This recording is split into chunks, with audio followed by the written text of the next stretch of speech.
Upon discovering that her fiancé is a deranged serial killer, Shi Ling endeavors by every conceivable means to annul their engagement. However, her family, driven by avarice, insists on compelling her into matrimony. On the day of the engagement, her fiancé returns with a genuine heiress, casting Shi Ling out into the streets. Resolute, Shi Ling chooses to abandon all pretense and takes residence in a luxurious yet haunted mansion that has terrified several previous occupants. Commencing, Shi Ling declares, "The world is material, while ghosts are but illusions." Netizens respond, "The streamer will have much to lament in the future." Subsequently, Shi Ling exclaims, "Woe is me, the ghost is frightful." The ghost, battered and bruised, and the astonished netizens remark, "You are far more terrifying." During a variety show, Shi Ling encounters the genuine heiress and her former fiancé, igniting fervor among viewers.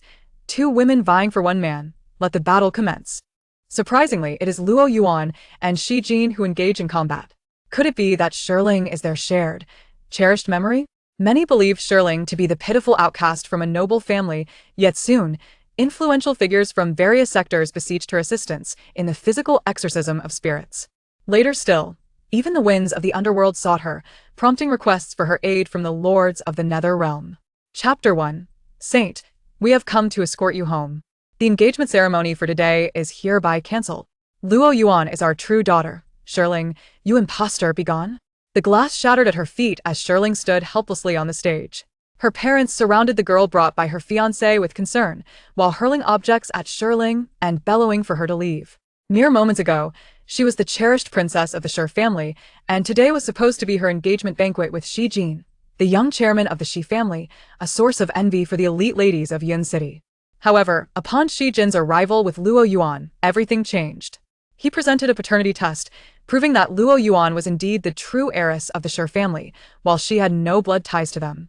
Shi Jin also discovered that a mysterious individual had bribed a nurse to allow her to impersonate Luoyuan as the Shi family's daughter, while discarding Luoyuan like refused to fend for herself. This enigmatic figure might very well be her biological parents. Shi's mother clutched Luoyuan tightly, frantically pointing at Shi Ling and shouting, "Get lost. I never want to see you again. Security, throw her out," Shi's father declared. From this moment forth, Shi Ling is no longer associated with the Shi family. Shi Ling was shoved by security, regaining her composure as she looked hopefully at Shi Jin. "What about the engagement?" Shi Jin's expression remained icy. "The engagement has nothing to do with you." Shi Ling, spotting the serpent peeking from his suit sleeve, felt a chill run through her. Hastily retreating, "Very well, I shall leave." Had she known that annulling the engagement would be so effortless, she would have confronted her parents for a paternity test long ago. Despite her mental afflictions, she could never accept Shi Jin, the twisted fiend who raised snakes for murder. Yet, her family, eager to ally with the Shi family, disregarded her well-being, threatening to return her to the asylum if she did not comply. Shi Ling fled as if her life depended on it, momentarily leaving Shi Jin in a state of bewilderment. Did she truly fear him? He instinctively touched the serpent's head protruding from his sleeve, yet shook his head. Shi Ling was merely an ordinary person. She could not possibly perceive the spirit. Luoyuan, too, felt surprised. Was Shi Ling really departing so easily? With the Shi family's affection, why did she not attempt to salvage her position? Watching Shi Ling's retreating figure, Luoyuan caught a fleeting glimpse of her own cherished memory reflected in her. How absurd! The one with the Bodhi token, Shi Jin, was her true cherished memory. Guests murmured as they witnessed Shi Ling being expelled from the banquet hall. I had stated that Shi Ling, after studying abroad for over a decade, returned to fail her college entrance exams. How could she ever be worthy of young Master Shi? Turns out she is merely a counterfeit heiress.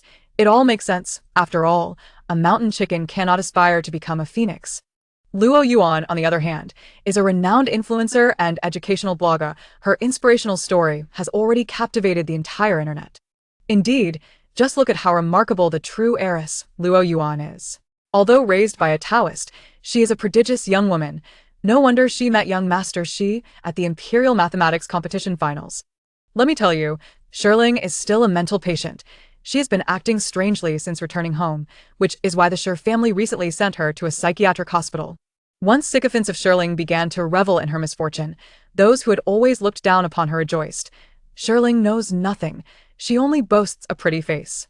Without the Shi family, how will she survive? At that moment, a Rolls-Royce adorned with flamboyant northeast floral patterns halted before Shi Ling. The mocking voices fell silent. Shi Ling was momentarily bewildered by the garish, yet comically charming luxury vehicles before her. As the car door swung open, a golden-haired gentleman clad in a bespoke pink tailcoat, his striking features rivaling those of idols, approached Shi Ling. His cadre of bodyguards lined up behind him, all bowing in unison. The leading gentleman gazed at her with tender and reverent eyes. "Saint, we have come to escort you home." Chapter 2. She chooses to give up. Shi Ling was utterly astonished. The flamboyant man smiled at her and said, "Saintess, please." Shi Ling's expression contorted. "I am only 18.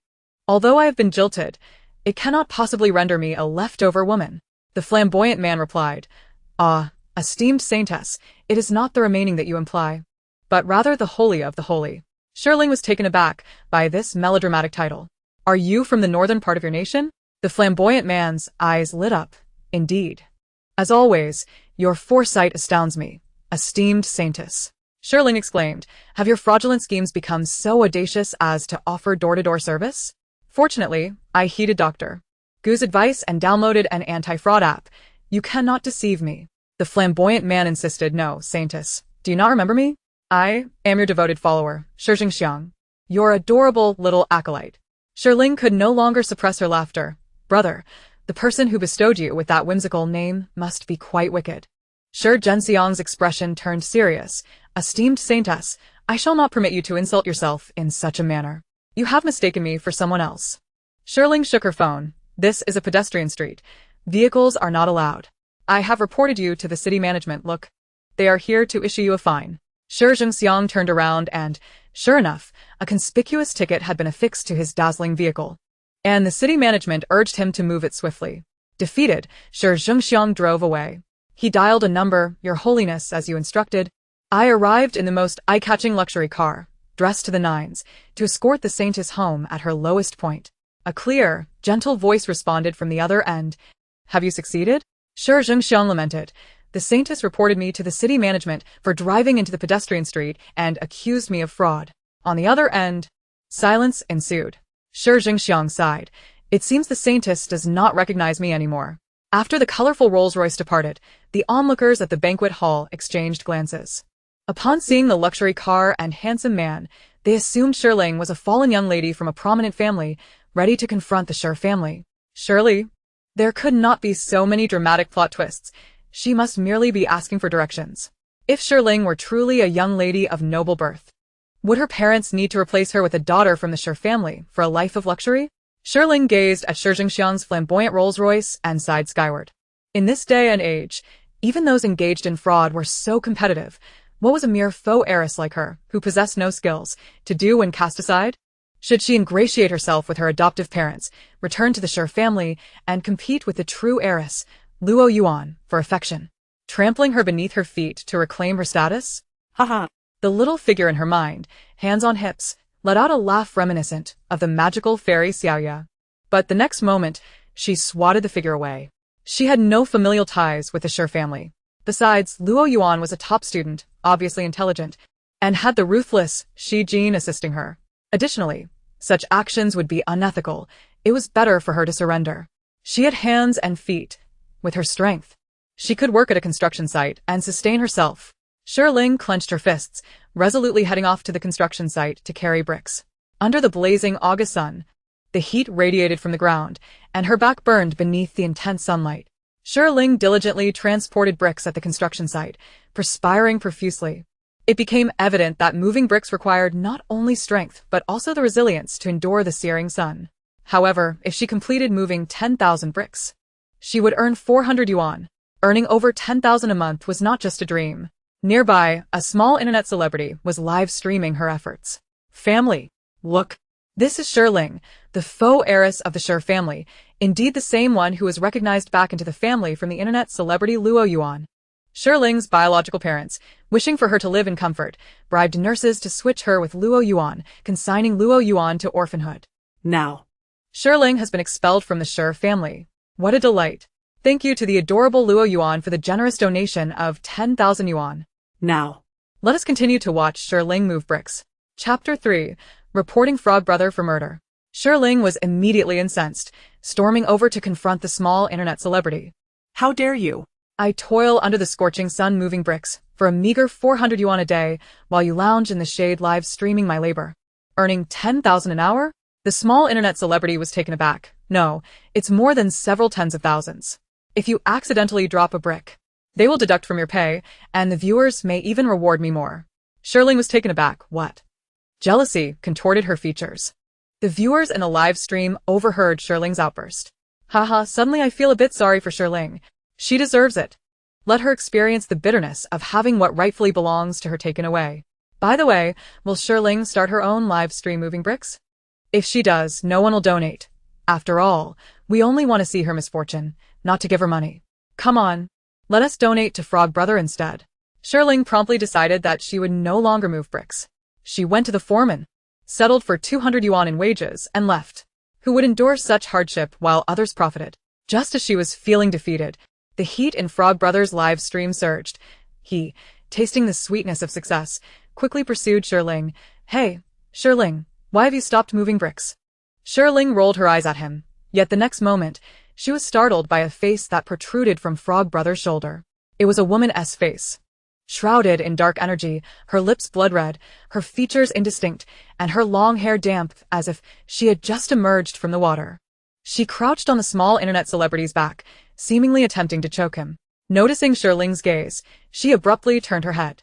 Upon looking up, Shi Ling discovered that her eyes were entirely white. The woman, realizing Shi Ling could see her, offered her a sinister smile and reached out with both hands. Shi Ling, terrified, covered her eyes, awe. However, as she approached Shi Ling, her expression changed drastically, and she vanished in an instant. But the next moment, the woman reappeared on the small internet celebrity's shoulder, albeit with less dark energy surrounding her, and her features became clearer. Upon seeing that face, Shi Ling froze. She recognized it from a missing person notice online. Her name seemed to be Meng Qi. Shi Ling, what nonsense are you spouting? I didn't harm you. The viewers in the live stream can see that, so don't try to pull a fast one.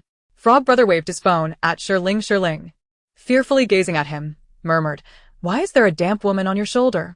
She's still choking you. It was broad daylight. Yet Frog Brother felt a chill rise behind him.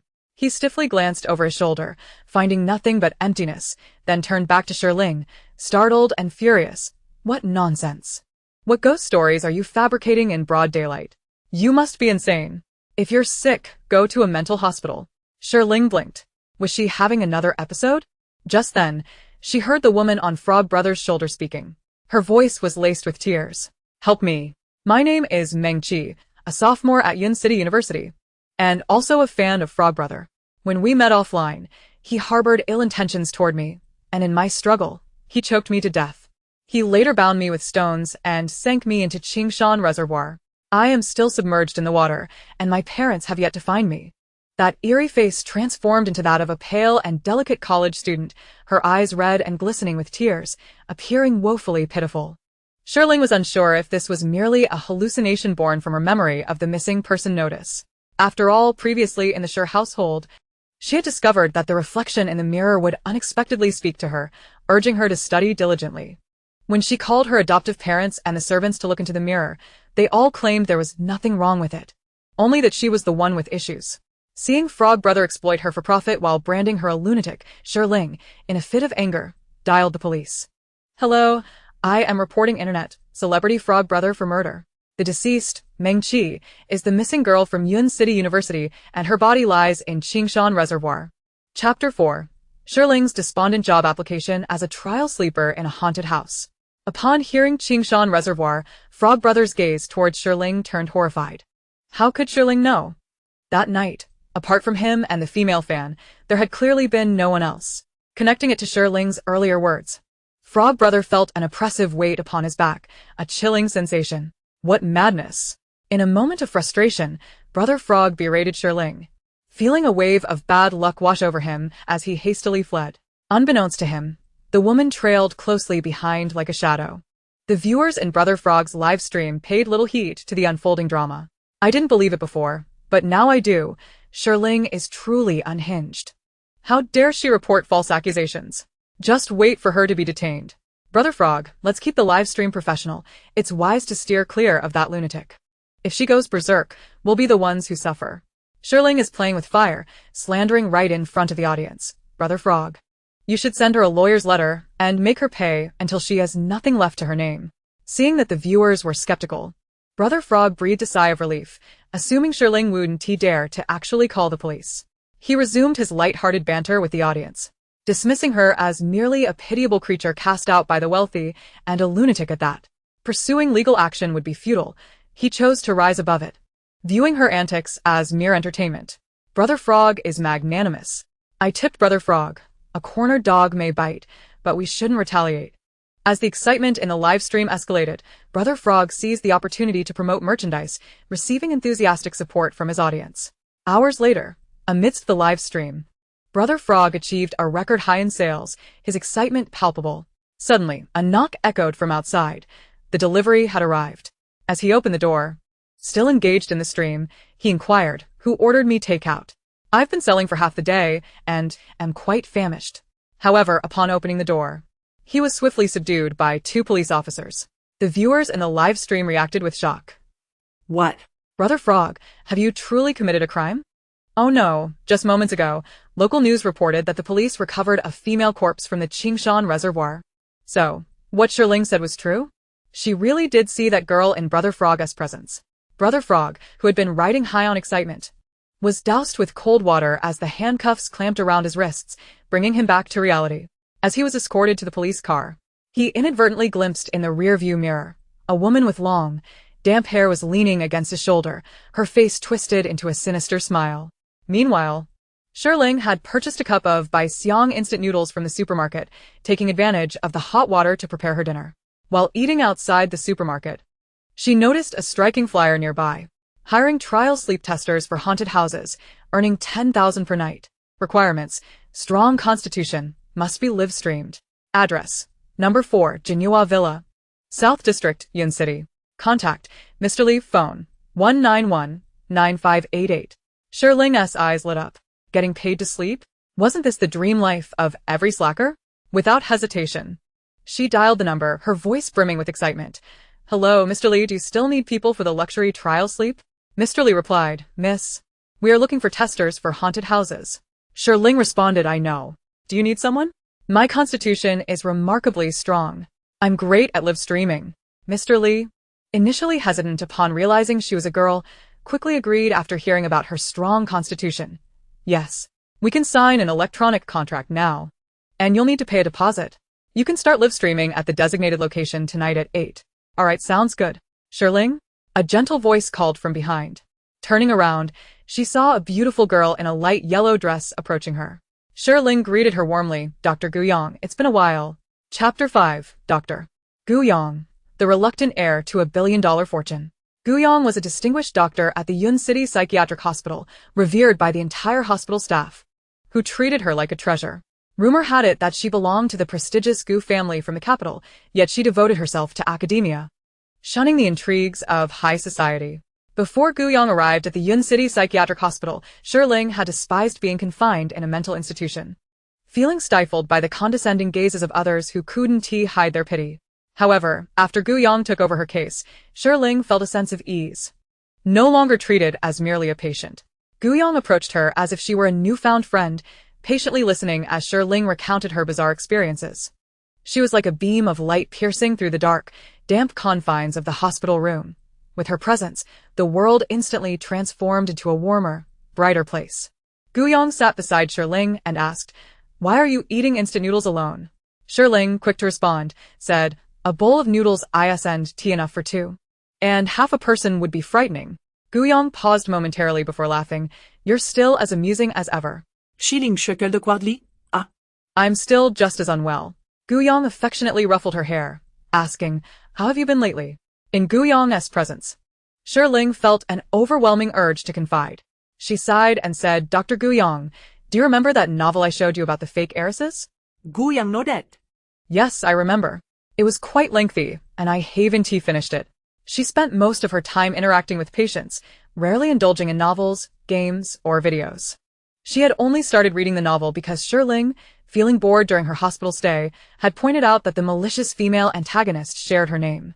Intrigued, Guiyang decided to read it. Strangely enough, despite its common tropes, The moment she opened the book, a peculiar sense of fate compelled her to read on intently. Shi Ling fished out bits of noodle remnants from the broth, reflecting on how her life had begun to mirror the novel. She recounted the events of the engagement banquet, concluding, unlike the scheming of the fake heiresses, I was simply thrown out. As Shi Ling shared her experiences with Gu Yang, it felt more like sharing gossip with a friend than recounting a sorrowful tale. Having grown up abroad, she was only brought back to Yun City as an adult for an arranged marriage, and her relationship with her parents had never been particularly close. Understanding Shi Ling's situation, Gu Yang gently stroked her head and said, I'll be returning to the capital in a few days. I have a house in Yun City. Why don't you move in with me? Thank you, Dr. Gu Yang. You truly are a kind-hearted fairy. Shi Ling felt touched. Surprised that the first person to extend a helping hand during her downfall was Gu Yang. Waving the flyer she had picked up, she laughed. But there's no need. I've already found a place to stay.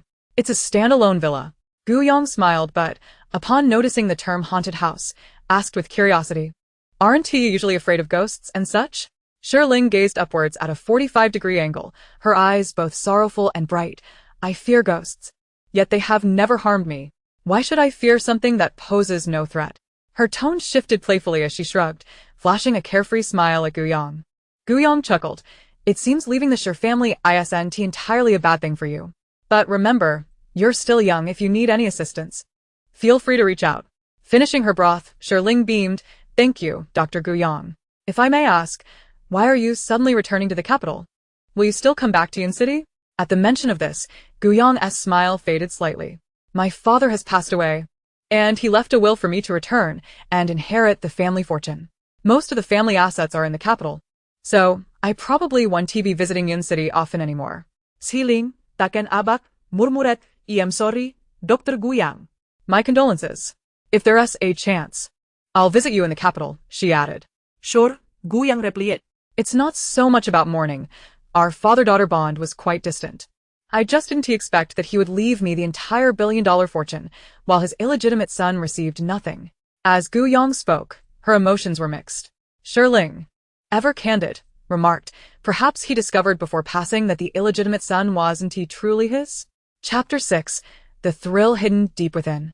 Upon uttering her speculation, Shi Ling felt it was inappropriate to pry into someone else's family matters and quickly bit her tongue, awkwardly stating, I've just watched too many dramatic stories about wealthy families. I was just guessing. Gu Yang chuckled lightly. It's all right. It doesn't matter anymore. In contrast to her own vexing matters, Gu Yang was far more concerned about Shi Ling's mental state. Can you still hear the plants speaking to you? She inquired. No. My plants do not talk, Shi Ling replied. However, I not only frequently experience hallucinations now, but I can also hear them conversing with me. Dr. Gu, has my condition worsened? A flicker of worry crossed Shi Ling's face. Gu Yang gently asked, What did you see? Shi Ling recounted the incident of the woman on Frog Brother's shoulder that she had witnessed today. Gu Yang observed, You mentioned feeling very frightened? Shi Ling nodded. Gu Yang's expression grew complex as she gazed at her. Perhaps you have not realized it, but when you speak of these events, there is an undeniable excitement in your tone. Shi Ling was momentarily taken aback. Was the excitement concealed deep within her fear? Covering her face in terror, she exclaimed, Am I a hidden perverse lunatic? Gu Yang chuckled at her exaggerated expression. The line between madness and genius is often perilously thin. Perhaps the surface-level fears, intertwined with the excitement buried deep within, constitute your true reality. Shi Ling was left in a state of half-understanding. Gu Yang surmised Shi Ling's condition but recognized that elaborating further would only lead her to convoluted thoughts. With a significant glance at Shi Ling, she added, Once I resolve matters in the capital, I will find time to conduct an in-depth hypnosis session for you, enabling you to confront the authentic world that resides within. Shi Ling obediently nodded, okay. After bidding farewell to Gu Yang, Shi Ling received a call from the police station. Recalling her earlier impulsive decision to report Frog Brother, she felt a surge of apprehension upon hearing they wanted her to visit the station. I'm sorry, officer. I didn't mean to file a false report. My mind isn't quite right, and I thought I had seen a ghost. The officer on the other line responded, What do you mean? Miss Shi, your report has led us to Meng Qi's body and the murder. Her family wishes to thank you in person. Shi Ling's reaction was one of astonishment. Half an hour later, at the Yuncheng police station, a pair of weary middle-aged parents expressed their profound gratitude to Shi Ling. Meng's mother clasped Shi Ling's hand tightly. Tears streaming down her face. Miss Shi, I heard it was you who helped us find our little Chi, and the one who harmed her. We are truly grateful." Having accepted the grim reality of their daughter's absence for over a year, they had persevered only to bring her home and ensure justice was served. To their astonishment, during their time of despair, the police had revealed that both Meng Qi and her assailant had been found. "Miss Shi, here is a cash reward of 100,000 yuan. We initially issued a missing person notice, promising this amount to anyone who could assist us in locating our daughter." Meng's father held a thick bundle of money, its vibrant colors evident of the hard-earned sweat of a laborer. Shi Ling felt a pang of sorrow. "I cannot accept this. You should save this for your retirement." She had learned from the police that this couple were migrant workers, and Meng Qi was their only child, a bright student accepted into Yuncheng University, the family's beacon of hope. However, Meng's father's expression turned grave, his voice heavy. "Take it. Miss Shi, I know you sympathize with us. Although we may lack education, we understand that one must honor their word." Meng's mother wiped her tears and added, "Please accept it. Miss Shi, this is rightfully yours, and only then will we find peace." As Shi Ling accepted the substantial sum, it felt unbearably weighty. Behind Meng's parents, Meng Qi appeared, weeping profusely. "Mom, Dad, I'm so sorry. I should not have disobeyed you and met with online acquaintances. I was so thoughtless, betraying your years of nurturing." Yet, despite her heartfelt lamentations, the chasm of life and death rendered her parents unable to hear or see her. Supporting each other, Meng's parents exited the police station, their postures noticeably more stooped. Shi Ling hurried to catch up with them. "Miss Shi, is there something else?" they asked, bewildered. Shi Ling glanced back at Meng Qi and said, "Uncle, Aunt, Meng Qi has a message for you." The couple stared in astonishment. "You know little Qi?" Pointing in a direction, Shi Ling replied, "I do not know her, but I can see her. She is right beside you now." The details of her body and the murderer were revealed to me by her. Meng's parents turned to look, but the space remained empty. Meng's mother, tears flowing, reached out to touch the air. "Little Qi, are you truly here?" At that moment, Meng Qi locked eyes with her parents, tears streaming down her face. "Mom, Dad, I'm gone.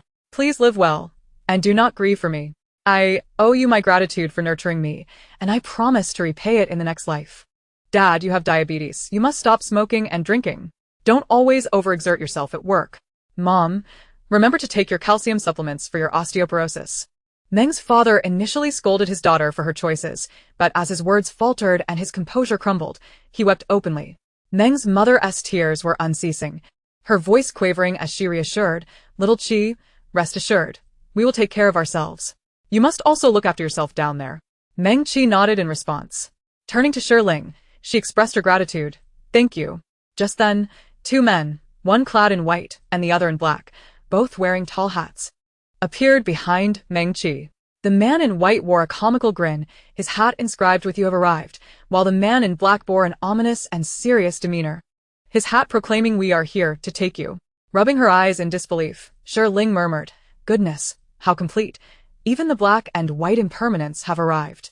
The black figure shot her a fierce glare, while the white figure flashed a wide, eerie smile. Terrified, Shi Ling instinctively retreated, whispering, "What does this mean? Am I next?" The news of the infamous Frog Brother's arrest surged to the top of trending topics. Accompanying this were a few high-profile discussions. Shocking. The internet celebrity scholar Luoyuan is actually the true daughter of the Shi family in Yuncheng. Explosive. The fake daughter, expelled from her home, is now working on a construction site. The remains of a missing female college student discovered at Qingshan Reservoir. Among these trending discussions, the majority of the commentary surrounded Shi Ling. "My goodness, you may not believe this, but I witnessed Shi Ling report Frog Brother for murder and saw the police apprehend him. While watching Frog Brother's livestream, I sensed something unusual about Shi Ling. Perhaps she is not mentally ill, but can see what we cannot." The online community was abuzz, with many asserting Shi Ling's eerie capabilities, while others remained skeptical, weaving conspiracy theories. "I think it's just a coincidence. There's nothing supernatural about it." After being kicked out of her wealthy family, is Shi Ling planning to become an internet celebrity begging for money? It's disgusting to see her attempting to cultivate a mystical persona under the guise of social news. Her claim of working on a construction site seems like an attempt to garner sympathy, hoping the Shi family will take her back. Does she really believe that hard work will garner such attention? She's just using her misfortune to gain notoriety. Viewers from Frog Brother's livestream were quickly labeled as trolls, defending Shi Ling fervently. What do you mean by gaining from others' misfortunes? Shi Ling played a crucial role. Without her report, the case would never have broken. We are not trolls. Have you lost your minds? Shi Ling is just a poor girl forced to work on a construction site. Where would she find money for trolls? As the online community engaged in fervent debates, the Yun City Police issued a statement. The police declared, the perpetrator of the Reservoir murder case, Liao, the streamer known as Brother Frog, has been apprehended. We extend our sincere gratitude to the vigilant citizen, Miss Shi Ling, for her anonymous tip-off. Meanwhile, Meng Qi's parents publicly expressed their gratitude towards Shi Ling on social media. They stated, after over 500 days of waiting, we finally brought our dear Qi home today and ensured that the villain faced justice. However, we were taken aback to see our benefactor being misunderstood. We feel immense remorse and wish to clarify that we owe the discovery of our daughter and the capture of the murderer to Miss Shi Ling's report. Thank you, Miss Shi Ling. Since Meng Qi's disappearance last year, her parents had learned to navigate the internet, continuously seeking assistance from the broader community. Beneath their account were numerous posts regarding Meng Qi's missing person case. Both the authorities and the victim's family spoke out in support of Shi Ling, prompting netizens to realize their error in targeting her, leading many to delete their posts and offer apologies. I am sorry, Shi Ling. I wrongly accused you. Wow. I thought what they said was so absurd that it couldn't be true, but is this really happening? Did Shi Ling develop supernatural abilities after being cast out? Witnesses from Brother Frog's livestream testified, and upon seeing the official endorsement for Shi Ling, they felt a sense of vindication that surpassed their own grievances. It's all thanks to Shi Ling. I heard her report live in Brother Frog's stream. I don't understand why so many people criticize Shi Ling. She hasn't done anything wrong. Now she's done a good deed. When the identity swap occurred, she was just a child, completely oblivious. Even if she benefited from it, the blame lies with her parents. Moreover, after her identity was revealed, Shi Ling did not cling to the Shi family. I actually find the Shi family to be too callous. To cast out a daughter they raised for over a decade just like that is unfathomable. Adults shouldn't project their frustrations onto a child. Surely, the love and bond built over the years must not be a facade. With the support from the authorities and Meng Qi's parents, public sentiment toward Shi Ling improved significantly. However, that night, Shi Ling went live. In the eyes of many, performing good deeds anonymously was commendable. A virtuous individual should be flawless and indifferent to fame. Once a good person benefits from their actions, their motives are deemed impure, and they are labeled as self-serving. Consequently, as Shi Ling live-streamed during a peak of public interest, she inevitably faced another wave of condemnation. I initially felt a bit of goodwill towards Shi Ling after seeing her help the police, but I didn't expect her to rush into a live stream selling merchandise so soon. It completely turned me off. Isn't Shi Ling being inconsiderate of the victim's emotions? Every time they see her, they'll be reminded of their daughter's tragic fate. She shouldn't be live streaming at this time. Chapter 9. Late night live stream from a haunted house. Yet, Shi Ling had just garnered a wave of followers, and most viewers understood her situation. The comment above is ridiculous. If one didn't know better, they might think Shi Ling was the killer. She did a good deed, yet faces blame. Aren't you disregarding the victim's feelings? Don't forget what Meng Qi's parents just said. This is absurd. Are you suggesting that if Shi Ling live streams a meal, people will say she shouldn't be able to eat because others are mourning? What about all of you? Shouldn't you all refrain from eating to avoid offending the bereaved? Confusing. You don't criticize those fame-seeking influencers, nor the murderer. Yet you target Shi Ling for doing a good deed? Even if she live streams for profit, she has every right to do so. She's a young woman who is cast out and has fallen to work in construction. What's wrong with wanting to earn a living? If you envy her for capitalizing on the moment, why not assist the police in solving a case yourself? And don't accuse me of being a fan. I merely advocate for justice. Good people deserve to prosper. At 8 o'clock in the evening, Shi Ling commenced her live stream, bravely entering the Jinyu Huating community. I have come to see the infamous fake daughter who was cast out and went to work construction, yet unexpectedly assisted in solving a murder case. What's happening here? Is the streamer really the Shi Ling trending on social media? Wow, I can't see a thing. Is it possible the streamer looks too unattractive to turn on the lights? As Shi Ling approached the streetlight in front of Villa number 4 in Jinyu Huating, the viewers finally caught a glimpse of her features in the illumination. Her beauty was exquisite and captivating, with bright, lively eyes, exuding an ethereal aura in the soft light. Standing silently, she resembled a cold and distant beauty. The viewers in the live stream were left in awe. Wow, who said the streamer was ugly? She is exactly the fairy of my dreams. Apologies, my dear. I was blind and failed to recognize your celestial presence. The person above is truly blind. This is clearly my wife picking her nose. No worries. I also find your wife enchanting. Is the average viewer in this livestream a Chaomingda? Do you find it amusing to covet my wife? As soon as Shi Ling revealed her face, the comment section was overwhelmed with shameless declarations of affection. Stunned by the enthusiasm of her admirers, she momentarily lost her composure before gracefully greeting everyone. Hello, I am Shi Ling, the one who is jilted, cast out of a wealthy family, and unexpectedly uncovered the perpetrator of the reservoir murder case. What? Who would dare to break off my wife's engagement? They must be blind. Wife, look at me.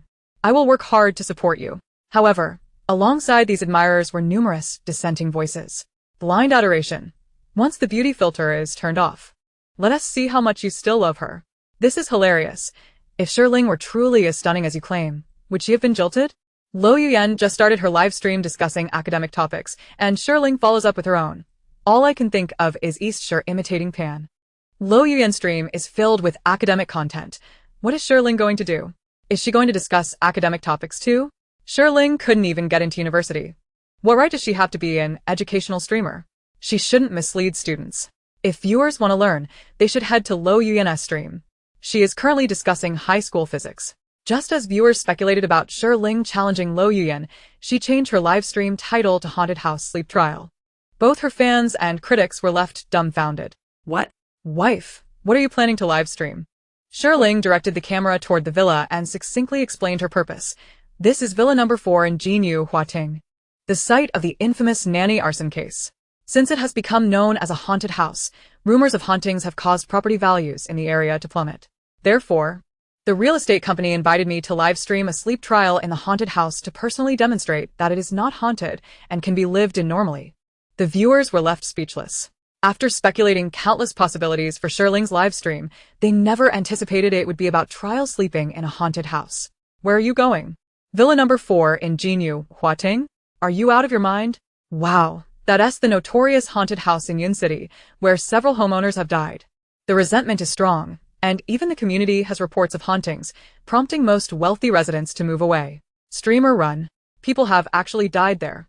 There have been 2 previous live streams attempting to sleep in that haunted house, and both participants died unexpectedly during the stream.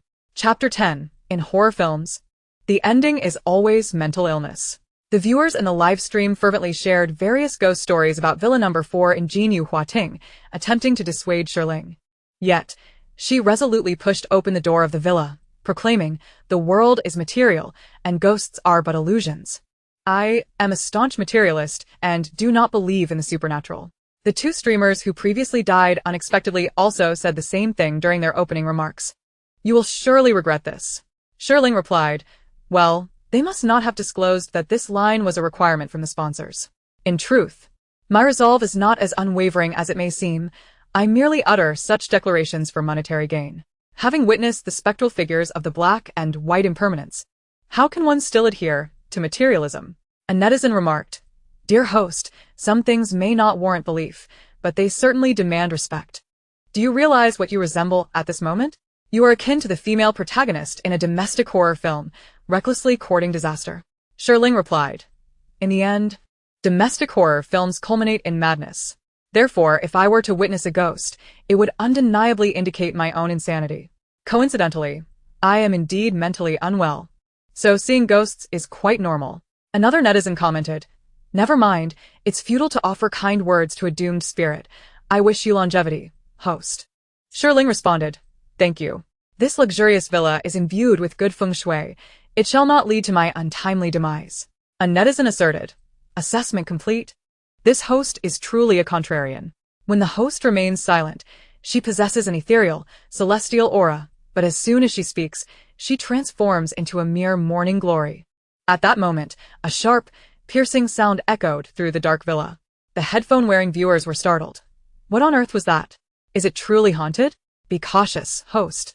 Something is flying towards you from behind. Shi Ling, not glancing at the barrage of comments, instinctively swung her phone like a brick when she heard the strange shrieks from behind. A bat was struck against the door and fell with a thud. You scared me. Turns out it's just a bat. Bats can be frightening too. Even a grown man would be terrified. The host is indeed brave to confront a head-on. What's wrong with the host? Is she belatedly frightened to the point of tears? Shi Ling kicked the lifeless bat on the floor and hesitantly inquired. This shouldn't be a protected species, right? If it is, can I still turn myself in? The netizens replied, no. Host, the horror atmosphere was just building up. And you had to say that? Don't panic, host. Even if it were, your actions were in self-defense. We all witnessed it. The bat attacked your head first. After observing the silence on the screen, Shi Ling breathed a sigh of relief and continued to illuminate her path with the flashlight as she ventured further into the villa. The previously dispersed sense of terror began to resurface among the viewers. It's so dark. This flashlight is dim. The gloom makes it even more terrifying. Is the host still there? Speak up. She hasn't been possessed by a ghost, has she? Doesn't the host, being a girl, feel frightened? Is she truly going to spend an entire night in such a terrifying environment? It's too eerie. I wouldn't sleep here, even for money. The next moment, a click echoed as Shi Ling found the switch, and the room was suddenly illuminated. The terrifying atmosphere was instantly dispelled by the bright lights. A magnificent crystal chandelier hung in the center of the ceiling, casting light upon the lavishly decorated spacious living room. The furniture, including the sofa and coffee table, was crafted from exquisite golden silk nanmu, and the floor was adorned with a splendid silk carpet, its intricate patterns harmonizing beautifully with the villa's color scheme. The walls, freshly painted, bore no trace of the prior fire that had occurred, adorned instead with elegant calligraphy and paintings, exuding a refined ambience. At first glance, the living room imparted an impression of opulence and warmth, leading one to instinctively forget that this place was infamous for its grim history. Chapter 11. The bed invites spirits. Indeed, this is a villa. This living room is larger than my 3-bedroom apartment. The decor is stunning. It feels as if the host is walking through a castle like a princess. Just as the viewers were admiring and commenting on the villa's living room decor, someone jolted them from their reverie. Everyone wake up. This isn't an ordinary villa, it's a haunted house. The villa is lovely. If it weren't for the haunting, I might be tempted, but my life is at stake, so I'd better pass. High emotional intelligence, valuing life over residing in a haunted house. Low emotional intelligence, can't afford it. Shi Ling ascended the ornate staircase to the second floor, switched on the lights, and made her way to the master bedroom. The bedroom was spacious, equipped with a bright, generous bathroom, a walk-in wardrobe, and a balcony. The room was softly lit, and even the mattress was an expensive, multifunctional one. Shi Ling couldn't help but exclaim, "Goodness, this is undoubtedly the most luxurious villa in Yun City. This room surpasses anything I had at the Shi family residence." The netizens echoed her sentiments. The poor are weeping. This bathroom is bigger than my entire room. That walk-in wardrobe is enormous. How many clothes, bags, and shoes would one need to fill it? Truly, the joys of the wealthy are beyond my imagination. Before entering, I looked down upon haunted houses. After entering, I am unworthy of such a haunted house. Shi Ling propped her phone on the bedside and lay down. Dear viewers, I shall retire for the night. It's only 9 o'clock. The nightlife is just beginning, and the host is already lying down? Are we going to chat a bit more? Don't you feel lonely sleeping in such a vast mansion all alone? Shi Ling, lying on her side, saw this comment and replied, not lonely at all. Just think about it. This is a haunted house, and it feels like there are people lurking under the bed, in the wardrobe, and in the bathroom. The host tells ghostly jokes. Isn't the host afraid? This is a haunted house, and I've heard that an empty bed can invite other entities to lie beside you. How about I keep you company? Shi Ling sprawled out on the bed, exclaiming, there's no room for ghosts now, is there? The netizens responded. To this, I can only say, 6 o'clock. She waved lazily at the camera, saying, good night, to ensure I truly sleep in this haunted house. The live stream will remain on all night. Dear viewers, please follow me, and we'll chat once I wake up. Alright then, I've followed. Good night. And I hope the host is still alive tomorrow. The host should refrain from making declarations. Someone like you would certainly perish in a horror film. Having made such a statement, the likelihood of not waking up in the morning has skyrocketed. No way, my wife cannot die. I won't sleep tonight. I'll stay in the live stream and watch over my wife as she sleeps. Before long, Shi Ling fell asleep. Many viewers remained in the live stream. My wife's sleeping face is so beautiful. Damn it, I can't fall asleep. Why does Shi Ling sleep so soundly? Is this the allure of the luxurious bed in the villa? A witty reply came, because she moved 5,000 bricks today. As Shi Ling drifted into slumber, many viewers departed the live stream, flocking instead to the other party involved, Luoyuan, to catch up on the gossip. Did everyone understand that genetic question? If you did, hit 1. Luoyuan set down her pen, turning the camera from the table to herself. However, unlike the usual barrage of 111 comments, today the comments were filled with inquiries about gossip. Even some of her familiar fans refrained from hitting 1 and instead excitedly asked her about the true and false heiresses. Realizing that hundreds of thousands were watching her live stream, yet hardly anyone was paying attention to her lecture, Luoyuan bit her lip and asked, "Did you all hear my lecture?" Chapter 12, Danger. The host is in peril. The netizens who had come for the gossip were giggling. I listened. The beautiful scholar has a lovely voice, hee. Goddess, you've been talking for a while. Why not take a break and chat? How did you find your long-lost wealthy parents? Teach me. I want to find my rich dad too. Host. Why not use your knowledge of genetics to explain how to recognize relatives? I'm dying to hear. Luoyuan instantly lost her desire to lecture. Just as she was about to log off, she suddenly spotted a comment. Is Shi Ling live streaming her sleep in the Jinyu Huating Villa?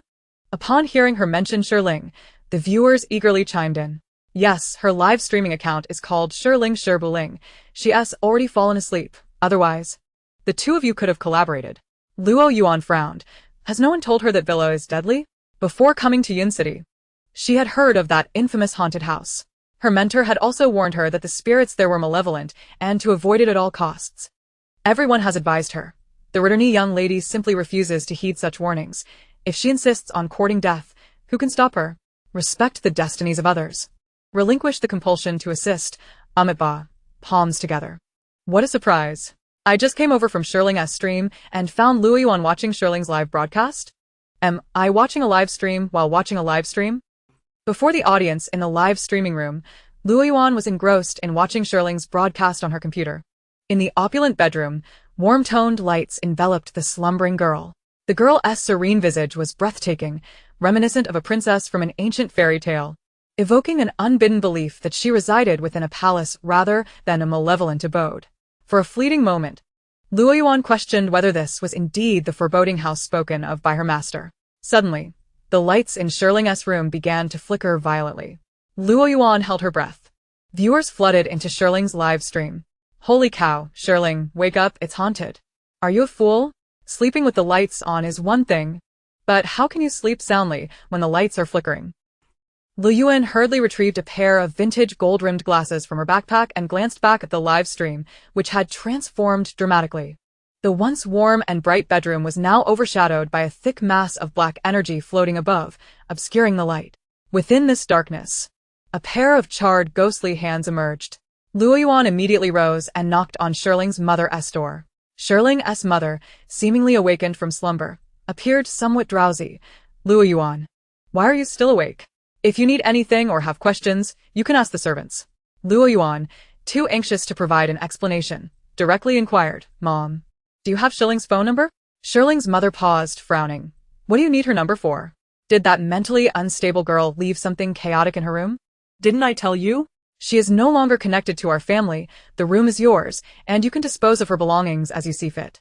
The disdain in Shi Ling's mother's tone was palpable whenever Shi Ling was mentioned. After all, since Shi Ling's return, she had caused her no small amount of embarrassment, being both erratic and negligent in her studies, frequently involving the family. Nevertheless, eager to return to her rest, Shi Ling's mother hastily provided the contact information and shut the door before Luoyuan could remind her to bring Shi Ling home. Upon returning to the Shi Ling residence, Luoyuan discerned that the family did not seem to care for her as much in public, nor did they show much concern for Shi Ling. Was this the reason Shi Ling left without a second thought? With no time to ponder further, she turned off her own live stream and called Shi Ling. In Shi Ling's live stream, the lights flickered ominously before abruptly going out. The viewers exclaimed, "Danger! The host is in peril." Luoyuan beheld as the mass of black energy coalesced into a figure clad in charred garments, extending its scorched hands toward Shi Ling.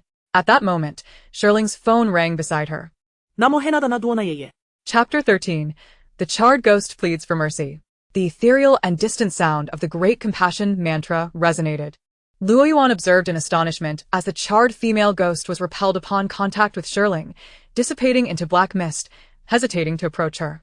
Luoyuan's expression reflected her shock. Could the Great Compassion mantra serve as a protective charm against spirits?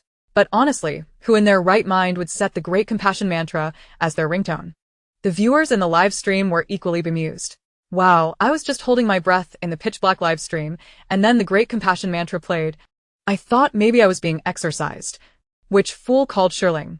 She was sleeping peacefully, and now she has been awakened, discovering the lights are out. She must be terrified. I'd love to see Shi Ling cry. Wouldn't it be beautiful to see a fairy weep? Awakened by the phone's ringing, Shi Ling, noticing an unfamiliar number, muttered, "Don't these scammers ever sleep?" and promptly hung up, rolling over to continue sleeping. The viewers responded. Is that it? Moments later, Shi Ling abruptly shot up from her bed, exclaiming, "What the heck? Why are the lights off? Who turned them off?" She turned to the live stream, searching for answers. Now that's a normal reaction, Shi Ling's reflexes seem a bit delayed. Just a moment ago, the lights flickered like in a horror movie and then went out. Be careful. Host, based on my years of watching horror films, there must be a ghost in your room right now. I heard one of the Ghost World's rules is that a blanket can ward off spirits. Why not hide under the covers and tremble? Kayako. Oh, hiding under the covers? If you say that, I'm quite excited. Realizing that the lights hadn't been turned off by someone, Shi Ling sighed in relief. Using her phone as flashlight for illumination, and retrieved a new light bulb from her bedside drawer. She then proceeded to live stream the process of changing the bulb. A few minutes later, the lights in the bedroom flickered back to life. Wow, this host is something else. She can change a light bulb. Incredible. After being cast out of her family, the fake heiress learned how to change a light bulb. Why isn't the host following the usual script? Is she not afraid in this situation? Shi Ling smiled at her viewers and said, "See? The light just burned out. It's simple to change it. I reject feudal superstitions. Ghosts are illusory and do not exist." Just as she spoke, Shi Ling caught a whiff of something burnt behind her. Her nose wrinkling in confusion as she turned around. A charred, bleeding ghostly face lunged at her. Ah! Shi Ling was startled, her pupils dilating in fear. The charred female ghost, realizing Shi Ling could see her, bared her claws and grinned menacingly. The live stream viewers, unable to see the ghost, were left questioning, "What's wrong with the host?" She wasn't scared in the dark, but now that the lights are on, she is terrified. Yet Luoyuan, equipped with her glasses and spiritual tools, witnessed the scene with a jolt. Such potent malevolence. Such a fierce ghost. Shi Ling was in grave danger. There is indeed a ghost. Stay away. Shi Ling, panicking, began to scream, crying out as she flailed her limbs wildly at the charred female ghost. Minutes later, Shi Ling cautiously opened her eyes, trembling as she scanned her surroundings. Ha! The charred female ghost was gone? Just then, she heard a faint whimpering beneath her feet. Looking down, she saw the once menacing charred ghost now lying at her feet, feebly extending her hand and gazing up at her with pleading eyes. Luoyuan found it absurd. She could see a look of supplication on the terrifying face of the charred ghost. What kind of power did Shi Ling possess? Was she physically driving away spirits? However, Shi Ling was once again frightened by the ghost's grimace, screaming in terror as she stomped on the ghost. The live stream audience watched in stunned silence as Shi Ling descended into chaos. It's over. Another one has gone mad. They say you one survived the night in a haunted house, yet the host insists on being reckless, silently lighting a candle for the host. It's a shame for such a beautiful, ethereal figure. What on earth did the host see? She is terrified to this extent. Should we call the police? Meanwhile, Luoyuan, who could see the ghost, gazed at the live stream, watching the charred ghost being pummeled by Shi Ling, lost in a strange silence. What would Shi Ling report to the police, confessing her own crimes? Chapter 14. The figure in the mirror advises learning. Luoyuan was perplexed but deeply astonished. Is this truly the fierce ghost of great malevolence spoken of by her master? She quietly shared Shi Ling's live stream with her master. Shortly after, a response arrived. Master. 666. This little Taoist is actually tearing a fierce ghost apart with her bare hands. Is she attempting physical exorcism? Luoyuan. Master. Can you tell which sect she belongs to? Master. She bears no talismans nor employs any exorcistic techniques, yet she can subdue the fierce ghost. There are only two possibilities.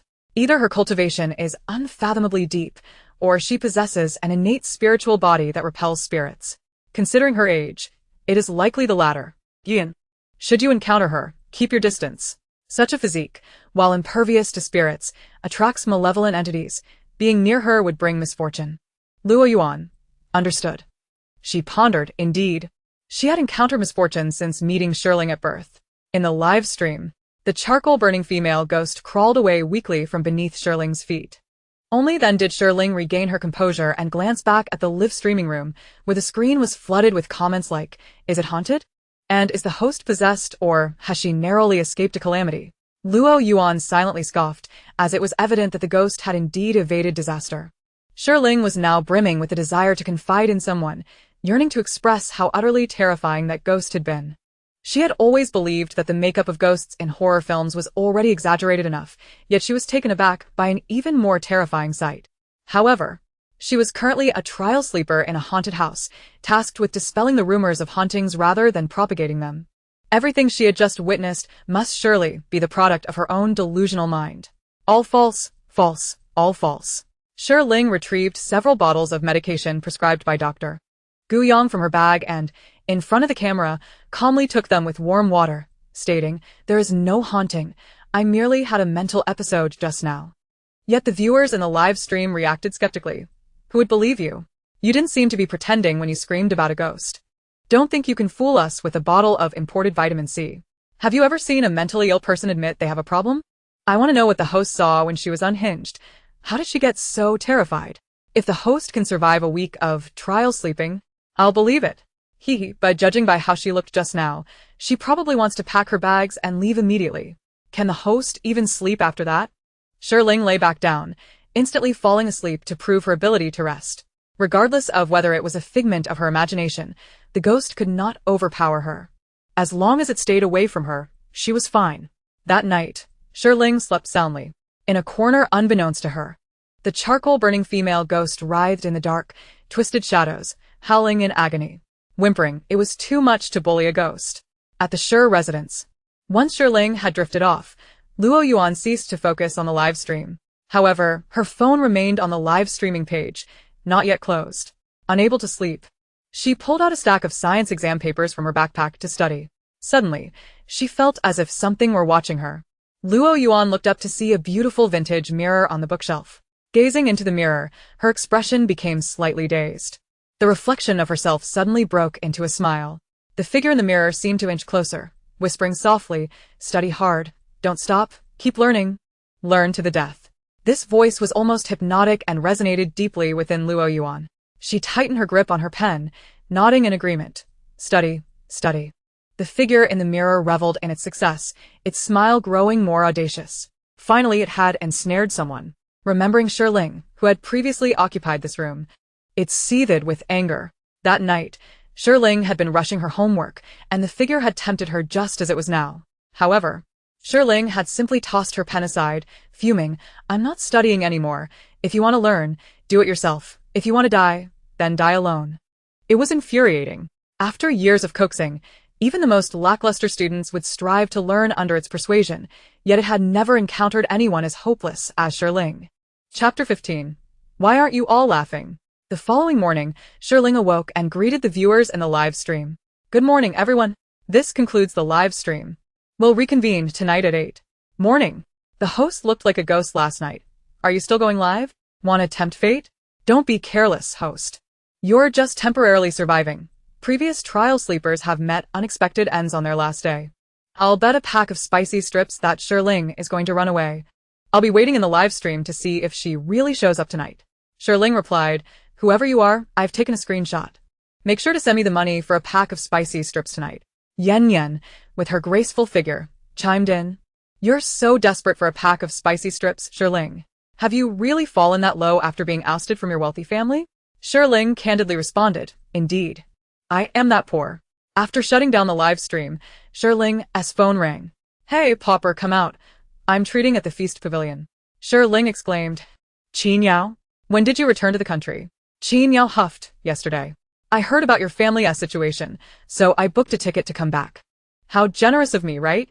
Later, tell me how my cousin bullied you. I'll go sort him out." The Shi family had started overseas business, and it was only during her father's generation that they returned to Yun City. Though Shi Ling was born in Yun City, her parents were often occupied with business, leaving her in the care of her grandmother abroad before she was even a year old. Having grown up overseas, she had no real friends after returning to Yun City for 6 months. Qin Yao was someone she had met at an elite high school abroad. Since they were both from Yun City and had connections through the Shi family and Shi family, they quickly became good friends. The Feast Pavilion was located on the 6th floor of the World Trade Center in the heart of Yun City. The prices were quite steep, yet the dishes were distinctive, making it popular among the wealthy youth of Yun City. Shi Ling took the subway directly to the underground level of the mall and then took the elevator up.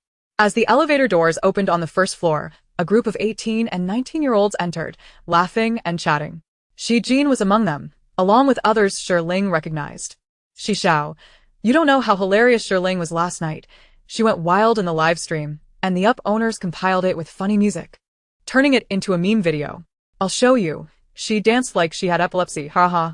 However, as soon as they entered the elevator, the boy playing the meme video was nudged by a companion. Qin Zhan, why did you bump into me? Su Zhou, annoyed, looked up and realized the atmosphere in the elevator had grown eerily quiet. Why aren't you all laughing? He surveyed the group in confusion, his gaze landing directly on Shi Ling standing by the elevator door. Su Zhou still had Shi Ling's meme video playing on his phone, and she could see it perfectly. Su Zhou fell silent. It was undeniably awkward. Shi Ling forced a smile. Why aren't you laughing anymore, Su Xiao-san? Su Zhou was the third child in the Su family. Others called him Su San Xiao, but Shi Ling referred to him as Su Xiao-san. This was because their first meeting had resulted in a clash at a banquet hosted by the Su family. 4 months ago, when Shi Ling had just returned to the country, her mother had taken her to socialize at Mrs. Su's birthday party. Unexpectedly, she had ended up in the same outfit as Su Zhe's sister, Su Xingwan. Coincidentally, Su Zhe and Su Xingwan were having a playful cake fight, and a large plate of cream had fallen from above onto Shi Ling's head while she was sitting at the table. Good afternoon. Chapter 16. Truly, one who has been rejected has experience. Originally, Su Zhe was in the wrong, but at that moment, Shi Ling had almost reflexively turned around and punched him, leaving his face bruised. Although later Mrs. Su forced Su Zhe and Su Xingwan to come and apologize to Shi Ling, they subtly blamed her for being too harsh, which embarrassed Shi Ling's mother. Hearing Shi Ling's address made Su Zhe furious, who was a little third party. Shi Ling, I think you're the one eager to play the role of a mistress. You're chasing Shi Jin so hard, but it's a pity he has already engaged to someone else. This remark was akin to diverting blame. Originally, everyone was feeling awkward for him, but now, upon mentioning Shi Jin, all eyes shifted between Shi Ling and Shi Jin. After all, just yesterday the two had almost become engaged. Yet both parties managed to perfectly embody the adage that as long as I am not awkward, the awkwardness belongs to others. Shi Jin maintained a gentle expression. But once he had glanced at Shi Ling upon entering the elevator, he had not looked at her again, displaying a slightly disdainful disregard. Upon hearing Su Zhe's words, he merely turned to him and spoke gently. Su San Xiao, be cautious with your words. Do not joke with a girl's reputation. Shi Ling and I have never had any romantic involvement. There has been none in the past, and there will be none in the future, so there's no possibility of her being a mistress. Dressed charmingly, Su Xingwan chuckled. Indeed, brother, why jest in such a manner? Even if Shi Ling harbored such thoughts, Shigo would never grant her the opportunity. Shi Ling retorted, quite right. No wonder you've had experience being rejected by Shi Jin. She dared not confront Shi Jin's peculiar temperament, nor did she wish to challenge Su Xingwan. Su Xingwan's smile faltered, recalling the rejection she faced months ago at the Su family banquet when she confessed her feelings to Shi Jin, only to be informed that his fiancé had returned from abroad. This scene was fortuitously witnessed by Shi Ling, who shamelessly indulged in the drama. Ultimately, it was Shi Ling who ended up entangled in the affair. Each night, when Su Xingwan reminisced about that incident, she couldn't help but sit up in bed and mutter, "What is wrong with her?" Meanwhile, Shi Ling discreetly glanced at Shi Jin. On that same day, Shi Jin had used a concealed snake from his sleeve to poison a child born out of wedlock to the Shi family. He attended Su Xingwan's rendezvous merely to establish an alibi. Unfortunately, Shi Ling observed everything, and upon learning he was her betrothed, her mental state crumbled. She confided in her father, expressing her desire to break off the engagement, only to be met with harsh reprimands. accused of being mentally unstable. Su Juan was taken aback by Shi Ling's revelations, staring incredulously at Su Xingwan. What? Sister, you have a crush on Shi Jin? And you confessed? When did this happen? How was I not informed? Why bring up irrelevant matters? Su Xingwan had no intention of engaging with him. Upon observing the lack of astonishment from others in the elevator, Su Juan felt utterly defeated. You all knew? Am I the only one left in the dark? Qin Zhan coughed lightly. We thought Su Xiaoxi would inform you. Qin Zhan, the brother of Qin Miao, appeared quite innocent. Shi Ling, Su Xiaozhen meant no harm. He simply found her video amusing and wanted to share it with us. Qin Zhan nearly slipped up, but managed to avoid Su Zhen's glare. Shi Ling nodded. I understand. I meant no offense. I just think he is young, and being the third child, I call him Su Xiaosan. Laughter erupted in the elevator. And Su Zhen's friends continued to tease him. What is wrong with being young? Su Zhen's expression darkened. Shi Ling. If this isn't humiliation, what is? Shi Ling's eyes conveyed innocence. Huh? I merely mentioned his age. You all often call Su Xingwan Xiaoxi, don't you? Chapter 17. The Star. May I take a photo? Su Zhen replied. Heh, Shi Ling, you better be careful. Listen, this Xiao San and Xiao Si have a nice ring to them. Clearly. We are family. Shi Ling jested earnestly. Su Xingwan's expression darkened as well. Others hadn't thought much of calling Su Xingwan Xiao Si. But in light of Shi Ling's comparison, it suddenly felt inappropriate. As the elevator doors opened, Shi Ling hurriedly exited. She harbored a deep-seated fear of Shi Jin. Each time she saw him, memories of him playing with a snake in the Su family garden resurfaced, an image of a maniacal, treacherous killer. It was best to maintain a safe distance. Upon entering the restaurant, Shi Ling spotted Qin Miao immediately. With her striking red hair, dressed in a black slit dress, and lips like flames, she exuded a star-like presence. However, given her artistic pursuits, it was only a matter of time before she became a celebrity. With a smile, Shi Ling approached her. Big star, may I take a photo with you? Before Qin Miao could respond, a girl at the adjacent table, clad in heavy clothing despite the sweltering heat, impatiently interjected, No, you cannot. Shi Ling and Qin Miao exchanged puzzled glances. Is she addressing us? The celebrity's manager reminded her. Ziyu, don't be so aloof with fans. Mu Ziyue pulled out an autographed photo from her bag, chastising Shi Ling. Here you go, little sister. If you're going to be my fan, you must remember to not disturb others in public. Excuse me, who are you? Shi Ling was bewildered by the reprimand. Glancing at Mu Ziyue and pulling Qin Miao closer, this one here is my real star. Mind you. Mu Ziyue recognized Qin Miao as an amateur and rolled her eyes. A hater, are we? There's no need to make me uncomfortable. Shi Ling regarded her with pity. I know a wonderful psychiatrist. Would you like an introduction? Mu Ziyue sneered. You are the one with issues. It's not jealousy of my current popularity, is it? Mu Ziyue asserted. Rest assured.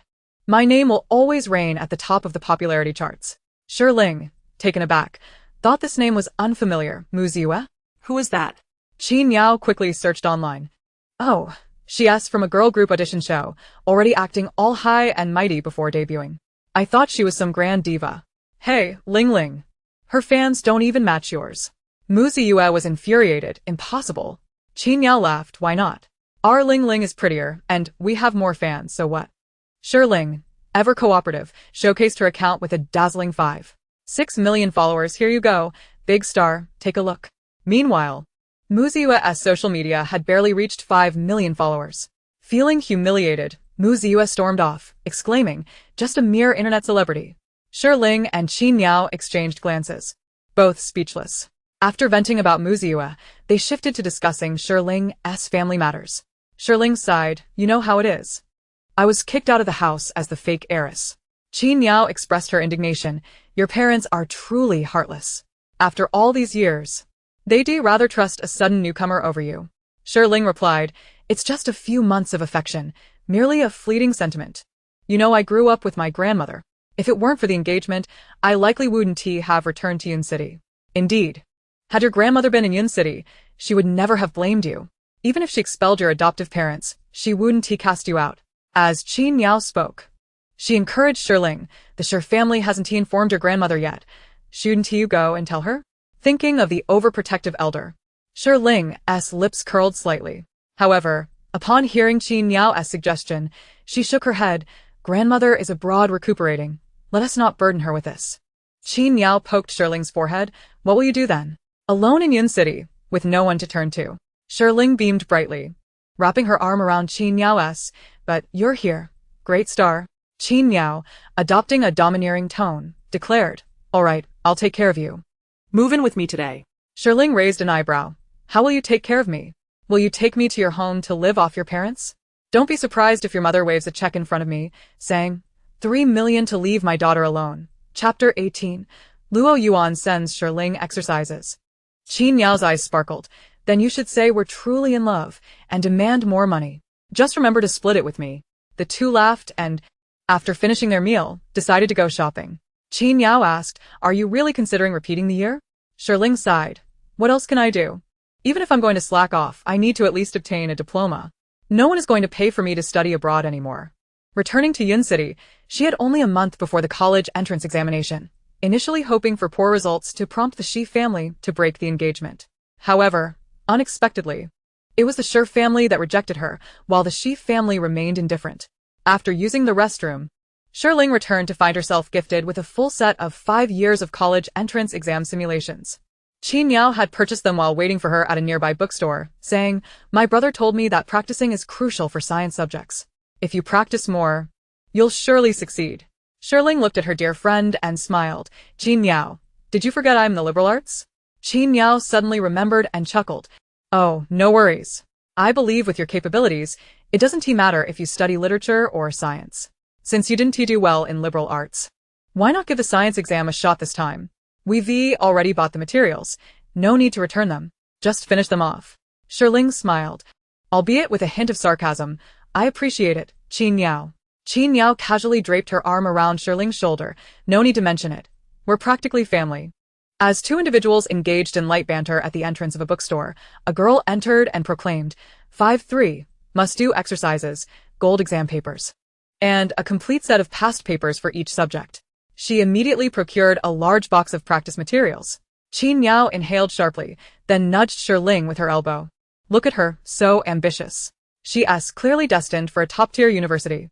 And then look at you, Shi Ling. Isn't that your family driver? Qin Yao recognized the man assisting the girl with the books. Shi Ling also recognized the girl with whom she had only a fleeting acquaintance and lowered her voice. That's Luoyuan. Qin Yao's expression shifted dramatically. Oh, it's her? Is all this really necessary? Can she even finish all that? Buying it is just a facade of diligence, isn't it? I bet after the college entrance examination, there will still be plenty of blank spaces in those exercises. Besides, a mere 1% of talent is far more crucial than 99% of effort. Such a bookworm is unlikely to gain admission to a top university. Qin Yao's voice was hardly subdued, almost deliberately directed at Luoyuan, her incessant chatter unabated. Shi Ling, exasperated, covered Qin Yao's mouth, wishing to drag her away to spare them both embarrassment. Please, let us refrain from judging someone who has won a math competition, all right? However, Luoyuan had already recognized her and looked over in surprise. Shi Ling, is that really you? Shi Ling held no animosity toward Luoyuan. In fact, she viewed her as a savior of sorts. Hello, Luoyuan. This is Qin Yao, my cousin. We were just joking around. Upon seeing Shi Ling carrying a large bag of 5-3 exercises, Luoyuan's eyes lit up, as if she had found a kindred spirit. Are you here to buy exercises for your own practice? Shi Ling replied yes. Luoyuan, with a gaze reminiscent of a teacher's approval for a promising student, nodded in agreement. It's beneficial to practice more. In the sciences, one must hone their skills and speed. Shi Ling felt slightly embarrassed. Yes, indeed. At that moment, the driver from Shi's family brought out the large box of exercises Luoyuan had purchased. Miss Luo, everything is packed. Luoyuan nodded, retrieved a set of must-do exercises from the box, and handed it to Shi Ling, saying, These are excellent as well. You can use them alongside the set for your college entrance exam preparation. Caught off guard by Qin Yao's decision to switch from liberal arts to sciences and having yet to begin her preparations, Shi Ling replied, No, that would be too extravagant. Luoyuan paused, suddenly feeling pity for Shi Ling. Although the scheme involving the true daughters was orchestrated by Shi Ling's parents, the innocent child was not to blame. Shi Ling, who had lived in luxury for so long, was now brought low due to Luoyuan's presence, to the point where even receiving a set of exercises felt like an extravagance. Chapter 19. An unexplainable affection for Shi Ling. Moreover, She publicly revealed her identity at Shi Ling's engagement banquet, leaving Shi Ling humiliated and a subject of ridicule. In fact, Luoyuan had considered clarifying matters privately with the Shi family, but Shi Jin insisted on this course of action. He did not wish to postpone the revelation of the true daughter's identity until after Shi Ling's engagement, fearing that Shi Ling might become desperate and entangle him. "It's all right, as long as you're happy," Luoyuan insisted, adamantly packaging the entire set of must-do exercises and forcing them into Shi Ling's hands. Shi Ling protested. No, she doesn't like them. Yet, she felt a sense of obligation to Luoyuan, having taken her place. To refuse her goodwill would be utterly ungrateful. Shi Ling mustered a somewhat genuine smile. "Thank you." Qin Niao rolled her eyes in silence. How insincere. Luoyuan inquired. "Are you planning to return to the Gold Jade Garden? I've heard it's haunted. Why not come home with me instead?" After much contemplation, Luoyuan deemed it difficult for a young girl like Shi Ling to survive alone in the world. She would be unsettled if anything were to happen to her. Qin Niao forcefully removed Shi Ling's hand from her mouth, speaking harshly. "Is the legitimate young lady of the Shi family here to assert her claim? You didn't mention wanting to keep Ling Ling during the banquet, yet now she has been publicly cast out. Who are you trying to deceive?" Luoyuan frowned. She disliked Qin Niao, but out of respect for her being Shi Jin's cousin and for the assistance he had provided her, she refrained from retorting. "Niao Niao." Shi Ling shook her head at Qin Niao, aware that her friend was defending her, but the words were overly confrontational. Nevertheless, she was curious about Luoyuan's intentions. Was she testing whether Shi Ling would return to the Shi family to reclaim her position? Shi Ling quickly asserted her stance as a false daughter. "I have no ties to the Shi family any longer." The only thing she cared about concerning the Shi family was her grandmother in the overseas nursing home. Qin Niao, not fond of Luoyuan, pulled Shi Ling behind her and confronted Luoyuan. "Where Shi Ling resides is none of your concern. As long as I'm here. Even if she doesn't return to the Shi family, she won't end up on the streets." Luoyuan found Qin Niao quite unlikable, her words sharp and fiery. Shi Ling, on the other hand, appeared more agreeable. "Shi Ling, just be careful and stay alert. Also, here's my number. It's not a scam," Luoyuan said, dialing her own number for Shi Ling to save. Shi Ling was momentarily taken aback. That very number had called her the night before. When she awoke, she had encountered the ghostly figure. Was Luoyuan trying to warn her? "Thank you, Luoyuan," Shi Ling expressed sincerely. Luoyuan merely responded with a soft acknowledgement before departing with her box of exercises. Meanwhile, Qin Niao was visibly annoyed. "Hey, Luoyuan. What do you mean by stay alert? Are you trying to drive a wedge between Shi Ling and me? You're mistaken. Shi Ling and I are the best of friends. If anything happens to her, she will only contact me." Luoyuan was focused on returning home to study and showed no interest in Qin Niao's provocations.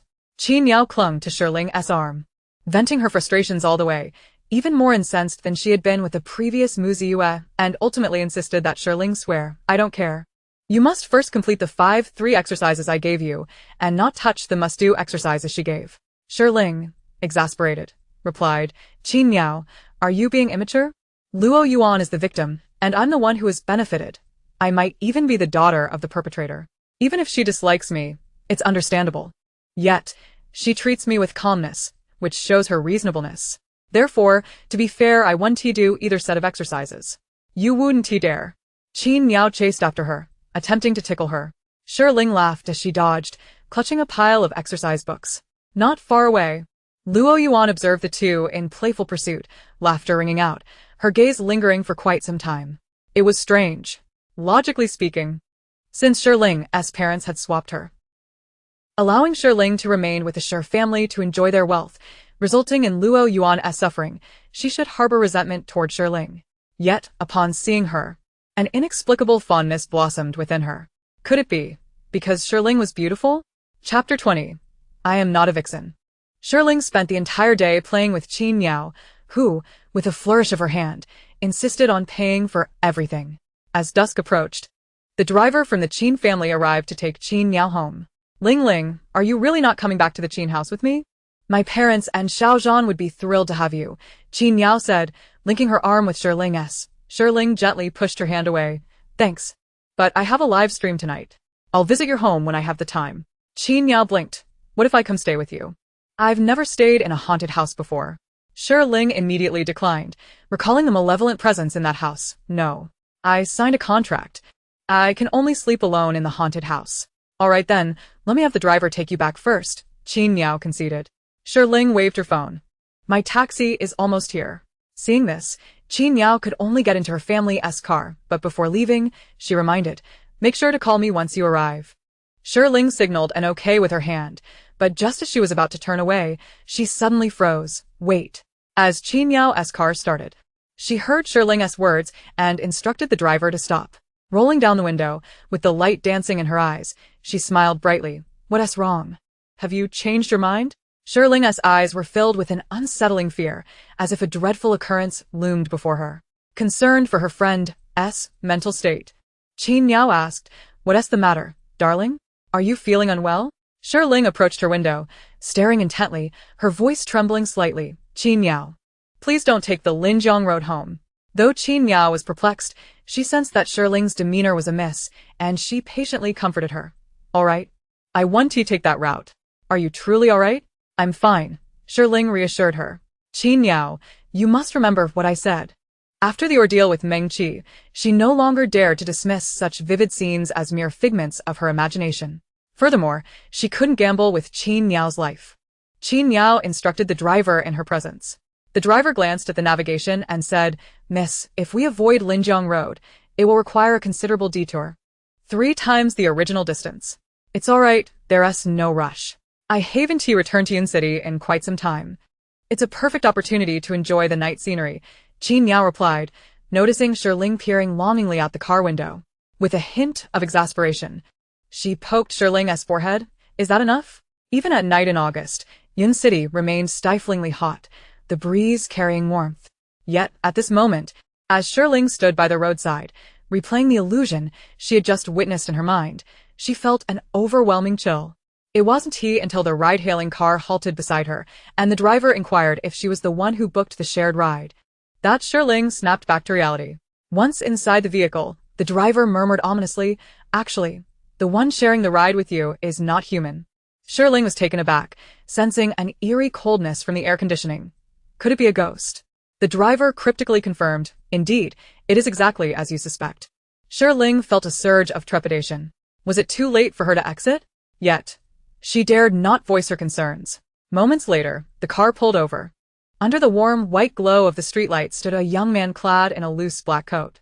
Despite the lingering summer heat, he appeared to have embraced autumn. The wind blew back his hood, revealing striking silver-gray hair. As the car door opened, Shi Ling caught sight of his face, her eyes widening slightly. Is this a ghostly beauty? The youth's skin was pale as snow, and beneath the tousled silver hair, his eyes shimmered with a hue reminiscent of the moonlight. His features were impeccably refined, a creation worthy of Niwa herself. Upon hearing Shi Ling's words, the young man seemed momentarily taken aback. Meanwhile, the driver erupted in laughter. Woof! Woof! A dog barked at the young man's feet. Shi Ling's gaze dropped, and she felt a mix of realization and embarrassment. So, my ride companion is a dog, and you, sir, are quite the character. The driver couldn't contain his amusement. Just admit it, this is definitely not a human. The silver-haired youth picked up the dog and placed it inside the vehicle but remained outside, his voice cool and detached. I am not a ghostly beauty. Chapter 21. I've heard you all saying I'm dead? Shi Ling, I know, you're not a ghostly beauty. You are. The young man fixed his gaze upon her. Shi Ling, her expression earnest, concluded, you are a stunning beauty. The driver burst out laughing. The beauty remained silent, coldly shutting the car door. Shi Ling blinked, thinking, this beautiful young man certainly cannot handle teasing. As the vehicle drove away, Shi Ling reached out to pet the little dog beside her. Its fur felt delightful, and she found herself increasingly enchanted. The driver reminded her, Dear passenger, please refrain from touching other passengers. Shi Ling ignored him, scrutinizing the black and white dog. Why do I feel this dog has a cat-like demeanor? The driver replied through the rear-view mirror, it's a Shih Tzu, dyed black and white, resembling a panda. But once it barks, you'll know it's a dog. Shi Ling, skeptical, asked, but why is it gnawing on bamboo? The driver glanced back and saw the black and white Shih Tzu indeed chewing on a bamboo stick, casually explaining.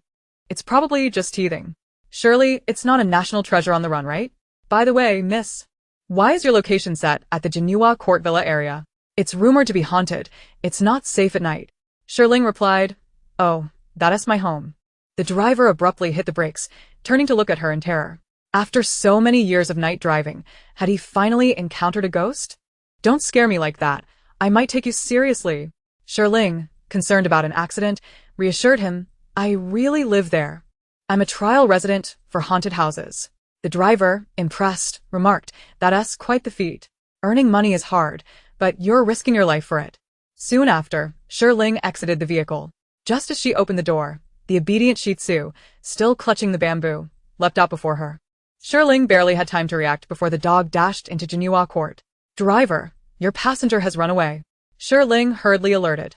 The driver got out to retrieve the dog but searched for quite a while nearby without success. Not daring to linger in the haunted area for too long, he resigned himself to bad luck and left, contacting the dog's owner. Before departing, he left his phone number, asking Shi Ling to reach out if she spotted the dog. Shi Ling took some time searching for the dog, and by the time she remembered she needed to go live, it was nearly 8:30. Viewers had been waiting for over half an hour, and the comments were filled with mockery. Stop waiting, I told you. Shi Ling won TV live from Jinhua Court tonight. That haunted house trial is probably just a ploy to garner sympathy from the Shi family. Who knows? She might happily return to the Shi family as their wealthy heiress tonight, while you fans are left waiting in vain.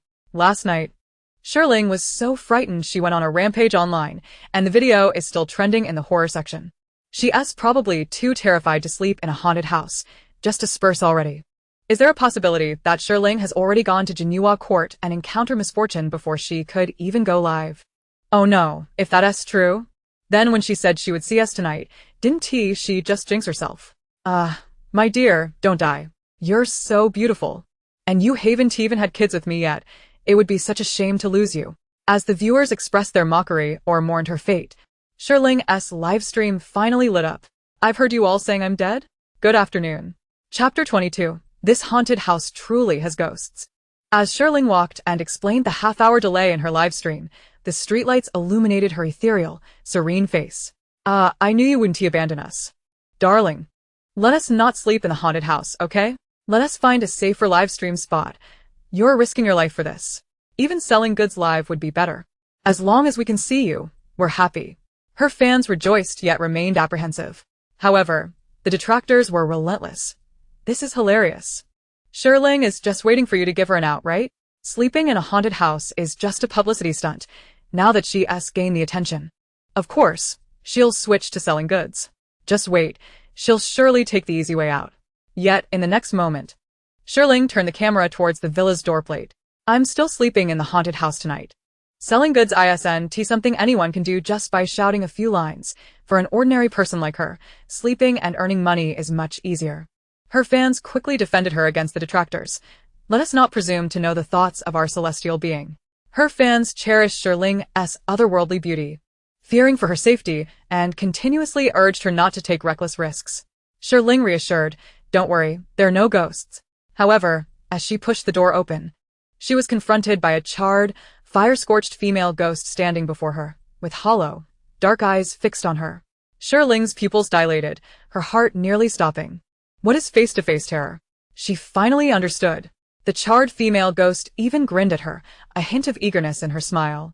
But to Shi Ling, that smile only made her look more terrifying. Reacting instinctively, she threw a punch at the ghost. The ghost, knocked back, whimpered. The viewers in the livestream noticed Shi Ling's unusual behavior and flooded the chat with questions. What happened to the host? Did she just hear something strange? Who was she punching? I've studied micro-expressions. The host was clearly frightened just now. Could it be she really encountered a ghost? Is it my imagination? Why do I feel as though flames are reflected in Shi Ling's pupils? I have heard that the previous owner of this sinister abode perished in a fire. Suddenly, Shi Ling's gaze darted towards the charred female specter, and she poured a cup of water from the dispenser, hurling it directly at her. The ghost rolled her eyes, wanting to convey that it was futile. The flames would not be extinguished. Yet, in the next moment, as the cold water cascaded onto her, the fierce fire that had entwined her since her demise was astonishingly snuffed out. The ghost glanced at herself, then at Shi Ling, and the pitch-black void of her eyes gradually shimmered with light. Fear not, my family. There are no ghosts. It was merely the multitude of mosquitoes that disturbed my sleep last night. Before I left this morning, I lit some mosquito coils and inadvertently ignited the nearby books, which is why you saw the flames. The moment I doused it with water, the fire was extinguished. Nonetheless, we must maintain fire safety awareness. Always be cautious before leaving home. Shi Ling rambled on, oblivious to the fact that the ghost was gliding toward her, her figure slowly materializing in the full-length mirror behind her. The viewers in the live stream were left utterly petrified by the sudden apparition in the mirror. What the hell is that in the mirror? What kind of creature can float above the ground? I thought you were all joking with the streamer. But there's really a ghost? I was just in the restroom, and I dropped my phone into the toilet in fright. I don't even want compensation. Just tell me what that thing in the mirror is. It doesn't look like a prank to me. Look at the mirror. Quick, look at the mirror. Streamer. Turn around. Mommy, this is terrifying. This haunted house truly has a ghost. Chapter 23. I understand. The streamer is a master of occult arts. As Shi Ling spoke, she suddenly realized that the entire screen was urging her to turn around. Just as she raised her head, she was startled to see the charred ghost, who had previously been sprawled on the ground, now floating before her. Their eyes met, and the ghost flashed a grin. The viewers in the live stream were nearly scared out of their wits. High energy ahead. This is so terrifying. Why did I decide to watch this at night? I should have never been lured in by Shi Ling's beauty. Thanks for the invite. I've already started chanting the Great Compassion mantra while watching the supernatural live stream. Not only the viewers, but even Shi Ling herself was taken aback by the ghost's grin in the mirror. Almost simultaneously, Shi Ling let out a scream, raised her foot, and kicked the ghost away, exclaiming in distress, "I told you not to scare me." She was not afraid of the spirit, but the horrifying visage was another matter entirely. The viewers stared at the ghostly figure that had been kicked away in the mirror, collectively dumbfounded. What did I just witness? That ghost was kicked away by the streamer? Has this world turned surreal? Wow, what kind of background does this streamer have? Which sect is she from? Is she taking disciples? I'll give you a reward. Please accept me as your disciple. Help. That's a ferocious ghost. Why do I feel it's so comical and pitiful? So the fans in Frog Brothers live stream were right? Shi Ling really can see spirits and solve mysteries. Based on my years of reading novels, someone with the ability to see the yin and yang must be a master of the occult. This so-called haunted house trial sleep is actually helping to exorcise ghosts, right? Master, stop pretending. Everyone knows you can kick ghosts away. Master, could you please tell my fortune? Help me predict when I will become rich. Shi Ling was feeling rather overwhelmed. The real estate company had sent her to serve as a trial sleeper in the haunted house to prove its safety and absence of ghosts. Yet she had unwittingly confirmed that it was indeed haunted. She had anticipated being berated by the viewers as a fraud, but when she glanced at the live stream, she was blinded by the multitude of self-proclaimed masters of the occult. Moreover, a large number of viewers shower her with rewards, chanting, "Master, please draw my fortune." I am truly not a master, and cannot tell fortunes. I am merely a mentally ill person who can see spirits. I do not engage in feudal superstitions. Shi Ling trembled, realizing she could not accept this persona of a master. She was well aware of her own capabilities. However, the viewers continued to respond in such a manner. Streamer, we understand. We do not engage in feudal superstitions. We merely wish for psychological counseling in the live stream. A daily divination, right? The offering has been made. Just remember to draw my fortune later. Shi Ling was left bewildered. No. What do you all understand? I don't comprehend. Yet, the viewers remained immersed in the excitement of discovering a master of the occult, eagerly following Shi Ling and engaging in their own dialogues. Streamer, rest assured, we saw nothing earlier. The ghostly figure in the mirror is merely a malicious ploy by the Jinyu Huating real estate company. They claim this villa is haunted, but with a master like you around, there can be no malevolent spirits. This is clearly an auspicious place blessed by a master. Which piece of land isn't resting atop a few graves? At least here, the master has cleansed the spirits. That makes sense. I'll have my dad buy the villa that the master has exorcised. I must admit, I quite like the layout, especially since a master has lived here. It makes us feel secure. Shi Ling. No. Why are you all rationalizing this? Even capitalists would weep. Chapter 24. Even the ghosts are kneeling. Shi Ling had not anticipated that her intention to combat rumors with science would inadvertently lead to a magical victory over magic. Now. The viewer sentiment was, with Shi Ling performing rituals, even a haunted house where someone had died no longer seemed frightening. Shi Ling, thank you. Shi Ling desperately clarified, I am truly not a master, nor can I exorcise spirits. But at that moment, the ghost that had been kicked away floated back. Kneeling before Shi Ling, Master, spare my life. Please help me. I died so unjustly, the ghost thought to herself. As the audience in the live stream called Shi Ling Master, and she had the power to save her from the scorching flames. Surely Shi Ling must be a master of the occult. Upon hearing the ghost's voice, the viewers' speculations were validated and their excitement heightened. Oh my gosh. Even the ghost is kneeling. I knew Shi Ling had to be a master of the occult. Master, please stop denying it. Look, even the ghost does not believe your words. Quickly ask her what grievances she holds, and then help her transcend. Shi Ling felt as though she was being pushed onto a stage. She had merely come to the haunted house for a trial sleep, not to exorcise spirits. Moreover, she had no such abilities. What if the ghost retaliated and tore her apart? Her physical attacks might not stand a chance against the ghost's supernatural powers. The viewers, reveling in the unfolding drama, began speculating about the ghost's identity, with some even unearthing details about the infamous arson case that had occurred years prior. The residents of this house back then were the only daughter of the Jing family and her husband and children. Miss Jing was the daughter of the late chairman of the Yuncheng Jingsheng Group and the beloved wife of the now-deceased president, Bo Liang. It is said that while Bo Liang was preoccupied with company affairs, Miss Jing had a conflict with the nanny, who later harbored resentment and set fire to the villa. Upon learning of the fire, Bo Liang rushed home to rescue his wife, but could only save their 1-year-old daughter, who was left disfigured.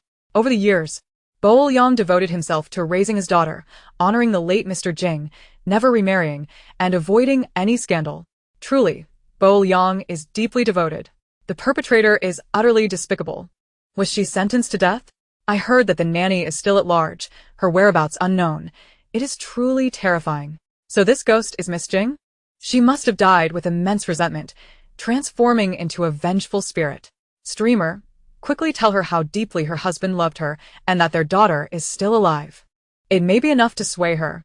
In Yuncheng, at the Jingsheng Group, outside the floor-to-ceiling windows, skyscrapers towered and neon lights flickered in a dazzling display. Inside the top-floor office, the nearly 60-year-old chairman was reviewing documents, occasionally coughing. He let out a deep sigh and said to his secretary, in a few days, "You will hand over the reins to Bo Liang. I will entrust the Jingsheng Group to him." The secretary smiled and replied, "Old Master Jing, you should have been enjoying your twilight years by now. Miss Huan is quite concerned about you. She often reminds me not to let you stay up late." Mentioning his granddaughter, Jing Huan brought a mix of comfort and sorrow to old Master Jing. This child had always been well-behaved. But the catastrophic fire had marred her face, leaving a painful reminder of that tragedy. To spare him further distress, she had covertly traveled to a foreign land for cosmetic surgery upon reaching adulthood. The secretary's phone vibrated incessantly, and seizing the moment while old Master Jing was lost in thought, she glanced at the messages. Her friend had shared a link to a live stream, accompanied by a flurry of voice messages. Although she intended to respond after work, she inadvertently pressed a voice note, and her friend's booming voice echoed through the otherwise silent office. The vengeful spirit of the Jinyu Huating has revealed itself. It is said to be the daughter of the chairman of your Jingsheng Group. Chapter 25. She is not E. The secretary was not frightened by the ghost story. Rather, she was startled by her friend's voice, causing a cold sweat to break out. She quickly exited the chat and paused the voice note, only to find old Master Jing staring intently at her. He unsteadily rose to his feet, questioning, "Who said E has appeared?" The secretary could only click on the link her friend had shared and watch the live stream alongside old Master Jing. Upon seeing the ghostly figure in the mirror during the broadcast, the secretary was taken aback. The comments speculated that the ghost was Jingsheng Group's heiress, Jing Yi. But old Master Jing recognized instantly that it was not Yi. Meanwhile, in the live stream, the ghost proclaimed, "Master, I am not Miss Jing. I am the nanny involved in the arson case." "What? Isn't that the murderer of the arson case?" "Master, quickly banish her. It would be one thing if she committed evil in life, but to continue haunting after death is unforgivable. Her spirit should be scattered, so she can never reincarnate." The ghost knelt on the ground, furiously exclaiming, "I was not the one who set the fire. It was Bo Liang." When Miss Jing discovered his infidelity and intended to divorce him, he burned the house down while she was sleeping. He caused the deaths of Miss Jing and her 2 children. I uncovered his plot, and he killed me, leaving my body in the basement. making me take the blame. I am so wronged. The ghost's outburst stunned the viewers, who were left in disbelief. What? Is that true? Bo Liang is supposed to be the model husband. Could he commit such heinous acts? Wait a moment, did the ghost just say that both Miss Jing and her 2 children perished in the fire? But wasn't Bo Liang said to have rescued 1 child from the flames? That would be the current heiress of Jing Sheng Group, Jing Huan. So surely the ghost must be lying. Such nonsense. Shi Ling, observing the viewers' comments, echoed their doubts. However, the ghost insisted, no, that cannot be. Both children died in Miss Jing's embrace. Bo Liang could not have rushed into the flames to save Miss Huan. Suddenly, the ghost had a realization. I know. That child is his daughter with a mistress. When Miss Jing discovered his affair and illegitimate child, she threatened divorce, leading to the fire. That illegitimate child must be around the same age as Huan. What?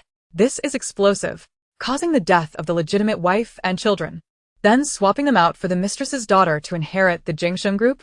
What a rise to power for a phoenix man. Another day of fear of marriage.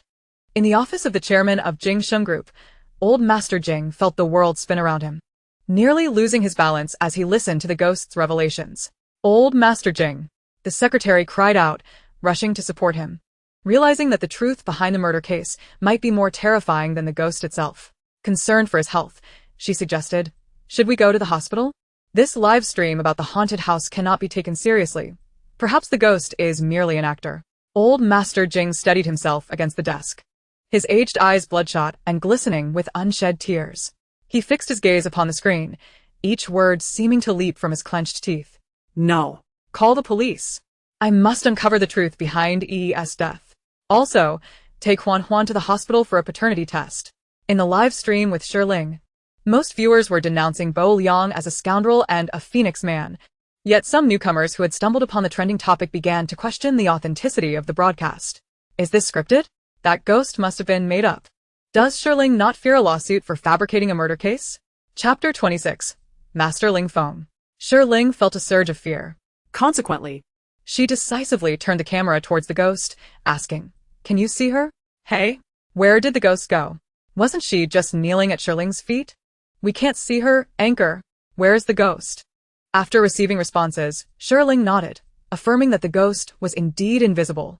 Then, she swiftly redirected the camera to the full-length mirror, revealing the charred ghost still kneeling at her feet. Now can you see her? What? We can see her. So, we can only see the ghost through the mirror? No wonder we didn't see her before. The anchor is indeed a master of the mystic arts, able to open the heavenly eye and see the ghost directly. Shi Ling repeated this action several times, perhaps like the rest of you, she was a bit insane, which allowed for the sighting of the ghost. Anchor, please stop shaking, this is unsettling. Where did the skeptics go? What can't be seen with the naked eye, but can be seen in the mirror? After a considerable time, those who had previously doubted Shi Ling's authenticity reemerged. Apologies, Master. I was blind. I was so frightened that my phone hit my face. This is my retribution. Oh my goodness, are you serious? There really is a ghost in this haunted house live stream. How can we sleep now? Pleased with the comments flowing in, Shi Ling pointed again at the ghost on the ground, stating, everything she said earlier was her own doing. I am not responsible. If Jingsheng Group wishes to file a lawsuit, let them sue her. The ghost interjected, sue a ghost? Ha ha ha. Master, is what she said true? Can ghosts lie? Upon hearing this question, Shi Ling instinctively replied, oh, they absolutely can. Haven't you heard of ghostly tales? Humans possess both good and evil. And surely ghosts do as well. This ghost has already caused the deaths of several haunted house testers. I find her words unreliable. Shi Ling turned to the ghost, demanding, have you harmed anyone? Those testers from before? The ghost, frightened, pleaded, Master, spare me. I didn't mean to. I was out of my mind at that time, unable to control myself. It was only after you doused me with water that I regained my senses. Though unclear on the principle, the anchor appears remarkably skilled. Master Ling Feng explained, the vengeful spirit endlessly relives the scene of her death, devoid of reason and only capable of slaughter. She is a fire ghost, thus carries the flames of her demise. However, through Shi Ling's repeated interventions, she has been able to disperse the malevolent energy surrounding her, allowing her to regain consciousness. Yet, she has committed grievous sins, and in her next life, she may only become a beast. However, her reporting of the truth may grant her a chance to escape that fate. The person upstairs seems to speak quite professionally. Escape the beastly path? Does that mean she'll be reincarnated as a pig just to be slaughtered sooner? I'll have my pig escape the beastly path later. Masterling foam? ISNT he the president of the Taoist Association of Huaguar? Clicking on his profile confirms it. Is Shi Ling officially recognized now? At that moment, sirens and doorbell sounds echoed from outside. The police had arrived in the middle of the night. A malicious commenter relished the moment.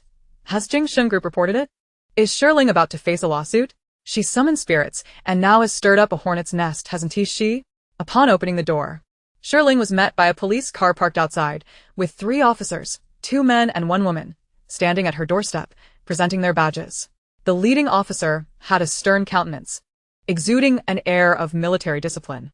Miss Shi Ling, we have received a report from Mr. Jing regarding an emergency, and we need to enter building 4 to gather evidence. Your cooperation would be greatly appreciated. Chapter 27. The heavy truck overturns on Linjiang Road. Shi Ling complied readily, asking, "What do you need me to do?" The young policewoman glanced behind Shi Ling, seeing nothing, and inquired, "Is she here?" "Yes, look, she's right beside me." Shi Ling offered a small mirror. The policewoman, despite her strong composure, was taken aback. The female ghost was right next to her, leaning close and greeting her through the mirror with a cheerful, "Hi." She subtly shifted aside, returning the mirror to Shi Ling, believing that it was better not to see. "Could you please lead us to help locate her remains?" asked Zhong Xian. Shi Ling nodded. Interestingly, she had no idea that there was a basement beneath this villa. She learned from the ghost that the basement had been secretly constructed by Bo Liang, who had sealed it after hiding a body. After the fire, the villa had been renovated, further concealing the existence of the basement. With the ghost as their guide, the police quickly located the nanny's remains, which had decayed over the years to mere bones. Zhong Xian, fearing to frighten Shi Ling and scar her tender psyche, shielded her from the sight. Urging the others to hurry and not frighten Shi Ling felt exasperated, thinking, "I'm not afraid of skeletons. I've seen them before." Zhong Xian was astonished, looking at Shi Ling with a gaze that suggested disbelief. "Wait, when have you seen them?" "Oh no, has it been exposed?" The streamer is clearly accustomed to such scenes. Shi Ling blinked. It must have been in a TV show. Zhong Xian sighed in relief. She thought, how could such a cool and ethereal girl possibly be a weirdo? 2 male officers were carefully photographing and collecting evidence, retrieving the remains. Meanwhile, Zhong Xian conversed with Shi Ling, attempting to divert her attention from the bones, but at a loss for words. She began discussing her work. "We just came from Linjiang Road. There was an accident involving a heavy truck that overturned, crushing a sedan." Vivid images flashed through Shi Ling's mind. The truck had overturned, crushing Qin Yao's car, with her sprawled in a pool of blood, her fate uncertain. Her heart raced. Is she all right? Everyone is, mostly fine. The truck driver was detained for overloading, but it's a pity about that luxury sedan. I hear it's a limited edition. That rich second-generation heir cried for half the day, clutching the car's wreckage. Zhong Xian replied. Shi Ling sighed in relief. Qin Yao was unharmed, and no one else was injured. However, the description of the wealthy heir sounded somewhat familiar. In Yun City, many affluent individuals hid their cars, and she pondered who had such misfortune. She resolved to find a way to compensate them another day. Shi Ling's live stream had not been turned off, and the viewers heard their conversation. I saw that news. The car was worth 8 million and the truck driver is pitiful, having worked hard in transport, only to lose everything and end up in debt. Why did he drive overloaded? And then, he overturned. It's fortunate no one died, otherwise he might have had to pay with his life. So, driving recklessly leads to tears for loved ones. Let this be a lesson for everyone. Shortly after the police left to gather evidence, news broke that Bo Liang, the president of Jing Sheng Group, was taken away for investigation. After the blood relationship test results between Mr. Jing and Jing Huan were revealed, it became clear to Mr. Jing that the words of the ghost in Shi Ling's live stream were indeed true. He collapsed in the hospital corridor upon regaining consciousness. He mustered his strength to convene a board meeting, revoking all of Bo Liang's positions within the company and rewriting his will, declaring that Jing Huan would no longer be the heir to Jing Sheng Group. Chapter 28. Shi Ling is a bastard fan, and her idol has had plastic surgery? Shi Ling urged the ghost not to scare her, and she slept soundly through the night. The following morning, she was not awakened by her alarm, but by a call from Qin Yao. Shi Ling, You saved my dog's life. Hurry, World Trade Mall. I'm treating you to a meal to express my gratitude. Shi Ling, reluctant to rise, mumbled that she would sleep a little longer, turning over and falling back asleep, only to awaken again at noon. Upon checking her phone, she found numerous missed calls and messages, 99 in total, all from Qin Yao. Taking a deep breath, Shi Ling dialed Qin Yao's number, only to be met with a cold huff. As she coaxed her while heading to the subway, Shi Ling said, "I was wrong. I'll treat you." Qin Yao retorted with a scoff, "You're treating me to sitting outside a supermarket eating instant noodles?" Shi Ling cleared her throat, replying, "Not quite. I can add a sausage for you." "Get lost," Qin Yao shot back. "So, shall I really roll away?" Shi Ling teased. "Come over here," Qin Yao commanded. Shi Ling thought Qin Yao was easily appeased. Upon arriving at the restaurant, Qin Yao presented Shi Ling with an extravagant meal. Shi Ling savored it thoroughly, while Qin Yao rested her chin in her hand, observing her, and playfully poked Shi Ling's forehead and cheek, asking, "Do you truly have a celestial eye? Or are you clairvoyant?" Shi Ling replied, "No, I'm just mentally ill." "Isn't it normal for someone with mental illness to see ghosts?" Qin Yao corrected her, frowning, "Nonsense. Darling, you are gifted, blessed by heaven with a meal. How could you be mentally ill?" Shi Ling retrieved a thermos emblazoned with the name of Yun City Mental Hospital from a canvas bag commemorating her discharge, taking a sip of water, adding, "But they all say that." Qin Yao poked her forehead again. "That mental hospital is run by the wealthy, isn't it? Thankfully, your Dr. Guyang has been reforming it. By the way, weren't you fierce when fighting ghosts? Why didn't you fight those people who took you to the mental hospital?" Shi Ling hesitated. "But if someone gets hurt, I'd have to pay for it, right?" She was quite poor. Previously, her family had not been affluent, and she needed to account for her expenses to her mother. Qin Yao waved her hand dismissively. "It's just money. A trivial matter. From now on, feel free to fight. I'll cover you. After all, I owe my life to you." Last night, when she saw the news about the accident on Linjiang Road, she felt a wave of trepidation. When she heard the driver mention how fortunate they were not to have taken Linjiang Road, or else they would have been crushed by the truck, and recalled Shi Ling's warnings, she was drenched in cold sweat. "Ling Ling, can you really tell fortunes?" Qin Yao excitedly grasped Shi Ling's hand, asking, "Can you help me predict my romantic prospects?" Shi Ling replied, "I really can't tell fortunes. That night was just a coincidence." Qin Yao huffed, "Why are you keeping it from me?" "Forget it. Some things must remain undisclosed, I understand." Shi Ling. She thought everyone seemed more like a master of metaphysics than she did. "Oh, is that you, Shi Ling? What a coincidence. I just saw you trending, TSK. I didn't expect you to be a bastard fan chasing after idols, and your idol is actually someone with a plastic surgery face." That snide voice. Shi Ling knew without turning around that it was Su Jian. Although his mockery was somewhat nonsensical, it did not prevent Shi Ling from retorting directly, "Su Shaosan. If you don't want your eyes, you can donate them. When did I ever chase after idols?" Qin Yao struck a more direct blow. "Su Shaosan. Is your beloved car repaired?" "Oh, it's completely wrecked and beyond repair. Are you going to cry again?" Shi Ling was astonished. "That unlucky fellow is Su Jian?" "Yes, now everyone online knows a rich second-generation heir in Yun City is crying over his luxury car," Qin Yao replied. Su Jian exploded in anger, directly showing them the video. "Everyone online knows you two are bastard fans too." Chapter 29. Which Qin family? The video prominently featured the scene in the restaurant where Shi Ling and Qin Yao encountered the girl group contestant Mu Ziyue. However, the video was brief, only capturing Mu Ziyue handing them her signed photo and educating them. Most comments praised Mu Ziyue and criticized Shi Ling and Qin Yao. "Oh my gosh. Mu Ziyue is so good to her fans. Her values are so right. She even kindly educated her fans. We need more idols like her to debut. Aren't they bastard fans? Following Ziyue into someone else's store, is that how they chase after idols? Does the restaurant even need to stay open?" Thankfully, Ziyue has good values and educated them. However, there were also a number of confused onlookers. Who is Mu Ziyue? I've never heard of her. However, I noticed a fan who resembles a popular metaphysical streamer, Shi Ling, from the recent viral videos in the Pai Paula category. Wait. Which of these three girls is the idol, and which is the fan? I can't help but feel that the two fans are more attractive, especially the younger sister in the white dress, who exudes a celestial aura, reminiscent of an ethereal being. A reply to this comment emerged. "No, she's a fool. A static fairy whose dynamic presence shatters into pieces, transforming a goddess into a neurotic. Fans of Muziyue quickly came to her defense. Muziyue is the most popular contestant from the girl group talent show Chasing Flowers. Please support her. She dances exceptionally well, has a commendable worldview, and is incredibly polite. This trending topic significantly boosted Muziyue's visibility. However, on the flip side, Shi Ling and Qin Yao were branded as stalker fans. No girl in the fandom appreciates stalkers, leading to a torrent of vitriol directed at the two. At this juncture, Muziyue posted on Weibo, showcasing several of her professionally retouched photos and stating, "Hello everyone, I am Muziyue." The two younger sisters that day were merely a bit reckless. They did not impact me greatly, so please do not blame them. They're still young.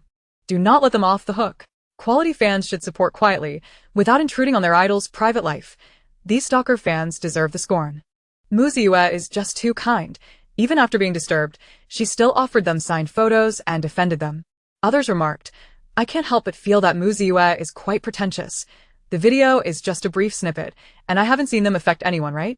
Besides, those two young girls are undoubtedly more attractive than her surgically altered face." However, this comment was swiftly dismantled by her fans as a manifestation of jealousy. Shi Ling was astonished. The angle of the video suggested it was secretly filmed by Muziyue's manager using a mobile phone. Qin Yao, with her fiery temper, immediately lashed out. "Is this woman insane? Who is her fan?" Shi Ling soothed her. Calm down, calm down. I'll clarify and release the full surveillance footage so that netizens will know the truth." Qin Yao took a deep breath and angrily sought the restaurant owner for the surveillance. Yet, she was informed, "Miss Qin, I apologize, but our surveillance system has malfunctioned these past 2 days." Naturally, Qin Yao did not believe the owner's explanation and scoffed. "How much did Muziyue pay you?" "I'll offer you double." The owner replied, "Miss Qin, I do not understand what you mean." Qin Yao retorted, "Triple." The owner glanced at her and lightly coughed. "I am not the kind of person who is swayed by money." Frustrated, Qin Yao pressed for times. Just as the owner was about to relent, Shi Ling intervened to stop her. Qin Yao was unconcerned about money, while Shi Ling was deeply troubled. "Have you lost your mind? We could just report this. You are the distinguished daughter of the Qin family in Yunqing. Surely, you can win a lawsuit." The restaurant owner initially assumed these unfamiliar girls were like Muziyue, just small-time stars or internet celebrities attempting to extort him. He was taken aback to discover they were locals, and it sounded like they had significant backing. He sensed trouble, which Qin family. Chapter 30. It's not like your blood was used to dye it. Su Jun watched the drama unfold, almost wishing for a fight. "Come on, owner, don't be intimidated. Her family is merely in real estate development." "Oh, and the land beneath your feet was developed by her family too." Su Jun was a frequent patron of the restaurant, and the owner recognized him as the third son of the Su family. Upon hearing his words, the owner broke into a cold sweat. "The Qin family of World Trade Real Estate Group? I cannot afford to offend such a prestigious family." The owner's reaction was akin to a dramatic change of face. He laughed heartily. "Ah, so you are young Master Qin's sister. What a twist of fate. Just like the old saying goes, a flood has submerged the Dragon King's temple, and family members do not recognize one another. Just the other day, young Master Qin mentioned you had just returned to the country. I never expected to meet you so soon." Qin Yao impatiently interrupted his attempts to curry favor. "The surveillance footage, please." The owner replied, "Of course, I will get that for you right away." After obtaining the complete surveillance, Shi Ling promptly shared it on her social media. Shi Ling remarked, "Stalker fans? This is my superstar, alright?" After watching the video, my reaction is the same as Shi Ling's. Where do these lunatics come from? Just because a friend jokingly referred to her as a superstar, they think it's an invitation? Our dormitory number is still the celebrities' rest area. Wow. Indeed, all of the beautiful friends are stunning. This red-haired lady is at least 800 times more attractive than that Muziyue. Is Muziyue just a small fry trying to play big? Even before debuting, she is already so arrogant, it's laughable. The compliment she received on the trending topic was something her manager had to remind her to say. "Wait a minute. I just realized something."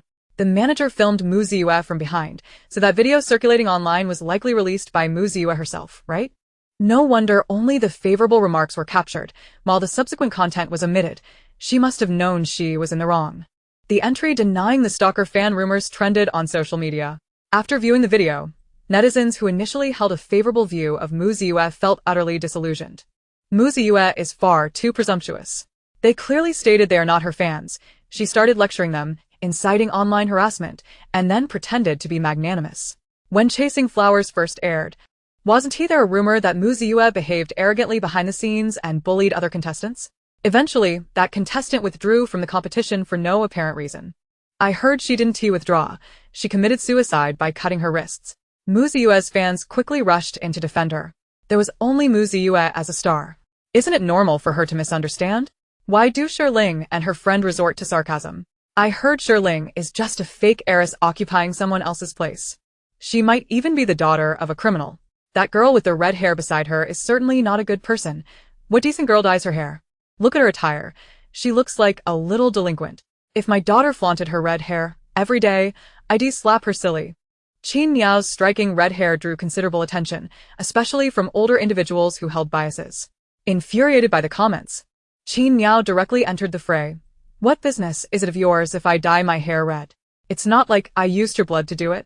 Qin Niao engaged in a heated online exchange, feeling extremely unsatisfied.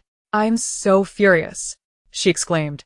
Shi Ling attempted to calm her down, advising, don't let it get to you. It can lead to health issues. Why not report it to the authorities? We could use legal measures to resolve this. Qin Niao slapped her forehead, feeling regretful. It's my fault. Having just returned to Yunqing, I'm not yet accustomed to using my influence to intimidate others. Shi Ling replied, Ah. That's not what I meant. Qin Niao had already called her father, saying, Dad, someone is bullying me online. They say I'm a little delinquent for dyeing my hair red. Qin father was taken aback. Aren't you? Happy Mid-Autumn Festival. Chapter 31. There's a cloud of dark energy above his head. Qin Niao was so incensed that she contemplated severing ties with her father. However, Qin father acted swiftly, promptly issuing a statement. Qin Shi World Trade Real Estate Group v. Miss Shi Ling's friend is not a delinquent. She is our Qin family's young lady. We will pursue legal responsibility for the slanderers. People tend to bully the weak and fear the strong. Initially seeing just two young girls, they felt free to speak as they pleased. Now, upon realizing that they were backed by a significant family enterprise, they all fell silent. How ridiculous. Just for dyeing my hair red, they label me a delinquent and spread slander. The Qing dynasty has been gone for over 100 years. I love dyeing my hair. Not only red, I've dyed every color of the rainbow. Wow. So Shi Ling's friend is a wealthy heiress. No wonder, she has such a great demeanor. Is the rich sister single? I'd like to volunteer as a bedmate. But didn't Shi Ling get kicked out of the aristocracy? How can she still associate with a wealthy heiress? Moreover, the Qin family is wealthier than the Shi family. Could it be that Shi Ling is serving as a little attendant? Meanwhile, the little attendant Shi Ling was indeed enjoying the attentive service of the eldest daughter of the Qin family. Qin Niao gently massaged Shi Ling's shoulders, playfully coaxing her. Ling Ling, please accompany me to the girl group audition. We'll stand there and seize Muziua as center position. Just watch her cry. Shi Ling, weary of the demands of singing and dancing, merely wished to slack off. I can't sing or dance. You can take on the role of the superstar. And I'll support you, Qin Niao. Go for it and walk the path of glory. However, Qin Niao, with a serious expression, patted her own chest. I am the one with the talent. She then patted Shi Ling's shoulder, declaring, and you are the one with the looks.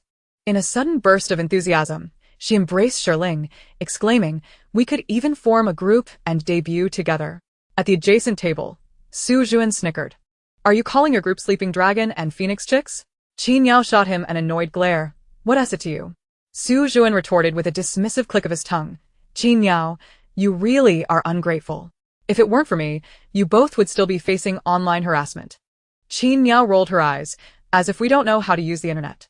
Noticing the escalating argument between the two, Shi Ling hurriedly intervened. But both turned to scrutinize her. Ling Ling, why aren't you joining me in scolding him? Shi Ling, you wouldn't have done something to betray me, would you? Su Juan pondered what could have led Shi Ling to show him mercy. Who has wronged you? That's just your own misfortune. There's a dark cloud hovering over you. Niao Niao, let us keep our distance from him. We can't afford to catch his bad luck. Shi Ling genuinely noticed the ominous aura lingering around Su Juan and instinctively felt it was a sign of misfortune. Su Juan scoffed. A dark aura? Shi Ling, you're acting like a fortune teller. At least learn some proper terminology. However, having experienced the events of the previous night, Qin Niao took Shi Ling's words to heart. stepping back a few paces from Su Jun and hiding behind Shi Ling, fearful of being tainted by bad luck. We should definitely keep our distance. I still have to walk the path of fame. Su Jun, rebellious by nature, approached Qin Miao, defiantly asking, "What misfortune?" "I've sailed smoothly through life. Even last night's dangerous situation only left me with a minor scrape. How could I possibly be unlucky?" With a loud crash, the chandelier above Su Jun's previous position fell. He froze, staring at the fallen light fixture that had just been where he stood. Had Shi Ling not made that comment, he would have still been there and undoubtedly would have been injured. Chapter 32. Not a turtle in a wishing well. Su Jun was left dumbfounded, even ignoring the manager's apologies. After regaining her composure, Qin Miao's eyes sparkled with excitement as she looked at Shi Ling. "Ling Ling, you're incredibly gifted." Shi Ling, though slightly bewildered, felt as if this outcome was somehow expected. As Su Jun gradually calmed down, he insisted, "It's just a coincidence. Definitely just a coincidence." Shi Ling, "I refuse to believe in those supernatural phenomena. Don't think I'll ask you for help like those fools online." Despite his words, he hurriedly left, glancing back over his shoulder, wary of the chandelier falling again. In the Jing family villa, old Master Jing sat alone in his study, gently polishing a portrait of his beloved daughter. His weary eyes, bloodshot and filled with sorrow, reflected the toll of a single night. Outside, commotion broke out. "Master, Miss Huan Huan insists she wants to see you," the butler reported.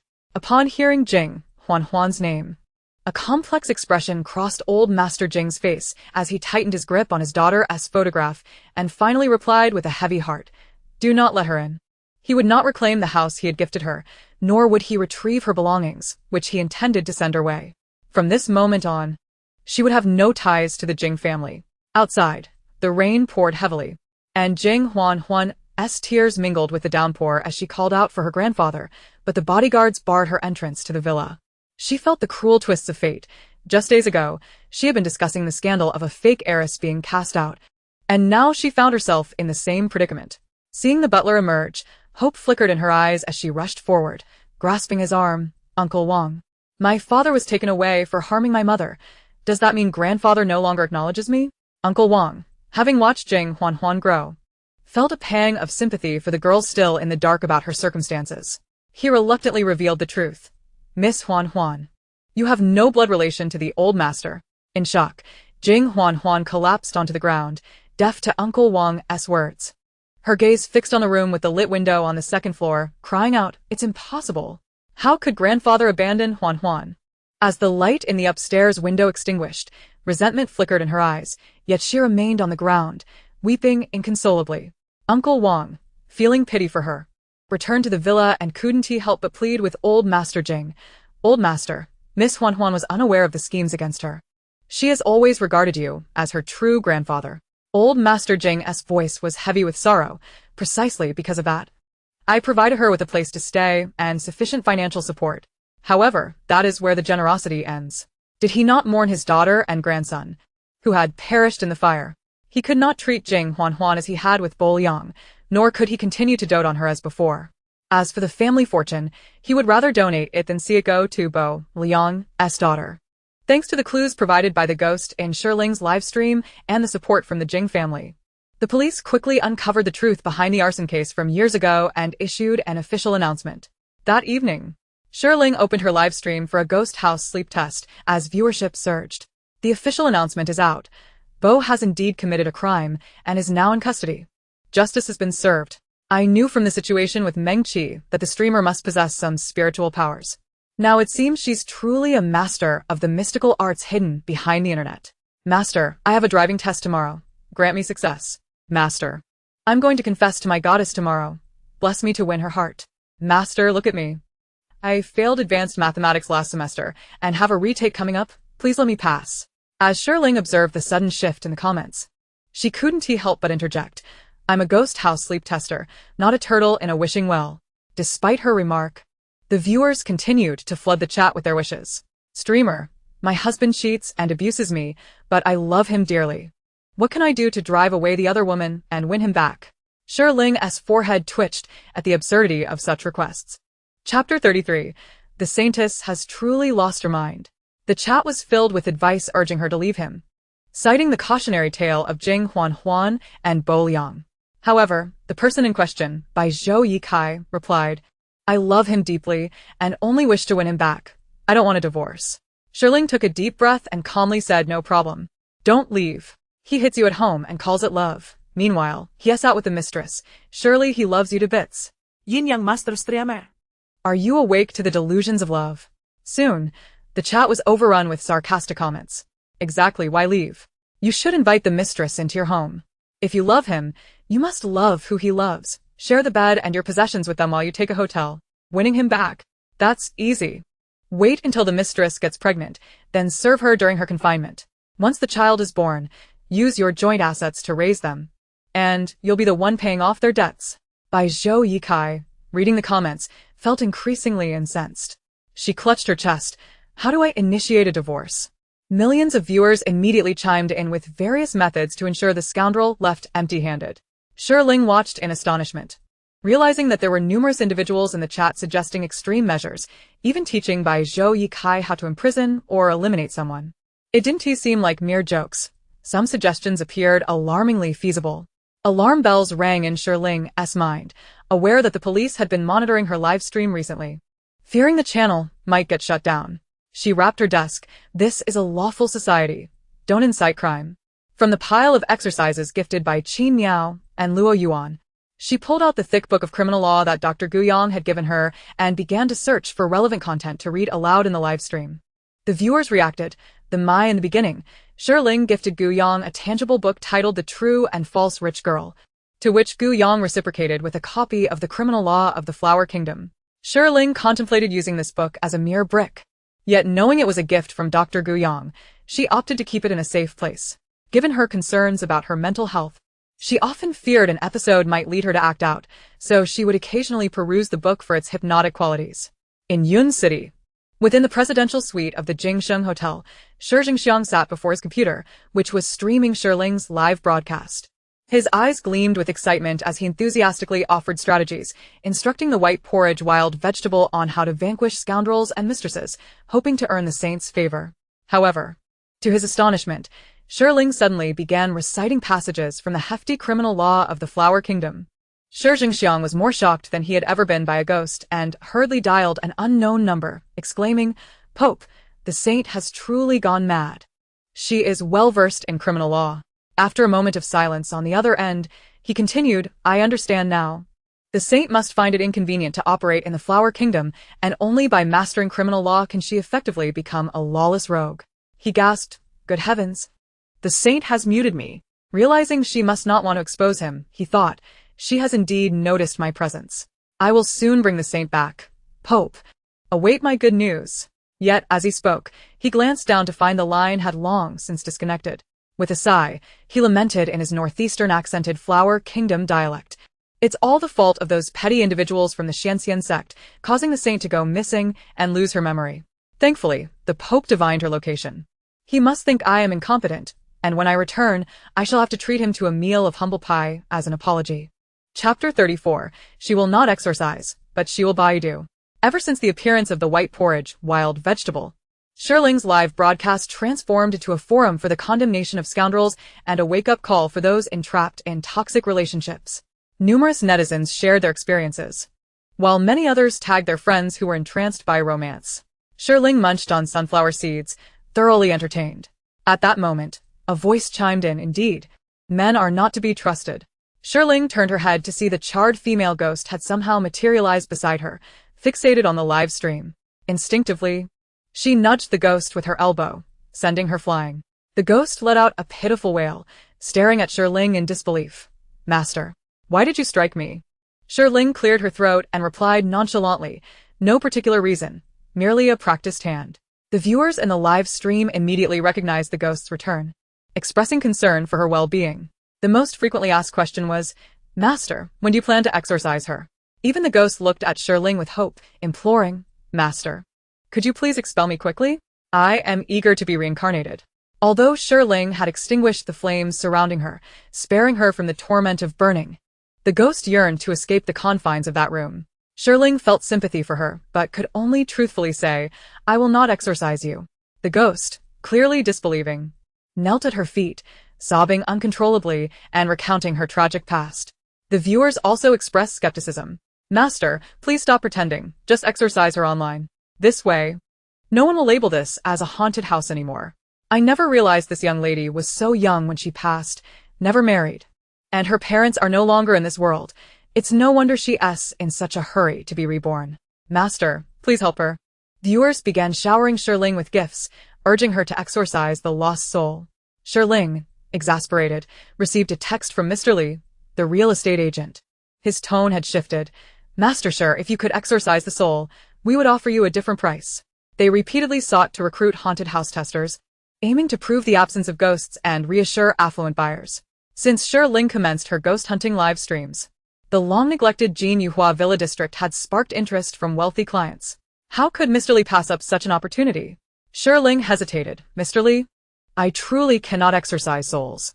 Mr. Li pressed on. "Master Shi, how about 1 million? Shi Ling sighed. "Mr. Li, this is truly not about the money." Mr. Li persisted. "Master, I've come to understand. I should not be the middleman profiting from the difference. In fact, the owner is offering you 10 million. Shi Ling abruptly stood up, cursing the unscrupulous merchant under her breath, before quickly texting back, "Deal." Though she lacked the ability to exorcise, she could certainly search for information. To allow the netizens to witness firsthand, Shi Ling moved a full-length mirror closer, enabling everyone to see the ghost. Initially sprawled in front of the phone, the ghost turned to greet the viewers through the mirror, wearing a self-assured smile that inadvertently terrified them. "Don't smile. When you do, I get scared." Now I understand why Shi Ling instinctively strikes at ghosts. That sudden appearance is quite alarming. Most of those still watching Shi Ling's live broadcast were driven by curiosity rather than fear, seizing the rare opportunity for cross-dimensional interaction, and began bombarding the comments with questions for the ghost. For the first time in many years, the ghost was able to chat with so many people, enthusiastically sharing her posthumous reflections and experiences as a ghost. Meanwhile, Shi Ling utilized her second phone to search for ways to exorcise souls. Chapter 35, The Elemental Periodic Table Exorcism Method. Shi Ling dismissed the convoluted rituals involving altars and prayers lasting 49 days, opting instead to start with the simplest method, chanting scriptures. She recited the Great Compassion mantra twice, but to no avail. She then tried the Golden Light mantra, the Bible, the Quran, and finally the Elemental Periodic Table. This time, there was a reaction. The ghost, nearly dozing off, along with the viewers, were suddenly jolted awake by the appearance of 2 shadows in the mirror, one black and one white. What the heck is that floating over with chains? Is it the black and white impermanence? The host is amazing. I will never doubt her abilities again. Just descended from the Taoist temple, have I fallen behind the times? Not only is ghost live streaming popular now, but also exorcising with the periodic table? Shi Ling was somewhat taken aback, but remained unfazed. Having encountered the black and white impermanence before, their handsome appearances did not frighten her. She mused, perhaps the underworld officials assess appearance when selecting their ranks. As the black and white impermanence now stood before her, the black impermanence glared at her more fiercely than before, while the white impermanence forced a smile. For some reason, Shi Ling felt they regarded her with a mix of anger and resentment. Was it because they had to work the night shift? Shi Ling, feeling like a burden, stepped back and nudged the ghost forward, urging, "Please take her away. Safe travels." The black and white impermanence shackled the ghost and dragged her away, vanishing as swiftly as they had arrived. Shi Ling watched in astonishment. The live stream exploded with excitement. What the heck? Who would dare say the host is unreliable? She summoned the black and white impermanence. She must be a big shot. So, the periodic table has such utility. Chemistry students have found a new career path. I declare the essence of the world is chemistry. Who would dare say chemistry is one of the 4 great pitfalls of science? What pixel quality does the host have? Why is it so blurry? I couldn't see what the 2 looked like before they left. Why didn't you keep them for a chat? Shi Ling sensed that the black and white impermanence did not favor her. What purpose would staying serve? Would they take her along too? I just wanted to see them. Host, could you invite them back for another round? Shi Ling replied, since ancient times, who has escaped death? There will always be another chance to meet. Life is precious. Do not rush towards demise. Why did it take me several attempts with the periodic table and yield no results? Does the host have any tricks for summoning the black and white impermanence? Shi Ling, fearful of her live stream being shut down, rejected any notions of superstition. This is a haunted house livestream. There are no ghosts here. Welcome to Purchase Villas. Rational consumption is encouraged. The viewers, unable to sleep, found solace in the absence of the ghostly cries that night, while Shi Ling enjoyed a peaceful slumber. The following day, Shi Ling's video of summoning the black and white impermanence using the periodic table of chemical elements surged to the top of trending searches, albeit with a rather blurry resolution. Apart from the few netizens who witnessed the event live in her streaming room, the majority dismissed it as merely a skit crafted by an internet celebrity. However, within certain groups, these videos incited a tempest of interest, sending ripples through the realm of metaphysics. Numerous practitioners of the arcane began surreptitiously studying the periodic table. After Shi Ling performed a ritual to liberate a female ghost during her livestream, Mr. Lee promptly transferred 10 million to her account, excitedly informing her that several villas in Jinyu, Huating had been sold. For the first time, Shi Ling savored the intoxicating taste of sudden wealth, treating Qin Yao to outings over the past few days. This continued until the final night spent in one of the 4 villas at Jinyu Huating. Outside, a tempest raged, accompanied by flashes of lightning and thunder. Shi Ling, as per her routine, opened her live stream, engaging in light banter with her viewers as she ascended the stairs. Today marks the memorial for the last ghost sleep tester. Glancing down at her phone while climbing, she suddenly noticed a shadow descending the staircase. Chapter 36, The Bus Route 4.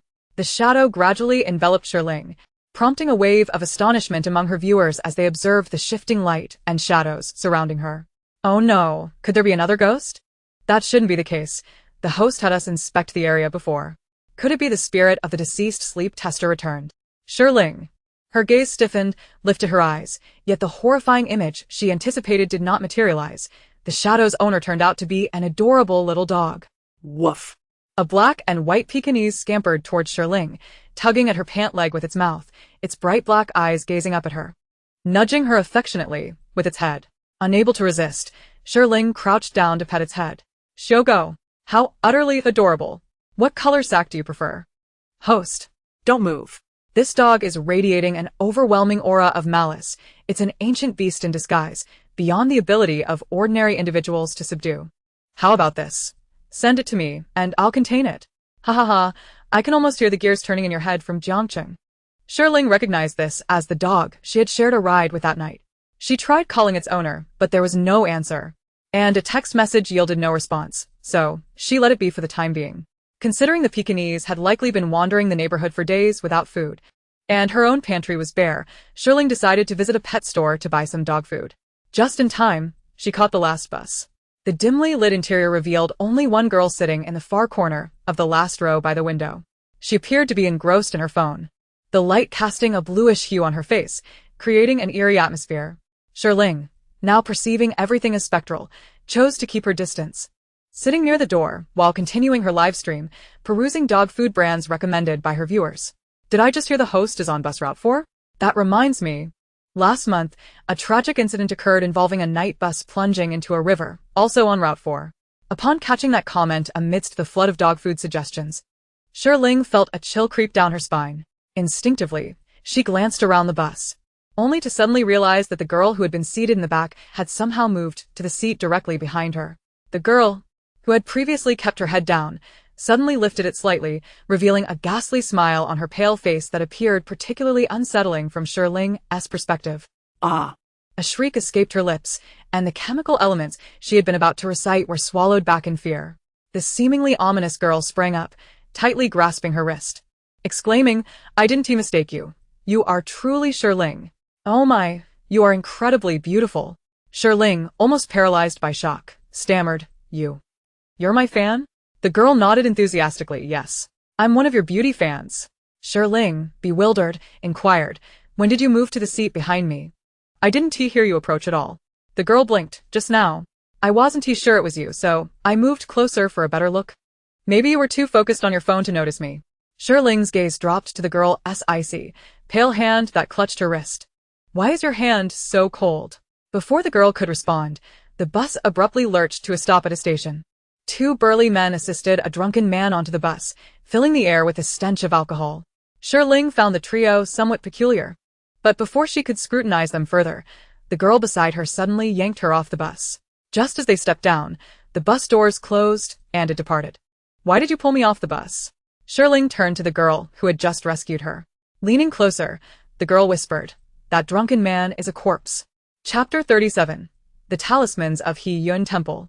Shi Ling was taken aback, regarding her with a gaze of disbelief. "How do you know?" The girl replied, "People who frequently encounter corpses tend to know." Shi Ling recoiled a few steps, astonished. "Frequently encounter corpses?" The girl affirmed, "Yes, I work at a funeral home." It's part of my job. Just as Shi Ling was about to dial Yao Yao Ling, the fourth route bus halted at a certain stop, and the passengers on board were apprehended by undercover police. Shi Ling temporarily cut off her live stream, and the girl from the funeral home, Fu Yan, was summoned to the police station for questioning. As it turned out, just as Fu Yan had speculated, that drunken man was indeed a corpse. It emerged that the three individuals had been drinking together, and one had succumbed to alcohol poisoning, while the other two, believing him merely intoxicated, attempted to escort him home. By the time they realized he was cold, they had already boarded the bus, and in their confusion, they were apprehended. Upon leaving the police station, Shi Ling exchanged contact information with Fu Yan. She learned that Fu Yan was an external staff member at the funeral home. Her job differed from what Shi Ling had imagined. Not an embalmer or crematory technician, but rather someone who performed rituals for the deceased at the behest of various clients. Upon discovering Shi Ling had initially thought she was a ghost, Fu Yan couldn't contain her amusement. "I've always had cold hands and feet. My master says it's due to insufficient vitality." Shi Ling remarked, "Is metaphysics becoming so scientific nowadays?" Fu Yan shot her a knowing glance. "We can't engage in superstitions now, can we? By the way, I'm from Heiress Temple. Which sect do you belong to that allows you to summon the black and white impermanents using the periodic table? I've tried several times, and it hasn't worked at all. I can't even summon a minor spirit." Fu Yan inquired curiously. Shi Ling replied earnestly, "I hail from Yunqingno. One high school." Fu Yan scratched her head. "Do they still teach that there?" Shi Ling clarified, "We start learning chemistry in the third year of junior high." Fu Yan, clearly intrigued by Shi Ling, engaged her in discussions about metaphysical topics, even accompanying her to the pet store to purchase dog food. "You're remarkable." The spirit in the four villas at Jinyu Huating was heavy with resentment and had previously committed murder indiscriminately. No one dared to perform a ritual there. Yet you managed to summon the black and white impermanents to take her away. Fu Yan gazed at her in awe. Shi Ling, puzzled, asked, "Why was no one willing? Was she that formidable?" Fu Yan nodded vigorously, "Yes. Someone attempted to perform a ritual there before, and they ended up dead."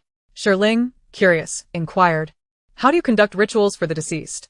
Fu Yan explained, "We perform rituals, though methods vary by sect. If you're curious, I can show you during my next ritual." Shi Ling nodded enthusiastically, realizing it would be beneficial to learn, so she wouldn't have to rely on last-minute searches on Baidu in the future. Noticing Shi Ling's interest in performing rituals for the deceased, Fu Yan animatedly recounted the souls she had guided over the years. "I lack sufficient skill. I need to shed tears from a cow's eye to see the spirits. But some of them are truly terrifying. Sometimes, it's better not to see them. Let me tell you, the one I guided tonight looked." The pet store owner and employees exchanged glances, suspecting the two girls might have escaped from a mental institution, particularly noting the canvas bag emblazoned with Yun Chung Mental Hospital slung over the arm of the girl in white. Before heading to the police station for her statement, Shi Ling had already ended her live stream, and after purchasing the dog food and returning home, she finally reopened the stream. "Host, you're finally online. I thought you were taken by a ghost on your way back. So, what happened? What is the follow-up? Did those two men kill the drunken man?" "It is not a grave criminal case, merely an unfortunate incident." Shi Ling briefly recounted the situation to prevent internet speculation. She set aside the live stream and poured dog food for the Pomeranian, yet the dog showed no interest, instead gnawing on a piece of bamboo it had retrieved from somewhere. Chapter 38. I am the ancient steed of Chiyu, the iron-eating beast. Even after Shi Ling moved from the Jinyu Huating complex to her rented apartment, she was unable to contact the Pomeranian's owner. The dog was undeniably adorable, so she temporarily adopted it. However, over the past few days, Shi Ling discovered that the Pomeranian refused to eat dog food or meat, primarily subsisting on bamboo. Her suspicions grew daily, until one day, when she stumbled upon the Pomeranian quietly defecating in the bathroom, only to find it was green dumplings. Her investigation reached a conclusion. Goodness, it was indeed a panda cub. No wonder she couldn't reach that enchanting creature. It turned out to be a smuggled national treasure. So stunningly beautiful, yet a criminal. Shi Ling felt a pang of sorrow, quickly flipping through the criminal law book Dr. Guyang had gifted her. Oh, dear. Harboring a panda could lead to a 5-year sentence. This simply would not do. Despite its cuteness, she could not afford to keep it.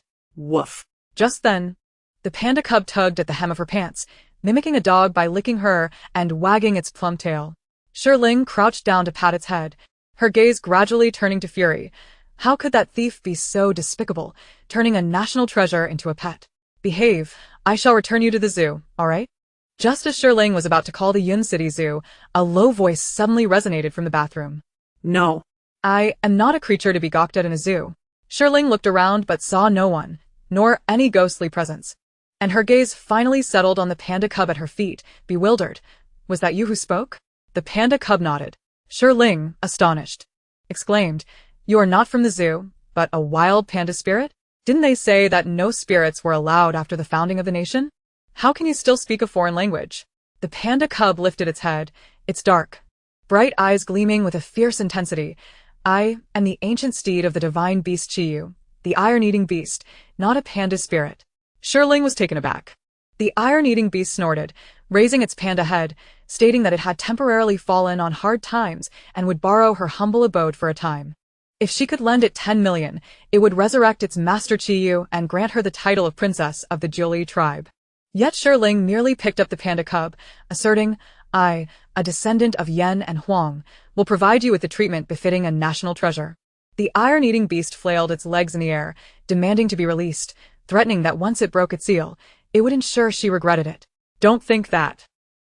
Shi Ling swatted its round bottom, exclaiming that it was learning the wrong things, imitating telecommunication scams. The iron-eating beast let out a few whiny cries, its dark eyes glimmering with anger, yet its words lacked conviction. You are actually mistreating a national treasure.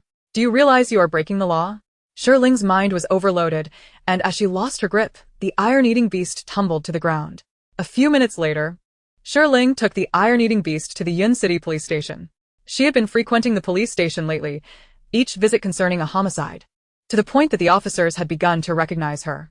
Shi Ling placed the iron-eating beast on the desk, declaring, I wish to report a found wild panda cub. As the two officers took notes, their eyes fell upon the iron-eating beast she had brought. The creature immediately barked and began to nuzzle Shi Ling, licking her hand and wagging its tail, behaving like an exuberant dog. The officers exchanged glances, and their expressions conveyed a mix of incredulity and amusement. Miss Shi Ling, this is clearly a dog. There are no wild pandas in the city, and we have not received any reports from the zoo. Shi Ling pushed the iron-eating beast aside, insisting it was indeed a panda and a panda spirit at that, claiming to be the steed of the ancient Chiyu. Chapter 39. You are so weak. Do you deserve it? As Shi Ling spoke, she heard the two officers, who had maintained serious expressions, suddenly burst into laughter. When she looked at them, their faces turned grave once more, but they could hardly suppress their smiles. You don't believe me? It's the kind of talking panda spirit that eats bamboo and produces green dumplings instead of dog food. Following their gaze, Shi Ling noticed that the iron-eating beast was happily munching on dog food, crunching delightfully. The looks exchanged between the officers mirrored those she had seen from doctors at a mental institution. Shi Ling. Officer Zhong Xian held a handful of dog food, feeding the creature while petting its fur, remarking that it seemed quite hungry. Having just fetched some food from the police dog area. Shi Ling, your dog is very well behaved. The iron-eating beast looked up at Shi Ling innocently. Woof woof. Shi Ling clenched her fists, her tone strained. It really can talk. It is truly a panda spirit. Zhong Xian chuckled, her hand brushing Shi Ling's forehead. Shi Ling, I am not running a fever. One of the officers whispered something to Zhong Xian, and she turned to Shi Ling with concern. Shi Ling, you might be stressed from staying in that haunted house and encountering so many homicides. I should take you for a checkup. Shi Ling. The iron-eating beast nestled in Zhong Xian's arms, its bright eyes gazing at Shi Ling, its usual innocent demeanor now carrying a hint of mischief. Shi Ling explained its origins, leaving it at the police station for its owner to claim. Green tea panda. How could she not be wary? If it stayed there long enough, it would inevitably be exposed. That night, as Shi Ling turned in her sleep and reached for a plush toy on the bed, she unexpectedly grasped something that moved. Startled, she instinctively threw it away and swiftly turned on the room light. The black and white ball she had tossed collided with the wall and slowly slid down. Weakly, it proclaimed, You have broken the law. You have committed the crime of murdering a national treasure. Shi Ling, still shaken, exclaimed, "What on earth? Aren't you at the police station?" The iron-eating beast scampered up to her, arms outstretched. "I'm back." Shi Ling clenched her fists. Did it really think it was adorable? From that point on, the iron-eating beast clung to Shi Ling, no matter where she tried to discard it.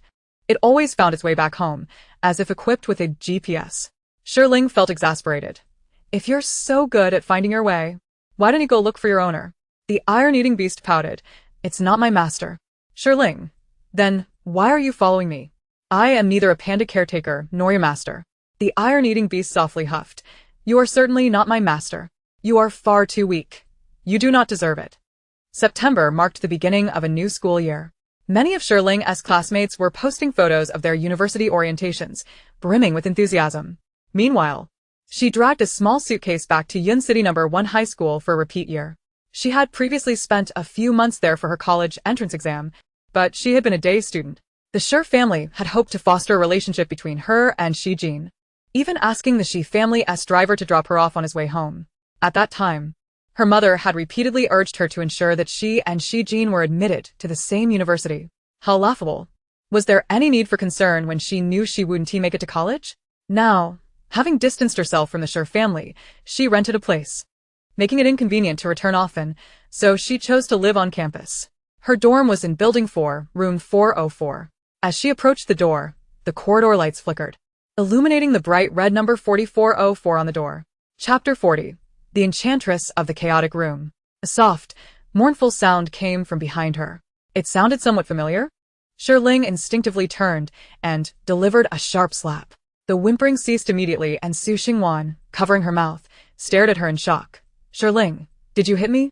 Shi Ling, feigning innocence, exclaimed, Su Xiaoxi, it's you. I thought I was haunted." "Shi Ling, you did that on purpose." Su Xingwan felt that Shi Ling's acting was exceedingly perfunctory, yet having witnessed her brother being beaten by Shi Ling, she dared not retaliate. Shi Ling pushed the door open and entered the dorm, discovering that out of the 6 beds, only 2 were unoccupied, the other 4 were already claimed. She retrieved her luggage, poised to make her bed, when she noticed Su Xingwan swiftly claiming her spot, taunting, "This is my bed." Well. Shi Ling caught sight of the pale little hand protruding from beneath the bedding, her pupils slightly constricting as she hastily gathered her belongings and turned to occupy another bunk. The hand by the wall retreated. Su Xingwan, having seized Shi Ling's bed, felt a surge of satisfaction, remarking, "Shi Ling, I didn't expect you to be a repeater. However," she added disdainfully, "with your grades, you couldn't even get into a liberal arts university, let alone pursue science."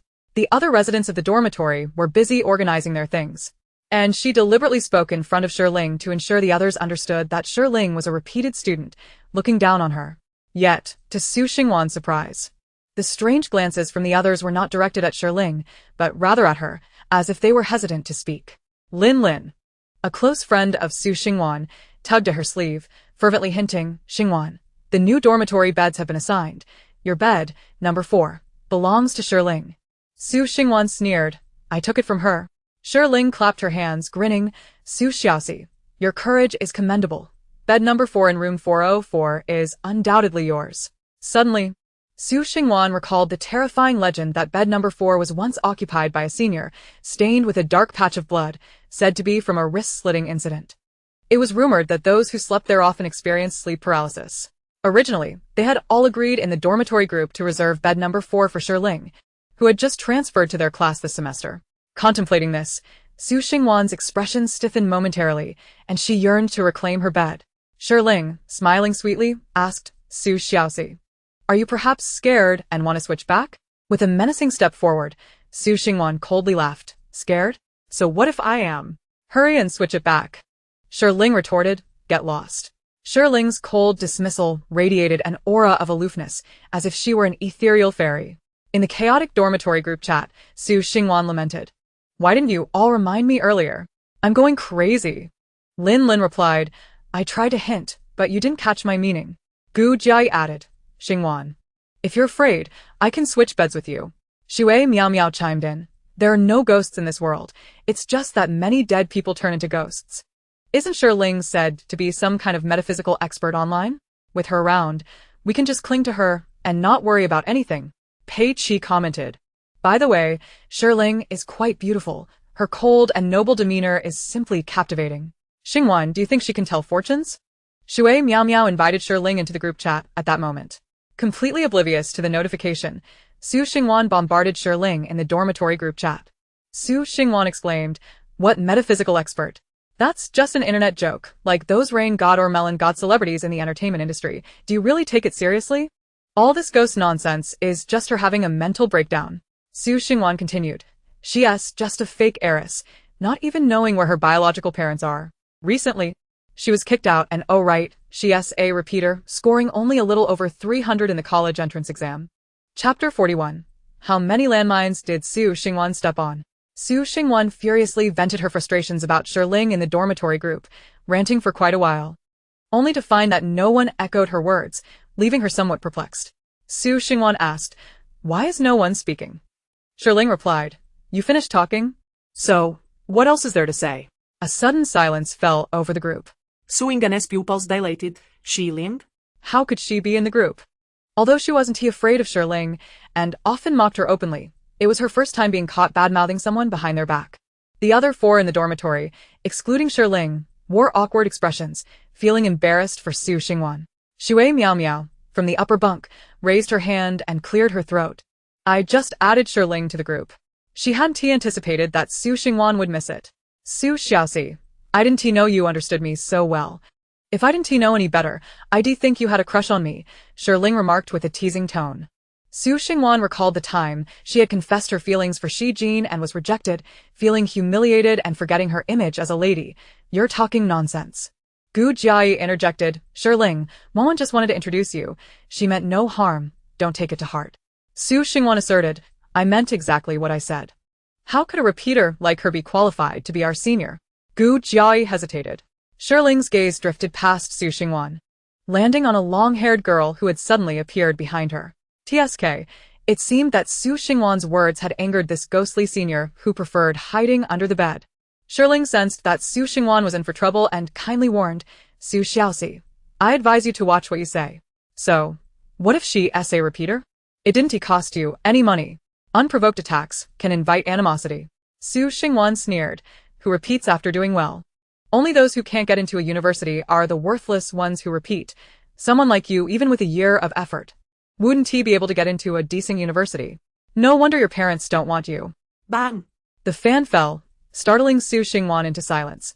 As she froze in shock, she looked at the fan that had landed beside her foot, feeling a chill creep up her back. She had narrowly escaped a blow to her head. The others in the dormitory were equally startled by the noise. How did the fan suddenly fall? Lin Lin quickly inquired, concerned for Su Xingwan. Su Xingwan felt a sharp pain in her toes from the impact and, despite being frightened, was too preoccupied to continue arguing with Shi Ling.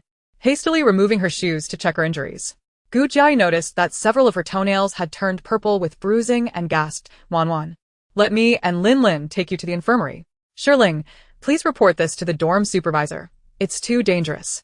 Shi Ling observed Su Xingwan limping away from the dormitory and glanced at the fallen fan along with the ghostly figure lingering in the shadows, feeling somewhat astonished. Just how much animosity did Su Xingwan's words elicit, stepping on so many landmines that she nearly pushed someone to the brink? As Shi Ling's gaze settled on her, the ghostly figure seemed to sense it and looked back at her, their eyes meeting. Before Shi Ling could react, the figure hastily retreated beneath Su Xingwan's bed. Hiding in the darkness, while casting a furtive glance at Shi Ling, with her fist raised, thought, not going to scare her? Seems like she's a bit socially anxious.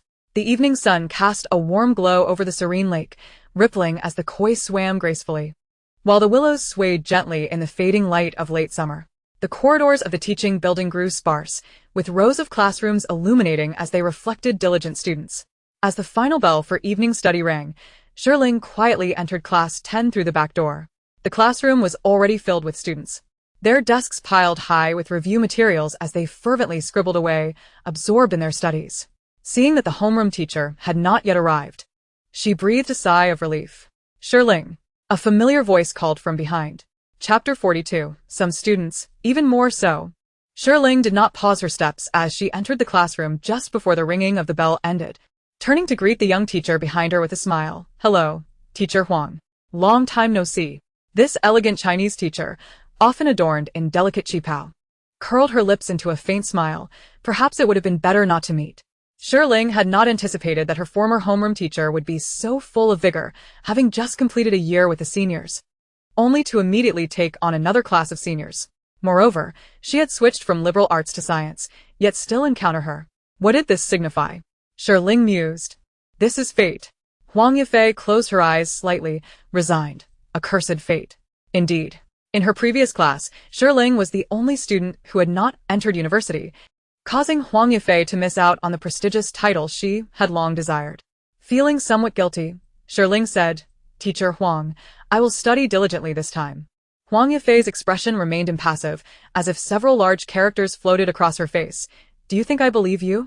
She shot Shi Ling a glance, said nothing further, and proceeded directly to the podium, exuding an air of authority in her elegant attire. As Shi Ling entered the classroom, she settled into an empty seat near the back door. Her desk mate was buried under a mountain of study materials, engrossed in solving problems, barely glancing in her direction. Shi Ling was taken aback. It was Luoyuan. When Luoyuan looked up, her annoyance at being interrupted was palpable. Yet she merely acknowledged Shi Ling with a grunt before returning to her tasks. Shi Ling was astonished by her appearance. It had only been a few days since they last met at the mall, yet now Luoyuan's eyes were shadowed with fatigue, reminiscent of the iron-eating beast that had clung to her. Despite appearing utterly exhausted, with her eyes nearly closing, Luoyuan continued to diligently work on her exercises. Shi Ling, an underachiever, was greatly impressed. Could this be the essence of a top student? Huang Yifei approached the podium and inscribed her name on the whiteboard in elegant, flowing script. She informed the class that their previous homeroom teacher, Mr. Li, was on maternity leave, and she would be taking over for the year. The sight of her name on the board stirred a wave of murmurs from the back rows. Huang Yifei's reputation had preceded her throughout the grade. Indeed, after her self-introduction, she quickly established the rules. In my class, no one is allowed to enter after the bell has rung. You are all in your senior year. Yet some students still lack a sense of urgency, arriving only when others are already studying. Her gaze fell upon a few habitual latecomers. A cold voice from the doorway interrupted. Huang Yifei's sharp eyes shot towards the entrance, where a silver-haired boy clad in a black hooded coat stood. Her attention was not on his handsome face, but rather on his silver hair, a blatant violation of the school's grooming standards. Even more audacious, he ignored Huang Yifei entirely, sauntering to an empty seat in front of Shi Ling, where he slumped down and fell asleep beneath his hood. Shi Ling poked him gently with her pen and whispered, Hey. He did not even lift his head, merely adjusting his seat further forward, remaining unresponsive to her attempts. Was he truly that tired? Shi Ling glanced at the other students in the front row, and then at Luoyuan beside her, contemplating how it was those who should be awake were instead sound asleep. Huang Yifei had not anticipated encountering such a rebellious spirit so soon after establishing her rules. Before long, she learned from a well-meaning student in the front row that this defiant, dyed-haired boy was named Yu Chen. Yu Chen, the heir of the Yu family from the northern part of the city, was known as the only grandson of the esteemed elder Yu. He had been frail and sickly since childhood, and his silver hair was a result of his ailments. He had previously received private tutoring at home, and few had ever laid eyes on him unless they were connected to the Yu family. The student sharing this information, Fang Songzhao, came from a family that owned a food factory and was known for distributing cookies during the holidays, earning him the nickname Cookie Boy at school. He had once achieved a remarkable feat, ranking in the top 10 of his grade, which had left him in high spirits, leading him to share cookies with classmates across various classrooms. Shi Ling felt a pang of regret upon receiving a cookie. If only Fang Songzhao's family owned a bank instead. Su Xingwan was also captivated by Yu Chen's striking looks, but upon hearing Fang Songzhao's remarks, she expressed disappointment. So handsome, yet such a sickly state. Is it albinism? I've heard it's South hereditary among close relatives. Could that be the case? This made her recall the ambiguity surrounding Yu Chen's father, which prompted a look of disdain. No wonder the Yu family kept him hidden away. Lin, who had just been praising Yu Chen's looks, was momentarily taken aback. Does that mean Yu Chen is a fool?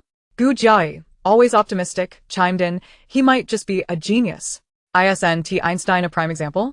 Lin clicked her tongue, commenting on the chaos of their circle. Meanwhile, Qin Zhan in the front row furrowed his brow and turned to Su Xingwan, asserting, Yu Chen doesn't have albinism.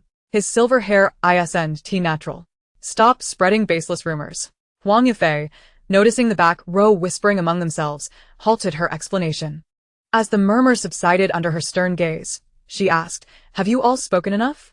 Do you need me to invite you to the podium for further discussions?" The class fell silent. "Your class is the most undisciplined I have ever taught." The students bowed their heads, refraining from speaking. Shi Ling silently grumbled, recalling that Huang Yifei had made similar statements in her previous class. Shi Ling called Huang Yifei suddenly, catching her off guard. "Luoyuan, Yuchen, you two, come forward and introduce yourselves." Upon hearing her name, Luoyuan set her pen down and hurried to the whiteboard, writing her name with a flourish. "I am Luoyuan. Pleased to meet you all. If there are problems you cannot solve, feel free to come to me for help." Her declaration stirred a wave of reactions in the class. Such bravado. Did she consider herself a teacher? Could she truly solve problems that others could not? They hoped she wouldn't be embarrassed when the semester exams arrived. Among the students, pride was high, and none wanted to admit inferiority to the newcomer, Luoyuan. Su Xingwan, who held disdain for both Shi Ling and Luoyuan, thought, "They only boast. If it weren't for the Shi family, Luoyuan wouldn't even qualify to enter our school." With both Shi Ling and Luoyuan in the class, discussions about the authenticity of the Shi family's daughters resurfaced. It turned out that Shi Ling was indeed desk partners with Luoyuan. Wouldn't this lead to an epic clash between the genuine and the false heiresses? Rumor had it that Shi Ling had been cast out of her home. Surely, she must despise Luoyuan. The classroom atmosphere grew stale and tense as everyone awaited the spectacle, eager for a confrontation. With Luoyuan's bold proclamation, Shi Ling would surely not back down. Shi Ling understood that the class was eager to witness her duel with Luoyuan, anticipating her own bold statement proclaiming that if there were any problems even Luoyuan couldn't solve, they could seek her out for answers. Thus, she confidently inscribed her name on the whiteboard, lifting her head high as she declared, "I am Shi Ling, delighted to meet you all. In the future, if there are any problems you all struggle with, including those that Luoyuan cannot solve, feel free to seek me out." Applause erupted. Yes, this was the moment. Let the competition begin. Even Luoyuan, who had been on the verge of sleep, suddenly opened her eyes wide, sparkling with interest as she looked at Shi Ling. Her face illuminated with enthusiasm. "Sounds good." Beside them, Yuchen lifted his eyelids slightly to glance at Shi Ling. Shi Ling raised her hand, motioning for quiet with an air of authority, maintaining her composure as she announced, "I will assist you in photographing and sourcing problems." The applause faded. The entire class murmured in surprise. Huang Yifei, throughout the commotion, remained impassive. She knows what she is doing. Shi Ling, feeling overwhelmed, succumbed to the floor in a state of disarray. The class burst into laughter. Feng Songzhao was particularly amused, laughing heartily as he slapped the table, exclaiming, "She is truly entertaining." Hearing her companions refer to her as the false heiress, Feng Songzhao playfully patted their heads, declaring, "From now on, I'll protect her. Her name is Shi Ling. Do not call her a false heiress, or I won't share any cookies with you next time."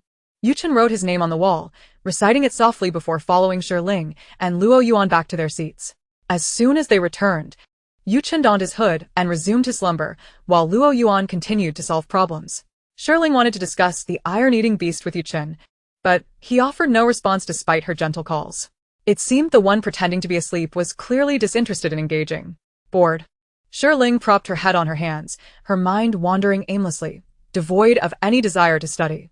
"The boy seated next to you," Chun turned to her, handing her a rabbit-shaped sticky note with his name and phone number elegantly inscribed in fine penmanship, resembling a calligraphy masterpiece. The handwriting reflected his character. He was quite handsome, radiating warmth and charm, and his name was Zhong Yungong. "Shi Ling, I am the class monitor of Class 10, and here is my contact information should you require anything." However, before Zhong Yungong could finish his sentence, his arm, which had reached over Shi Ling's desk, was abruptly pushed aside by the backrest of Yu Chen's chair, causing his rabbit-shaped sticky notes to tumble to the floor. Yu Chen turned to face Shi Ling, his eyes pale and clear as the delicate snow, his voice cold and detached. "What is it?" Shi Ling, bewildered, replied, "Huh?" Yu Chen fixed his gaze upon her. "You just called for me." Shi Ling clarified, "Oh, your dog is with me. I tried calling you earlier, but couldn't get through." Yu Chen presented his phone to her, indicating for her to scan the QR code to connect via WeChat. Shi Ling complied and added Yu Chen as a friend. Zhong Yungong, curious, inquired, "Shi Ling, do you know Yu Chen from before?" Shi Ling responded, "Not really." Yu Chen interjected, "Ido." Both answered simultaneously. Zhong Yungong, perplexed, pressed. So, do you know each other or not? Shi Ling and Yu Chen exchanged glances. Shi Ling hesitated. I suppose we are acquainted. Yu Chen's expression remained frosty. His tone even colder than before. We are not acquainted. They both spoke in unison again. Zhong Yungong, taken aback, was about to question further when Yu Chen, unwilling to elaborate, turned away, donned his hood, and slumped over his desk to sleep.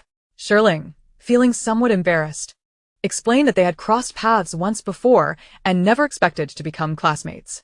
Zhong Yungong responded with understanding. I see. That does make sense. Yu Chen pushed his chair slightly forward, the sound resonating. Zhong Yungong then took out his phone, smiling at Shi Ling. You haven't joined the class group yet, right? I'll add you as a friend and include you in the group. Just as he finished speaking, a group notification appeared. Yu Chen invited Shi Ling to join the chat. Chapter 45. The Frenzied Old Scholar. During the break, Fong Songzhao retrieved several boxes of cookies from under his desk and gathered a few friends to distribute them. We have a new flavor. Give it a try. Trust in Fong's foods. Approaching Shi Ling, Fong Songzhao placed the remaining half box of cookies on her desk. Shi Ling, these are our homemade cookies. You can have them. If you ever crave cookies, just call me. Shi Ling replied gratefully. Thank you, Fong Songzhao. Fong Songzhao appeared somewhat flustered. You remember me? One of his friends nudged him with an elbow. Fong Xiao, who in the school doesn't know the nickname Cookie Boy? Shi Ling remarked. I've seen you at the banquet. You're the one who always carries cookies everywhere, regardless of time or place. Although the Fong family holds a modest status in the circle, they are well-liked, and various prestigious families often show them respect, using Fong's cookies for celebrations or gatherings. Fong Songzhao chuckled heartily, puffing out his chest. I knew it. As the newly crowned campus heartthrob, I stand out even in a sea of faces. Su Xingwan passed by through the back door, a look of disdain on her face. What heartthrob? More like a water weed. Do you even realize how inflated your ego is? You can't even compare to the former heartthrob, Shi Jingji's hair. Fong Songzhao retorted. If you want to curry favor with the Shi family, at least don't flatter the wrong person. Su Xingwan was visibly irked by Fong Songzhao's attempts to win over Shi Ling. Though Fong Songzhao enjoyed building connections, he wasn't timid. That's better than your deceptive photos. Right? TSK, what do you mean by looking like two people? In truth, Su Xingwan wasn't overweight. She simply had an egg-shaped face, but insisted on editing her photos to appear more oval. Due to her affluent family background, many classmates blindly praised her beauty, leading Su Xingwan to continually edit her images, developing a trend towards an exaggeratedly sharp face. Anyone who saw her would feel compelled to exclaim, Fairy, release my grandfather. Furious, Su Xingwan grabbed her thermos and chased after Fong Songzhao, but due to an injury on her toe, she could only limp after him. Shi Ling found the spectacle both amusing and bewildering. She then glanced at Luoyuan, who remained unfazed by the commotion around her, diligently scribbling away at her work without pausing since her introduction. Despite her evident fatigue, her body yearned for rest. Shi Ling leaned over and asked Luoyuan, are you alright? Do you want to take a break? Luoyuan's grip tightened around her pen, her gaze icy as she shot a resentful look at Shi Ling, her voice seething with irritation. Are you suggesting I stop so you can catch up to me? Shi Ling was taken aback. Huh? I wouldn't even dare to think that. Something was off. This was not the Luoyuan she knew. Suddenly, Shi Ling snatched the pen from Luoyuan's hand, only to see dark energy emanating from her, coalescing into a frenzied old scholar clad in tattered robes.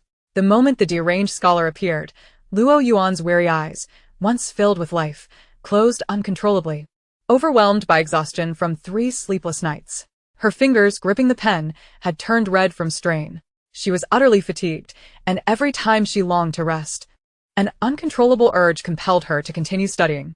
Who are you? Shi Ling demanded, eyeing the lunatic scholar warily. The scholar fixated on the pen in her hand, seizing it with fury. Give it back. Let me write. I can surely pass. Ha ha ha. I am destined to succeed. Mother, I am on the verge of entering high school. Just a little more, and you can witness it. Chapter 46. Clearly intent on driving one to sudden death. Shi Ling was taken aback. I recognize you. You're from the textbook. Aren't you? Kongyiji. The scholar erupted in anger, shouting, I am Fan Jin. Who taught you Chinese literature? Shi Ling stammered, huh? Oh. The scholar, infuriated, lunged at Shi Ling, intent on tearing apart this obstinate academic underachiever. Startled by his madness, Shi Ling took a step back. Don't come any closer. The scholar sneered. An underachiever. You think if you tell me not to come closer, I will heed your warning? However, before he could reach her, he was met with a powerful punch from Shi Ling, sending him crashing against the classroom wall. The scholar felt as though his very soul had been shattered. I told you not to come any closer.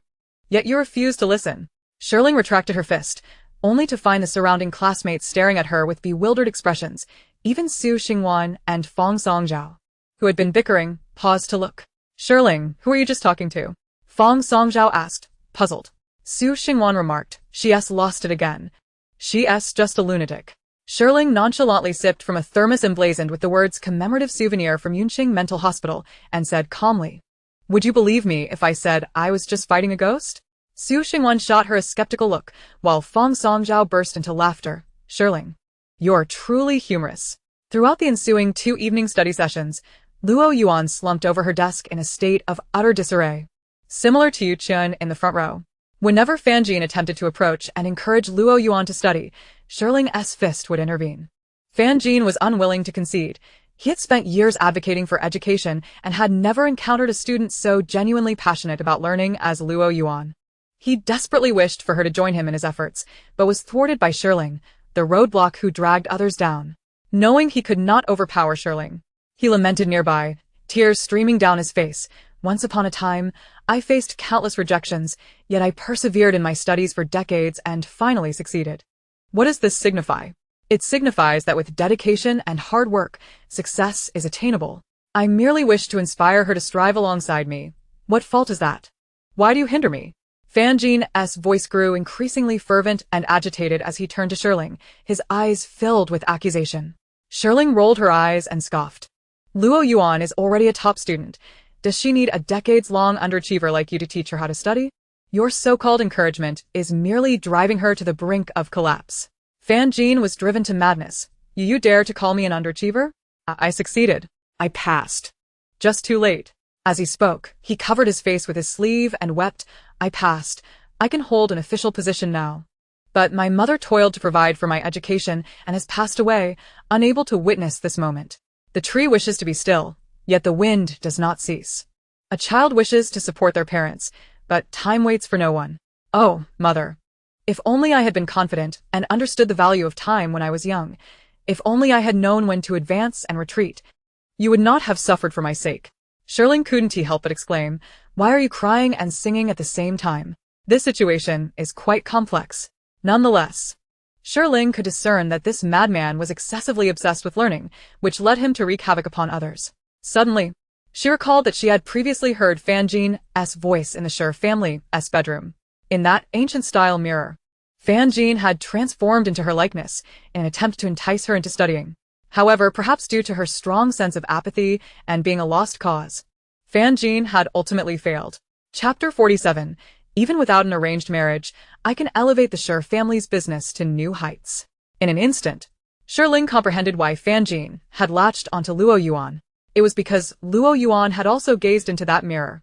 After the evening study session, Luoyuan finally regained consciousness, but after several sleepless nights, she still felt exhausted. Once Fan Jin was extracted from her, Luoyuan realized she had fallen prey to his machinations. Raised by Master Lingfeng of the Heiyun Temple since childhood, she was the senior sister there. Yet her passion for science left her devoid of any talent for metaphysics, rendering her a failure in that regard. When she donned the enchanted glasses gifted by her master, she beheld the frenzied old scholar bellowing at Shi Ling. Having grasped the situation, Luoyuan turned her grateful gaze toward Shi Ling, saying, Thank you, Shi Ling. If it weren't for you, I might have met a dire fate. Shi Ling couldn't help but find Luoyuan, with her dark circles, reminiscent of a panda, utterly adorable. She patted her chest, displaying her camaraderie. No need for thanks. We are desk mates, and it's only natural that we assist one another. There's an antique mirror on your bookshelf. That should be his lair. Shattering it should resolve the issue. As a day student, Luoyuan was picked up by a driver after class to return to the Shi family. Exhausted, she didn't continue her studies at home as usual, instead collapsing into a deep slumber. For several days, she indulged in much-needed rest. The mirror harboring the malevolent spirit was sent to the Heiyun Temple for her master to handle. One morning, while having breakfast with her parents, her mother, Mu Qin, suddenly set down her chopsticks and furrowed her brow, asking, Luoyuan, Why haven't you been doing your homework these past few days? Luoyuan explained, Mom. I've been quite tired lately. But Muqin interrupted. Enough. Laziness is laziness. There's no need for excuses. You excelled in your rural high school, consistently ranking first. But that doesn't guarantee you'll excel at Yunqing No. 1 high school. Since your return, the marriage arrangements with the Shi family have been continuously delayed. Shi Jin prefers girls with good grades and depth. Your academic performance must be stellar. Luoyuan's grip on her chopsticks tightened slightly, feeling a twinge of injustice. In the matter of the true and false heiresses, she held no resentment toward Shi Ling, who had benefited from the situation. Her ire was directed solely at the ones who had swapped the babies, the negligent hospital, and her biological parents. When her master had divined her biological parents' whereabouts, she had felt elated, having long harbored hopes for familial bonds. However, upon returning to the Shi family, she found herself under the influence of a malevolent spirit. Unable to sleep for 3 days and nights while studying, with her parents oblivious to her plight, focused only on her academic success.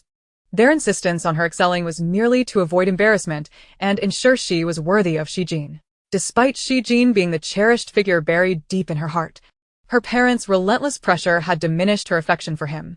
She felt increasingly irritable, finally expressing her frustration. Mom, can I simply refuse to marry Shi Jin?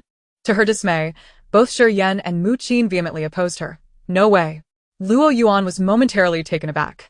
Shi Yan recalled Shi Ling's prior protests against the marriage alliance with the Shi family, his expression darkening further. The Shi family must forge this alliance with the Shi family to elevate their business. The Shi family operated a pharmaceutical company, while the Shi family owned the largest private chain of hospitals in the Flower Kingdom with a long-standing collaborative relationship. Only through marriage could this partnership be solidified. Luoyuan pursed her lips, asserting, even without an alliance, I can elevate the Shi family's business. Yet, her words were met with Shi Yan's scoff, labeling her naive. Chapter 48. I find her less obedient than Shi Ling. Muqin's tone softened slightly. Luoyuan, we are doing this for your own good. Countless girls in Yunqing aspire to marry Shi Jin. If you do not seize this opportunity, you might end up like Shi Ling, discarded. Girls eventually must marry. Isn't it better to marry the best? Luoyuan forced a smile, finding the irony palpable, just as you cast aside Shi Ling. Luoyuan. Muqin erupted in fury, suddenly slapping her across the face. Luoyuan stood frozen, disbelief etched on her face, her eyes brimming with hurt. Muqin, however, averted her gaze. I've hired an etiquette teacher for you. You'll learn manners at home this weekend. You have no decorum whatsoever. And you should avoid that shabby temple. Don't let those charlatans lead you astray. Rage consumed Luoyuan as she rose, her voice icy.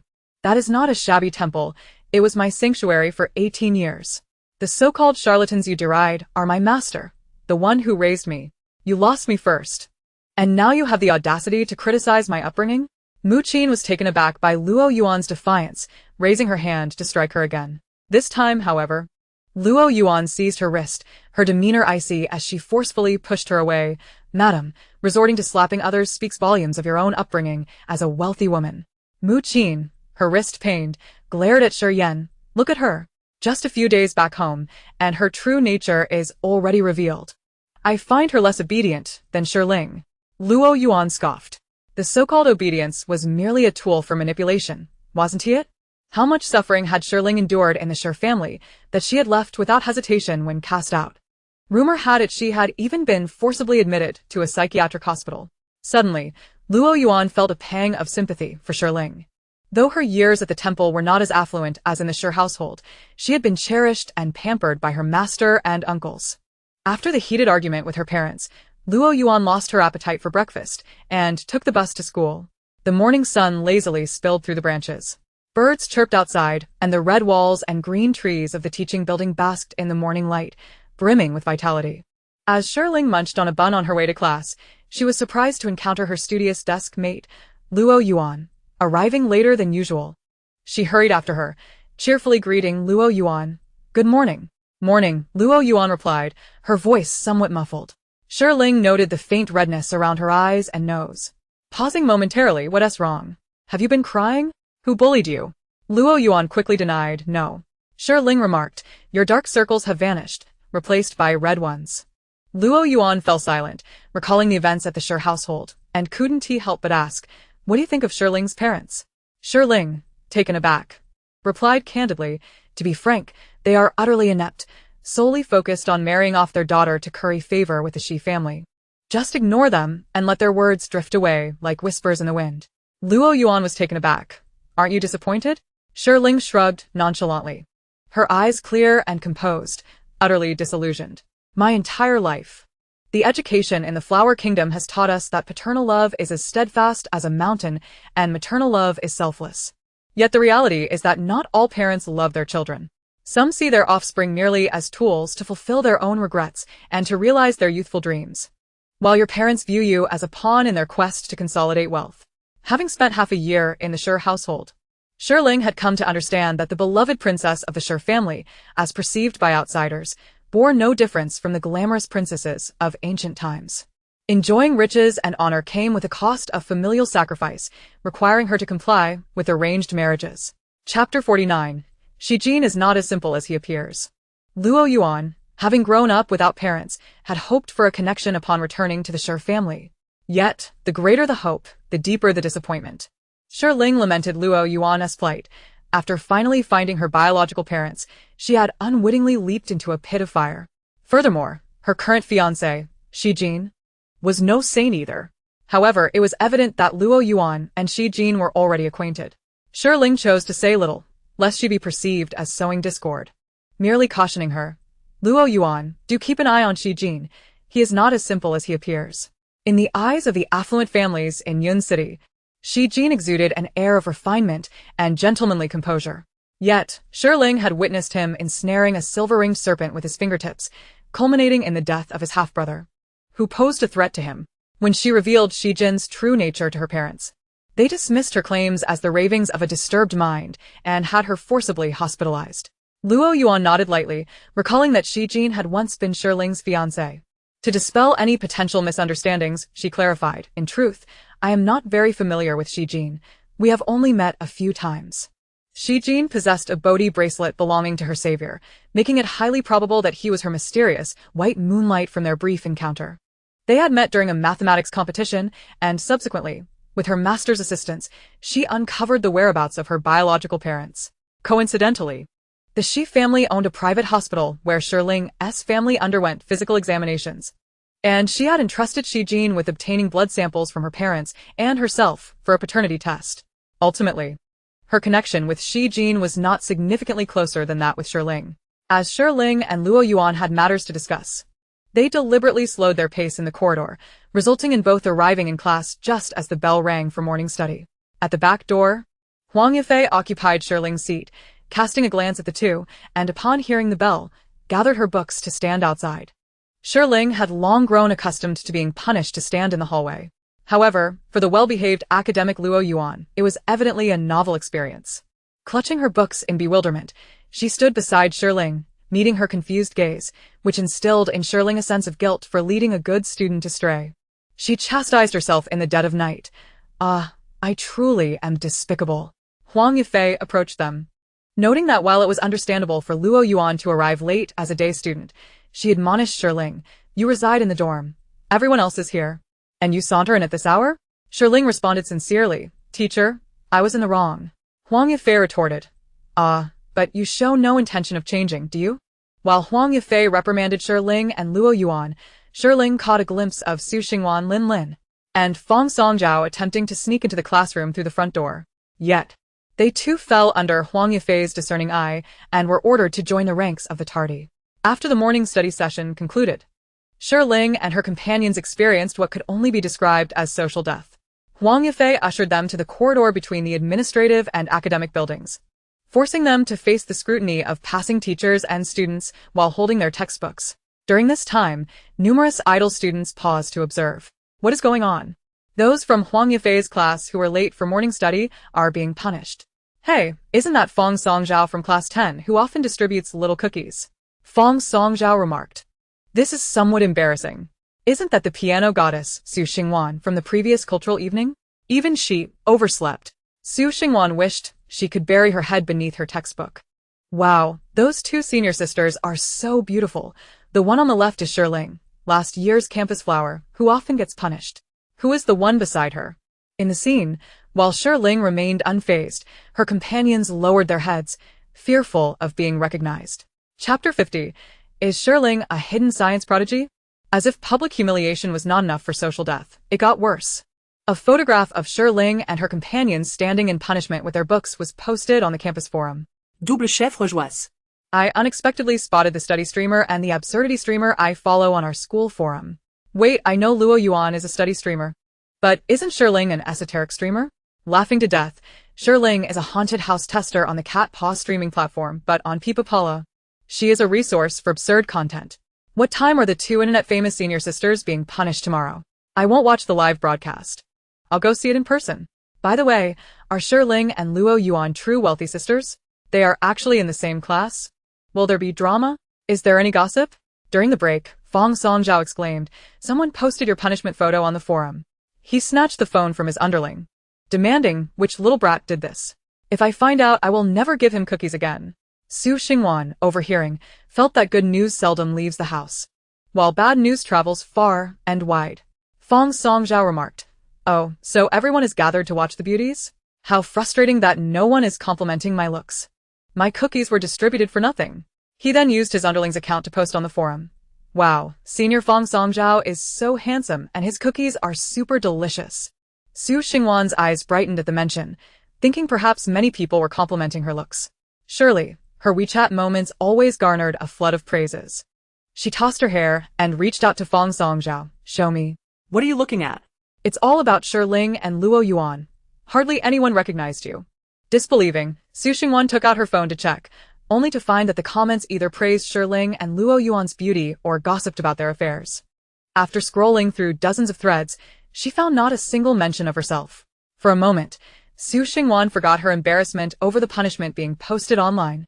Feeling a pang of resentment over being overlooked, she noticed someone asking, "ISNT Senior Shi Ling a liberal arts student? How did she switch to science for her repeat year? Is she a hidden science prodigy?" Su Xingwan scoffed, logging into her account to reply. Trash is trash.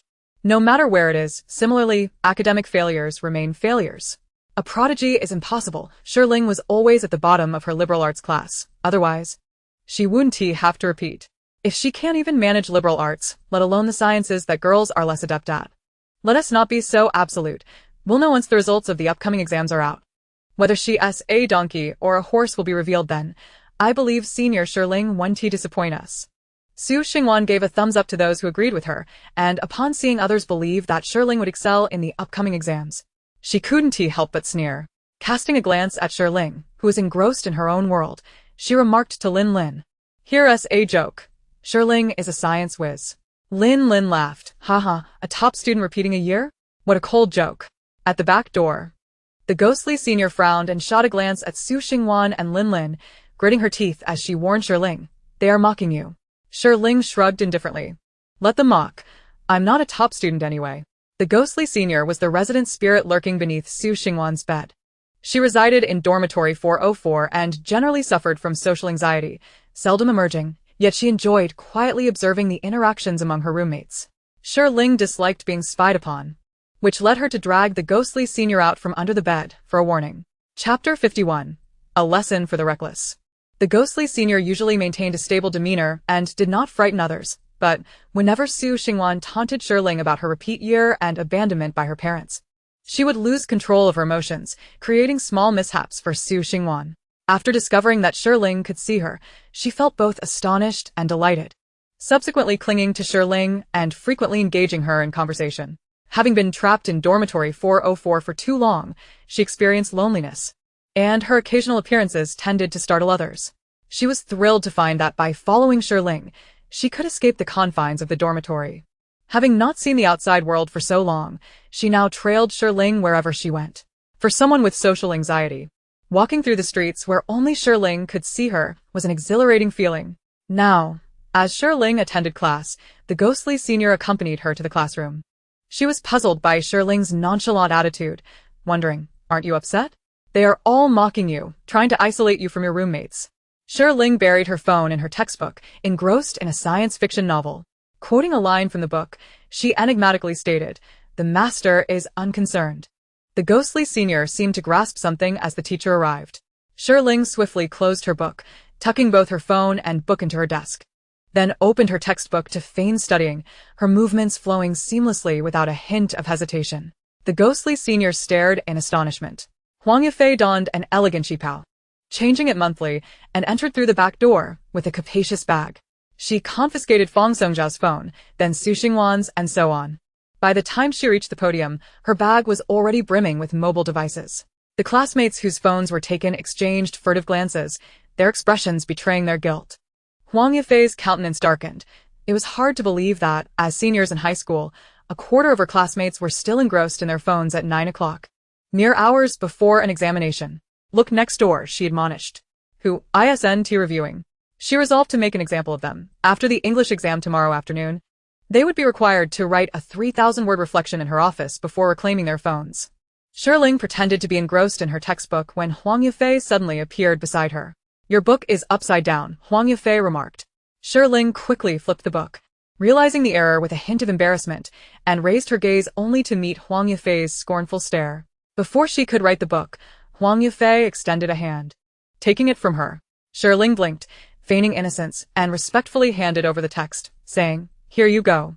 Huang Yifei then playfully tapped her on the head with the book before skillfully retrieving a phone from her desk, its screen still illuminated. Caught red-handed. Her expression conveyed, You dare to play games with me? You're still too naive. Meanwhile, Fang Songjiao and Su Xingwan, who had been observing Shi Ling, couldn't stifle their laughter at her misfortune. Once Huang Yifei left, the classroom erupted in lamentations. 3,000 words for a reflection? That's utterly demonic. They groaned. How come no one spoke up when she came in? Damn it, I was just about to finish my game. My teammates are definitely reporting me for going idle. Time to hit the books. If we mess up in Huang Yifei's subject, we'll have to copy lines. After her phone was confiscated, Shi Ling aimlessly chatted with Senior Apiao. I can't let you distract me from studying. Senior year is the most crucial time. Apiao turned her back, ignoring her. Shi Ling, pouting, supported her face with her hands and pleaded, Senior, just tell me how you died.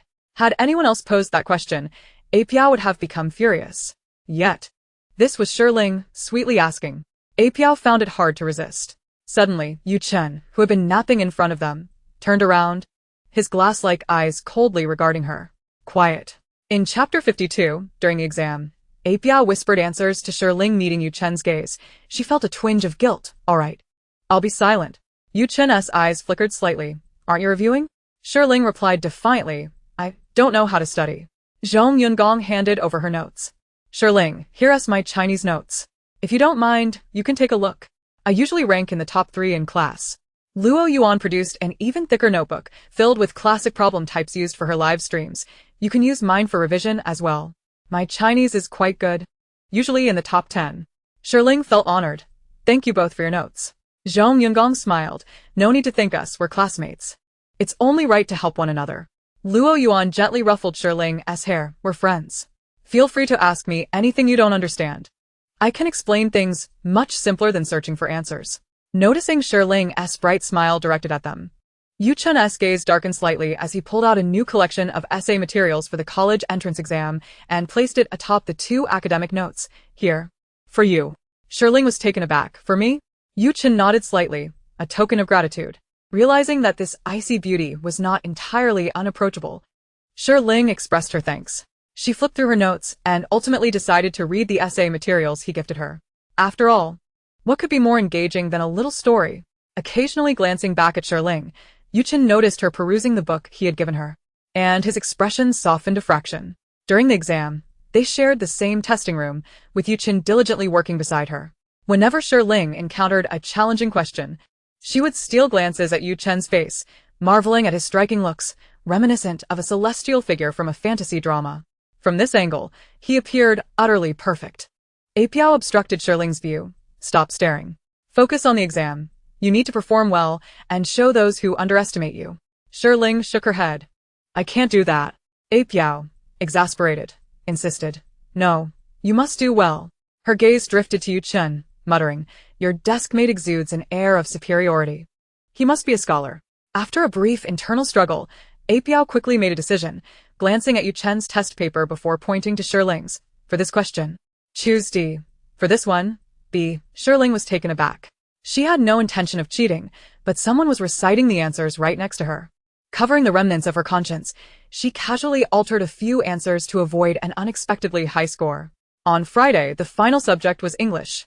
Having grown up abroad, Shi Ling spoke English fluently, as easily as her mother tongue, thus facing no pressure while writing. Upon returning to the classroom, Luoyuan inquired, "How did it go?" Shi Ling glanced nervously at Yuchen. "I should have improved from before." She had previously ranked last in her class. "That is good.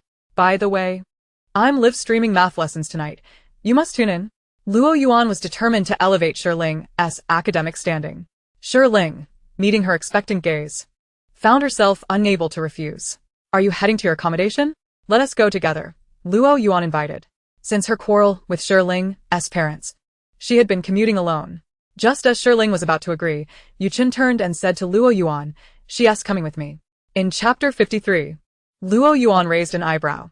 "How can you two be going together?" Yuchen replied, "I'll walk her home." Luoyuan was taken aback. "You two?" Shi Ling explained. "He lost his dog and I found it. I'll have him come to my house to retrieve it." Relieved, Luoyuan responded, "Oh, I see." Yuchen. "Luoyuan and I still need to go to the homeroom teacher's office to write reflections. It might take 2 or 3 hours. You can head back first, and I'll return your dog next time," Shi Ling said before shouldering her bag to join Luoyuan. "Hey, wait for me, you two goddesses," Fong Songzhao called out as he hurried to catch up. Yuchen watched Shi Ling's retreating figure, unable to tear his gaze away. The autumn evening deepened, the sun setting into the clouds, painting the sky orange. After completing her 3,000-word reflection, Shi Ling's wrist ached. Luoyuan, accustomed to writing, found 3,000 words trivial.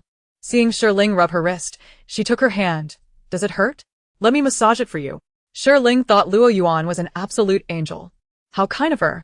Just as Shi Ling exited the office, she encountered Yuchen, who was leaning against the door with his bag slung over one shoulder. She paused. "Surprised, Yuchen, you haven't gone home yet?" Yuchen's gaze fell on her wrist, which Luoyuan was massaging, and for a brief moment, he looked away as if scalded, turning to walk toward the stairwell. Confused, Shi Ling exchanged glances with Luoyuan before quickly pursuing him. As she caught up, Yuchen quickened his pace. Luoyuan remained behind, her expression gradually cooling as she observed Yuchen's departure. This sickly fellow can act better than anyone. Just then, Su Xingwan and Lin Lin emerged, witnessing Shi Ling abandoning Luoyuan to chase after Yuchen, and they snickered. "Luoyuan, do you really think Shi Ling considers you a friend? Sure, family has her, but not you. Do you think she genuinely likes you? She's just using you to get back into the Shi family." Luoyuan stole a glance at her, her tone tinged with irritation. "Get lost. Was there a time when the Shi family thrived with her presence but not with Shi Ling? Wouldn't it be just fine without the Shi family then?" "Yuchen, wait for me." Shi Ling finally caught up to Yuchen at the school gate. No sooner had she spoken than Yuchen halted, turning to look at her. At this hour, most students had returned home, leaving the school gates sparsely populated. The warm yellow streetlights cast a golden glow on the camphor trees lining the roadside, creating a resplendent scene. The sun had dipped below the horizon, and the sky was adorned in a gradient of blue and gray, with clouds edged in the golden hues of dusk. The boy's silver hair was tinged with twilight, and his eyes, as they regarded her, seemed to have captured the essence of the evening glow. The bus stop's lightbox displayed posters for a girl group audition program, while a few late-returning students sat on benches before the advertisement, engrossed in their phones. Shi Ling stood with Yuchen under the bus stop, awaiting the bus. "Yuchen, do you realize that your dog is rather peculiar?" "Peculiar?" Shi Ling leaned closer, urging him to bring his ear near. Yuchen towered over Shi Ling, obligingly bending down to listen. In a conspiratorial whisper, Shi Ling revealed, "Indeed, your dog is not a dog at all. It's a panda. A scamming panda. It even claimed to be the steed of the ancient Qiyu and said something about resurrecting him, wanting me to be a princess of the Jiuli tribe. Qiyu's been dead for millennia. I might as well send money to Qin Shi Huang." Yuchen fell into a brief silence. Shi Ling, growing anxious, insisted, "Don't doubt me. I even recorded a video, and it's not dubbed." Yuchen replied, "I believe you." Chapter 54. Shi Ling must not have seen anything she shouldn't have. Yuchen's trust surprised Shi Ling. She blinked in astonishment. "Really? Yuchen?" Shi Ling, noticing a flicker of confusion in his usually aloof gaze, assumed he was unfamiliar with the reference and shifted to a more serious tone, clearing her throat. "So, is it true or not?" "Yuchen, true." Shi Ling, How does he manage to appear so cool, yet so adorable at the same time? Hey, Shi Jin. Isn't that Shi Ling over there? Su Jun, driving his newly purchased sports car with Shi Jin as his passenger, spotted Shi Ling at the bus stop while waiting at a traffic light. He nudged Shi Jin, who had been resting with his eyes closed, his voice brimming with gossip. Take a look, Shi Ling seems quite close to that silver-haired boy. They're practically kissing, aren't they? Shi Jin turned his head to look out the window. The cool summer breeze wafted past, and the girl in a knee-length white dress revealed long, slender legs beneath the hem. She tilted her head as the silver-haired boy in a black jacket leaned closer, their proximity suggesting an intimate moment. TSK. How long has it been since you two called off your engagement? Shi Ling certainly doesn't look like someone who just started dating. Su Jun's gaze held a hint of mischief, almost suggesting that Shi Jin had been wronged. Shi Jin merely stole a glance before averting his gaze. Casually fiddling with a string of glistening Bodhi beads, my prior engagement with her was merely a formality, devoid of any genuine affection. Even if she is in a relationship now, that is her prerogative. You truly are a gentleman, Su Jun remarked with a light click of his tongue. But before the engagement was annulled, her dating is clearly a slap in the face to you and the Shi family. Shi Jin maintained a calm demeanor, his tone steady as he continued. That was a misalignment. Su Jun, unconvinced, moved the car forward for a better view, only to realize that the boy was merely leaning down to hear Shi Ling speak, maintaining a distance that could accommodate another person between them. Su Jun exclaimed in surprise. Oh, it really is. Shi Jin resumed his previous state of relaxation. Your luck has been poor these days. You should refrain from idle chatter. Su Jun, oblivious to Shi Jin's suggestion to stop gossiping, focused instead on his recent misfortunes. Why do you say that? Shi Ling mentioned I had dark energy above my head and that I would encounter bad luck. To be honest, I've had quite the streak of misfortune lately. From a car accident to being scammed. Shi Jin paused, his fingers briefly halting on the Bodhi beads, before suddenly opening his eyes to gaze at him. Did you say Shi Ling saw dark energy above your head? Su Jun, startled by his intense gaze, replied, yes, why? After being expelled from the Shi family and taking up the role of a haunted house tester, she had indeed become somewhat eccentric. There were even rumors online that she possessed the ability to see spirits. Knowing that Shi Jin typically paid little attention to such matters, Su Jun eagerly relayed everything he knew. Shi Jin cast a glance at the silver-ringed serpent coiling around his wrist, recalling some of Shi Ling's unusual behaviors. And his eyes narrowed dangerously. She must not have seen anything she shouldn't have. By the way, Shi Jin, didn't you used to despise such cumbersome accessories? How did you come to be enamored with bead bracelets after a trip abroad? Where did you buy this one? I couldn't find a matching one online. Su Jun's attention was drawn to the Bodhi bracelet on Shi Jin's wrist, which seemed to radiate an ethereal aura, compelling him to reach out and touch it. Don't touch it. Shi Jin swatted his hand away, a fleeting glimmer of hostility flashing in his usually gentle eyes, his voice colder than usual. Chapter 55. How dare a mortal covet the embrace of the bright moon? Su Jun was taken aback by Shi Jin's seemingly murderous glare. Shi Jin was known for his gentle demeanor, renowned for his warm and courteous nature, even when provoked by his father's illegitimate child. When had he ever displayed such a loss of control? Su Jin's immediate reaction was, oh no, I'm truly sorry. How could I have been so careless as to touch something so precious to Shi Jin? Alright, I want to touch it. He raised his hands in surrender. Shi Jin cradled the Bodhi bracelet in his palm, his expression returning to its usual warmth, as if the earlier display of ire had never occurred. He gazed at the retreating streetlights ahead, casually commenting, this Bodhi bracelet is irreplaceable. It's a talisman crafted by that person. There's nothing like it in the world. As he spoke, a touch of warmth colored Shi Jin's usually detached gaze. Su Jun noticed the faint smile gracing Shi Jin's lips, igniting his insatiable curiosity. Did a girl give that to you? Shi Jin. How could that not count? A fairy is also a girl. Su Jun inwardly cursed. Excitement causing his grip on the steering wheel to nearly spiral out of control. You have a girl who likes you? Shi Jin fell into a brief silence, recalling the figure who wielded a harp, dispersing the sinister shadows and illuminating the heavens. She appeared as pure and ethereal as a snow-capped mountain under the moonlight, her beauty unattainable.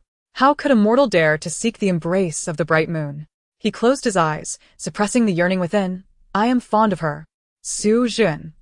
Oh my goodness. Oh my goodness. Su Jun, is it a hidden crush? How deeply concealed? Shi Jin, it's a white moonlight. A vermilion mark is too close.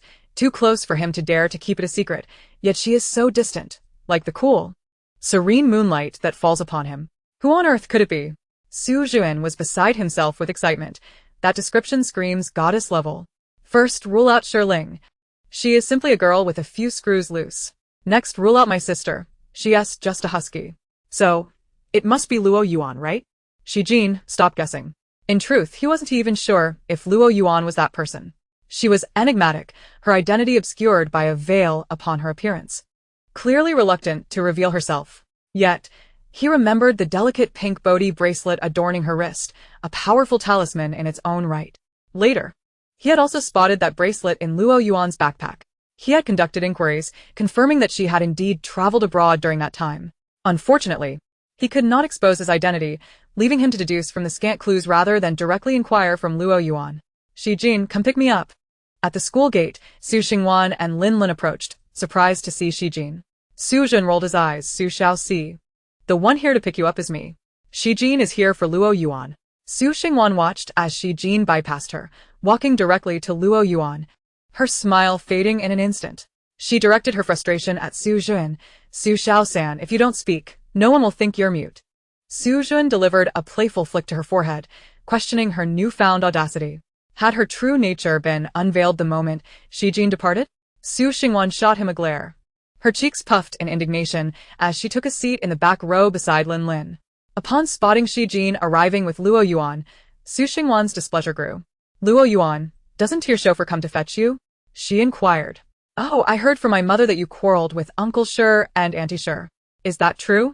In Yun City, the affluent families resided in close proximity. The Shi and Su families were neighbors. And the rumors of Luoyuan's disagreement with her parents had circulated widely. Chapter 56. Woe is me, a solitary heart. Luoyuan recalled her parents from the Shi household, her brow furrowing with irritation. Turning to Shi Jin, she said, I'll walk back on my own. Shi Jin, observing her discontent, did not press the matter further. He closed the car door and followed her, declaring, it's late, I'll escort you home. Luoyuan did not turn to face him, her mind elsewhere, merely replying, Seeing that Shi Jin intended to accompany her, Su Xingwan grew anxious. Brother Shi Jin, aren't you coming back with us? Su Juan retorted. Isn't it because of you? The moment you step out, they hop in. Su Xingwan widened her eyes in disbelief. Why should I leave my own car? She found Luoyuan insufferable, more vexing than Shi Ling. Yu Chun, that creature, regardless of its nature, is still a panda, a national treasure. Keeping it privately is illegal. You should send it to the zoo at once. Shi Ling admonished Yu Chun after entering, patting the hefty criminal law tome on the table with a serious tone. Chow, come out. Your master has come to fetch you. The iron-eating beast, claiming to be Qi's steed, was thus named Chow by Shi Ling.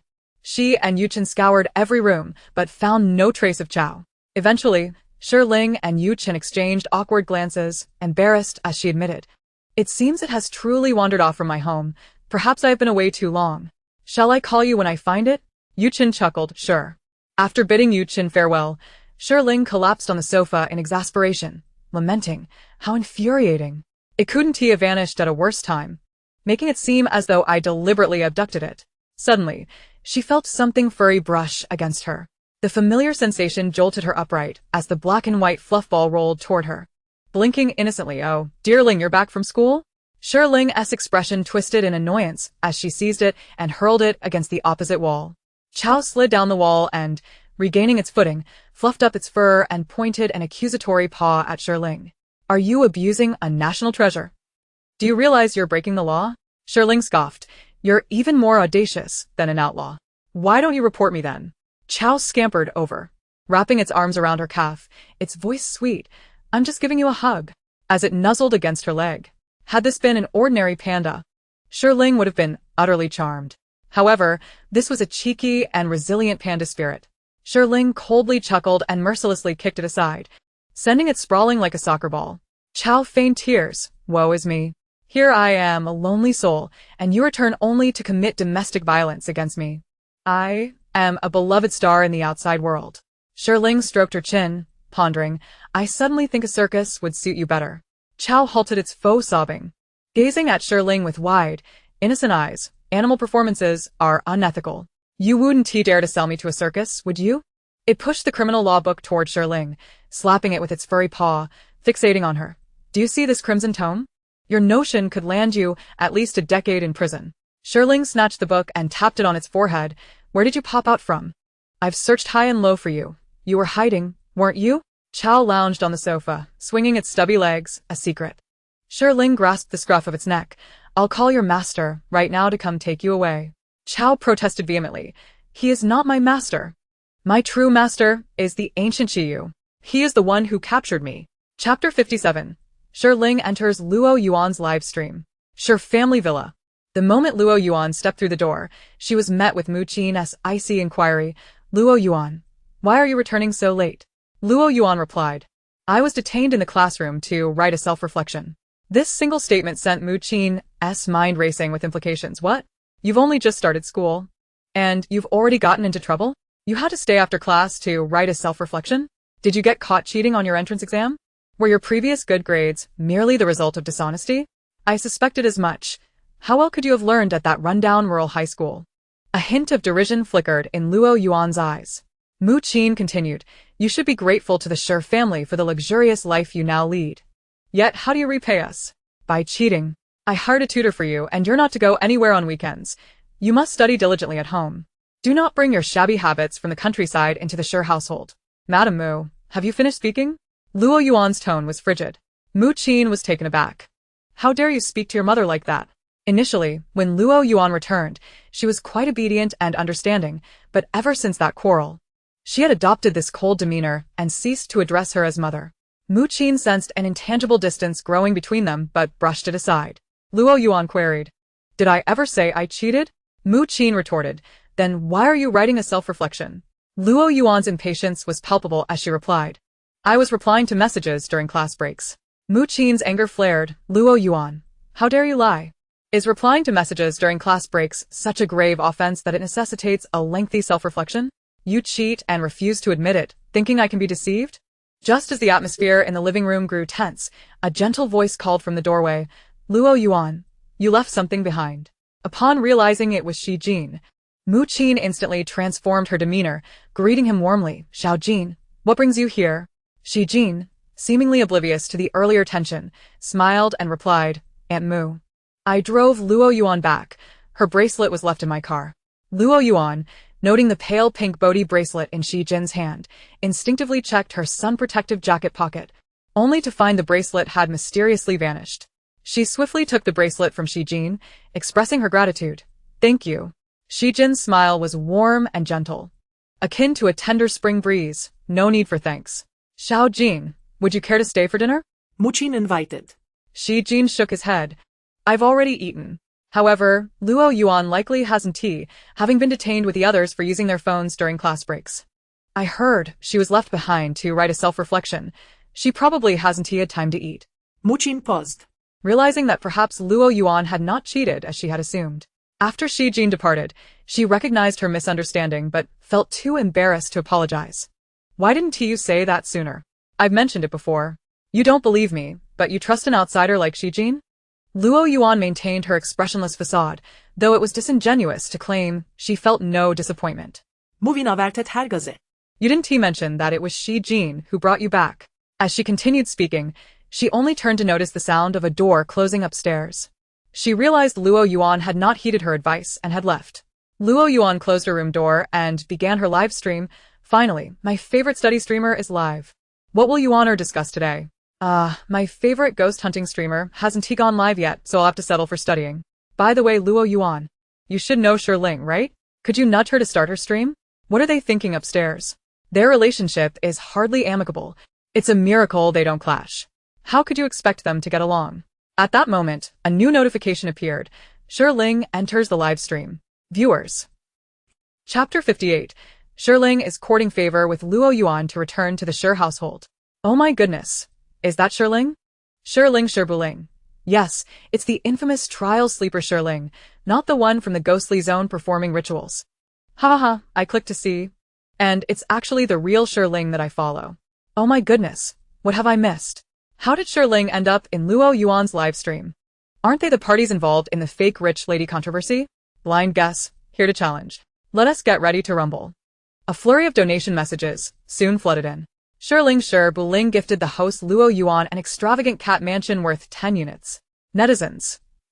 The cat mansion is the most expensive gift on Cat Claw livestream, valued at 5,000 yuan, and Shi Ling astonishingly donated 10 of them at once, totaling 50,000? Moreover, it seemed that Shi Ling showed no signs of stopping. Most viewers in Luoyuan's livestream are students who are typically financially constrained, making such large donations exceedingly rare. That's already 100,000. What's the grudge? What's the vendetta? To just come in and splurge. I've seen people disdainful of men, women, children, and the elderly, but this is the first time I've encountered someone disdainful of money. Shi Ling, let go of my beloved study host. Come at me instead. So, when I shouted, let us get ready to rumble, Shi Ling heard. Let us start donating? Even Luoyuan, who was focused on teaching during the live stream, was momentarily taken aback upon seeing Shi Ling's presence. Her previously irritated mood, caused by Mu Qin, inexplicably brightened at the sight of Shi Ling, aware that Shi Ling had left the Shi family to become self-sufficient, and fearing she might exhaust her finances. She quickly redirected the camera towards herself, saying, Shi Ling, please stop donating. After she finished speaking, Shi Ling ceased her donations and sent a cute cat emoji holding a heart, a standard feature in the Cat Claw livestream. Netizens. Wait. Isensa skandal. What is going on between you two? No. Why aren't you two fake rich ladies acting according to the novel? Have you suddenly realized you're long-lost half-sisters? Shi Ling. I'm here to pay for the lecture. Shi Ling initially donated to Luoyuan simply because she felt indebted to her. Having enjoyed the material benefits from Luoyuan while leaving her to deal with the fiery pit that is the Shi family, she felt she had taken advantage of her. Moreover, after pursuing Yu Qin in the afternoon, she had left Luoyuan behind. She felt a pang of guilt, and thus sought to compensate in this manner. As for why she couldn't stop later, it was because she discovered the exhilarating thrill of donating. Lost in the barrage of comments calling her a wealthy sister, she finally experienced the joy of being a top donor to a female streamer. Netizens.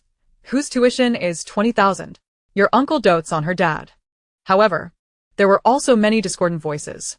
Shi Ling is just trying to curry favor with Luoyuan, right? Haha, using Shi family money to flatter Luoyuan, aiming to return to the Shi family as the young lady through her. Huh? Shi Ling seems so ethereal and aloof, but turns out she's just a sycophant. In previous live streams, Luoyuan rarely paid attention to the comments, only glancing at them to check if the audience understood after explaining a problem. But today, with Shi Ling in the live stream, her frequency of checking the comments noticeably increased. Upon seeing the harsh criticisms of Shi Ling, while Shi Ling remained silent, Luoyuan found those insults even more jarring than the ones directed at her in the past. She set down her pen, momentarily pausing her teaching, stating, Shi Ling is my desk mate and good friend. Anyone insulting her should be kicked out by the moderators. In reality, after listening to Luoyuan explain a physics problem, Shi Ling had dozed off with her head propped up. She hadn't retorted against the negative comments simply because she hadn't seen them. Luoyuan explained the problem very well, and Shi Ling slept soundly. Chapter 59. Once dreamed of being a panda keeper. On Saturday, Shi Ling slept until noon. This time, she personally took Chow out by the scruff to find Yu Qin, ensuring everything would go smoothly. To express his gratitude, Yu Qin had even made a reservation at a nearby gourmet restaurant. This dog of yours is restless. Don't let it ride home alone again. Shi Ling finally returned the panda to its rightful owner. Yu Qin lightly acknowledged her with a sound, thanked her again, and placed Chow on a nearby chair. Shi Ling glanced at Chow, internally scoffing, secretly thinking, you said Yu Qin wasn't your owner. Look at you now. Too scared to make a peep. Just like a dog. Noticing Shi Ling's gaze, Chow looked up at her, waving a small tissue in its paw, resembling a jilted lover seeking attention. This Shih Tzu was a pet my grandfather found for me, claiming it could ward off illness and evil. It means a lot to me. Yu Qin said while gently stroking Chow's plush head. Chow rolled its eyes at this. Means a lot? Ha. Who is it that wanted to send me to the zoo for a solo performance? If it hadn't run away halfway, it would have been performing at the zoo by now. Anyone with a brain wouldn't believe this sickly child's words. Upon hearing Yu Qin mention his grandfather, Shi Ling thought of her grandmother abroad and felt a pang of emotion. Your grandfather is truly kind to you. But he has probably been tricked. You can't just raise a panda like that, it's illegal. It should be sent to the zoo, your grandfather will understand. The current business wars are truly absurd, malicious, and deranged. Chow. Oh, I forgot this one lacks sense. Yu Chun chuckled lightly, and when he smiled, it was as if the gentle breeze stirred the snow, and the bright moon embraced him. Shi Ling and Yu Chun personally delivered the panda to the zoo. Despite Chow persistently pretending to bark and eating dog food, it was still recognized by a seasoned panda keeper as a panda cub. The panda caretaker was indignant. How could these poachers treat a national treasure like a dog, even selling it for a high price? Thanks to you two young lovers for returning this national treasure. Otherwise, it wouldn't survive long eating dog food. You are truly exemplary youth of the new era. Shi Ling. We're not. The panda caretaker interrupted her. Don't be modest. You are? Shi Ling. She glanced at Yu Chen, who was looking elsewhere in the zoo, clearly unaware of the term young lovers. And thus she chose not to correct it. Yu Chen gazed at the verdant foliage within the zoo, sunlight reflecting in his eyes, and the corners of his lips seemed to curve upward. This incident prompted police involvement, who specifically investigated the purchasing channels for Shih Tzus, but ultimately only learned from the elder Yu that the panda cub originated from the overseas Xinyu sect, with no further leads available. After recording Shi Ling's statement, along with that of the panda keeper, the police were left somewhat bewildered. Zhong Xian escorted Shi Ling out, exclaiming, I can't believe what you brought in that day was truly a panda. I actually touched the head of a national treasure. Had I known, I would have touched it longer. My childhood dream was to be a panda keeper. Shi Ling curiously asked, then why did you become a police officer? Zhong Xian suddenly fell silent. After a long pause, she finally asked, Shi Ling, the internet says you have yin-yang eyes. Do ghosts really exist in this world? Shi Ling, displaying her political awareness, replied, there are no ghosts. Just as she finished speaking, she noticed a middle-aged man in a blue police uniform exiting the precinct, approaching Zhong Xian. A vivid patch of blood stained his chest, revealing the faint outline of a black gun barrel, and his complexion was not that of a normal human. He gently stroked Zhong Xian's head, his eyes filled with affection and contentment, as if he were gazing upon a white poplar tree he had nurtured with care. Chapter 60. Inheriting her father's long-sealed badge. Shi Ling suddenly froze. Zhong Xian smiled. Indeed, how could there be ghosts in this world? If there were, why wouldn't Dad come back to see me and Mom? Not once in all these years. Though she was smiling, Shi Ling saw the sorrow reflected in her eyes. Shi Ling embraced her, placing her palm on the badge, stating, there are no ghosts in this world, but many live in another realm. He shall accompany you in a different manner, constructing a home for your next life. This, indeed, serves as your nexus, a testament to his unwavering presence beside you. Zhong Xian gazed at the familiar string of numbers before her, her heart warmed by an intangible comfort. Yes, her father had always been there. This was her father's badge number. She had enrolled in the police academy, stepping into the very precinct where he once served, inheriting the badge number that had remained dormant for many years.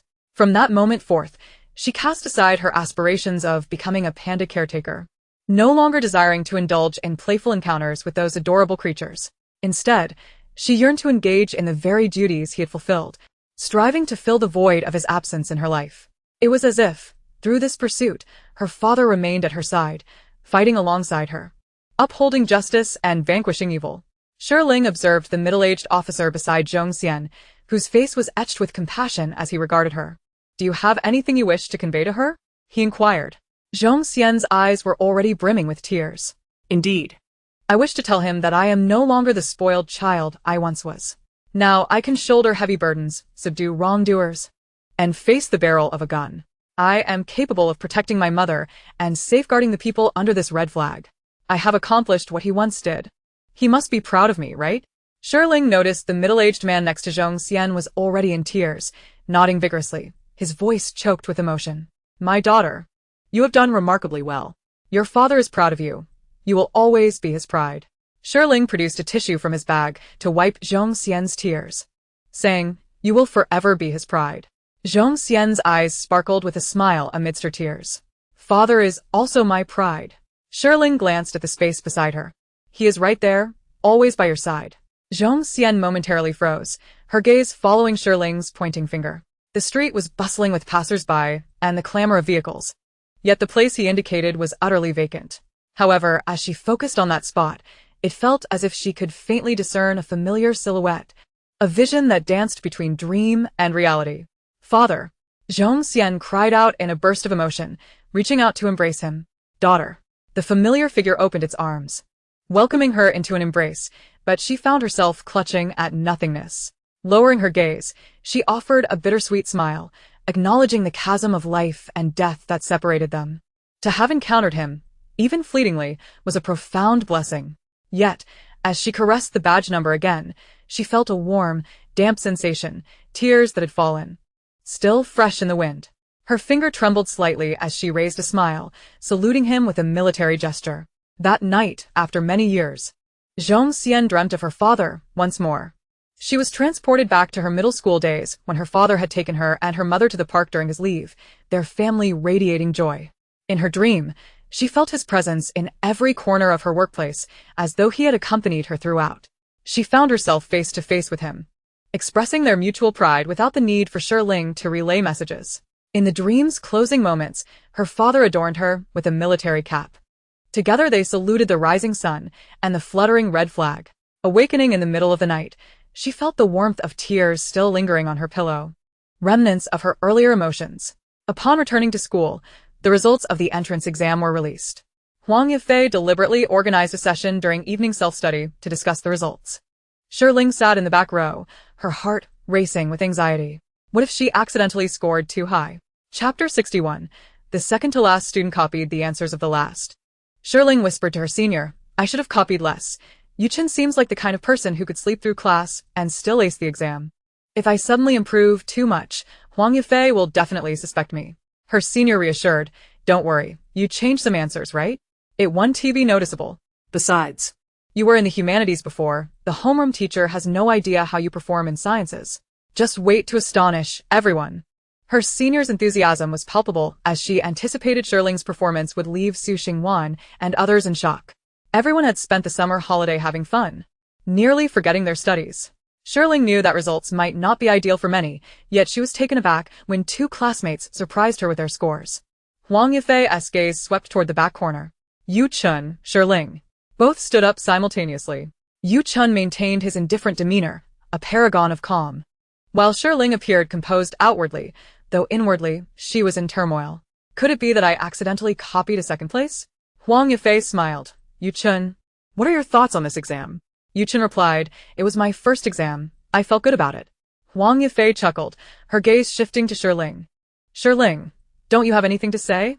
Shi Ling, overwhelmed with guilt, stammered, "Teacher, I performed beyond my usual capabilities." "Indeed, you truly excelled." Huang Yifei clicked to display the class results on the projector, magnifying the last two entries, revealing Shi Ling and Yu Chen's names glaringly at the bottom. Shi Ling's scores were dismal. Aside from English and Chinese, both of her science scores were single digits, totaling less than 250. This was a new low. Even for her.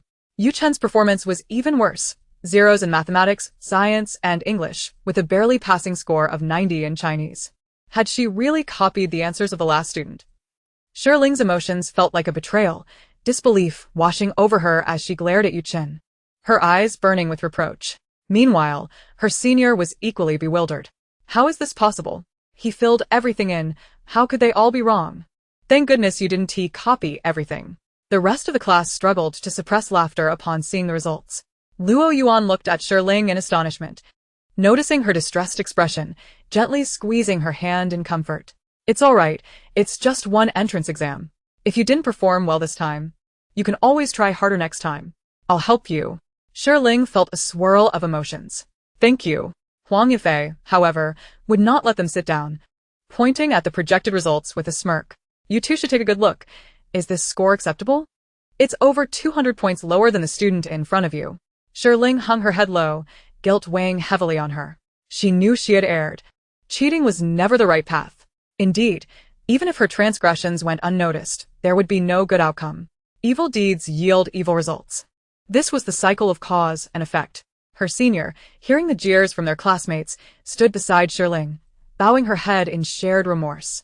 "I am guilty. I should not have encouraged you to cheat. Striving for good grades is not wrong, but it must be achieved through honest effort, not by resorting to underhanded methods." Chapter 62. Luoyuan is the top student in the grade. The most astonishing revelation was that Fong Songzhao scored over 200 points higher than Shi Ling. Before Shi Ling, Yu Chen, and Luoyuan joined the class, Fong Songzhao had consistently occupied the last place, yet this time, thanks to the performance of his classmates, He was now cited as a positive example by the homeroom teacher. After Huang Yifei had reprimanded Yu Chun and Shi Ling, her expression brightened upon reviewing Luoyuan's results. In this exam, Luoyuan has performed exceptionally well, achieving first in the entire school, an outstanding total exceeding 700 points. The class erupted into applause. Fong Songzhao was astonished. Wow, I didn't expect a dark horse to emerge. Little brother. Horse is a singular noun. Dogs are described in terms of lines. Fong Songzhao. Sus Xingguan, equally increíbles. Turned to Luoyuan. She had specifically reviewed before the exam, hoping to outpace her peers through diligent effort. Yet, Luoyuan had claimed first place in the grade. As for Shi Ling, having performed so poorly, Su Xingguan no longer wished to compare herself. Lin couldn't help but remark, Luoyuan is like a study influencer. She even participated in a national math competition with Shi Xiao. I anticipated her scores would be strong, but I had no idea she would excel this much. Su Xingguan felt displeased. Everyone else relaxed over the summer, while she just drilled practice problems. She's only a bit more diligent than us. Gu Jiayi chuckled. That's true. Luoyuan is clearly a dedicated student, a machine for test-taking, while our Xingguan is a talent with innate abilities, excelling in both academics and the arts. If Xingguan were to exert herself, she would undoubtedly surpass her. Gu Jiayi's flattery was quite pleasing to Su Xingguan, who let out a hum of satisfaction. Convinced that the bookish type would not go far. Had she not returned to the Shi family, she would have merely ended up working in a factory for us. Class monitor Zhong Yingong was also taken aback. This classmate who spent all her time solving problems had unexpectedly performed so well, snatching the top spot in the class upon her arrival, leaving him in second place. As for the astonishment and praise from others, Luoyuan remained unfazed, clearly accustomed to such reactions. For her, it was simply a matter of changing venues to claim the top rank once more. Su Xingguan, with a tinge of jealousy, remarked. Such a facade. Senior A. Piao lamented. I misjudged you. Had I known, I would have copied Luoyuan's answers for you next time. Shi Ling, disregarding her, cupped her face in her hands and gazed at Luoyuan with eyes brimming with admiration, exclaiming, Luoyuan, you're truly remarkable. Luoyuan, meeting her sparkling eyes filled with adoration, felt uncharacteristically shy. She gently ruffled Shi Ling's hair, earnestly assuring her, you too will become amazing in your studies. After all, you have a top-tier study partner like me. Shi Ling nodded vigorously. Zhong Yingong, seated in the front row, couldn't help but smirk at her bold claims. While Luoyuan was indeed impressive, was it really appropriate to be so boastful? Some humility would be welcome. Yu Chun, resting his head on the desk, let out a soft scoff upon hearing Luoyuan's words. By the way, did you understand the topic I covered in my weekend livestream? There were so many comments that I didn't see yours, Luoyuan suddenly inquired. Shi Ling, bewildered, replied, Huh? What? Luoyuan's eyes narrowed slightly. Shi Ling suddenly recalled that during previous live streams, she would hang her phone nearby while playing on her tablet or would fall asleep listening. Not to mention understanding. She hadn't even been paying attention. Could you show me how to solve this problem? Luoyuan requested, pulling out a notebook with a sequence question. Shi Ling, feeling a wave of panic, muttered, This is bad. Chapter 63. It's been a ghost for so long, it can't speak human language. The question was somewhat intricate. Try this trigonometric function. Just follow the method I taught you. It's quite simple, Luoyuan encouraged, flipping to a simpler problem when she noticed Shi Ling struggling to write. Yet, Shi Ling still found it overwhelmingly unfamiliar. Luoyuan presented her with the trigonometric formulas, assuring her that if she forgot them, she could always refer to them. As long as you grasp the method, you'll remember the formulas with enough practice. Internally anxious, Shi Ling wrestled with her thoughts before finally putting down her pen and looking at Luoyuan. I'm sorry, but did you not understand? It's all right. You can ask me anything you're unclear about, Luoyuan offered. I didn't pay attention, Shi Ling admitted, her voice barely above a whisper. Luoyuan was momentarily taken aback, disappointment gradually filling her eyes. Shi Ling, I truly feel worthless. Shi Ling confessed, head hung low. I'm sorry, Luoyuan. I've let your kindness go to waste. I was just so tired that I couldn't focus on those concepts. Shi Ling felt troubled. It was as if any attempt to think made her drowsy and distracted. Eventually, she resigned herself to the notion that she was hopeless and decided to give up.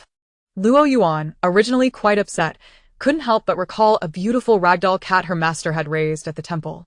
The cat always wore a pitiful expression whenever it made a mistake, making it impossible to feel anger towards it. Gently stroking Shi Ling's head, Luoyuan reassured her. Don't speak of yourself that way. It's my fault for not considering your specific situation. Since online classes don't work for you, I'll tutor you in person from now on. Shi Ling blinked in surprise, meeting her gaze. Isn't that too much trouble for you? A smile danced in Luoyuan's eyes. Not at all. I have plenty of free time. The reason I solve problems is out of boredom. Those questions are repetitive, and I'm already tired of them. Shi Ling thought, transforming a struggling student, this is what a top student finds enjoyable? However, considering how far Luoyuan had gone to help, it would be ungrateful to refuse. Suppressing her discomfort towards studying, Shi Ling forced a smile. All right, thank you. Luoyuan beamed with confidence. You'll come to love studying. As soon as class ended, Luoyuan began explaining problems to Shi Ling, who struggled to maintain her focus. Senior A Piao watched from the side, brimming with envy. You're so fortunate to have a top student tutoring you and keeping you accountable. Shi Ling muttered. Do you want this fortune for yourself? Senior A Piao exclaimed, absolutely. If only I had a peer like that during my repeat year. Studying wouldn't have been so challenging, my grades would have improved, and my parents wouldn't have been disappointed or left me behind during their divorce. As she spoke, the atmosphere around her grew heavy, and a sense of dejection enveloped her. Ultimately, it's just me being useless. Shi Ling whispered a comforting reply. I'm useless too. Senior A Piao remarked, so you were also kicked out? Shi Ling's attempt at consolation fell flat. You have a way with words. Senior A Piao sighed. Ah. Having been a ghost for so long, I no longer know how to speak human language. Suddenly, Shi Ling felt a light tap on her head. She slowly looked up to find Luoyuan's eyes, reminiscent of Huang Yifei's, causing her to shiver. Luoyuan thought Shi Ling's action of covering her head and looking up at her was adorable, much like the cat her master kept. But she stifled the urge to comfort her. Instead, she maintained a stern expression and said firmly, pay attention in class. Don't get distracted chatting with something. Chapter 64. My head itches. I need to grow a brain. Luoyuan had long noticed that Shi Ling often whispered to the wall, donning her vintage gold-rimmed glasses. She spotted a long-haired girl in a school uniform beside Shi Ling, incessantly prattling away. Luoyuan retrieved a piece of yellow talisman paper from her bag and coldly addressed Senior A Piao. You leave. Startled, Senior A Piao hadn't anticipated that Luoyuan could see her after putting on glasses. Upon noticing the talisman paper in her hand, fear instinctively welled up within her. All right, I'll leave now. She passed through the wall and appeared outside the window, striking a pose reminiscent of a beggar. Goddess of learning, I'm out now. Please put that thing down. Let us talk properly. Luoyuan huffed in response, and was about to put away the talisman when Shi Ling snatched it from her. Shi Ling examined the intriguing patterns closely, but soon found herself feeling dizzy and inexplicably sleepy, even as the designs intrigued her to keep looking. Once she mentally sketched the patterns in her mind, all drowsiness vanished, and she felt a newfound clarity, as if something had been added to her mind. Luoyuan, did you draw this talisman yourself? She inquired. Luoyuan calmly nodded. In recent days, she had noticed that Shi Ling was clearly ignorant of metaphysics. Having only coincidentally opened her yin-yang eye, she likely wouldn't comprehend the talisman. Despite her own poor skill in drawing talismans at the Heiyuan temple, Shi Ling wouldn't be able to tell. She anticipated Shi Ling would gaze at her with admiration in her sparkling eyes, exclaiming, Wow, Luoyuan, you're amazing. However, to her surprise, Shi Ling furrowed her brows slightly, seemingly unable to tolerate it any longer, and remarked, This talisman looks a bit ugly. Luoyuan's calm facade shattered in disbelief, and she blurted out, How can you tell? Realizing her slip, Luoyuan's cheeks flushed, and she feigned composure. No, I mean, you're trying to say, how could you think that? Shi Ling, burdened with an array of stationery, pulled out a large black marker from her bag and began to draw on the back of the yellow talisman paper, insisting, Yours isn't quite right. It should be drawn like this, and you can't pause midway. As Luoyuan watched Shi Ling use a marker on the back of the talisman, she initially intended to stop her, fearing it would ruin the talisman. Yet, as she observed Shi Ling's fluid strokes, she found herself stunned. Shi Ling's movements were so effortless, as if she had practiced countless times, creating a muscle memory that was remarkable. Moreover, with her clairvoyant glasses perched upon her nose, Luoyuan could distinctly perceive the golden glimmers dancing at the tip of Shi Ling's brush as she sketched. How could the effect of what was ostensibly ordinary ink surpass that of premium cinnabar? Luoyuan gazed at the almost flawless lines of the talisman, her heart awash with an indescribable astonishment. Shi Ling, how is it that you can draw lightning talismans? As Shi Ling completed her strokes and withdrew her brush, she abruptly halted upon hearing Luoyuan's inquiry, a perplexed expression gracing her features. Oh, how is it that I can draw such a thing? You don't know? Suddenly, Shi Ling clutched her head, a look of horror dawning upon her face. Oh no! Luoyuan, feeling a surge of anxiety, pressed. What is it? Shi Ling's eyes widened in disbelief. My head itches terribly. It feels as if my brain is about to grow. Luoyuan simply stared at her in astonishment. Shi Ling herself was baffled. She could not fathom how, after merely observing, her hands seemed to possess a will of their own. Perhaps her hands harbored sentience? Skeptically, Luoyuan scrutinized her. You truly have never studied talisman drawing? Shi Ling shook her head vigorously. No, I don't believe so. My mental state is rather unstable. I'm not entirely sure. Chapter 65. Shi Ling, you are truly a genius. Shi Ling felt that as someone with a mental disorder, she could not be held accountable for her words or actions. Luoyuan retrieved several different talismans from her bag, inquiring, Shi Ling, can you draw these? In a hushed tone, Shi Ling muttered, the talismans you've drawn are rather unsightly. Poor aesthetics can diminish their efficacy. While that may be true, I find myself unable to refute your observation. With just a glance, Shi Ling's mind conjured the images of those talismans, and her hand seemed to come alive as she effortlessly rendered them into existence, the resulting talismans so perfect they could serve as a teaching example. Luoyuan's gaze towards Shi Ling transformed, her hands resting on Shi Ling's shoulders, barely containing her excitement. Shi Ling, you are truly a genius. No one in the mystical order could achieve such perfection at just a glance. Flattered, Shi Ling floated on the praise. Is that so? To be honest, I often feel like a remarkable individual upon waking, as if a grand task awaits my undertaking. Fong Songzhao, munching on a biscuit from the side, leaned closer, curiosity piqued. Are you two engaging in some sort of cosplay? Shi Ling and Luoyuan exchanged glances of disbelief. Fong Songzhao, chewing on his biscuit, eagerly added, you know, I once dreamed of being a Taoist priest who exorcises demons after watching Lin Jingying's zombie films. May I join you, goddesses? Luoyuan coldly rejected him. Go away. We have studying to do. Fong Songzhao, somewhat intimidated by Luoyuan, shifted his gaze back to Shi Ling. Luoyuan gently pressed Shi Ling's head down to study. Her tone significantly softened. All right, dear, stop playing. Let's strive to master this type of problem today. How terrifying, Fong Songzhao thought, hastily gathering a handful of new flavor biscuits and placing them on Shi Ling's desk before quickly retreating. As the newly appointed third to last in class, he deeply empathized with the plight of struggling students being forced to study. These numbers are incomprehensible, Shi Ling lamented, feeling more bewildered than when faced with those cryptic talismans. Luoyuan pressed down on her head with a cold expression. Pay attention and engage your mind. Shi Ling, you are intelligent. You simply lack the motivation to think. Recognizing the validity of Luoyuan's words, Shi Ling endeavored to concentrate, only to be overwhelmed by dizziness, collapsing onto her desk, motionless. At this moment, class was dismissed, and the classroom buzzed with noise. Only Yu Chun and Zhong Yungong, seated in the front row, heard the sound of Shi Ling's head striking the desk. Zhong Yungong turned in shock. What happened? Yu Chun fixed a cold gaze upon Luoyuan. What have you done to her?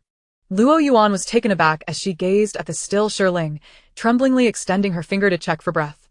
She's still breathing. A sigh of relief escaped Luoyuan's lips. Thankfully, she was alive. Otherwise, her encouragement to study would have inadvertently led to Shi Ling's demise, rendering her no different from that unfortunate figure, Fanjin. Luoyuan remained perplexed. I cannot fathom what transpired. Shi Ling merely gazed at the problems and suddenly fainted. Perhaps it's a case of low blood sugar. Do not panic. I will carry her to the school clinic. Zhong Yungong, acting as class monitor, decisively approached Shi Ling, preparing to lift her.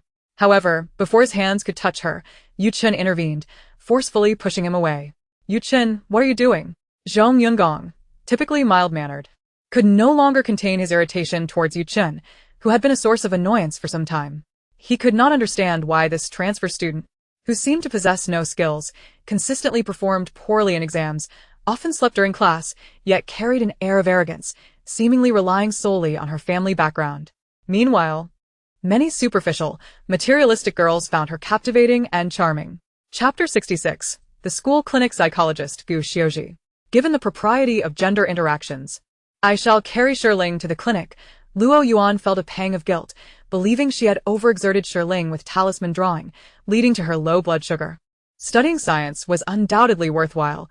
The fault lay with metaphysics.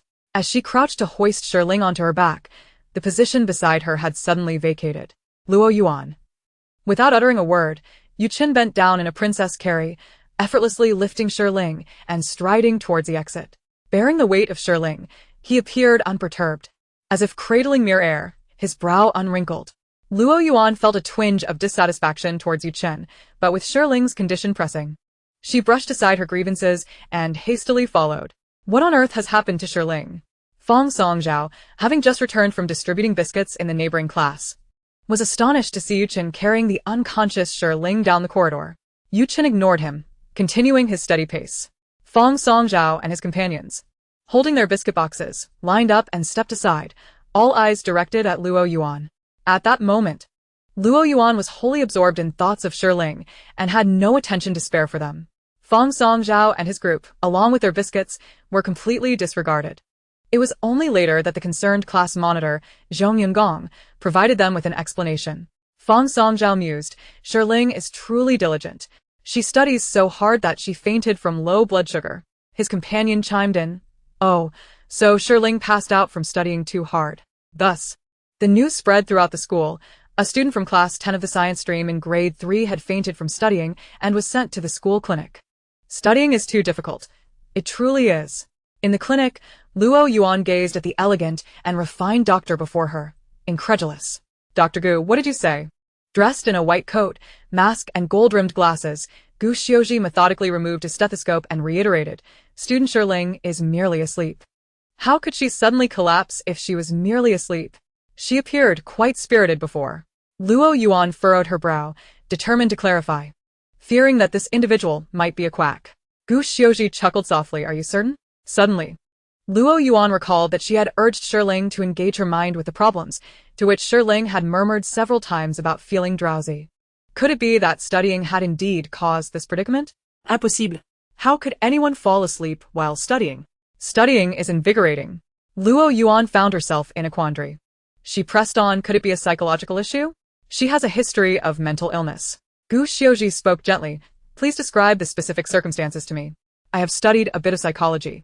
However, after hearing Luoyuan's account, Gu Xiuji fell silent. Both Luoyuan and Yuqin felt a sinking sensation in their hearts. Was the issue truly serious? Gu Xiuji finally spoke. Is it possible she simply has an aversion to studying? Luoyuan and Yuqin both fell silent. Gu Xiuji continued. An aversion to study is also a psychological issue. Here is the plan. Once she awakens, have her come to the clinic when she has time, and I will provide her with psychological counseling. This should help ameliorate the problem. Luoyuan listened attentively as Gu Xiuji elaborated on the lessons, taking meticulous notes, anxious not to miss any details that could hinder Shi Ling's progress. Gu Xiuji retrieved a long card from his pocket, placing it on the table. This is my business card. If she wishes to come, she can contact me in advance to make an appointment. Yuqin swiftly picked up the card before Luoyuan could. Apart from Gu Xiuji's name, photograph, and contact information, the card also listed his alma mater. His position at the clinic was that of a psychologist newly appointed this semester. A sense of melancholy swept through the air as Yuqin lifted her gaze towards Gu Xiuji. With such an impressive academic background, why would Dr. Gu settle in a modest place like the Yuncheng First Hospital? In Chapter 67, the illegitimate son of the Gu family in the capital, Gu Xiuji adjusted his gold-rimmed glasses, the lenses reflecting a cold glimmer of light. He let out a soft chuckle and replied, the current job market is rather bleak, and the pressures at larger hospitals are overwhelming. Thus, I find myself here, merely making a living. Fellow student, you will understand once you graduate from university. Yuqin scrutinized him, a cold scoff escaping her lips. Is it true that even those from the illustrious Gu family in the capital face such dilemmas? Gu Xiuji's smile momentarily faltered, and instead of responding, he countered with a question. Isn't it true that Si Xiao has also chosen to forego numerous opportunities at prestigious universities to study here in Yuncheng? With a frigid gaze, Yuqin nearly forgot that he was the illegitimate child of the Gu family. Gu Xiuji remained unfazed. I hear that Si Xiao has once again topped the exams. Or is it the opposite end of the spectrum? Their eyes locked in a silent duel. A palpable tension hung between them. Luoyuan cast a fleeting glance at the pair, then effortlessly scooped up the sleeping Mei Ling, saying, "You two can reminisce at your leisure." With that, Yu Chun and Gu Xiuji ceased their verbal sparring, observing as Luoyuan carried Mei Ling out of the infirmary. Yu Chun shot Gu Xiuji a frosty glance before hastily pursuing Luoyuan, stepping in front of Mei Ling to shield her from his view. As Mei Ling awoke, a ghostly visage loomed before her, with long, dark hair cascading around her. Before the ghostly senior could greet her, Mei Ling struck her with a punch, sending her flying across the room. A wail echoed through the dormitory. In the next instant, the ghostly senior lay beside Mei Ling's bed, gazing at her with a mournful expression. "Did you just hit me?" As Mei Ling's consciousness returned, she offered a half-hearted apology. "You were just too frightening. It was a reflex. I've mentioned before, I have a deep-seated fear of ghosts." "What time is it?" Mei Ling asked, reaching for her phone as she noticed the dormitory was empty. "The bell for early study just rang," the ghostly senior replied. "Oh no," Mei Ling exclaimed, dashing towards the classroom, only to find Huang Yifei waiting at the entrance. Despite her prior suspicions, Mei Ling was taken aback upon seeing Huang Yifei. "You've certainly taken your time, Mei Ling. Almost missed the end of early study, didn't you? Did you intend to arrive just as the bell rang?" Huang Yifei stood at the door, arms crossed, clad in an elegant qipao. Yet, Mei Ling couldn't help but glance at the flamboyantly dressed man in red beside her. "Teacher, are you dating someone recently?" Huang Yifei lightly tapped Mei Ling on the head. "What caused your tardiness? Don't divert the topic. I know you're all too busy for romance," she added. Mei Ling sighed in relief, adopting a cryptic expression. "That's good to hear, teacher. Just remember, if anyone pursues you, do not agree. It's a matter of life and death." Huang Yifei dismissed her concerns, believing Mei Ling was merely jesting, and gave her another gentle tap on the head. "Stop indulging in such fanciful thoughts, and get back to your studies." "Teacher, please remember that avoiding relationships ensures your safety," Mei Ling insisted. At that moment, the male ghost beside Huang Yifei shot her a menacing glare. Undeterred, Mei Ling returned his gaze defiantly. This male ghost was rather handsome, not frightening at all. She felt no fear.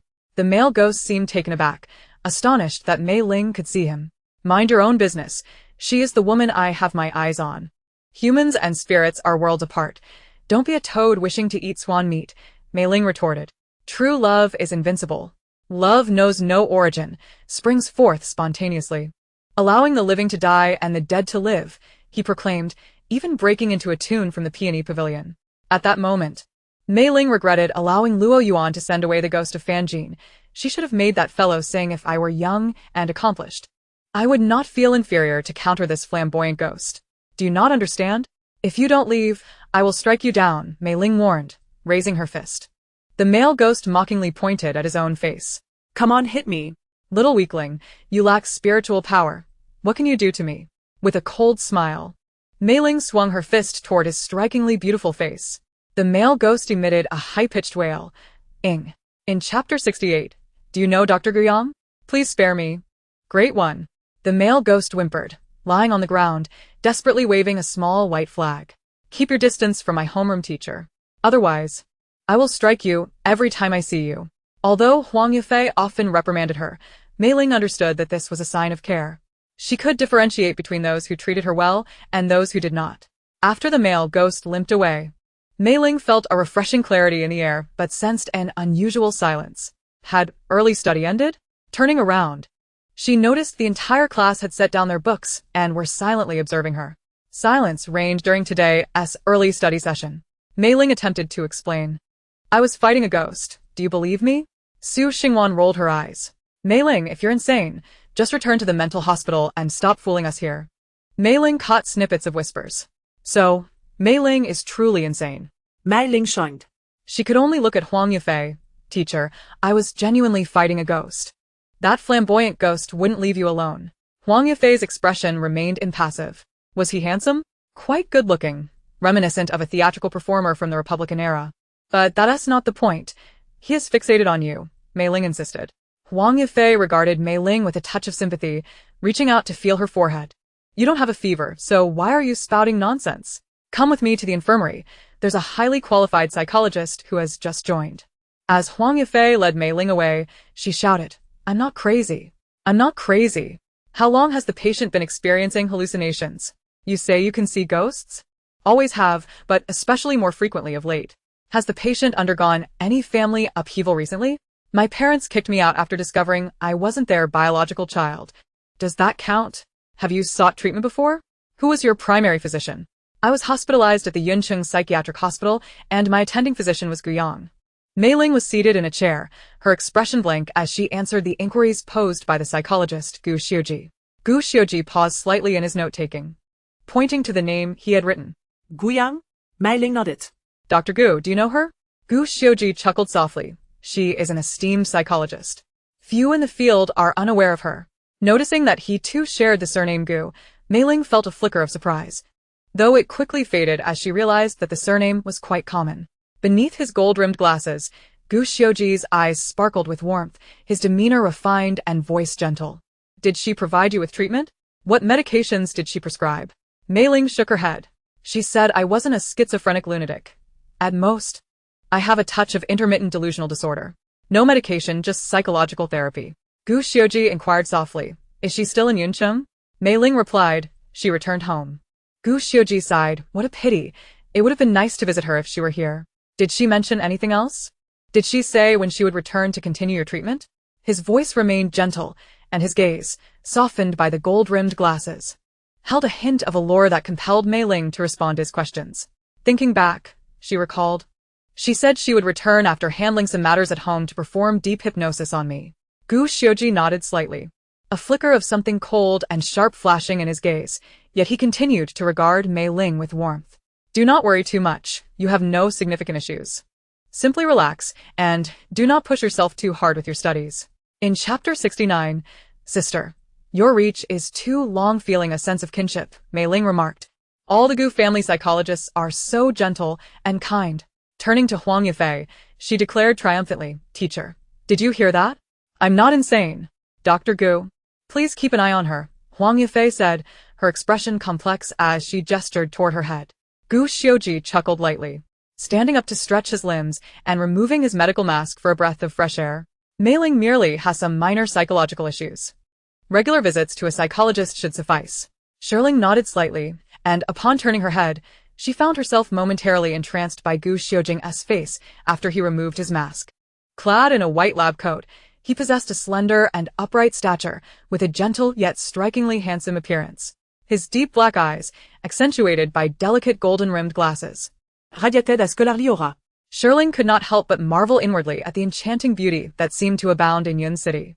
Counting them off in her mind, she noted the kind-hearted Gu Yang, her enchanting fairy friend, her classmate Luoyuan, a social media sensation and academic goddess, and the aloof yet ethereal Yu Chen, alongside her former fiancé, the wickedly handsome Shi Jin. And now, standing before her was the refined and captivating Dr. Gu Xiujing, a paragon of male beauty. Ah, yes. She herself was also recognized across the internet as a serene fairy. Shi Ling's mind leapt as she extolled the virtues of those around her, cycling through her own praises in her thoughts repeatedly. Ultimately, she concluded that beauty attracts beauty, a phenomenon of kindred spirits.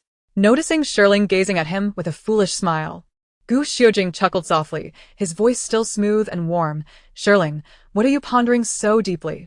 Regaining her composure, Shi Ling collected herself and replied to Gu Xiujing with a playful fib. I apologize, Dr. Gu, but when I first saw you, I felt an odd familiarity that distracted me. She found all attractive individuals to possess an air of familiarity. Well, except for that charming yet venomous Shi Jin. Gu Xiujing's gaze flickered with curiosity. Have you encountered me before, Shi Ling?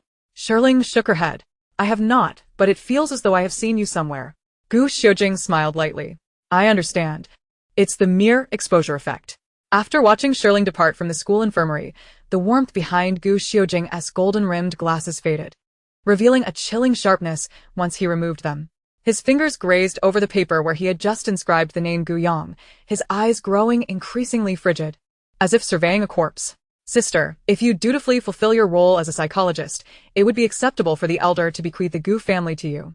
However, your reach extends too far. In the afternoon physics class, Shi Ling struggled to stay awake. The bald physics teacher, animatedly gesticulating at the podium, exclaimed, Speaking of this problem, one student's answer astounded me. She calculated that a charged particle took 2 weeks to traverse the magnetic field. At that moment, the entire class erupted in laughter. Even those who hadn't been paying attention rushed to inquire about the source of the hilarity. Fong Songzhao, having learned of the teacher's comment from a classmate, was doubled over with laughter, exclaiming, "This is pure comedic genius." Shi Ling, bewildered, turned to Luoyuan and asked, "What was the answer to that problem?" Luoyuan replied, 2 weeks. Shi Ling burst into laughter. Who wrote such a brilliant answer? Yet in the very next moment, the physics teacher called her name. Shi Ling, please stand and share with the class what you were thinking when you arrived at this answer. Shi Ling's laughter abruptly ceased. Chapter 70. The Peony Pavilion. It was over, she thought. As she stood up, her mind was a haze. After class, she turned to her senior, still caught up in the humor, and whispered, "What just happened? Where did you get that peculiar answer?" The senior, feigning innocence, replied, "The answer I provided was indeed 2 weeks. When you copied it, weren't you trying to avoid matching Yu Chen's answer exactly by substituting some terms with synonyms?" Shi Ling's realization dawned on her, and she felt a pang of regret. Huang Yifei had been receiving persistent pressure from her family to go on blind dates, and after deflecting several times with excuses of a busy work schedule, she finally relented and added a contact on WeChat for casual conversation. Initially, it was merely a way to placate her elders, but as they conversed, she discovered a surprising rapport. The other party worked in the arts and possessed considerable literary knowledge, able to engage in discussions about poetry and opera, even commenting that her social media photos exuded a lingering charm reminiscent of the Republic era, as if she had stepped out of a bygone time in a cheapao. Thus, on that Friday after work, she arranged to meet in person. Huang Yifei found herself less resistant to the idea of romance than she had been previously. The meeting location was a bit distant, and while on the bus, she rested her head momentarily. After an indeterminate time, she was stirred awake by the bustling sounds of a marketplace. Upon opening her eyes, she was astonished to find her surroundings transformed. The modern skyline had given way to a street steeped in the charm of the Republic era, with European-style buildings lining the streets and passers-by clad in traditional attire mingling with elegantly dressed women in kipeos and men in suits. Even the vehicle she had been sitting in had morphed into a rickshaw. Huang Yifei stood momentarily dumbfounded, realizing she was in an era where old and new ideologies clashed. A time marked by the vibrancy of foreign influences and the turmoil of war. The rickshaw came to a stop, and the driver wiped his sweat, saying, "Miss Weavy," arrived at the theater. Only then did Huang Yifei notice that she was still dressed in the ink-painted cheapao she had worn to class, her bag fitting the style of the era. As she gazed at the theater before her, she felt an irresistible urge to step inside. Inside the theater, numerous patrons were already seated, and a performer in a blue gown was singing kunku opera on stage. It was a rendition of Tang Xianzu's Peony Pavilion, a piece Huang Yifei, as a language teacher, was quite familiar with. She took a seat in the front row to watch the show. In a modern world dominated by various media and short videos, traditional arts like kunku had been relegated to the sidelines, mere remnants of cultural heritage that few cared to explore. This was Huang Yifei's first encounter with kunku, and she had expected it to be dull. Yet to her surprise, she found herself utterly captivated. As she followed the story of Du Linyang, who fell ill from longing, and the joy of her soul's encounter with Lu Mengmei, followed by the sorrow of misunderstandings and ultimately the bittersweet reunion, she was moved to tears. Love has no known origin, it simply exists, and the living may die, while the dead may come alive. Unbeknownst to her, the performance had concluded. As the lights dimmed and the shadows flickered, Huang Yifei suddenly realized she stood on stage, adorned in Du Linyang's costume. Before her, Lu Mengmei was gently touching her face, his water sleeves flowing gracefully. Realizing something was amiss, she attempted to push him away, but found her body unresponsive, collapsing instead into Lu Mengmei's embrace. How strange! She felt as if she were Du Linyang herself, emotions swirling beyond her control. The curtain fell, and the audience had vanished, replaced by the distant sounds of artillery fire.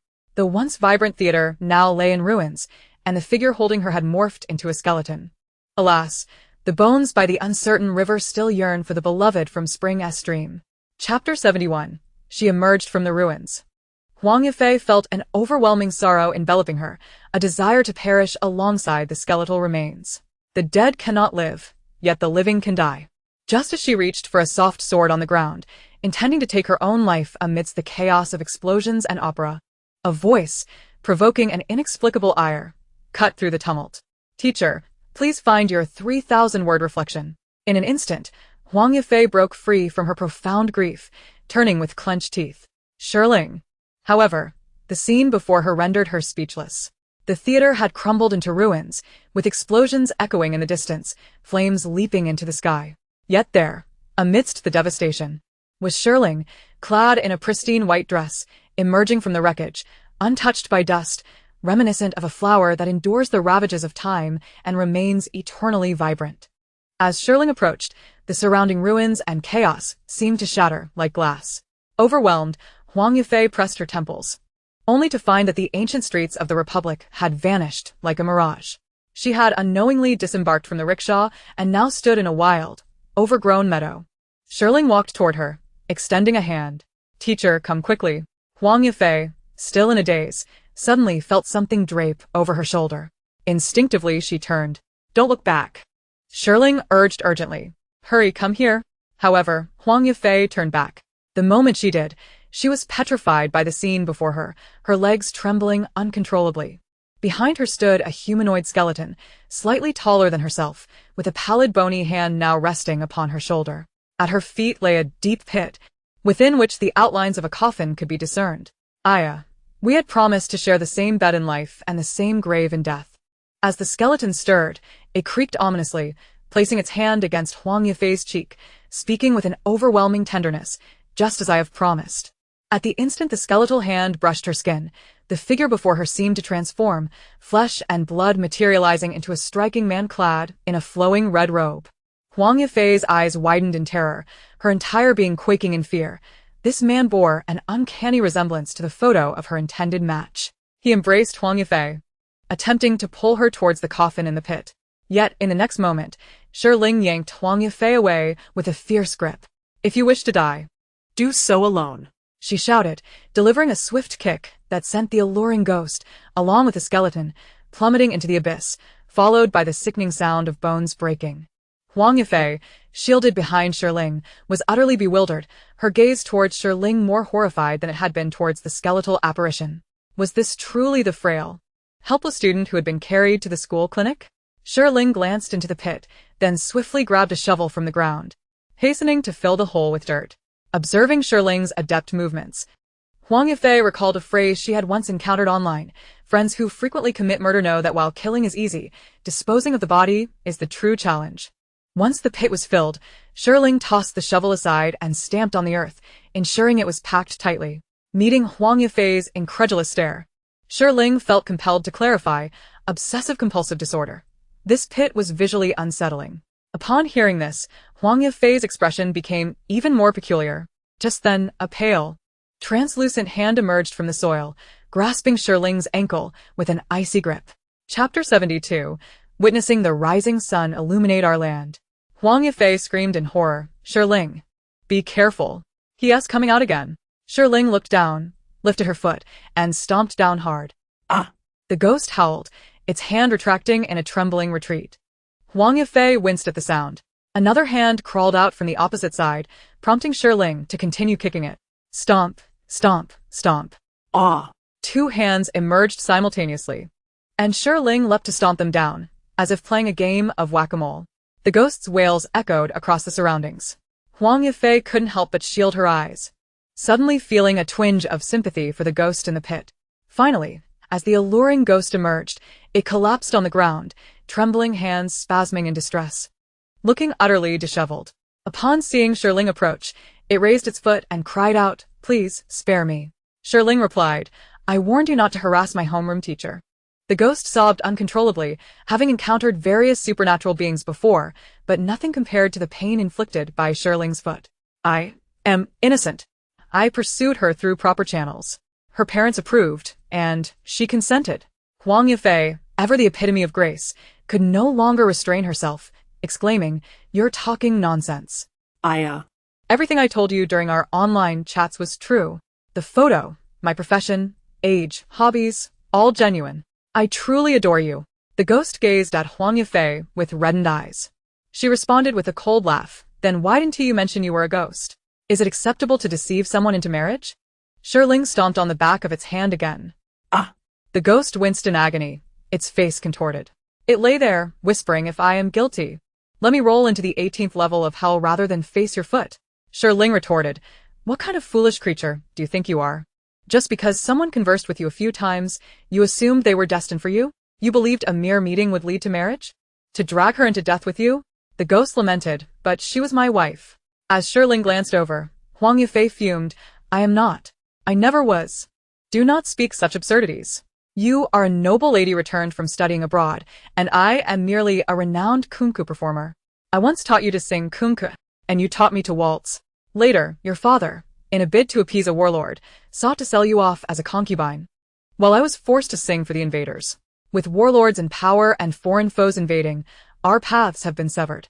We had vowed to meet at the stage, sing a duet of Peony Pavilion, and detonate the explosives within the theater, perishing together with the traitors.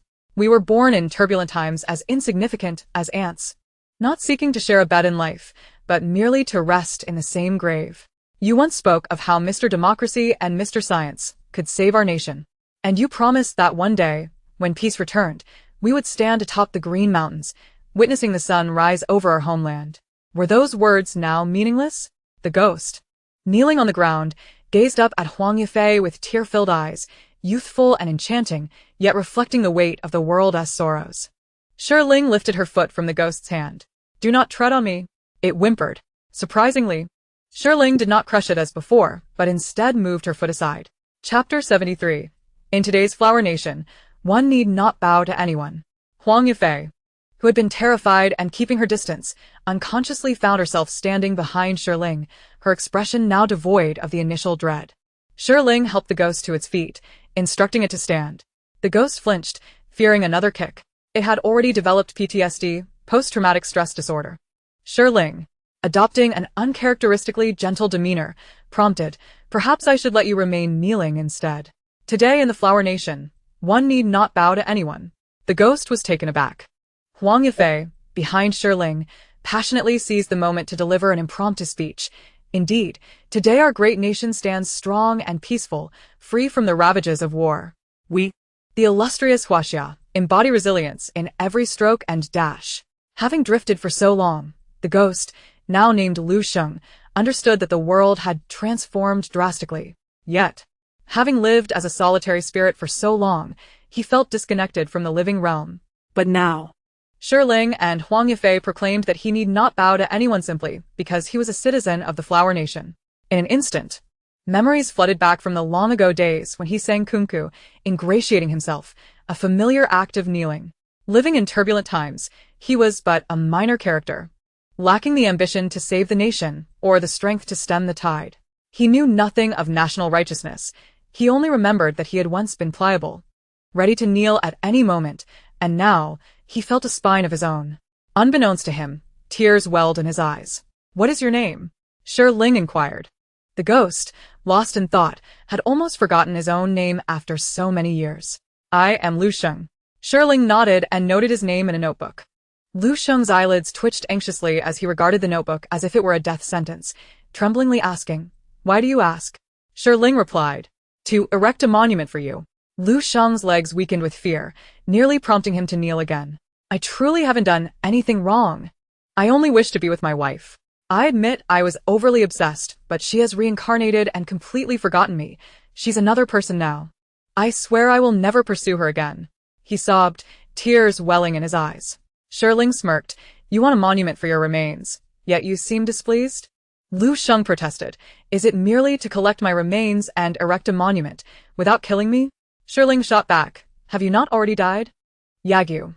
What he speaks of is certainly not a killing in the conventional sense. It is undoubtedly the kind that sends souls fleeing in terror. However, he also perceives that Shi Ling does not harbor such intentions. Shi Ling, although you are not a benevolent spirit, you were once a good person. Every individual who sacrificed for the Flower Kingdom deserves to be remembered by posterity." Huang Yufei glances at Shi Ling in surprise. She is aware that Shi Ling grew up abroad and has only returned to the Flower Kingdom in the last 6 months. She never expected that. Despite the absence of the cultural atmosphere of the Flower Kingdom, Shi Ling could possess such profound feelings for her homeland. As far as she knows, many children raised abroad do not develop a strong sense of belonging or cultural identity with their motherland. The situation arose due to Huang Yifei, who assisted Yagyu in relocating his grave to the cemetery and erected a tombstone for him. At the break of dawn, Huang Yifei dragged Shi Ling to climb a mountain. Initially, she was quite spirited, but by the time they reached halfway, exhaustion set in, and she relied on Shi Ling to pull her up. At this moment, the dawn light breaks, the verdant mountains stand like a screen, and mist swirls among the hills. At the summit, gazing into the distance, one can behold the cloud city shrouded in the early morning twilight. With the National Day approaching, red flags adorn the streetlights lining the roads of the cloud city. Huang Yifei deliberately dressed as a modern woman returning from the Republic of China and stood side by side with Yagyu, who wore a long robe and a jacket. Atop the green mountains, she pointed towards the direction of the cloud city and remarked to Yagyu, "Look, everywhere there are red flags." Following her gesture, Yagyu looked and saw the rising sun illuminating the land, the mist gradually dissipating, and peace reigning over the nation. Chapter 74. The Method of the Memory Palace. As they descended the mountain, Yagyu's eyes were red, and he expressed his gratitude. "Thank you all. I apologize. My obsession was too strong and selfish." Huang Yifei still felt shaken by the near miss of being buried alive alongside him, but standing by Shi Ling's side, she felt a sense of security. She said to Yagyu, "I am not your ayah. You should move on to your next life. The current flower kingdom is thriving, and such tragedies will no longer occur." Yagyu nodded, gazing affectionately at Huang Yifei, saying, "All right, you must find happiness." Shi Ling could not help but roll her eyes. "If you keep your distance from her, she will indeed find happiness. If you do not hurry and queue for reincarnation, you want to even have the chance to be her son." Yagyu, that strikes deep. As they shared a taxi back to the city, Huang Yifei remained closely beside Shi Ling, noticing her hesitation. Shi Ling, losing patience, urged her, "Teacher, please just ask what you want to know." Huang Yifei, feeling a bit embarrassed, responded, "Ahem, Shi Ling, I must confess that I previously misunderstood you." Had she not experienced it firsthand, she would never have believed such matters existed in the world. Shi Ling bore her no ill will, recognizing that the teacher cared for her and had taken her to the school hospital. Suddenly, Huang Yifei felt that aside from her glaring grades and habitual tardiness, Shi Ling was truly a well-behaved and understanding girl. She voiced her greatest concern. Has my romantic tribulation been resolved? There won't be any other spirits coming after me, will there? If this continues, my heart won't be able to take it." Shi Ling, it has been resolved. Yagyu's romantic tribulation is a consequence of the karma you cultivated in your past life. Huang Yifei, puzzled, inquired, "But why did I reincarnate, and he did not?"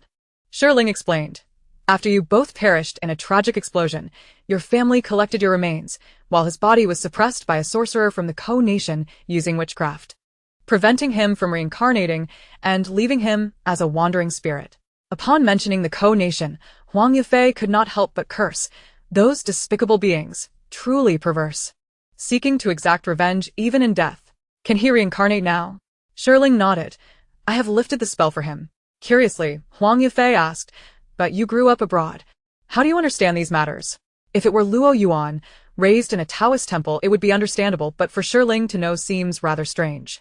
Shi Ling, momentarily taken aback, gazed at her with a hint of confusion. "I am not certain myself. Yet, upon your inquiry, answers seem to surface in my mind." "When did this begin?" "Perhaps it was after Luoyuan showed me that talisman. It felt as if a door had been opened, and all knowledge of metaphysics surged forth." Suddenly, Shi Ling recalled a previous encounter at the psychiatric hospital, where Guiyang had provided her with psychological therapy and discussed various methods for enhancing memory, one of which was the method of the memory palace. This involved selecting a familiar location as one's memory palace and categorizing memories into different rooms within it. When one wishes to retrieve a particular piece of knowledge, they would simply enter that room. At that time, she had curiously asked Guiyang what would happen if every door in the memory palace became locked and inaccessible. Guiyang had mentioned that the memory palace and its rooms were merely symbolic. The memory palace could represent familiar places like one's home or school, while the rooms could be items like a refrigerator or wardrobe. It was merely a method of associating the knowledge to be remembered with familiar objects. Few would bother to imagine an unfamiliar virtual palace to store knowledge. Chapter 75. The Social Terrorist, Shi Ling. Had she unknowingly created a memory palace? Shi Ling closed her eyes, concentrating intently until... "Wake up, Shi Ling," we've arrived at the city center. Huang Yifei roused her, and upon disembarking, she declared, "Come, Teacher, I invite you to dine. Delighted, Shi Ling exclaimed. Wonderful. Early in the morning, Huang Yifei had dragged her to climb a mountain. And upon hearing about the meal, her eyes sparkled, casting aside all other thoughts. At the World Trade Mall, in the gourmet restaurant, Huang Yifei ordered the most expensive dishes, amounting to several thousand yuan, half a month's salary. Shi Ling, with tears in her eyes, devoured 2 large bowls. Shi Ling, Qin Yao is participating in a girl group audition. Have you found a new dining companion? Shi Ling turned to see Su Jun approaching, accompanied by Shi Jin and Qin Zhan. Qin Zhan, who shared a class with Shi Ling but sat far away and rarely interacted, was the younger brother of Qin Yao. Every time he saw Shi Ling, he greeted her in a gentlemanly manner. Shi Ling, elder sister. Shi Ling nodded in acknowledgement, then began to bicker with Su Jun. You can't even compare to Su Xiaosan. I have 2 fixed dining companions. You dare return after nearly being struck by a chandelier last time? TSK, Su Jun glanced upward, avoiding the chandelier's location, then retorted. Do you think I am like you? Always mooching off meals? I am treating today. Shi Ling, I do not believe you. V me 50 to prove your worth. Of course, Su Jun would not give Shi Ling money. Instead, he called for the waiter and announced loudly, Today, I am treating. Shi Ling, her voice even louder, declared to the entire restaurant. Today, Su Sanxiao is treating. He's paying for everyone. The room fell silent, and all eyes turned toward them. Su Jun's intended words were abruptly stifled. Huang Yifei dropped her chopsticks in shock, unfazed by the attention. Shi Ling boldly led the applause. Let us applaud and thank Su Sanxiao for his generosity. Thank you, Su Sanxiao. Thank you, rich gentleman. The applause erupted like thunder, moving even the restaurant owner. Although no one knew who this foolishly wealthy person was, one should not turn down a free meal when offered. Su Jun, known for his pride, found himself unable to back down from the situation, gritting his teeth and swallowing this humiliation. Shi Ling, you're something else. Su Jun muttered through clenched teeth. Shi Ling, reflecting on the matter, thought to herself, he is simply too wealthy. Had it been me, I would not have accepted such a silent loss. Qin Zhan, barely able to suppress his laughter, asked, Shi Ling, may we share a table? Shi Ling, in a generous spirit, replied, Of course, eat as you please. Su Jun, sarcastically, took his seat. Humph. Shi Jin regarded Shi Ling thoughtfully, sensing a significant change in her since their last meeting. Previously, when they were bound by an engagement, the families had orchestrated numerous private encounters for them to cultivate their feelings. Shi Ling had always appeared shy and withdrawn, often rejecting outings and preferring to spend afternoons sipping tea alone in the Shi family villa, seemingly in a contest of patience. As the Shi family urged her, Miss Shi claimed to suffer from social anxiety and expressed her reluctance to venture outside. Did Miss Shi not declare herself socially anxious?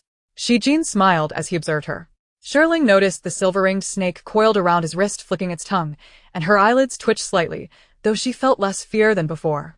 Perhaps after witnessing a ghost and encountering a few murder cases, the notion of Shi Jin using a venomous snake for murder no longer seemed so terrifying.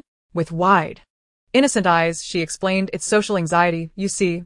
A social terroristique disposition. Chapter 76. Shi Ling, you wouldn't be contemplating an assassination, would you? Qin Zhan nearly choked on his drink. Su Jun looked at Shi Jin incredulously. Shi Ling has social anxiety? You should have seen her throwing tantrums and attacking people at the banquet. Shi Ling retorted, I'm hitting you, not him, so of course he doesn't know. Su Jun shot a glare at Shi Ling, determined to reclaim his dignity. Huh, Shi Ling, with your brawn and lack of brains, you might as well become an athlete. I heard you ranked last in your class this semester, and you were also last in your literature studies? I hear your homeroom teacher is still the same? TSK. If I were your homeroom teacher, dealing with a hopeless student like you, I'd rather jump off a building. Huang Yifei, who had been silently eating and observing, suddenly found herself called out. She felt embarrassed and tried to reduce her presence.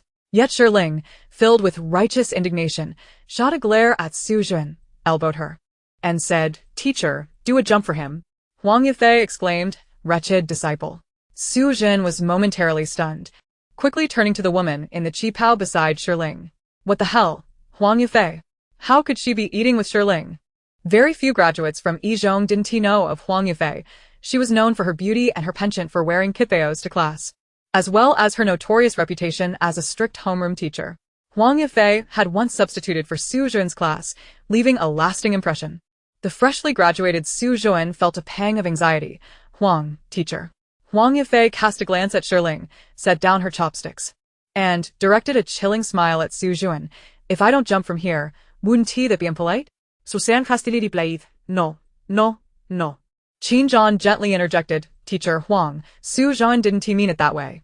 Su Zhuan added, Yes, teacher, I didn't mean it like that. Qin Zhan understands me. I just meant that Shi Ling is unworthy of being your student. Qin Zhan, astonished, widened his eyes. I didn't say that. Shi Ling remarked. The World Trade Center belongs to Qin Zhan's family. Jumping from here would surely affect business, wouldn't it? Qin Zhan reassured her, Sister Shi Ling. Don't listen to Su Zhuan's nonsense.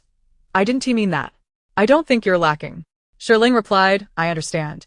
You mean Su Zhuan is worse than I am. Su Zhuan shot a glare at Qin Zhan. Qin en chaud silence. During the meal, Shi Jin observed Shi Ling with a contemplative expression, deciding to test her. He subtly moved his fingertip, causing the silver-ringed snake to slither slowly toward Shi Ling along the edge of the table. Just as Shi Ling was cutting into her steak, she suddenly spotted the black and white venomous snake approaching on the wooden table, causing her to gasp and accidentally slip, the knife plunging directly into the snake. The silver-ringed snake was sliced in half, twitching as it vanished. Upon a second glance, the snake remained coiled around Shi Jin's wrist. Shi Ling murmured, a hallucination. She continued to slice her steak leisurely. Shi Jin, holding his wine glass to mask his attention, kept a watchful eye on Shi Ling. At this moment, his eyelids twitched, and he accidentally spilled some wine. After the silver-ringed snake reformed on his wrist, it flicked its tongue to one side, appearing weak. Alas, that woman is too ruthless. Shi Jin found himself at a loss and asked with concern, Miss Shi, what just happened? Shi Ling replied, I slipped. As she spoke, she once again lost her grip while cutting the steak, sending the knife flying. It landed squarely on the steak in front of Su Zhuan. Su Zhuan exclaimed. He turned to Shi Ling, his eyes filled with dread and anger. Shi Ling, even if you dislike me, you wouldn't go so far as to attempt my assassination. Would you? Shi Ling countered. Do you believe me when I say it was a slip? Chapter 77. Your lover is my girlfriend. Su Zhuan chuckled. Qin Zhan was taken aback. Sister Shi Ling, Su Zhuan isn't that bad. Shi Jin narrowed his eyes. What on earth did Shi Ling mean? Had she seen the ghost or not? Was this a mere slip, or was she deliberately warning him? Su Zhuan, aware of Shi Ling's lack of capability for such a thing, merely felt that he was truly having a run of bad luck. If a knife were to fall from the sky and pierce someone, Su Zhuan had no doubt it would be him. Shi Ling excused herself to the restroom. Su Zhuan recalled her earlier comment about his bad luck and used it as an excuse to follow her, waiting at the restroom door. You creep, blocking the way here. Shi Ling was startled upon exiting. Without a word, Su Zhuan grabbed her. Come here, I need to ask you something. Shi Ling refused to budge. Let go of me first. Su Zhuan urged, you come here. Shi Ling snapped, I haven't washed my hands yet. Su Zhuan released her instantly, equally irritated. Why didn't you say so earlier? Shi Ling retorted, I told you to let go first. The sink was located between the male and female restrooms, and eventually, Shi Ling and Su Zhuan stood side by side washing their hands, both nearly scrubbing their skin raw with soap. Casting a sidelong glance at him, Shi Ling asked, What do you want to say? If it's a confession, just keep it to yourself. Give up, I want tea like you. Su Zhuan laughed in disbelief. Who said I liked you? Shi Ling, can you stop being so narcissistic? I have a girlfriend. She's gentle and reserved, speaks softly, cultured and refined. I'm not blind. How could I possibly fall for you? The two glared at each other before turning away, only to be stunned upon seeing two figures approaching the restroom, arm in arm. Dad? Fufu? Shi Ling and Su Zhuan exclaimed simultaneously, exchanging a bewildered glance. At that moment, Shi Yan, Shi Ling's father, was strolling in with a girl clad in a floral long dress who was leaning affectionately against his arm. The flirtatious Shi Yan and Chen Sifu, upon hearing the familiar voice, jumped in surprise and turned to look. Upon recognizing Shi Ling, the disowned daughter, Shi Yan sighed in relief and warned her, Shi Ling, don't shout indiscriminately. I am no longer your father, and also, don't say what you shouldn't. Shi Ling clicked her tongue in response. Understood. I won't miscall you next time. Shi Yan then turned to comfort the startled Chen Sifu. Sifu, it's fine. She wouldn't dare to say anything. However, Chen Sifu continued to gaze at Su Juan, astonished Juan. Su Juan glared at the two, his eyes ablaze with anger, and charged forward to push Shi Ling aside, gripping Chen Sifu's hand as he demanded, Chen Sifu, what is going on? Explain. You said you were studying in the library, right? Studying in another man's embrace?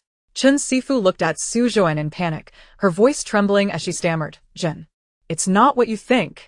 Shi Ling, caught off guard by the shove, nearly stumbled but regained his balance. Upon realizing it was Su Juan who had pushed him and that he was still clutching his mistress, fury surged within him. What are you doing, Su Brat? He questioned. Su Juan sneered, I should be asking you, Uncle Shi, what exactly were you doing just now? Shi Ling felt a fleeting moment of guilt but quickly remembered that this was not his family, but a younger generation, and he stood his ground. What do you know? Which man doesn't he have a few lovers? This is none of your business. Su Juan scoffed, you think I can't interfere? The woman you're holding, Chen Sifu. She is my girlfriend. Chapter 78. I have my reasons. Shi Ling exclaimed, wow, what a massive green hat. What a juicy scandal. Shi Ling was taken aback by this colossal revelation but refused to lose face in public. It was one thing to be caught on a date with his mistress by an acquaintance, but losing a woman to a young punk was truly humiliating. You're talking nonsense, Su. Chen Sifu is mine. She gave me her first time. How could she be your girlfriend? Shi Ling retorted with a cold laugh. Suddenly, Su Juan felt as though struck by a thunderbolt. His eyes were reddened, disbelief etched on his face as he gazed at the girl he had always cherished. His voice trembling. Fu, is what he said true? Chen Sifu had consistently emphasized her identity as a traditional woman during their relationship, firmly rejecting any premarital intimacy. And he had always respected her boundaries. Yet, what of her? Chen Sifu never anticipated that matters would escalate to such a degree. She had only agreed to meet Shi Ling, thinking that Su Juan would not come to this mall after he had mentioned nearly being struck on the head there. As an art student specializing in ethnic dance, she aspired to enter the entertainment industry and had already become involved with Shi Ling before getting together with Su Juan. After all, coming from an ordinary family, she needed some capital to pursue that path. However, she did not foresee that after one of her performance engagements, Su Juan would seek her out for her WeChat. Subsequently, their relationship naturally progressed. Yet, Su Juan was merely a naive scion of a wealthy family, unable to provide the resources and investments that Shi Ling could offer. Naturally, she preferred the youthful and handsome Su Juan over the middle-aged, portly Shi Ling. Her plan was simple. Once she achieved fame in the entertainment industry, she would discard Shi Ling and, by that time, Su Juan would have graduated from university, allowing her to marry him and become the mistress of the Su family. However, she never imagined she would find herself caught between the two. Chen Sifu's mind was in disarray, unable to make a decision, on the verge of tears. Juan, it's not what you think. Can we discuss this privately? Su Juan, his eyes blazing with fury, retorted, no. Chen Sifu, you need to clarify this for me. Are you with me or him?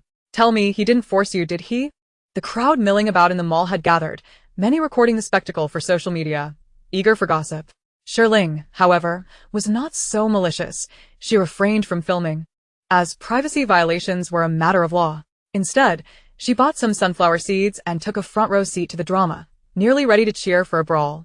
Regardless of whether it was Shi Ling or Su Juan, she found both equally unappealing. It was a pity that Qin Miao, occupied with a variety show, couldn't share the moment with her.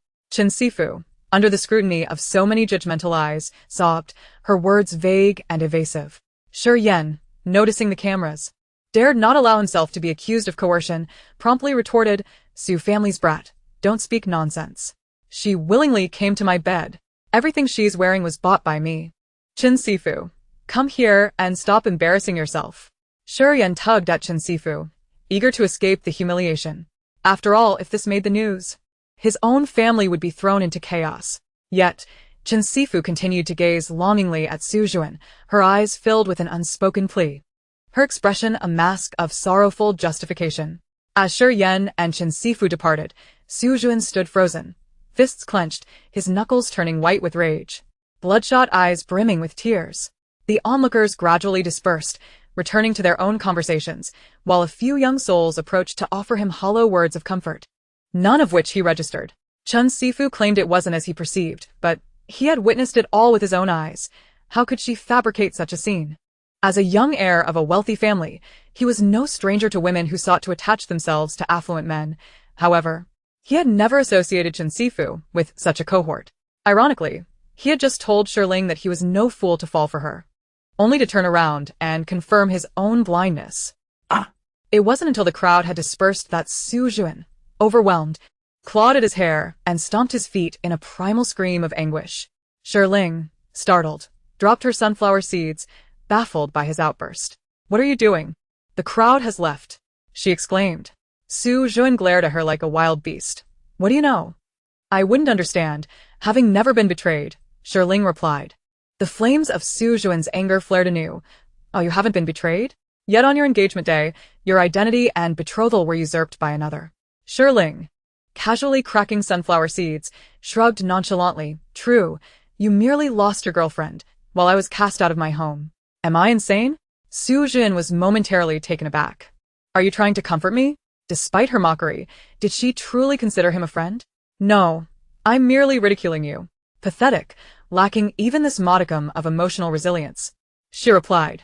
He knew it. Shi Ling would never comfort him. She was merely stoking the flames of his distress, pouring salt into his wounds. Strangely, however, engaging in this verbal sparring with Shi Ling alleviated some of his earlier fury and heartache. This must be what they called fostering enmity. "Your father is truly a piece of work." Su Juan scoffed. "He is not my father. However, he and your girlfriend are indeed both unsavory characters," Shi Ling retorted. Su Juan, momentarily speechless, defensively insisted. "She is no longer my girlfriend. Merely an ex." Shi Ling clicked her tongue, her expression one of disbelief. Su Juan sensed her gaze was laden with amusement, and he sneered. "Do you think I'm truly a fool? After all this, you think I still want her?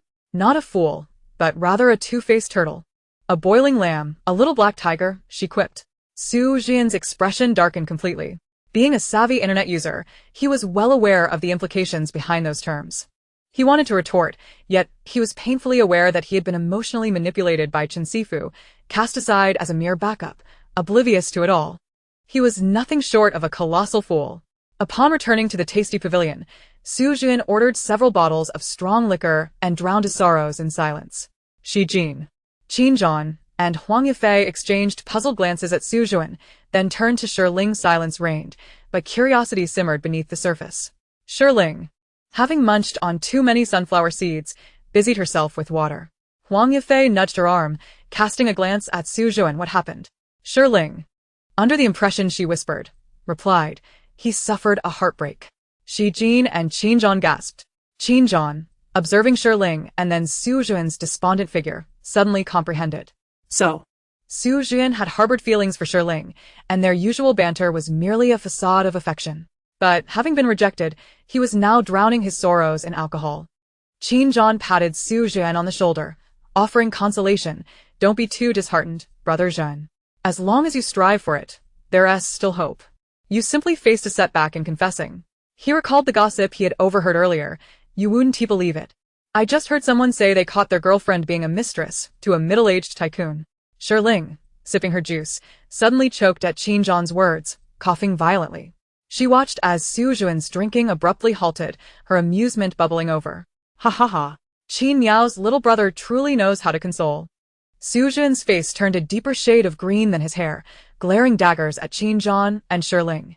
The words of comfort evaporated, leaving Qin Zhan bewildered, unable to grasp what he had said wrong. "Shi Ling, don't go too far." Su Juan growled, his bloodshot eyes aflame. He was already in such dire straits. And she was laughing. What a lack of humanity. Suppressing her laughter, Shi Ling feigned sincerity as she apologized. "My apologies, I didn't mean to. I usually don't laugh unless I can't help it." Cough cough. Just as the others were consumed with curiosity, a man approached Su Juan in the tasty pavilion, patting him on the back in a gesture of solace. "Brother, let it go. A girl who plays both sides is not worth keeping." Su Juan coughed up the liquor he had just consumed. "Thank you." Shi Jin, Qin Zhan, and Huang Yifei exchanged knowing glances. Qin Zhan, incredulous, exclaimed, "Brother Zhan, you were the one who was just cheated on? When did you start dating your girlfriend?" how come I didn't know? As he approached to comfort Su Juan, the older brother who was eating melon looked at Su Juan with an even more sympathetic gaze. Alas, to just start dating and already be adorned with a green hat. How tragic. Su Jian had no desire to speak. He merely buried his head in his drink. Shi Jin rotated the Bodhi bead bracelet, casting a glance at him. Stop drinking, we're leaving. Su Jian only wished to numb himself, dismissing any concern, longing to drink to his heart's content. Shi Ling remarked. Drink up, Qin Zhan, call an ambulance for him. In such situations, those dining together must take responsibility. Su Jian sneered, downing another large gulp, looking down on everyone. Who do you think I am? I can handle countless cups. Before he could finish, a sharp pain surged through his abdomen, and he turned to the table, retching violently, spewing blood in his vomit. Minutes later, the wail of an ambulance siren pierced the air. At the Shi family's private Shikong hospital, in the emergency department, Shi Jin, slightly agitated, fiddled with his Bodhi beads and inquired of the emergency doctor. How is Su Juan? The doctor replied, Young Master Shi, Su has suffered from acute alcohol poisoning, leading to gastric bleeding. Fortunately, he was brought in promptly. Otherwise, excessive blood loss could have resulted in shock or even death. I must emphasize, young people should not always rely on their robust health to drown their sorrows in alcohol. Shi Jin listened patiently and proceeded to complete the hospitalization paperwork for Su Juan. After all, he was the one who brought him out. Any incident would require an explanation to the Su family. Nevertheless, Su Jian had indeed been quite unfortunate lately. Once Shi Ling and Huang Yifei learned that Su Juan was out of danger, they decided to leave the hospital. Huang Yifei, somewhat excited, asked, Did you predict this? In her eyes, Shi Ling was no longer merely a rebellious student, but a mysterious master of the arcane. Shi Ling replied, Was there even a need for divination? With his current state, it would have been a wonder had he not ended up in the hospital. Huang Yifei was unconvinced. She cleared her throat and leaned in shyly, saying, Shi Ling, why not predict something for the teacher? Shi Ling blinked. Are we discussing romantic prospects? Fear not, as the most beautiful teacher in our school, you shall surely attract admirers. Huang Yifei, somewhat annoyed, retorted, Who asked you to predict that? Help me figure out when I'll get promoted. That person from the neighboring class is already ranked higher than me. As night fell, a blood moon hung in the sky. Spirit of the pen. You are me from a past life. I am your present life. If you wish to renew our bond, please draw a circle on the paper. Chapter 81. The Pen Spirit Summoning Game. Inside the 404 dormitory, darkness enveloped the space, save for solitary candle flickering, casting the faint silhouettes of 6 girls. 5 girls sat on the floor, engaged in the pen spirit summoning game. Their voices, reciting the incantation, resonated with a melodic clarity. Gu Jiai felt a twinge of fear and tugged at Su Xingwan's sleeve, whispering in the tense atmosphere, 1-1, should we not play this anymore? 404 has seen fatalities. We resemble the characters in horror films who are courting disaster. Su Xingwan sensed an eerie chill as well, but did not wish to show weakness in front of her roommates, declaring, I'm not afraid. I want to back down. Shui Miao Miao, the ringleader, was filled with eagerness. Exactly. What is there to fear? Those campus legends are ancient history. We've been living in 404 for over half a month. Whether or not there are spirits remains to be seen. Pei Qi, another thrill-seeker, chimed in, right? There are so many of us, and we're all atheists. What else there to fear? Dorm head, aren't you curious about how the pen spirit game works? Lin urged, let's begin quickly, otherwise the dorm supervisor will come, and we can't speak. Seeing everyone engaged, Gu Jiai reluctantly joined in. She did not wish to be excluded like Shi Ling. I'll go first. Spirit of the pen, will I, Shui Miao Miao, be able to pursue Qinzhan this year? As soon as she finished, the others erupted in cheers. Moments later, the pen they all held began to move, drawing a circle on the paper. The inscribed words read, Cannot. Pei Qi exclaimed excitedly, Wow, it moved. The pen actually moved. Shui Miao Miao huffed, That's unfair. Who pushed down too hard just now? If I can't pursue Qinzhan, it's all your fault. Although she initiated the summoning game, Shui Miao Miao did not believe in spirits, thinking someone had merely exerted pressure. I must ask how I can win Qinzhan as heart. This time, the words circled read, Study. Shui Miao Miao was not keen on studying, and the others laughed at her predicament. With her leading the game, the atmosphere lightened, and even Gu Jiai felt less apprehensive. They continued to take turns asking trivial questions. Feeling emboldened after realizing nothing was amiss, Su Xingwan decided to take a bold gamble. What is the fun in these questions? Watch this. Spirit of the pen, how did you die? As soon as Su Xingwan uttered her question, An eerie silence enveloped the dormitory, and her roommates fell silent. Su Xingwan, bewildered, asked, "What's wrong?" Lin reminded her, "Hey, Su Hingwan." Miao Miao just said we shouldn't ask that question. Su Xingwan retorted, "Why not?" Shui Miao Miao replied, "It's too heart-wrenching. The pen's spirit might get angry." Su Xingwan shrugged. Aren't you all curious about why that senior died? Besides, nothing happened just now, right? We were the ones drawing circles ourselves, and now it's not moving. The pen isn't moving either. However, as she spoke, the pen they all held seemed to gain a will of its own, moving wildly across the paper. They found themselves unable to release their grip. Su Xingwan glared at Gu Jiai, who was on the outermost edge. "Stop it. What's going on?" Gu Jiai, more frightened than anyone, exclaimed, "I can't let go either. I'm not the one making it move." Chapter 82. 5 people, 6 shadows. As Gu Jiai's words echoed, the other 4 felt a chill run down their spines. Shui Miao Miao forced a laugh, attempting to lighten the mood. "Dorm head, please don't joke like that. It's quite frightening." Gu Jiai cried out, "I'm not joking. It's real. I can't let go." The others exchanged glances, panic spreading. Suddenly, Su Xingwan screamed. The others, startled, shrieked in unison. "Ah!" Pei Qi fumed. "Su Xingwan, why did you scream out of nowhere?" Su Xingwan, trembling, pointed at the mirror. The mirror. A white figure just floated by. "There's a ghost. I'm serious. Mom, I want to go home." Su Xingwan was so frightened she began to cry. Gu Jiai, terrified, averted her gaze from the mirror. Shui Miao Miao glanced at the mirror affixed to the door and said, "You must have seen it wrong. There's no white figure. The dorm is pitch black except for the outside light." Su Xingwan hesitated, gradually calming down. Just then, Gu Jiai suddenly screamed, "Ah, there are 6 shadows." Shui Miao Miao counted and froze when she reached the 6th shadow. There were indeed 6 shadows. But there were only 5 of them. With one light source, how could there be 6 shadows? Su Xingwan let out another round of terrified wails. "Spirit of the pen, I was wrong. Please spare us. I'll find a high monk to perform a ritual for you once I get home."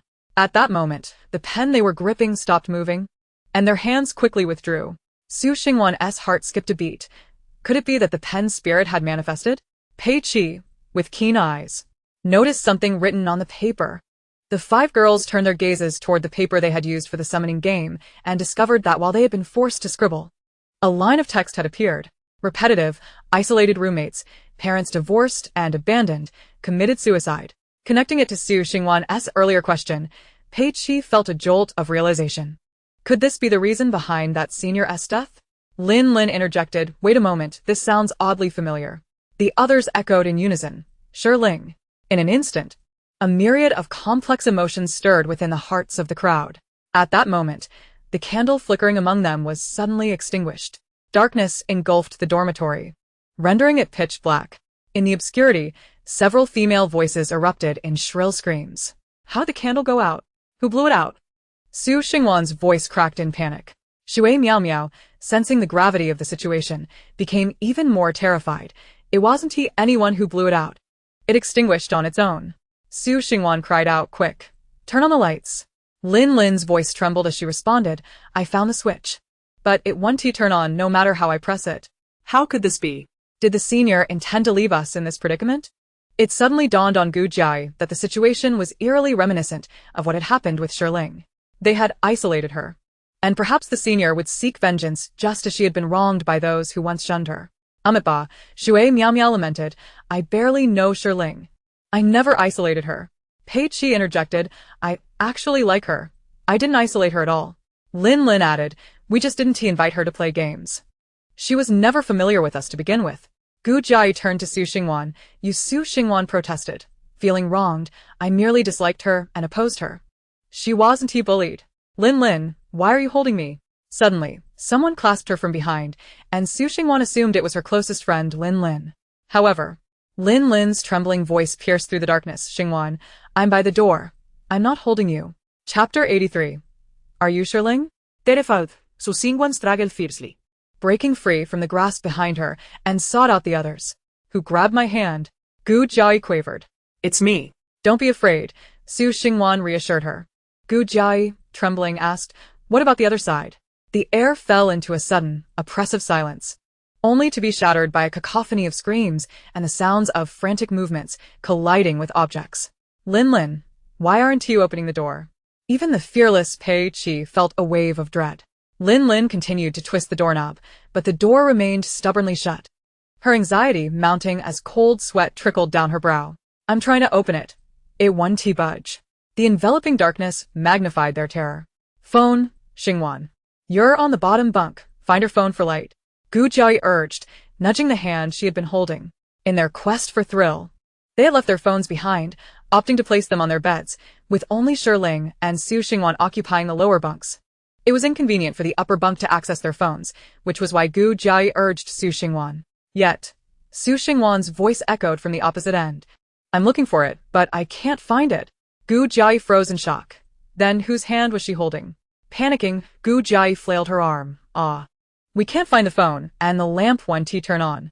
The five of them huddled together by the door, pressed tightly against it, their hearts racing with fear and regret. Had I known, I would have invited Shi Ling to play. Doesn't she ward off spirits? Pei Qi lamented. Shui Miao Miao echoed her sentiment. If I had known it would be this terrifying, I wouldn't have played. Su Xingwan sobbed. I was wrong. I shouldn't have provoked the senior. What should we do? Are we going to die here? Gu Jiayi fretted. Stop it, room leader, don't say that. Lin interjected, prosperity, democracy, civilization, and harmony. Amidst their chaotic conversations, a sound of the doorknob being turned resonated from outside. Instantly, silence fell upon them. Is it Shi Ling? Is she back?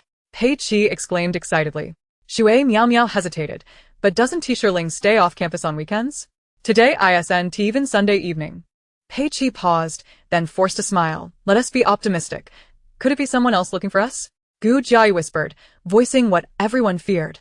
What if it's not a person outside? Lin recalled a movie she had watched. The essence of Chinese horror lies in the realization that when one thinks they've escaped, the true horror has only just begun. At that moment, the sound of the door grew more urgent, intensifying their panic. What do we do? Either we rush out together or hide under the blankets. I've seen ghosts in movies. They don't crawl under blankets. With a click, the dormitory door swung open. A tremendous force pushing them aside. Su Xingwan and the others screamed, too terrified to look, swiftly squeezing onto Su Xingwan's bed, pulling the covers over them tightly. Just then, with a soft click, the dormitory lights flickered on. Fear dissipated with the darkness, and the five huddled on Su Xingwan's bed cautiously lowered the covers. Peering towards the door, where a girl in a white dress stood silhouetted. Shi Ling, you've finally returned, Su Xingwan shouted, rushing towards her in fear, enveloping her in a tight embrace. Never had she found Shi Ling so endearing. The others followed suit, leaping towards her. Gu Jiayi, however, eyed Shi Ling warily, hesitating to approach. Are you really Shi Ling? Chapter 84. I prefer your wild, untamed spirit. Shi Ling was momentarily taken aback by the sudden affection. How had her roommates become so warm-hearted in just a day? Noticing Gu Jiayi's anxious demeanor, the spirit-summoning paraphernalia strewn across the floor, and the smiling ghostly senior beside her, she quickly comprehended the situation. How to put it? This group of roommates had a penchant for courting danger. Allowing Su Xingwan to cling to her, she lowered her gaze and suddenly spoke ominously. Shi Ling? No. The Shi Ling of the past is dead. Su Xingwan screamed in terror, instantly letting go and jumping back. The other roommates also recoiled a meter away, watching her with fear and trepidation. Shi Ling lifted her head. I am the skeletal Shi Ling. The others were stunned. Lin huffed in irritation. Is this your idea of fun? Shi Ling replied playfully, a little. Once they confirmed it was indeed Shi Ling, Pei Qi patted her chest, exclaiming, You scared me to death. I thought my heart was going to give out. Gu Jiayi sighed in relief. Shi Ling, why did you suddenly return to campus? Shi Ling replied half seriously, I had a feeling someone was about to do something foolish. So I came back to check. Of course, she hadn't really had a premonition. She simply returned because her school was closer than her residence, and she wanted to get some rest. As for Su Xingwan and the others courting danger with their spirit-summoning game, Shi Ling was aware and knew that the ghostly senior wouldn't harm them. It was likely just a prank to frighten them. Pei Qi gazed at Shi Ling as if she were a miraculous savior. I knew it. Shi Ling, you must be a master. Su Xingwan clung to Shi Ling's arm, seeking comfort, her eyes swollen from tears, choking back her sobs. Shi Ling, why didn't you come back sooner? We were all terrified. Shi Ling attempted to retract her arm, but Su Xingwan only clung tighter. Su Xingwan, let go, she insisted. Su Xingwan looked at her with teary eyes. I don't wanna. Shi Ling, feeling a shiver down her spine, urged, please don't do this, Su Xingwan. I prefer your wild, untamed spirit. Your gaze is stickier than when I see Shi Jin. Annoyed, Su Xingwan released her grip and stepped away, but moments later. Fear drove her back to Shi Ling's side. Is that senior still here? Yes, right before you, Shi Ling replied. Su Xingwan's face froze, as if her tears had momentarily stopped flowing. Look into the mirror, and you'll see her. Su Xingwan turned towards the mirror affixed to the door, her eyes widening in shock. Right before her stood a long-haired girl in a school uniform. The girl also gazed into the mirror, their eyes locking through the reflection. Ah! The ghostly senior tossed her hair, rolling her eyes. What are you gawking at? Haven't you seen a beauty? Remarkably, upon seeing the ghostly senior, Su Xingwan and the others could hear her voice. Setting aside the fact that she wasn't alive, she seemed no different from a living person. Realizing that the ghostly senior meant them no harm, Su Xingwan breathed a sigh of relief and turned back to Shi Ling. She won't always be here, will she? Shi Ling nodded. She lives right under your bed. Su Xingwan's fear escalated. Whoa, Shi Ling, I was wrong. I shouldn't have taken your bed. You should release her. Please do not let her linger there. The ghostly senior sister, however, was not pleased. I kept quiet while you slept on the bed and I on the floor. Now you wish to expel me? Moreover, Shi Ling's bond with me is far superior to hers with you. Shi Ling walked to the center of the dormitory, glancing at the scattered items on the floor. Is this the extent of your courage in summoning spirits through a game of pen fairy? The initiator, Shui Miao Miao, cast a fearful glance at the ghostly senior sister and whispered, we never anticipated that we could genuinely summon a ghost. The ghostly senior sister retorted. You called her pen fairy while playing, and now that you're bored, you refer to her as a ghost? Pathetic, truly. Chapter 85. It's better for you six to live well than anything else. With Shi Ling present, everyone felt a newfound confidence. Su Xingwan, now witnessing the ghostly senior sister's playful banter, felt her fear dissipate, reporting to Shi Ling, you have no idea. She has been scaring us all along. Lin Lin and the others chimed in, still shaken. Indeed, indeed. Shi Ling turned her gaze towards the ghostly senior sister, who, feeling somewhat guilty, averted her eyes. It had been a while since anyone had dared to provoke danger on her territory by playing with a pen fairy. After all, she had responded sincerely to every question, even revealing how she had died. Was there another pen fairy with such a gentle temperament as hers? Shi Ling nodded, reigniting the candles, extinguishing the dormitory lights, and eagerly proclaimed, let us continue our game. The others, however, protested, no, we no longer wish to play. The 6 residents of the dormitory formed a circle, flickering lights casting 7 shadows. This time, no one dared to pose a question, prompting Shi Ling to inquire, pen fairy, what is the last digit of pi? The ghostly senior sister remained silent. Shi Ling pressed on. Pen fairy, how did the dinosaurs become extinct? Again silence. Pen fairy, how many planets are there in the universe? At this, the ghostly senior sister could no longer endure. I don't know. I am merely a ghost who died young, not an all-knowing sage. If I were that impressive, would I be burdened by such pressure to the point of self-harm? Su Xingwan and the others gazed in awe at Shi Ling, whose beauty was illuminated by the flickering flame. So this was another way to play? Pei Qi, intrigued, interjected, let me try. Pen fairy, how can one prove the Goldbach conjecture? The ghostly senior sister's mind faltered. What is that? Shui Miao Miao chimed in, pen fairy. The number of elements discovered by humanity continues to grow. How many elements are there in the world? The ghostly senior sister lamented. I was a liberal arts student in life. I cannot even fully memorize the periodic table. Lin Lin then asked pen fairy, what was the ending of Dream of the Red Chamber written by Chao Shuoqin? The ghostly senior sister was exasperated. Should I summon him to write it out for you? As the questions grew increasingly absurd, the ghostly senior sister became utterly frantic. Enough. I am not human, but you are all certainly foolish. She felt that when Shi Ling led the game, she resembled an AI assistant in a phone, and calling her pen fairy was no different from summoning a mere toy. Su Xingwan remarked, suddenly, I don't feel so frightened anymore. Gu Jiai shot a complex glance at Shi Ling and said, Shi Ling, thank you.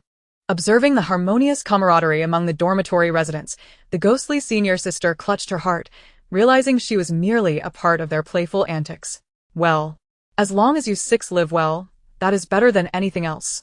Pei Chi quirked an eyebrow. Senior sister, where did you learn all these trendy phrases?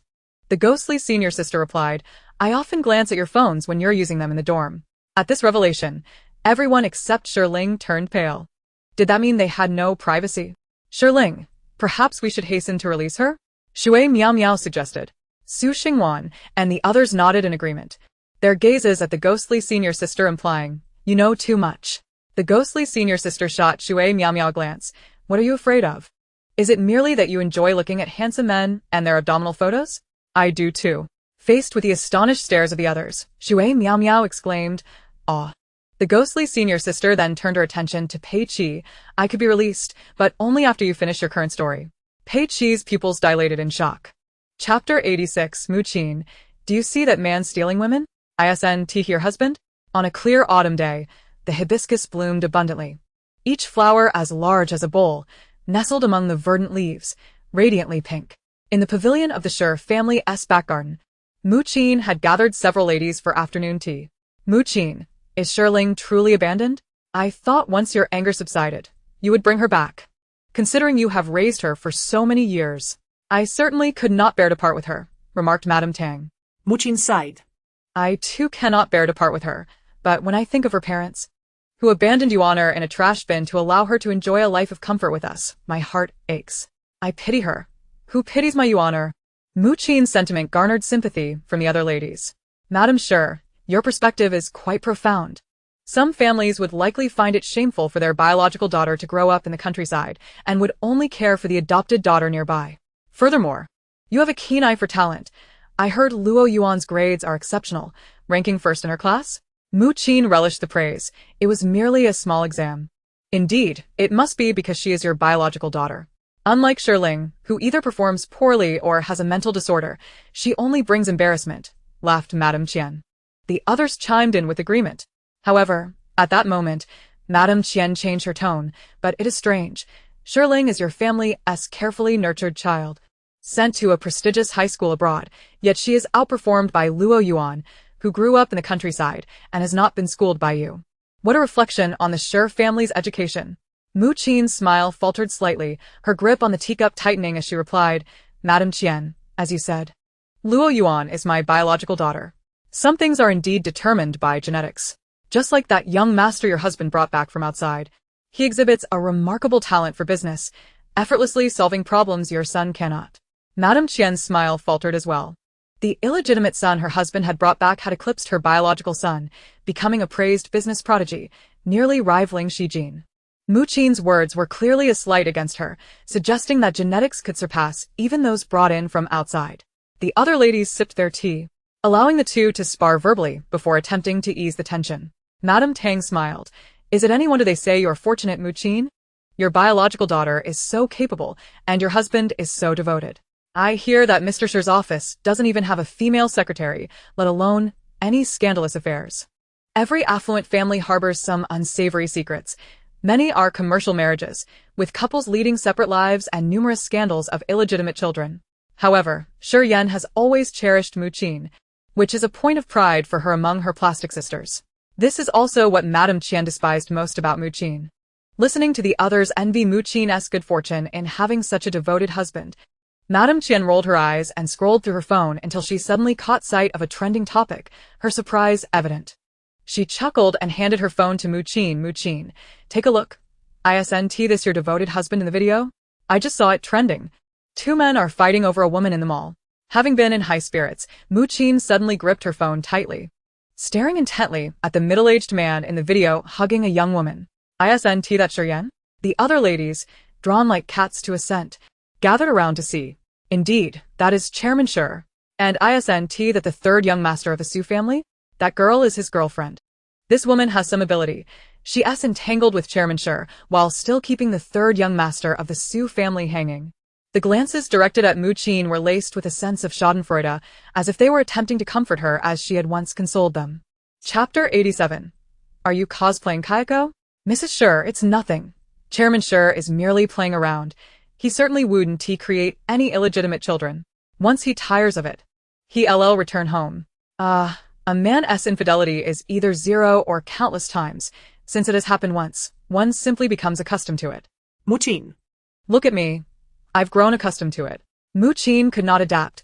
She hastily concluded the afternoon tea and called Shi Yen, but he persistently did not answer. That evening, Mu Qin and Shi Yen had a fierce argument. Mu Qin's furious tirade resonated throughout the entire villa. Shi Yen, if I hadn't invested my father's inheritance into your entrepreneurial venture, you would still be languishing in obscurity after your bankruptcy. How dare you seek out sand behind my back? Do you have any respect for my father? In the past, whenever Mu Qin erupted in anger, Shi Yen would placate her. But this time he forcefully brushed aside her hand that attempted to scratch his face, exclaiming, "Enough, Mu Qin. My success in business is the result of my own endeavors. The money I have spent on you over the years far exceeds your father's inheritance by tenfold. Moreover, the Shi Group was originally the foundation of my family. You drove my mother abroad due to your issues with her, and I have complied with your wishes all these years. Can't you grant me a modicum of freedom? I have my own needs, and you are not getting any younger." Shi Yen, you are shameless. Mu Qin, incensed, raised her hand again to strike him. As the two continued their altercation downstairs, Luoyuan stood on the upper floor, observing, before ultimately donning her headphones and retreating to her room to engage in English listening practice. The Shi family was a far cry from the warm household she yearned for, and she found herself increasingly weary of it. Suddenly, she felt a pang of longing for Shi Ling. How much better it would be if Shi Ling replaced that couple in the Shi household. Just as Luoyuan was about to start her study livestream, she suddenly heard the chilling sound of nails scraping against the wooden floor. Her gaze sharpened as she turned toward the source of the noise emanating from beneath the bed. Curiosity piqued, she knelt down to peer underneath. To her horror, a woman clad in blood-stained garments lay there, her pale face smeared with blood locking eyes with Luoyuan. Startled, Luoyuan began to understand why Shi Ling had previously reacted so violently upon encountering a gruesome spirit. The woman's long, crimson nails lunged toward her eyes. Luoyuan swiftly recoiled, narrowly avoiding the ghost's assault, and drew forth a yellow paper talisman, intending to repel the spirit. However, at that moment, her heart sank. She had made a grave mistake. This was not the lightning talisman she had drawn. It was a discarded talisman previously drawn by Shi Ling with a marker. The ghost, initially taken aback by the sight of the talisman, suddenly grinned menacingly upon observing Luoyuan's expression, crawling out from under the bed like a spider. Her back arched and chin raised. If Shi Ling were here, she would undoubtedly quip, "Are you cosplaying Kayako?" Trembling with fear, Luoyuan felt the talisman slip from her grasp and fall to the floor. Just as the ghost lunged at her with a sinister grin, a blinding orb of lightning abruptly appeared, enveloping the spirit within its brilliance, and in a flash of thunder and light, the ghost disintegrated into ash. Luoyuan, still holding the lightning talisman, stood momentarily stunned, her gaze fixating on the now dull paper talisman on the ground, her eyes reflecting lingering shock. She was acutely aware that her own talismans bore no such terrifying potency. Even her master could not craft a lightning talisman of such devastating power. Yet, the incantation drawn by Shi Ling with a marker not only functioned, but unleashed such formidable destructive force. Who exactly was Shi Ling? In the spacious and well-lit bedroom, Luoyuan remained entranced by the pulverized talisman. However, she quickly set aside her bewilderment regarding Shi Ling's powers and retrieved a red nail tip from beneath the bed. Even without her clairvoyant glasses, she could sense the heavy aura of malice surrounding it. Having been Shi Ling's desk mate for so long, she knew well that Shi Ling had no penchant for manicures. This was not Shi Ling's belonging. Why had it found its way beneath the bed she once occupied? It could not have been a mere accident. It must have been placed there deliberately. Suddenly, she recalled the ancient mirror with the vengeful spirit of Fan Jin that had been on the bookshelf. One coincidence could be dismissed, but two? What a strange occurrence that so many malevolent objects resided within Shi Ling's room.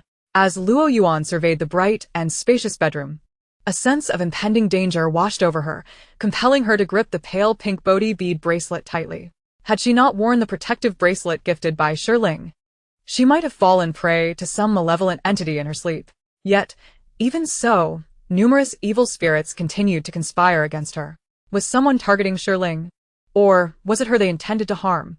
Luoyuan had no interest in the metaphysical and lacked the talent to investigate her room thoroughly. So she decided to call her junior at Yun Temple. "Junior, where are you?" "In the Yun City funeral home, waiting for clients to witness their own cremation before helping them pass on." After working in this field for a while, I've encountered all sorts of clients. One even insisted on watching the entire cremation process, saying he had never seen it before. Today's college students are so naive and foolish, even in death. Luoyuan fell silent for a moment. Senior, has Master helped you locate your biological parents? You should have found your family by now. How are they treating you? Have you adjusted?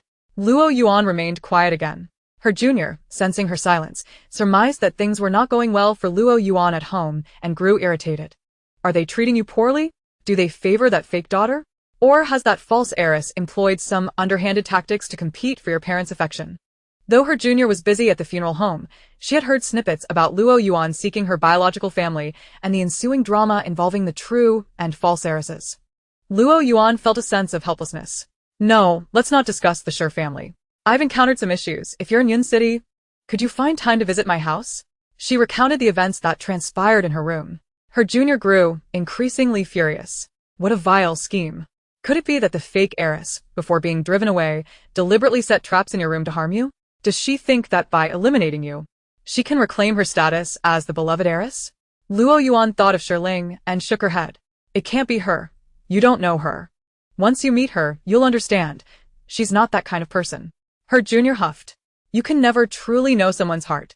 Don't let her deceive you. Determined, her junior resolved that after her next visit to exorcise evil at Luoyuan's home, she would confront that false heiress and allow her to experience the torment of being haunted by malevolent spirits.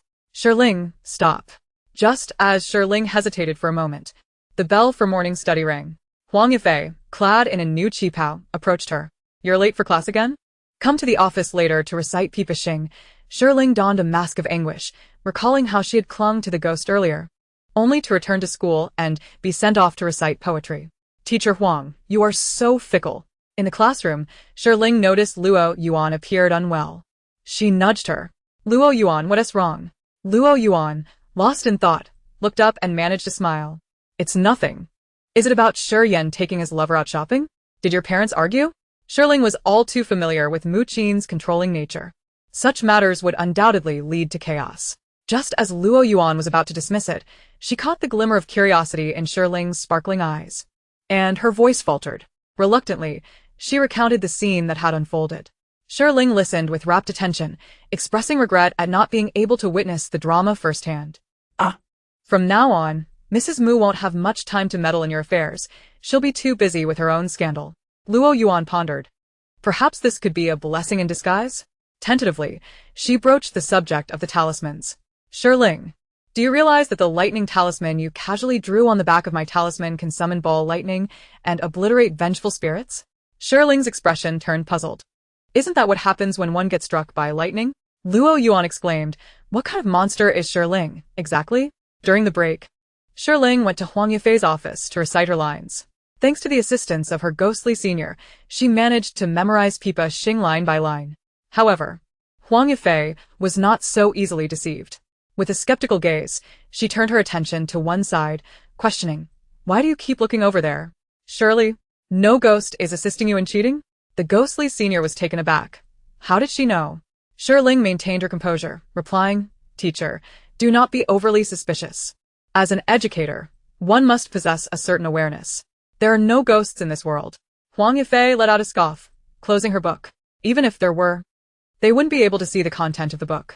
Recite the Pipa Xing again, without pausing. Shi Ling, with an honest demeanor, nearly fell to her knees in apology, exclaiming, Teacher, I was wrong. Huang Yifei recalled how, during the entrance exam, she had noticed that Shi Ling's answers were alarmingly similar to those of Yu Qin, who happened to be seated right next to her. Her expression darkened slightly. Shi Ling, be honest. Did you copy Yu Qin during the entrance exam? Did that ghost beside you help you cheat? The ghostly senior chuckled maliciously. It's over. She's done for. Shi Ling shot her a glare. Huang Yifei was far too astute. After a futile struggle, Shi Ling lowered her head and confessed, Teacher, I was wrong. Huang Yifei couldn't help but express her disdain. You useless thing. If you're going to cheat, at least find someone competent to copy from. Shi Ling felt insulted, retorting, Teacher, you may educate me, but personal attacks are uncalled for. Huang Yifei snorted, tapping her forehead with the book. Do you think you have a leg to stand on? Regardless, cheating is wrong. Shi Ling, you may possess these mystical methods to deceive the world, but it is unfair to others. Although, given your level, you haven't caused any significant unfairness. Shi Ling interjected. Please stop scolding me. Cheating and still managing to perform poorly, she was the only one capable of such a feat. If it weren't for Yu Chen's inability to see the ghostly senior, she might have suspected he had deliberately written all the wrong answers to teach her a lesson. Huang Yifei looked at her, suddenly serious. Everything has its pros and cons, just like this fruit knife. It can peel an apple, but it can also take a life. What matters is how the wielder handles it. Shi Ling, though you may struggle academically, one's grades do not define their moral character. I know your true nature is kind, and I hope you never use your abilities for malevolence. Shi Ling nodded, enlightened, understood. Ghostly Senior, please peel an apple for the teacher. Chapter 90. The expectant male teacher, Mr. Huang. Are you again making your students memorize texts? A rotund, middle-aged male teacher entered the office. Male language teachers were rare, and Shi Ling recalled that this was the head teacher of Class 8, named Tu Xuechuan. He was known for breaking up couples in class with a heavy hand and had quite a temper, earning the nickname Fatty Tu among the students. Shi Ling had encountered him in the hallway not long ago and was surprised to see how much his belly had grown in just a week or two. Rather than a beer belly, it resembled a pregnancy belly. Huang Yifei recalled that he had taken a leave of absence today and was shocked to see him back so soon. Mr. Tu, weren't you supposed to be at the hospital for a checkup? What did the doctor say? Upon mentioning this, Tu Xuechuan's expression soured. Those incompetent doctors. They did an ultrasound and mixed up my results with some pregnant woman's, claiming I'm expecting. How could a man possibly be pregnant? I lack the necessary parts. Huang Yifei suggested, perhaps you should try another hospital for the ultrasound next time. Tu Xuechuan waved his hand dismissively. No need for that. It's probably just that I've gained weight from not exercising lately. Once I find the time, I'll hit the gym. Huang Yifei accepted this explanation, but as she turned, she noticed Shi Ling staring intently at Tu Xuechuan's belly, a chill running down her spine. She tugged at Shi Ling's sleeve, whispering, "Is everything all right?" Shi Ling replied, "Mr. Tu is indeed pregnant, with a male fetus of 8 months." Just then, Tu Xuechuan, who had been gulping down water, suddenly spewed it out, choking and staring at Shi Ling in shock and disbelief. What she said was exactly what the doctor had told him. What nonsense are you spouting? I'm a man. How could I be pregnant? Who taught you biology? Are you failing your exams? Besides, you're not a doctor. What do you know? Tu Xuechuan expressed his displeasure. Shi Ling retorted, biology is indeed a failing subject for me. Thanks to the ghostly senior and Yu Chen, her comprehensive science score was hardly above single digits. Huang Yifei, startled, understood that Shi Ling was no medical professional, yet for her to perceive a fetus, it could not be a trivial matter. She whispered, "Is it something malevolent?" Shi Ling answered, her voice steady, "It's a spirit child." Upon hearing this, Tu Xuechuan turned pale. Not only are your biology skills lacking, but now you're dabbling in the supernatural? Huang Yifei, should we take your student to a mental health facility? Though Huang Yifei admonished Shi Ling in front of Tu, her essence remained protective. Mr. Tu, my student is perfectly sane. I know you doubt her, but many things in this world cannot be understood without personal experience. After all, even science has not disproven the existence of ghosts, has it? Tu Xuechuan was taken aback, surprised that Huang Yifei, a staunch materialist, would defend Shi Ling. He chuckled in disbelief. Huang Yifei, your tone suggests you might have experienced something yourself. Have you truly seen a ghost? Huang Yifei was about to argue when Shi Ling interrupted. Mr. Tu, what my homeroom teacher has experienced is not important. What matters is that you will soon experience it yourself. Tu Xuechuan scoffed. I've heard there's a mentally unstable student in class 10. She must be this one. Shi Ling suddenly interjected, Mr. Tu, it's said that if you place both shoe tips facing the bed, a ghost can join you in bed. Chapter 91. Shi Ling. Be my girlfriend. As Shi Ling strolled through the corridor outside the classroom, the ghostly senior followed closely, incessantly questioning, why is Mr. Tu pregnant? Generally, a spirit child that dies in the womb harbors resentment towards the mother, doesn't it?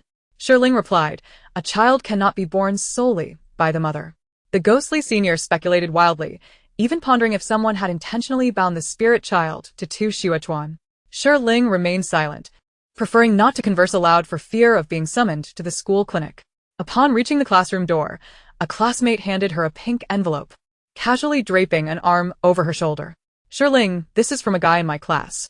The girl was Guo Qingqing, the sports committee member from class 10, known for her basketball prowess and camaraderie with the male basketball team.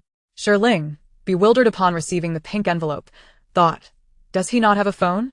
Who writes letters in this day and age? Guo Qingqing exclaimed, you silly. This is a love letter. The ghostly senior's eyes sparkled with curiosity as she urged Shi Ling, quick, see what it says. Shi Ling, taken aback by the unexpected gesture, opened the pink envelope to find a bank card and a note filled with bold, haphazardly scrawled words. Shi Ling, there's 100,000 yuan in the card. Be my girlfriend. Qian Xinping. Shi Ling was speechless. The ghostly senior was equally astonished, hesitating. This doesn't seem like a love letter. It sounds more like a proposal for a sugar baby? Guo Qingqing, upon reading the note, turned in shock towards the back door of Class 9, where Qian Xinping leaned against the wall, striking a pose he deemed charming, casting glances their way, waiting for Shi Ling to approach him. Shi Ling was about to decline the offer, intending to return the money, but Guo Qingqing snatched the card and note from her grasp, fuming as she marched back to confront Qian Xinping. Is this how you confess? You're not even offering to support a lover. Yet you throw around 100,000 yuan like it's nothing. Who do you think you're insulting? Shi Ling winced at the thought. After all, the money was innocent. Qian Xinpeng was the eldest son of the Qian family in Yunqing, a frivolous young man lacking any ambition. A stark contrast to his accomplished, illegitimate brother. Qian Xinpeng is quite the connoisseur of beauty. Previously, at a lavish banquet, he found himself infatuated with Shi Ling, only to retreat upon discovering her identity as the cherished daughter of the Shi family and the fiancée of Shi Jin. To his astonishment, he has now set his sights on her once more. Senior A. Piao, relishing the scene, observed Guo Qingqing reprimanding Qian Xinpeng and remarked to Shi Ling, so you are but a pawn in their game, are you? Within the confines of Class 9, Qian Xinpeng seized Guo Qingqing's hand as she struck his chest, exasperatedly declaring, Guo Qingqing, did you not mention that Shi Ling is in need of money?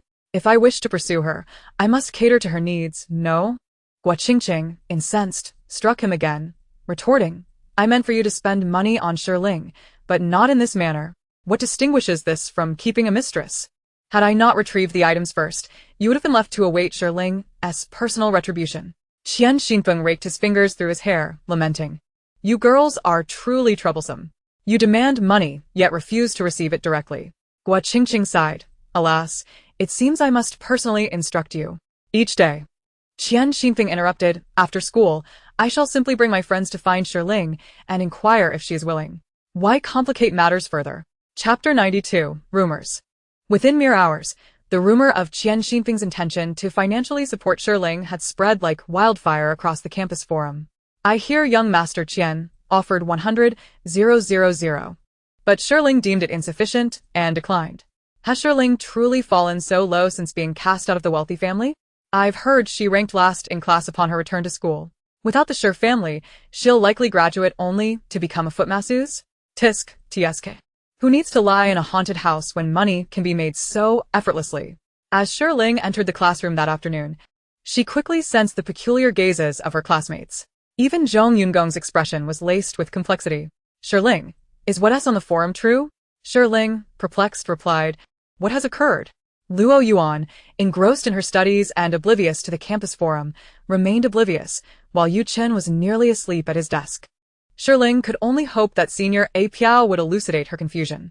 Before long, Senior A. Piao returned from the most animated gossip hub in the classroom. Simultaneously, Zhong Yungong presented her with the forum posts. Shi Ling sighed in frustration. He wishes to pursue me, but I did not acquiesce. Zhong Yungong, realizing the gravity of the situation, stated, the comments on the forum are rather harsh. I shall clarify the matter for you. Meanwhile, Yu Chen, having awoken at some point, glanced at Zhong Yungong's phone displaying the forum interface and, with a cold demeanor, made a call. There are rumors circulating on the school forum. Please address them.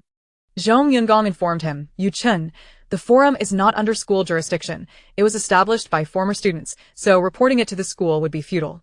However, as Zhong Yungong's clarifying comment was sent, the phone screen abruptly indicated that the post had been deleted due to its defamatory nature. Both Zhong Yungong and Shi Ling exchanged astonished glances at Yu Chen, who had already donned a black hood to conceal his silver hair, and had once again succumbed to slumber atop the desk. Luoyuan, momentarily bewildered, emerged from her sea of problems, asking, what transpired? What rumors? Shi Ling replied curtly, it has been resolved. Luoyuan simply responded with an O. Senior A. Piao, having completed her circuit around the classroom, returned to Shi Ling's side, excitedly inquiring, "Do you know who is behind the rumors about you and Qian Xinping on the forum?" Shi Ling replied, "Gua Qingqing?" Senior A. Piao gasped, "How did you know?" Shi Ling explained, "I just know." Upon reflecting, the answer crystallized in her mind. Senior A. Piao remarked, "She is quite peculiar, aiding Qian in his pursuit of you while simultaneously spreading rumors about you on the forum. What is her intention?" Shi Ling rested her chin on her hand, contemplating. "She harbors feelings for Qian Xinping and seeks to interact with him in this manner, yet she loathes me, hence her anonymous defamation on the forum, hoping to instill disdain and distance between Qian Xinping and myself. Her public reprimand of him was a signal meant to convey that she is the most significant presence in his life." Senior A. Piao mused, "Is it possible for a girl studying the sciences to be so cunning?" During evening study hours, the school announced over the intercom that Gua Qingqing had been implicated in the forum's rumors, resulting in her receiving a severe reprimand. Upon hearing her name, the classroom erupted into a frenzy as all eyes turned towards Gua Qingqing. Why her?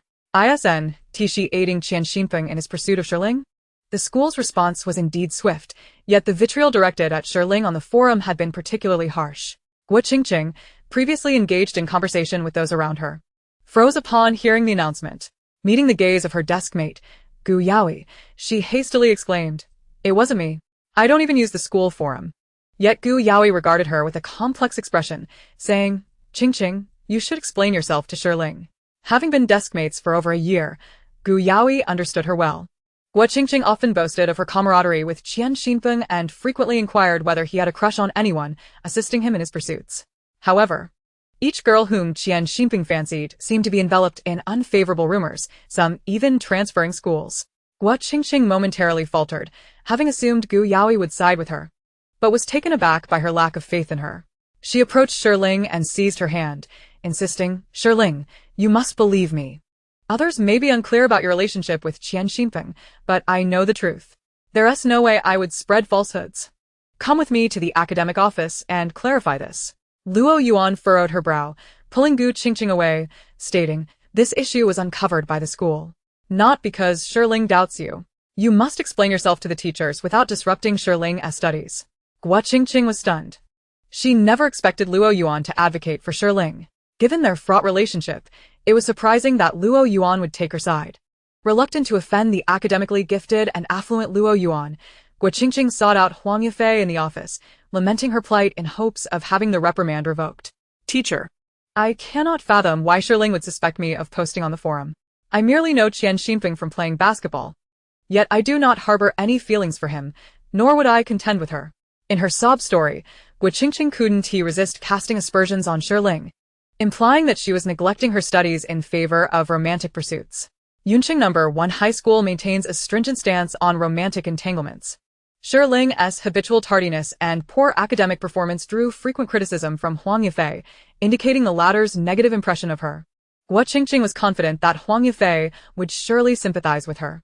However, Huang Yifei interrupted her with a frown, opening her computer to reveal evidence collected from the academic office, specifically the phone number registered to the campus forum, which the homeroom teacher had on file. Gua Qingqing's tears dried up in an instant, her heart sinking. "Gua Qingqing, you are now in your senior year. Your focus should be on your studies and not on petty schemes. It is imperative that you devote yourself to your education, aim for a reputable university.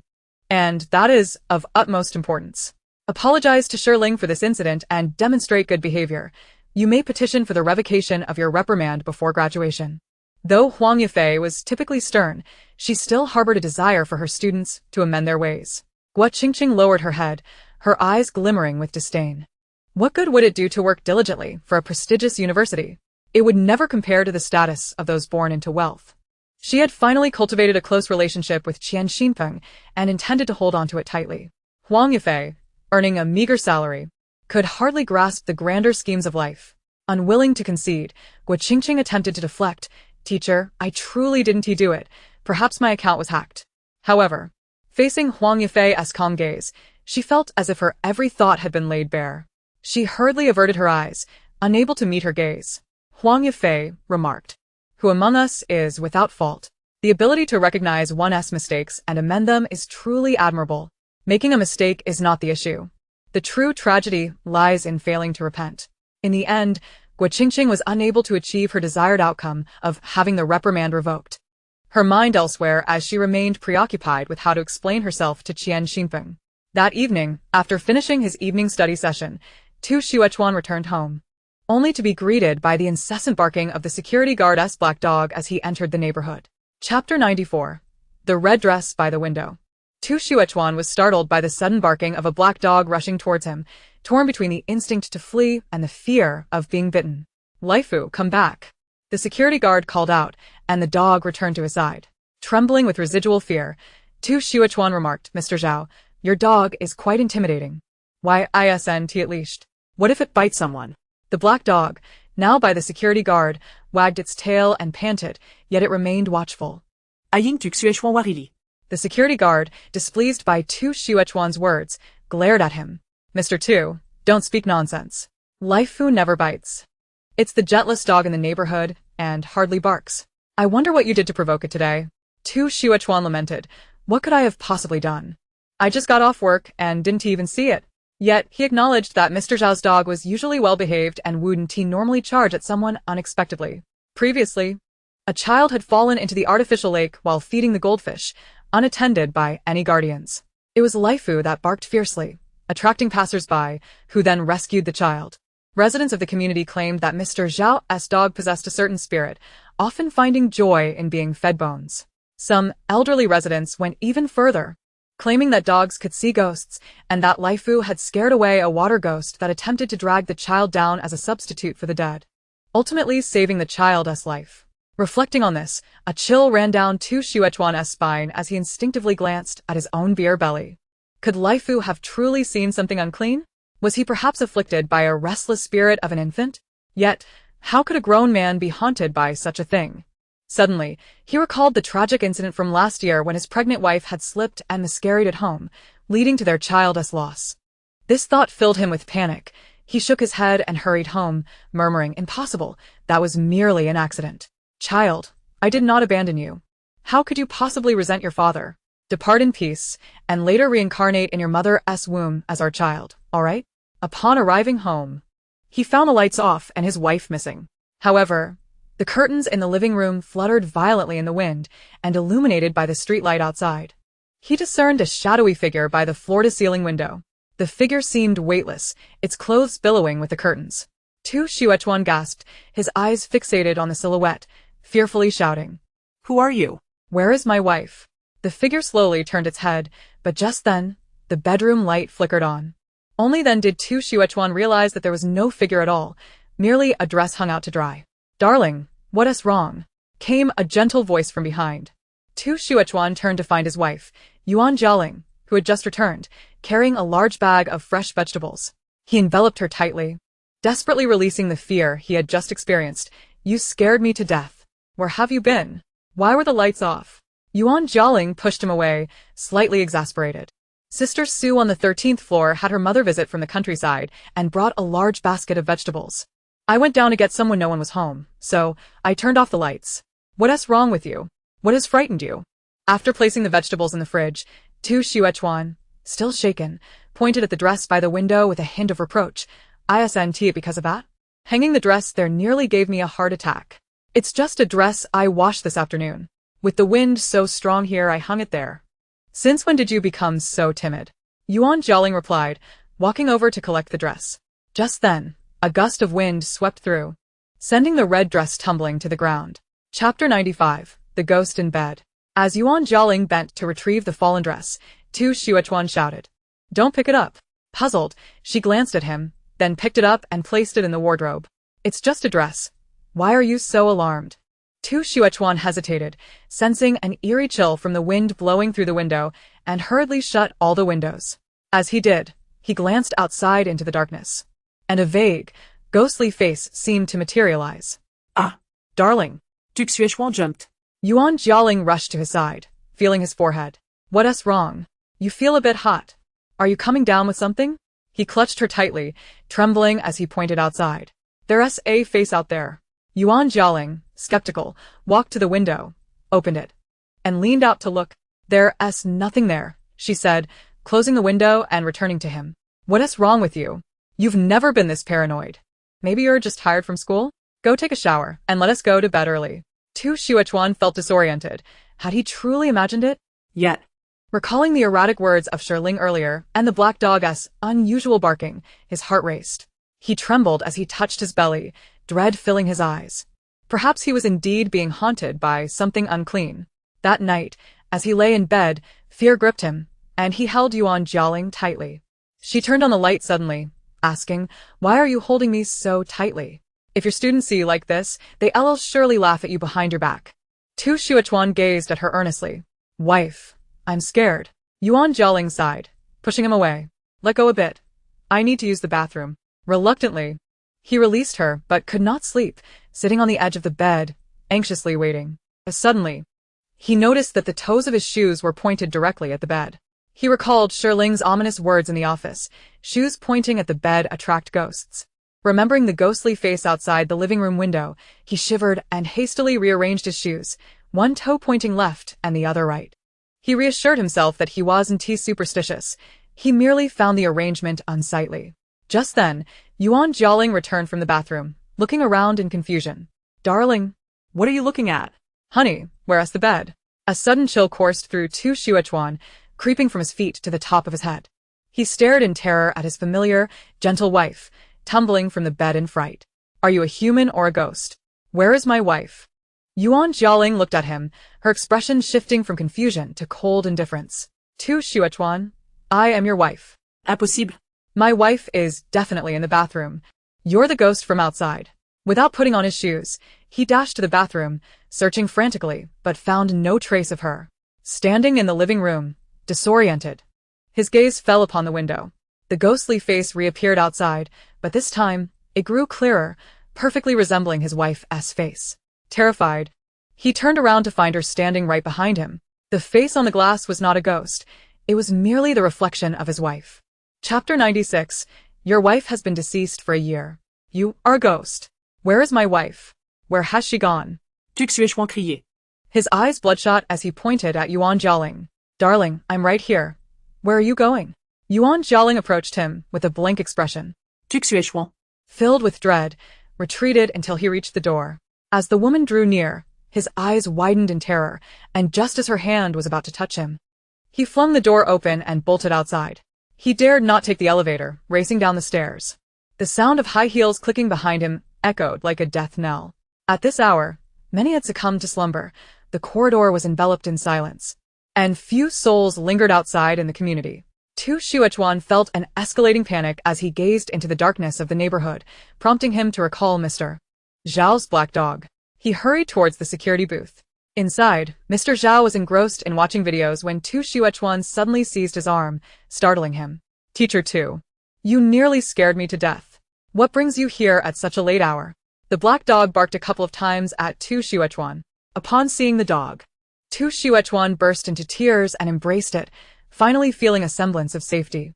The black dog cast him a disdainful glance, turning its head away, as if to say, "You once ignored me. Now you seek my company."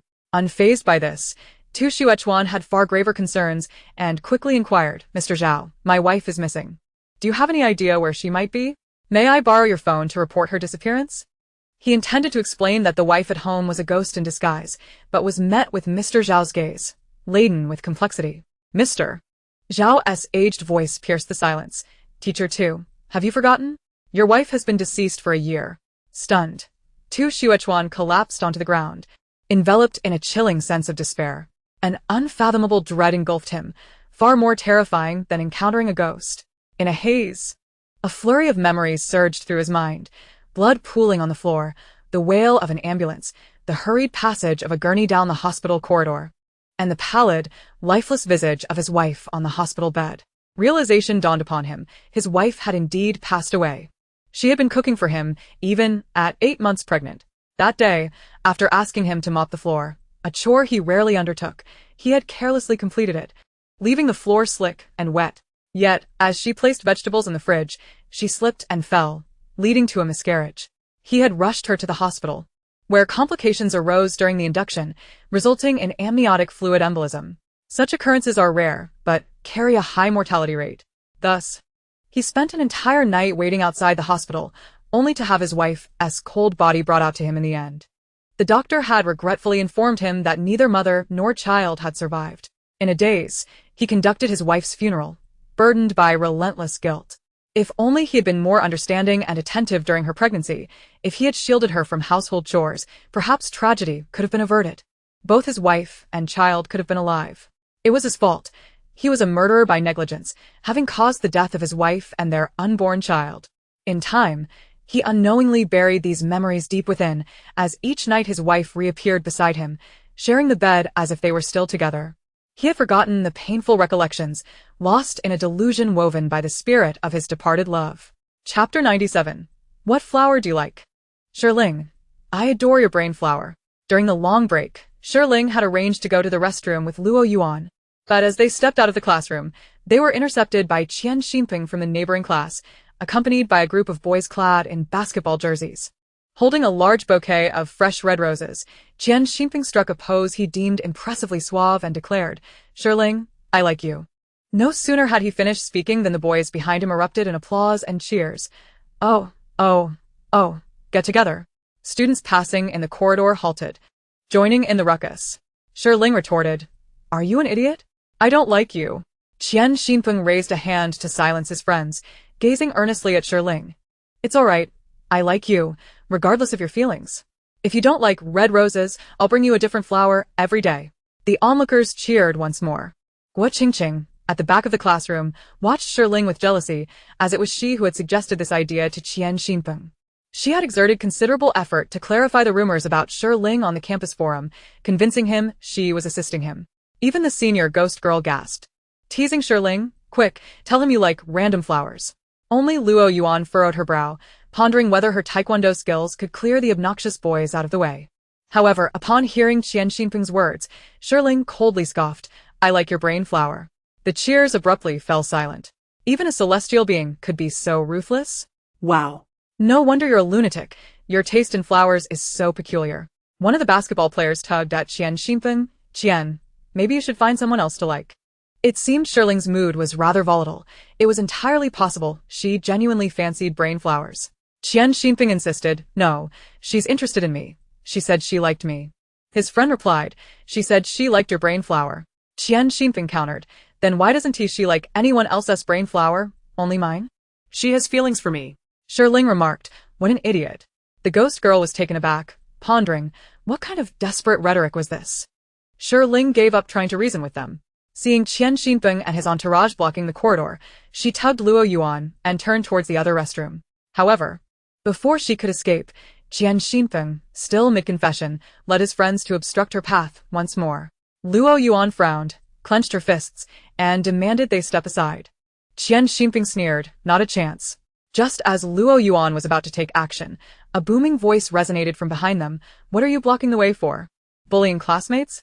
Tu Xuechuan strode forward, exuding an intimidating presence. Having had no sleep the previous night, he had come to school early to find Shi Ling, only to discover a throng of boys surrounding her. Aside from being the Chinese language teacher for Class 8 and the homeroom teacher, he was also one of the school's deans. Qian Xinping, reluctant to be labeled a bully and summoned to face his parents, promptly approached Tu Xuechuan with the red roses in hand, eager to demonstrate he was not harassing anyone. However, as he reached Tu Xuechuan, he heard Shi Ling cheerfully shout, Get together, get together. Tu Xuechuan was taken aback. The onlookers were equally astonished, their expressions conveying a collective message. What on earth are you saying? Shi Ling glared at Qian Xinping, feigning seriousness. What are you waiting for? Didn't we just practice this perfectly? Now that the main character is here, why are you backing down? Go for it. Chapter 98. The school bully professes his love to the dean while holding roses. Initially, the crowd was skeptical, but Shi Ling's demeanor was too earnest to be mere pretense. Moreover, Fang Songzhao, hiding among his followers, joined in the cheer. Qian, you're awesome. Get together. With so many voices rallying behind her, the uninformed bystanders began to believe it, casting admiring glances at Qian Xinping and applauding, Get together, get together. In the end, even Qian Xinping's basketball teammates looked at him with newfound respect, tentatively joining in with, Get together. Qian Xinping was utterly bewildered. He had never anticipated such a turn of events. The surrounding crowd was more animated than when they had witnessed his confession to Shi Ling. Even as he tried to explain, "No, I was going to confess to Shi Ling, not teacher too," Shi Ling unceremoniously kicked him in the knee and retorted, "Stop being shy. The atmosphere is ripe. If you don't confess now, it will be your fault." Qian Xinfeng knelt on one knee, stumbling, and inadvertently presented the bouquet of red roses to Tu Xuechuan. The crowd erupted in cheers once more, drawing the entire floor of students into the corridor to witness the spectacle, with many snapping photos to share the gossip. Tu Xuechuan's face flushed with anger, incredulous at the absurdity of it all. "Qian Xinfeng, he stammered, struggling to reprimand him, as this was an unprecedented scenario of a male student confessing to a male dean. Qian Xinfeng lamented, "Teacher, Tu Xuechuan was deeply fearful that he might utter something scandalous, which would tarnish his pristine reputation. He interrupted, "Enough, Qian Xinfeng, take your roses and leave. Call your parents to come here." It seemed that the school rules would need to be revised. It was not only necessary to prohibit boys and girls from getting too close, but also to keep an eye on the boys who dared to approach. Tu Xuechuan was indeed a rigid, old-fashioned figure, and when angered, he could be quite intimidating. The raucous laughter of the onlookers abruptly ceased. Just then, someone exclaimed in surprise, "Meeting the parents? So soon?" A chorus of suppressed giggles erupted. Tu Xuechuan stumbled slightly as he walked, nearly losing his balance.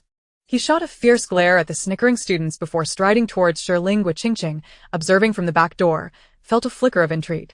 Tu Xuechuan was typically stern and unyielding, and knowing that Shi Ling had intentionally provoked him would surely incite his ire, possibly resulting in her receiving a demerit. She promptly approached, ostensibly to defend Qian Xinfeng, but in reality, she was reporting Shi Ling. "Teacher too, you've misunderstood. Qian Xinfeng's bouquet of red roses was meant to confess to Shi Ling. It was Shi Ling who was spreading rumors, leading everyone to believe that Qian Xinfeng was confessing to you." The surrounding students were not oblivious. They understood the situation all too well. Yet this did not hinder them from joining in the teasing.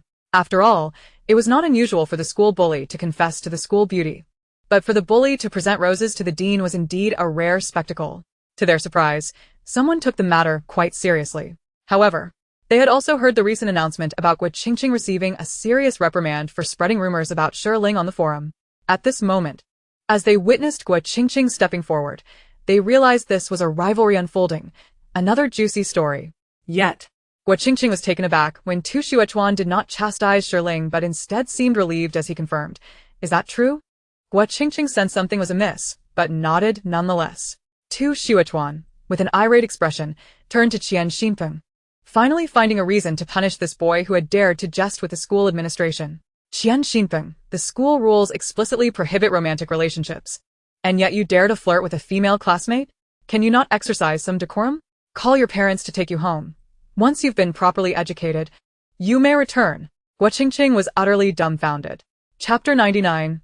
"Master, I was blind to your brilliance." Compared to being thought to be confessing to the portly Tu Xuechuan, Qian Xinfeng would rather face the accusation of enticing a girl and summon his parents. He promptly admitted his fault. "I'm sorry, teacher too. I'll call them right away." He fled, clutching the bouquet of roses. However, he was unprepared for his basketball teammates to anxiously question whether he preferred girls or boys. Infuriated, Qian Xinfeng insisted he was straight. Yet, a photo of him kneeling before the dean with the roses had already been posted on the forum. And some students had even begun writing fanfiction about him and Shi Ling. Consequently, he was bombarded with inquiries from both classmates and outsiders regarding his sexuality, prompting him to print the word "straight guy" in large letters on the back of his shirt. He took great pride in this until one day, while walking down the street, he overheard two girls discussing his shirt. One remarked, "Oh, how ironic." Qian Xinfeng completely lost it. After dealing with Qian Xinfeng, Tu Xuechuan turned his attention to Shi Ling Guoqingqing as heart raced. Was he about to reprimand Shi Ling? This should be considered slander, right? However, to her astonishment, Tu Xuechuan merely shot Shi Ling an annoyed glance and said, "Do not make such jokes in the future." Shi Ling obediently replied, "Understood." Guoqingqing was left bewildered. "Is that all?" Noting Shi Ling's swift acknowledgement of her mistake, Tu Xuechuan felt slightly appeased. Remembering the events at home, he vaguely stated, "Shi Ling, I would like to ask you for a favor." Shi Ling nodded. "Let us discuss it in the office after class." With that, she quickly dragged Luoyuan towards the restroom. This group of people was utterly ridiculous, blocking their way to the restroom. Holding in one's urine is detrimental to the kidneys. Gua Qingqing spent the entire morning in class distracted, convinced that Tu Xuechuan was clearly showing favoritism towards Shi Ling. Yet, Tu Xuechuan was not even her class teacher, and Shi Ling was no longer a wealthy heiress, making it evident that she did not merit the dean's protection. Could it be that there was some sordid quid pro quo between them? Consequently, during the break, Gua Qingqing kept a close watch on Shi Ling, noticing her heading to the office at noon and following her from a distance, only to see her enter Tu Xuechuan's office. At this hour, most teachers were in the cafeteria, leaving only Tu Xuechuan hesitantly waiting in his office for Shi Ling. Upon her arrival, the tension in his demeanor finally eased. Gua Qingqing took out her phone and aimed the camera at Shi Ling and Tu Xuechuan, eagerly anticipating any inappropriate behavior between them. However, to her shock, Tu Xuechuan approached Shi Ling and directly knelt before her, his eyes reddened as he implored, "Master, please help me." Gua Qingqing was taken aback. What? Has Tu Xuechuan lost his mind? Shi Ling was equally startled by his unexpected kneeling and leaped to the side. "Teacher, I know you dislike me, but there's no need to resort to such drastic measures to hasten my demise." In the past, Tu Xuechuan would never have begged a student, but after enduring a night of mental anguish and torment, he was on the verge of collapse, and upon seeing Shi Ling, she appeared to him as a beacon of hope. "Master, I was blind to your brilliance. Please help me," Shi Ling urged. "Stand up and speak." Only then did Tu Xuechuan rise, his bloodshot eyes revealing his distress. "Last night when I returned home, my wife went to the restroom." Shi Ling hastily interjected, "Your wife is a ghost." Tu Xuechuan choked on the lengthy narrative he had prepared. "Yes, and then I was so frightened that I ran to the security kiosk." Shi Ling continued to expedite the conversation. "Someone informed you that your wife has been dead for over a year." Chapter 100. It turns out memories can deceive. Tu Xuechuan nodded vigorously. "Indeed, my wife has been dead for more than a year. Yet during this time, she has still shared my bed. And I have strangely forgotten this fact." Shi Ling responded, "You should see a psychologist." Dr. Gu Yang had once told her that selective amnesia occurs when an individual, after experiencing external stimuli or head trauma, forgets certain memories they prefer not to remember or wish to escape from. Tu Xuechuan was momentarily taken aback, not expecting to engage in a discussion about metaphysics with Shi Ling, who had now shifted the conversation to science. "So, about my wife," Shi Ling looked at him with a knowing smile. "Has she ever harmed you?" Tu Xuechuan instinctively touched his stomach, unable to quell his fear. "She hasn't, just as when she was alive. However, now she is a ghost, and what is inside me," Shi Ling replied. "That is your child who died during childbirth. He is unwilling to leave and has attached himself to you, wishing to be born from your womb." Tu Xuechuan's voice trembled, "But he is not human, and I am not a woman. Once he is born," Shi Ling regarded him with an unflinching gaze. "You will die." Tu Xuechuan felt his entire body weaken, collapsing onto the ground. "Is there no way to release them? To send them reincarnating? They've been dead for a year. Why must they continue to affect my life? I didn't mean to cause her to fall and miscarry when I accidentally mopped the floor poorly. It was all unintentional." Yet, at that moment, he looked up at the girl in the white dress who could save him, only to find her expression devoid of warmth as she gazed down at him. Her eyes were clear, as if capable of seeing through everything. "Is it truly so, Teacher Tu?" she asked softly. However, at that moment, fragmented memories of a heated argument flooded his mind. It turned out that memories could indeed deceive. He had deliberately forgotten his guilt. That night, Yuan Jialing had stumbled upon the explicit messages he exchanged with another woman on his phone, comprehending everything. They had quarreled, and she could not tolerate his infidelity while she was pregnant, insisting on divorcing him. When she confronted him, he had shoved her away. The floor was slippery, and she lost her balance, falling and bleeding profusely. Everything thereafter aligned with his recollection. He had caused her death. She returned, seeking vengeance against him. She intended for him to experience the agony of carrying a child for 10 months, to feel the horror of betrayal from one who lays beside him. "I was wrong," he lamented, tears of regret and guilt staining Tu Xuechuan's face. Shi Ling regarded him with indifference. When one errs, one must atone. Tu Xuechuan, in a daze, pondered, "Atone? How am I to atone?" Shi Ling posed a question. "If a stranger inadvertently caused your wife to fall and resulted in her losing the child, thus leading to the death of both mother and child, what responsibility would they bear? Is it simply because this individual is her husband that he bears no responsibility?" Tu Xuechuan stood frozen. If it were a stranger, it would indeed be manslaughter. Yet this was his wife. He too was careless. and the loss of both his wife and child cut deeper than any other pain. He inquired of Shi Ling, "Must I serve time?" Shi Ling consulted the law briefly. "Yes, imprisonment of 3 to 7 years is required." At that moment, Tu Xuechuan was overwhelmed with remorse. If only he had.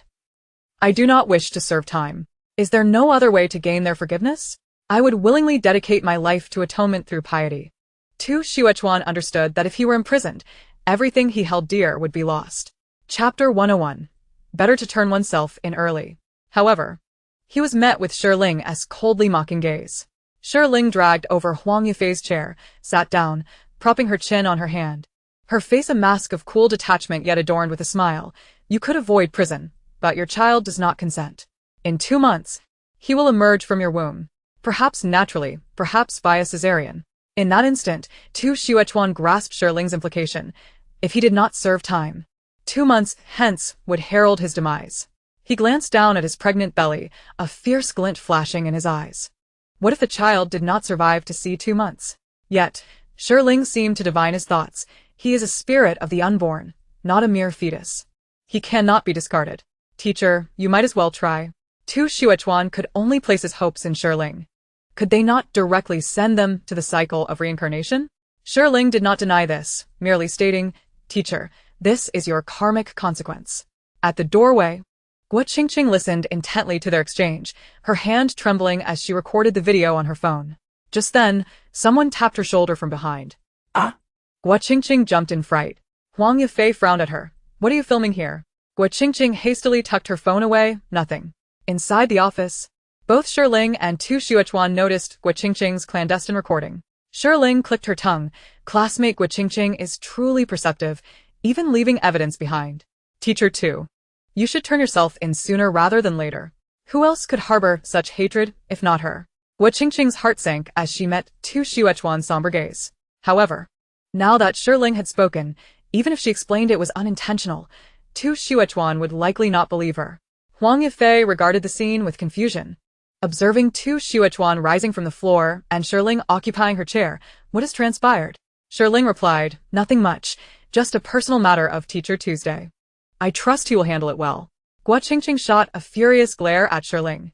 She was deliberately dragging her into this. What if Tu Xuechuan, in a fit of desperation, decided to silence her? Shi Ling was indeed malicious. After leaving the office, Guo Qingqing chased after her, glaring fiercely. "Shi Ling, how can you be so vicious, using me as a shield?" Shi Ling looked at her in confusion. "Did I ask you to record a video?" Guo Qingqing clutched her phone tightly, anxiety gnawing at her as she feared Tu Xuechuan's potential wrath. She had initially hoped to capture a scandal involving Shi Ling, only to find herself holding a hot potato. In truth, Tu Xuechuan had no intention of silencing Guo Qingqing over the trivial video. The responsibility for his wife's miscarriage and death was far less severe than that of deliberate murder. He was no fool to add to his own criminal charges. Yet, Tu Xuechuan, undeterred, sought out a back-alley clinic to procure abortion pills, knowing that hospitals would never prescribe such medication to a man. The clinic's proprietor, eyeing his pronounced pregnancy, jested, "Is this for your lover or for yourself?" Tu Xuechuan, his face darkened, remained silent. He dared not return home, opting instead for a hotel. That evening, he swallowed the abortion pills with warm water. An hour later, excruciating pain gripped his abdomen, blood pooling beneath him. In a flash, he recalled the agonizing struggles of his lover during her abortion, alongside the heart-wrenching cries of his wife during labor. It was then that he truly comprehended the depths of pain associated with miscarriage. Unbeknownst to him, his wife watched him with cold detachment from behind. Chapter 102. I enjoy that you do not like me. Tormented by pain, Tu Xuechuan spent a sleepless night, and the following day, he dragged his weakened body to another hospital for an ultrasound. The images revealed the same as before. Upon seeing the formed fetus within him, terror widened his eyes. One doctor remarked, "Look, he seems to be smiling at you." Another added, "It's a boy." The doctors were horrified. The hospital suspected a malfunction in the ultrasound machine and took it for inspection. Yet Tu Xuechuan, disinterested in further tests, asked the doctor, "Can I have an abortion?" The doctor replied incredulously, "Are you insane? An 8-month abortion?" Another doctor chimed in, "Are you mad? A man seeking an abortion? This is a legitimate hospital. We cannot assist you." Tu Xuechuan utterly abandoned the option of abortion. He lacked the courage to return to the back alley clinic. He had once taken his lover there for an abortion to prevent his wife from discovering his infidelity, but the experience had been too horrifying. His lover had subsequently developed lasting health issues, binding her to him. Was surrendering his fate truly the only option? No. There had to be more than just Shi Ling capable of exorcising spirits. Although Tu Xuechuan had never interacted with individuals of that sort, he was prepared to reach out. Yet he never anticipated that he would be deprived of the opportunity. He was reported. It was the wealthy scion Qian Xinpeng who lodged the complaint, accusing him of causing his wife's death and compromising his professional ethics. Consequently, his position was swiftly suspended pending judicial investigation. The investigation was a protracted ordeal, during which he could not seek assistance with exorcism, and his belly continued to swell day by day. Ultimately, in a state of overwhelming fear, Tu Xuechuan chose to confess, seeking atonement for his transgressions. After serving time in prison, his once prominent belly diminished gradually. The spirit of the unborn, having released its grievances, allowed Yuan Jialing to find peace and choose reincarnation. Her death had been an accident, but upon learning of her husband's infidelity during her pregnancy and the subsequent loss of their child, she harbored resentment, wishing for him to taste her suffering. Upon hearing of Tu Xuechuan's imprisonment, Guo Qingqing felt a profound sense of relief and was grateful for her close ties with Qian Xinpeng. Realizing the might of the Qian family, she grew increasingly determined to secure her hold on Qian Xinpeng and thus refrained from revealing Shi Ling's unique abilities to him. However, ever since Qian Xinpeng had been rumored to be gay, he seemed intent on proving his heterosexuality by pursuing Shi Ling more fervently. On Friday, Shi Ling and Luoyuan took the bus together. During this time, Shi Yan and Mu Qin had been embroiled in arguments, neglecting to send a driver for Luoyuan. Instead, she relished the feeling of walking alongside Shi Ling. While waiting for the bus, a flashy red convertible screeched to a halt before Shi Ling. Qian Xinpeng leaned out of the car, extending a bouquet of pink roses toward her, removing his sunglasses. Shi Ling, I like. Shi Ling interrupted. What do you like about me? I can change. Qian Xinpeng shot her a look that said, You won't escape my charms, and replied, I enjoy that you do not like me. Shi Ling retorted, You have one. Qian Xinpeng's eyes sparkled. Then you. Shi Ling inquired, Do you have a driver's license, or are you just here to show off? Qian Xinpeng, brimming with pride, replied, Whether I have a license is irrelevant. I have a car after all. Shi Ling, momentarily bewildered, decisively dialed 110, reporting an instance of unlicensed driving at the bus stop of Yunqing No. 1 High School. Just as Qian Xinpeng stood in a daze, a traffic officer from a nearby intersection approached, dragging both him and his vehicle back to the police station. Chapter 103. Luoyuan. Do you know each other? Luoyuan pulled Shi Ling out of the car at the World Trade Plaza, insisting on treating her to a meal. Upon entering the feast hall, Shi Ling sensed the proprietor's gaze laden with significance. Miss Shi has returned. Which benefactor is hosting her this time? Luoyuan, I am. The restaurant owner displayed a knowing expression, affirming the notion that Miss Shi is indeed well-liked. Each visit, she is accompanied by a different patron. How could her social standing be anything but excellent? Shi Ling mused that the restaurant owner likely perceived her as someone excessively frugal, perpetually seeking friends to foot the bill. Shi Ling, are you aware of this? Luoyuan suddenly produced a tangled clump of hair. Shi Ling gasped, Is your hair falling out so severely? After a prolonged silence, Luoyuan clarified, This is not mine. I found it in the room you occupied before. Shi Ling, flicking her thick, silky hair, declared emphatically, No way. I could never experience such severe hair loss. Luoyuan continued, It belongs to a deceased individual, imbued with resentment. My junior sister dispelled the malice. Shi Ling's expression shifted to one of understanding. Luoyuan subsequently recounted several other ominous findings from her room. Finally casting a complex look at Shi Ling, my junior sister mentioned that without the protective Bodhi talisman, residing in that room for a month would lead to death. The appearance of these items in your room cannot be mere coincidence. Though Luoyuan was reluctant to suspect Shi Ling, she had been informed by Fu Yan that Shi Ling bore the greatest suspicion, prompting her to confront Shi Ling directly. Even Shi Ling, typically slow to grasp nuance, understood Luoyuan's implication. With a serious countenance, she met Luoyuan's gaze and asked, Do you believe me when I say I am unaware of these entities' existence? Among all these malevolent spirits, I only noticed the peculiar nature of Fanjin's mirror. At that moment, a somewhat familiar female voice, edged with sharpness, interrupted, If you weren't responsible, why did you leave my senior sister's room unscathed? The moment my senior sister returned home, you were expelled. How could you not harbor resentment and seek revenge? My senior sister would never believe your words. As her words fell, Luoyuan interjected, I trust Shi Ling. Fu Yan shot a glare at her dense and unyielding senior sister before taking a seat across from Shi Ling. She had prepared a plethora of arguments on her way, ready to unleash them upon Shi Ling. However, upon glancing at the girl before her, she was taken aback. Shi Ling. Fu Yan?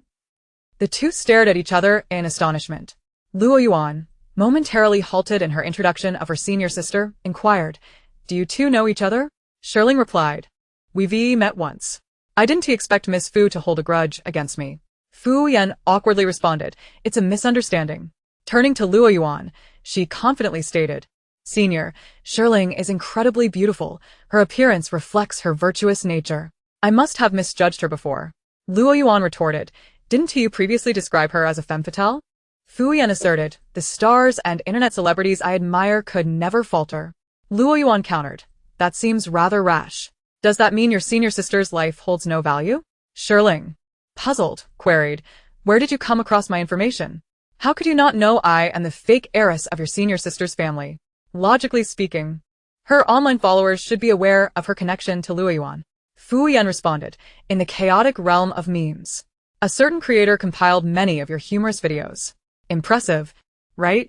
Amidst all the laughter, I immediately recognized your striking beauty. Shi Ling fell silent.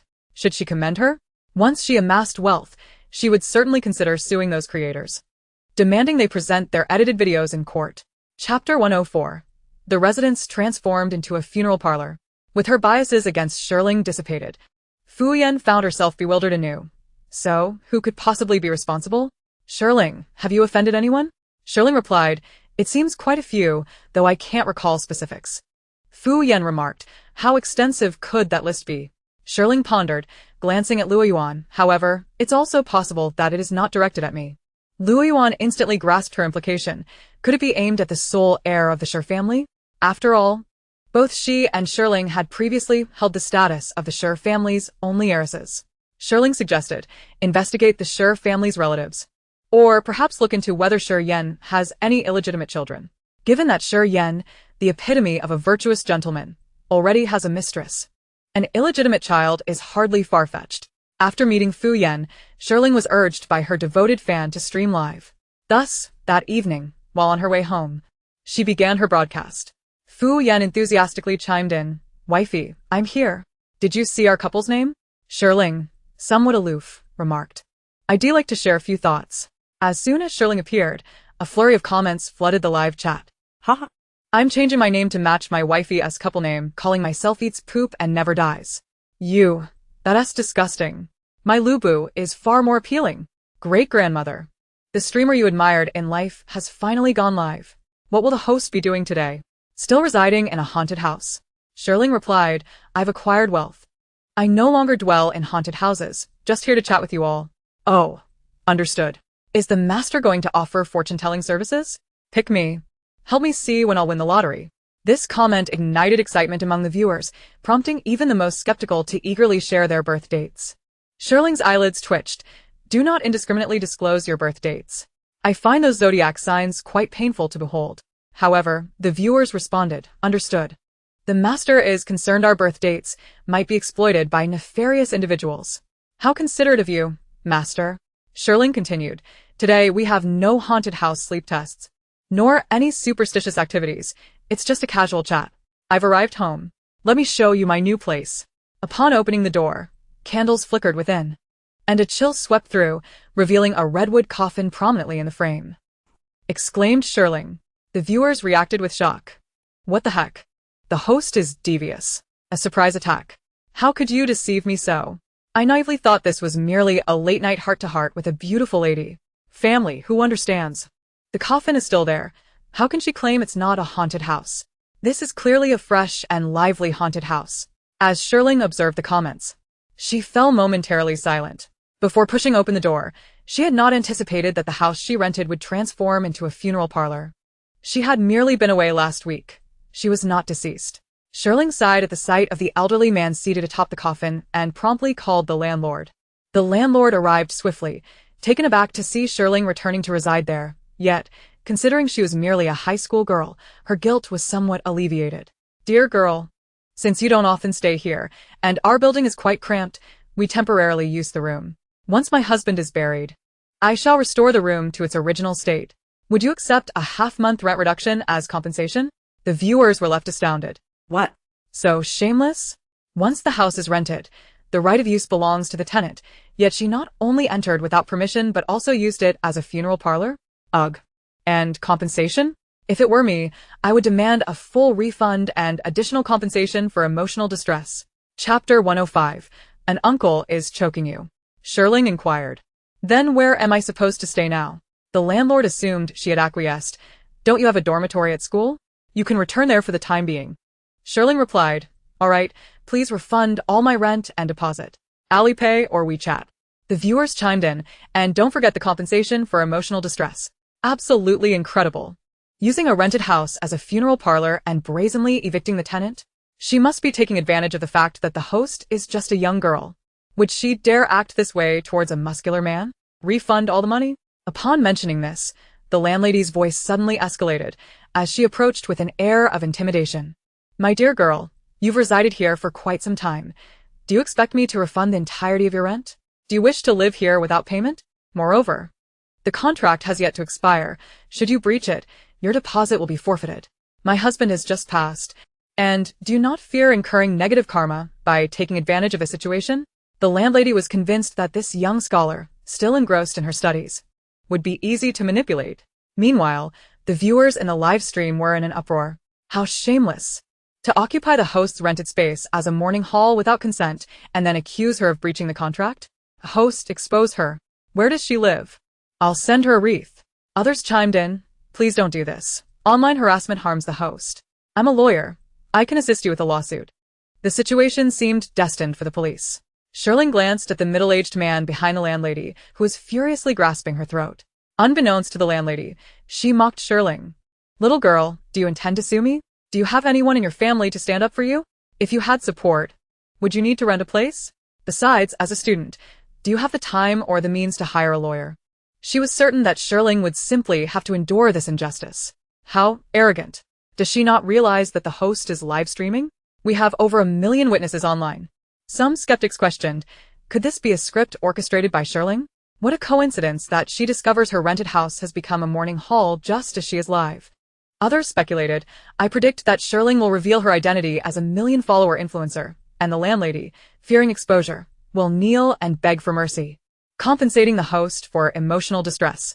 Viewers tune in for supernatural events. I'm tired of these face-slapping scripts. I'll unfollow and leave. However, at that moment, Shi Ling dialed 110, reporting the address and declaring, there has been a homicide and the perpetrator is right in front of me. Viewers responded with disbelief. What? Host, what are you saying? Isn't this merely a civil dispute? How does it involve a homicide? Please don't make false reports. Even those who had threatened to unfollow were stunned. Wow. Are influencers really this dedicated for their followers? This is extreme. You better be reporting truthfully. I'm waiting to see you taken away. The once brazen landlady displayed a flicker of panic in her eyes upon hearing Shi Ling's words, her gaze darkening as she glared at her. What nonsense are you spouting? Who committed murder? Little girl, making a false report is illegal. Do you not fear failing your studies? Shi Ling fixed her gaze upon her. Auntie, there's a gentleman behind you gripping your throat. The landlady spun around abruptly, only to find emptiness behind her, sending chills down her spine. She turned back to Shi Ling, her expression dark and vengeful. Ah! Yet, as she turned, she was met with a frightful sight. In a shocking turn of events, Shi Ling had removed the large mirror from the bathroom and was now using it to confront the landlady. Through the mirror, the landlady saw a familiar, dark face looming behind her, her deceased husband, now filled with rage as he grasped her throat. Not only the landlady, but even the viewers were taken aback. Wow. The host truly frightens everyone equally. I'm in tears. She even turned the camera towards the mirror. The landlady screamed and jumped. Get away from me. You died of your own heart disease. What is that to me? Wrongs have their rightful owners. If you seek revenge, go after the doctor who failed to cure you. The man finally realized that the landlady could see him, glaring with hatred. If you hadn't switched my heart medication for vitamin C, I wouldn't have suffered a fatal episode. You villain. I slaved to provide for our family while you collected rent. And then you betrayed me with that little bastard next door, wanting our illegitimate child to inherit my fortune? Viewers reacted in shock. What? No wonder he became a ghost, and is choking her. That's truly wicked. The landlady trembled in fear but still protested. I did not. You had a short life. You were impotent and couldn't father children, yet you expected me to raise your deceased first love as child alongside another S? And you wouldn't allow me to use a sperm bank for IVF? What was I supposed to do? Should I remain faithful and raise the vixen's child forever? After all, if I'm raising someone else's child, why not raise mine? At least mine would share blood with one of us, wouldn't it? Shi Ling was left dumbfounded. Explosive. The live stream erupted in chaos. Wow. It can't be this melodramatic. Yet, I can't help but feel she has a point. If it were me, I wouldn't want to raise my husband's first love's child as my own. That's just too unsettling. But switching medication for murder is still wrong. The man's actions were merely immoral, her actions constitute a crime. The viewers engaged in heated debate while the landlady and her husband, separated by death, could only hurl insults at one another. The wail of police sirens echoed from downstairs. Entering were familiar faces, Officer Zhongxian and her two handsome but hard-working colleagues. They were aware that Shi Ling had called the police and had been monitoring her live stream. Upon entering, the officers promptly took the landlady into custody and proceeded to gather evidence at her residence. Shi Ling cooperated with the investigation and paused her live stream. Viewers who were forced to abandon their melodrama expressed their frustration. Don't go dark on us. Is there something a cat claw member can't see? Thanks to the revelations from the male ghost during Shi Ling's live stream, Officer Zhongxian and her team swiftly uncovered evidence of the landlady's medication switch. With corroboration from the hospital and the landlady's confession, she was detained. The ensuing online discourse surrounding the landlady and her ghostly husband sparked considerable debate, resulting in a slew of comments divided by gender. Shi Ling soon received a refund of her rent, deposit, and compensation for emotional distress from the landlady, who was filled with regret. Had she known Shi Ling possessed the ability to see spirits, she would have refrained from attempting to cheat her and promptly refunded her money. The police department presented Shi Ling with a commendation for her civic-mindedness, but she felt that Officer Zhongxian would have preferred to award her with the title of Walking Conan. The most unfortunate were the landlady's neighbors, whose property values plummeted due to the incident. After Shi Ling performed a ritual to guide the landlady's husband to the afterlife, property prices began to recover. Neighbors flocked to Shi Ling's live stream, expressing gratitude. Thank you for helping with the ritual. We were all set to vacate. But upon hearing you were driving away the spirits, we decided to stay. Thank you, Master. Here's a reward for you. Landlords contributed varying amounts, from thousands to tens of thousands, and upon seeing the flood of reward notifications, Shi Ling couldn't help but share in the viewer sentiments. With so many wealthy individuals in the world, what difference does one more make? How infuriating. I'll compete with you rich folks. By the way, why didn't the host use the periodic table method to summon the black and white impermanents this time? Shi Ling wanted to clarify that wasn't the proper method for guiding spirits. The black and white impermanents had merely happened to pass by and took the vengeful ghost away. The correct approach should involve lighting guiding incense and performing rituals as previously taught by Xuan. However, the viewers had already concocted their own justifications. What caliber of a cuckold is this? Unable to even catch a murderer, how could he compare to the vengeful spirit from before? Was there a need for the two deities to intervene? The host merely lit incense, opened the gates to the underworld, and he was compelled to depart. Shi Ling sighed. With the landlady imprisoned, Shi Ling was forced to relocate. Fortunately, she didn't have much to move. A simple call to a delivery service sufficed for her transition. As evening fell, rain cascaded from the heavens, shrouding the world in a somber gloom, with the streetlights casting a soft, hazy glow through the misty downpour. Shi Ling sat in the passenger seat of a moving truck, journeying towards her new abode alongside the driver. Upon entering the vehicle, the middle-aged driver, upon noticing that the mover was a young girl, was visibly taken aback. Hey there, pretty girl, let me lay down a ground rule or two. Well, just one will suffice. If you have any questions, feel free to ask, but please, whatever you do, don't jump out the window. Life is precious. Don't take unnecessary risks. He cautiously ensured the window beside Shi Ling was securely closed. Okay, Shi Ling replied. The interior of the vehicle was dimly lit, and the driver stole several glances at her. Are you a celebrity or an internet influencer? You look somewhat familiar. Shi Ling, clad in a mask, responded, just an influencer. The driver, concerned for her sense of security, suggested, "Why not start a live stream? You don't have to sing or dance. Just chat with your followers. It's safer for a girl to be out at night, and it might put your mind at ease." Shi Ling couldn't help but feel amused. She sensed it was the driver who lacked assurance, fearing her potential distress. Suddenly, she noticed something and exclaimed, "All right." As she activated her live stream, her followers promptly flooded into the chat room. First, "Honey, you've been streaming so frequently lately. Love you to bits. Are you in a vehicle? It looks a bit dark." Shi Ling greeted her audience, explaining she was in a moving truck in the midst of relocating. "Are you alone? Be careful moving at night. Should I alert the ghosts on the road to be cautious?" I wouldn't dare provoke Shi Ling. Longtime fans are familiar with her ghost-busting prowess, complete with viral videos. Shi Ling remarked, "Actually, it was the driver who suggested the live stream because he's worried I might jump out." The chat erupted in laughter. "You should tell him that you wouldn't jump out even if he did. Only a driver would understand this pain. Those who drive for ride-hailing services practically want to weld their doors and windows shut, constantly assuring passengers that they are law-abiding and emotionally stable, lest they provoke anxiety." At that moment, the driver abruptly slammed on the brakes. Chapter 108. Run over without hesitation. Shi Ling fastened her seatbelt, yet the inertia caused her to lurch forward slightly, nearly dropping her phone. Her followers expressed concern. "Honey, are you alright? What kind of driving is this? Why did he suddenly brake?" This is why seatbelts are crucial. Shi Ling reassured them, "I'm fine," before turning to the driver. "What happened?" The driver's hands trembled on the steering wheel. "I think I might have hit someone. She was walking by the roadside, and suddenly she appeared right in front of my vehicle." The chat erupted into chaos. "Oh no.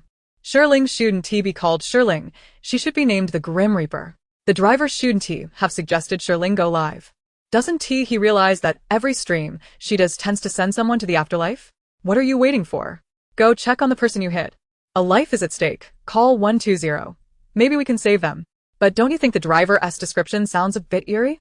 How could a normal person suddenly appear in the middle of the road? What if the one hit wasn't even human? The driver felt the strangeness of the figure that had appeared, paralyzed by fear, yet anxious about the possibility of having caused a fatal accident.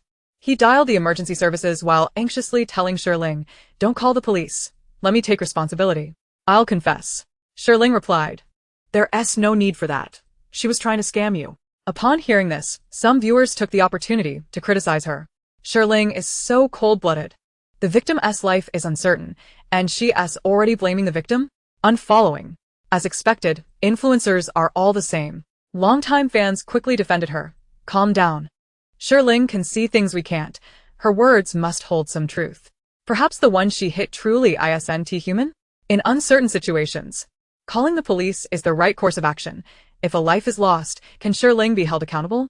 The driver said, "Then I'll call an ambulance." Shi Ling replied, "There's no need for that. Just run over it." The driver widened his eyes in shock. "So resolute?" The viewers reacted. "Wow, this streamer is ruthless. I thought the driver was quite responsible, but Shi Ling's coldness is astonishing.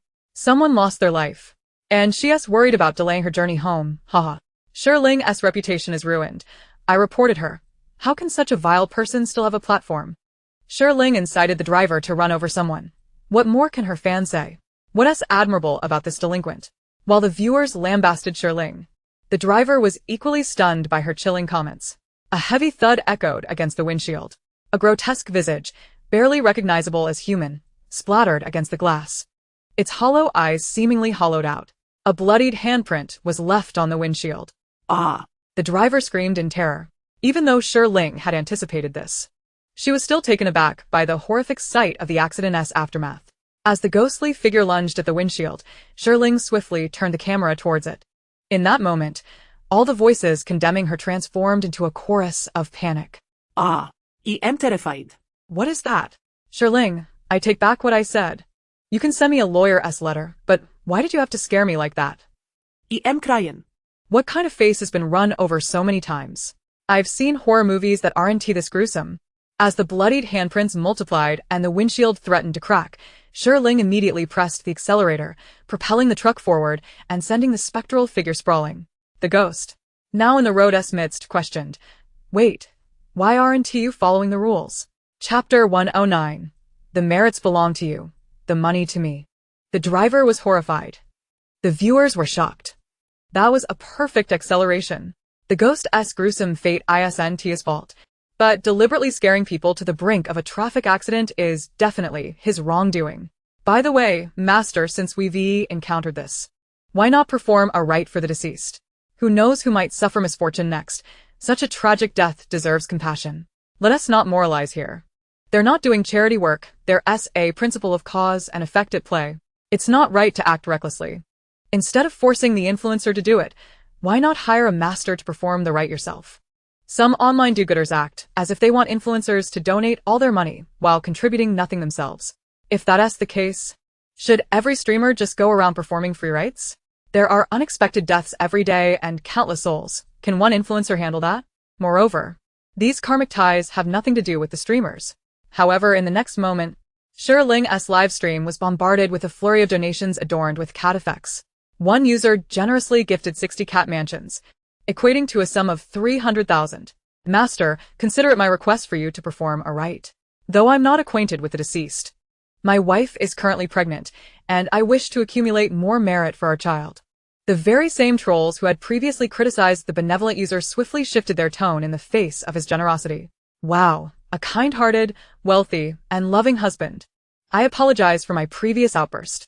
That's more like it. If you want to do good, you should spend your own money instead of coercing my wife into being free labor. She's just an ordinary metaphysical master. Rich guy, do you need any merits? You could help me out too. Aside from the generous user, many others followed suit, contributing. Donating for the streamer to perform rites for the deceased is far more meritorious than giving to those releasing animals. I'm utterly amused. Let's not compare those despicable streamers who release invasive species into the wild with Shi Ling, nor those who release tap water. Such actions are sheer folly. A waste of precious water resources. How infuriating. I may not be affluent, but I could spare the price of a cup of milk tea this autumn as my contribution. I deserve a share of that merit as well. However, some expressed hesitation by donating to the streamer to aid in the release of those souls. Do we not risk appearing as if we are coercing her? What if she is unwilling? Indeed, Shi Ling has already performed numerous good deeds, receiving several accolades. We ought not to pressure her. Shi Ling was momentarily dazzled by the wave of generosity inspired by kindness towards others. She promptly declared, "No pressure, no pressure. You wish to release those souls? I can assist. The merit belongs to you, while the funds shall remain with me." She turned to the driver, who was rendered speechless by the unfolding scene, and instructed, "Master, please reverse the vehicle." The driver, bewildered, responded, "Huh? Beautiful lady, can you truly release him?" Shi Ling nodded, exuding an air of a wise master. "Trust me." As the driver pressed the accelerator, the vehicle hadn't moved far, and with no other cars on the road, he simply reversed. Suddenly, a piercing wail erupted. The ghost of a car accident, just having risen from the road, was tragically crushed once more. The driver halted in sheer terror, glancing at Shi Ling as if he had run over him again. The ghost of the car accident lamented, "Thanks, Q." Chapter 110. Is Shi Ling's weight measured in tons? Shi Ling fell into a brief silence, then "Please move aside." The ghost of the accident struggled to crawl out from beneath the vehicle. Then, another anguished cry filled the air as he was crushed yet again. The driver was left speechless, while Shi Ling remained unfazed. The viewers in the live stream commented, "Help. This is both tragic and hilarious. Car accident ghost. I thank you all." The driver, now paralyzed with fear, admitted, "I didn't expect him to crawl this way." After witnessing this calamity, the driver suddenly felt a twinge of sympathy for the unfortunate ghost. There must be something pitiable about such a terrifying entity. Shi Ling exited the vehicle, only to hear another desperate wail beneath her feet. Looking down, she realized she had stepped on the ghost's hand. She quickly moved her foot aside, apologizing. "I didn't mean to." The ghost looked up, his bloodied visage reflecting deep sorrow and resentment, trembling as he spoke. "Was that really necessary? I merely intended to scare you. Yet you crushed me 4 times. He raised 4 fingers to emphasize, 4 times. And the most painful was at your foot. If he weren't so afraid of being crushed by this girl, he would have asked how she managed to inflict more pain with a single step than a truck could." Shi Ling's face momentarily displayed embarrassment, but she quickly regained her composure and asserted, "Are you justified in being frightening? If an accident occurs and lives are lost, can you bear the responsibility?" The ghost of the accident retorted, "And what if lives are lost? I was once crushed by someone left to rot in the wilderness while the driver fled, and it was forgotten. The one who caused my demise faced no retribution, so I seek my own revenge. The driver protested, "Bro, it's not my fault. I'm an upstanding citizen." The ghost, filled with bitterness, replied, "What of it? You truck drivers, I frighten one and all. Always hoping to encounter the one who struck me and fled." Shi Ling suddenly understood why the ghost pressed his face against the windshield. He sought his assailant. The driver inquired, "When did you die?" Nowadays, surveillance is everywhere. It shouldn't be so easy for the responsible driver to escape justice. The ghost's expression grew distant as he recalled, "I cannot remember how long ago it was. Back then, there weren't so many high-rises or vehicles, and the roads lacked surveillance. That day, I had just received my college acceptance letter and went out to celebrate with my friends. While crossing the street, a truck carrying steel materials struck me. The driver had a scar shaped like a sickle near his right ear. After my death, my soul left my body and I followed him, only to see him bury me and flee in the rain, just as it is today." After he drove away, I wanted to keep following him, but was pulled back to my corpse. I've walked this road ever since. The viewers began to theorize online. If traffic surveillance wasn't widespread, that must have been 30 years ago. The value of a college degree back then was far greater than that of a current bachelor's degree. It might be challenging to investigate after all this time. How tragic to have died so young. How heartbroken his family must have been. The scar near his right ear. Didn't the president of Baiyun Construction have a similar mark? Chapter 111. The president of Baiyun Construction is also named Zhou Jian. The president of Baiyun Construction, Zhou Jian. Doesn't that scar resemble a Nike logo? Wait. Zhou Jian mentioned in an interview years ago that he was a truck driver before he got into college, and that education allowed him to change his fate and become a leader in the private construction industry. As the rain continued to fall, more vehicles traversed the road. Shi Ling and the driver returned to the vehicle, accompanied by the ghost of the accident. His appearance was rather disconcerting, and Shi Ling asked him to revert to his former self to avoid frightening the driver further. What a pity for such a young man. He was quite handsome. He looks much more comfortable now. If he reverted to that terrifying visage, the live stream might be shut down due to its gruesomeness. The ghost of the accident explained, "I cannot accompany you. For years, I have only been able to walk that stretch of road. Once I pass that traffic light ahead, I will be pulled back." Shi Ling, confident from her experience, responded, "You won't be pulled back if you follow me." The ghost asked, "Really?" In the rainy night, as the truck passed through the traffic light, the ghost remained beside Shi Ling, his eyes widening in disbelief. His voice trembled with emotion. "I can finally leave that road. I am free. I am finally free. After my death, I was condemned to walk that road endlessly. I wanted to return home to see my parents, but I could never escape." He covered his face, weeping profusely. "How tragic. Before I die, I must find an internet cafe to watch others play games and binge shows. Otherwise, endlessly walking that monotonous road would be too cruel." Internet cafe owner, don't bother me. Why hasn't anyone come to guide him to reincarnation? Is the underworld on strike? Or has the birth rate declined, reducing the number of reincarnation slots? Streamer, let him meet his family. It's too tragic after 30 years. Sigh, even if they meet, it would be a tragedy. After 30 years, some family members may no longer be alive. We should first clarify the cause of his death and give him justice. Even the driver, moved by the ghost's words, wiped away a tear. Once the ghost had finished weeping, Shi Ling inquired, "How much personal information do you remember?" The ghost replied, "I lived in a mountain village on the outskirts of Yunqing called Zujikan. My name is Zhou Jian, and I was the only one from my village to attend college back then. My father used to say that once I graduated with a degree in architecture, I would help the family build a new house. My father's name is..." Over 30 years had passed, and many details of Zhou Jian's memories had faded. Yet the pride of having been accepted into college remained vivid. He unearthed every last fragment of his recollections, including trivial details of his family's poultry. As soon as Zhou Jian's name was revealed, the live stream erupted. What a coincidence. The president of Baiyun Construction is also named Zhou Jian. He too studied architecture. I have a bold hypothesis. During that era, many people assumed false identities to attend college. Could it be that after Zhou Jian's death, the driver took his acceptance letter to assume his identity? As netizens transformed into modern-day Sherlock Holmes, they eagerly urged Shi Ling to inquire whether Zhou Jian had the acceptance letter on him at the time of the accident. Shi Ling complied with their request. Suddenly, Zhou Jian became agitated, exclaiming, "Indeed, He took my acceptance letter. After celebrating with my classmates, I hadn't had the chance to bring it back to my parents in the mountain village. He recounted a night of restless dreams, where he felt an oppressive weight, prompting his roommate to comment on its terrifying nature, suggesting it could serve as material for a future narrative. Chapter 112. Other spirits have fled in fear. Zhou Jian's revelation validated the suspicions of many netizens, inciting excitement among them as they delved into past reports and early photographs of the prominent figure from Baiyun construction. Shi Ling presented the photos the netizens had unearthed for Zhou Jian to identify. It's him. It's definitely him. Upon seeing the familiar scythe-shaped scar, Zhou Jian's eyes widened with fury. The netizens erupted with exhilaration. We've solved the case. Hurry, apprehend the perpetrator. Baiyun City Police. Some commented. If only the deceased could testify against their killers, there would be far fewer injustices in the world. Yet others hesitated, questioning, but can we trust the words of the dead? Zhou Jian has been gone for 30 years. Is it truly possible to recognize the driver solely by a scar? Zhou, the head of Baiyun Construction, has generously donated to orphanages and frequently visited the children, often participating in charitable events. He doesn't seem like a nefarious villain. The spirit offers no evidence.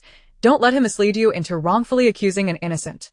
Shi Ling never anticipated that encountering a lone wandering spirit could unveil such a renowned philanthropist from the outskirts of Baiyun City. In the livestream, a group of netizens from the Baiyun City Police caught Shi Ling's attention. The next moment, a notification appeared. The Baiyun City Police had entered the livestream. With keen eyes, Shi Ling swiftly attempted to quell the rampant speculation among the viewers, stating, I will assist Zhou Jian in reporting the accident from years ago. As for the truth, we shall await the official announcement. Let us refrain from jumping to conclusions online. Otherwise, while we may not uncover the true culprit, I assure you this account will surely be banned. Wow, the Baiyun City Police actually responded to the mention? I just checked their profile. And it's truly an official account. Protect our beloved streamer. Leave the investigation to the professionals. Before long, the delivery driver from Hualala arrived at Shi Ling's destination, assisting her in moving her belongings to her new residence. Zhou Jian lingered by her side, observing the barrage of comments in her livestream. With hopeful anticipation, he asked, will you truly help me seek justice? Shi Ling nodded affirmatively. She accepted the viewers' donations, vowing to help Zhou Jian find peace, thus accepting the weight of this karmic debt. To extricate herself from this obligation was impossible unless she refunded the donations, which was out of the question. After the move, the Hualala driver, still shaken, inquired of Shi Ling, Master, please tell me I won't encounter any more spirits on my way back. Zhou Jian interjected, that stretch of road holds only me, the others have all been frightened away. He spoke with a hint of pride. Shi Ling looked at him, perplexed, unable to comprehend his pride in such a tragic fate. The delivery driver, recalling Zhou Jian's previous ghastly appearance, considered the possibility and, seeing Shi Ling's nod of reassurance, felt relieved as he set off on his journey. The netizens began to engage in playful banter once more. Other drivers, gorgeous lady, remember to give me a 5-star review for my next move. Encountering Shi Ling's driver, Master, please tell me if there are any ghosts on the road. Don't take me along for the next live stream. By the way, streamer, your new place isn't another haunted house, is it? Shi Ling replied, absolutely not. The rent I'm paying is quite steep. It's certainly not haunted house pricing. The streamer is a master herself. Surely, she can discern the presence of spirits? If she says there are none, then there surely aren't. Shi Ling intended to tidy her room and rest, but upon opening the door, she was confronted by a pale-faced boy hanging upside down before her. Upon locking eyes with Shi Ling, he made a grotesque face. Without missing a beat, Shi Ling pushed Zhou Jian forward. Ah, a ghost. Chapter 113. How did another one appear? Zhou Jian screamed in terror at the sight of the upside-down ghost, who, upon seeing Zhou Jian's bloodied visage, shrieked in fright as well. Shi Ling, meanwhile, broadcasted the spectacle to her audience. How marvelous. Goodness, you nearly gave me a heart attack. Did you not say there were no ghosts? The streamer is truly the most sinister one here, scaring both the living and the dead. What a twist. Ghosts scaring ghosts. Defeating magic with magic. Do they not realize what they look like? They're equally ghastly. Why would either be frightened? Perhaps they seldom gaze into mirrors? It's always others who are frightened, rarely themselves. Honey, you've deceived me so well. I was eating when I suddenly screamed at the livestream, and my entire family thought I'd lost my mind. Shi Ling cleared her throat. I only just discovered there are ghosts. The chat filled with disbelief. We don't believe you. It's true, isn't it? The streamer is sometimes insightful, sometimes not. The upside-down ghost took the initiative, glaring at the ghost of Zhou Jian. Who are you, a wandering spirit, to intrude upon my home? Zhou Jian retorted. What do you mean, your home? This is clearly Master Shi's new residence. What ill intent do you harbor, scaring others? The upside-down ghost rolled its eyes and turned to Shi Ling, exclaiming, You're the master? What half-baked abilities? Can you not discern that this is a haunted house? You've been duped. Hurry and demand your money back from Chu Jiao. Chu Jiao was the landlord. Recognizing a familiar face, Shi Ling called Chu Jiao. He was a university student in Baiyun City, speaking with a somewhat effeminate tone. Haunted? Where? Little sister, if you inquire around, you'll find we haven't had any violent incidents here in years. How could it possibly be haunted? Sometimes. You might want to look inward. Perhaps you've misjudged. Shi Ling sent him a photo of the ghost, asking, Would you like to come and take a look? Chu Jiao's voice broke. What the heck? How did another one appear? Scoundrel. He knew there were ghosts and still sold it as an ordinary house. Streamer, sue him. To put it bluntly, that's attempted murder for profit. Streamer, take him to court. Let him suffer the consequences. Dedicated fans even began chanting. Lock him up. Lock him up. Shi Ling captured a screenshot of the chat to send to him. Chu Jiao replied, Sister, I was wrong. I'll skip my evening class and come over immediately. Let me explain. That ghost means no harm. It's merely a mischievous spirit that loves to scare. Please don't sue me. I'm just a landlord with a building in the second ring. I intend to coast through life on it. What kind of family produces a university student who can afford to be a landlord? Tears of envy for the wealthy. How outrageous. Streamer, quickly ask him for his school and student ID. I'll report him for skipping class. Meanwhile, both the upside-down ghost and Zhou Jian found each other as appearances unsightly. Realizing that attacking one another would only result in mutual destruction, so they reverted to their living forms. At first glance, aside from their pale and bluish complexions, they appeared to be rather handsome youths. While Shi Ling spoke on the phone with Chu Jiao, the two spirits began to engage in an unexpectedly heartfelt conversation. Brother, how did you meet such a grisly end? Were you run over by a will multiple times? You look as though you could be minced into dumpling filling. Having just been run over 4 more times, Zhou Jian winced at the mention of the word. He forced a smile at the upside-down ghost. Brother, how is it that your tongue can extend so far? Is it for cooling off? Did you hang yourself? Or were you strangled? The upside-down ghost felt a sharp pain in its neck and, in a fit of rage, retorted, If you're going to poke at my sore spots, at least don't insult me too. You think I can't tell you're slandering me? Chapter 114. Could they be long-lost siblings? The two spirits began to bicker and soon escalated into a physical altercation. Suddenly, Shi Ling turned her head to look over, and it seemed that the two ghosts were somewhat wary of her, halting instantly. She retrieved her live-streaming equipment from the suitcase and set her phone to face them, urging, Continue, action. In front of millions of viewers, even ghosts must maintain their dignity. They were already deceased. They could not afford another social death. Zhou Jian let out a cold snort, declaring, As the only college graduate in our village, I won't hold it against you. The inverted ghost chuckled. What a coincidence. I'm also the sole college student in my class. Everyone else went to university. It's the first time I've seen someone so proud of attending a college. Brother, which school do you hail from? Speak up. Let us share the embarrassment. Zhou Jian felt no shame. Yuncheng Vocational Technology College. The inverted ghost burst into laughter. Huh. Your college is amusing indeed, trying to hitch a ride on Yunke's coattails. Yuncheng University of Technology is a prestigious institution, renowned alongside Yuncheng University, ranking among the top 5 in the entire Huagua. Over 30 years ago, before merging with a few other universities, its main campus bore that name. Zhou Jian fell silent for a moment. A pang of mixed emotions, painful yet tinged with pride, washed over him. He had never imagined that the college he could not attend would flourish so remarkably 30 years later. The inverted ghost inquired, Brother, you look quite young. Which graduating class are you from? Zhou Jian was still lost in his thoughts. Shi Ling interjected, He was accepted over 30 years ago. The inverted ghost was taken aback, sliding to the ground in shock. Holy cow, a big shot from Yunke. Shi Ling and Zhou Jian exchanged glances, realizing. So Zhou Jian's college is the current Yunke? My goodness, from vocational college to a top 5 university, it's beyond my wildest dreams. Nowadays, Merely transitioning from a vocational college to a degree program is already a stroke of luck. This is truly a rise from the ashes. What a surprise. We're alumni. Someone exclaimed. I was just slacking off in class watching the supernatural streamer, and unexpectedly, I was reminded of our little vocational college. Wow, what a coincidence. Last year, Zhou Jian from Baiyun Construction also attended our alumni gathering. He even established a scholarship in the architecture department. However, Zhou is rather low profile. Only students from the architecture department know about it. Zhou Jian's mention of Yuncheng Vocational Technology College caught the attention of many students from Yunke. Damn it. So many top scholars from Yunke. How can I bear this as someone from the neighboring school? Brother, let us compete against those academic elites. Someone replied. Yunke is right next to Yuncheng University.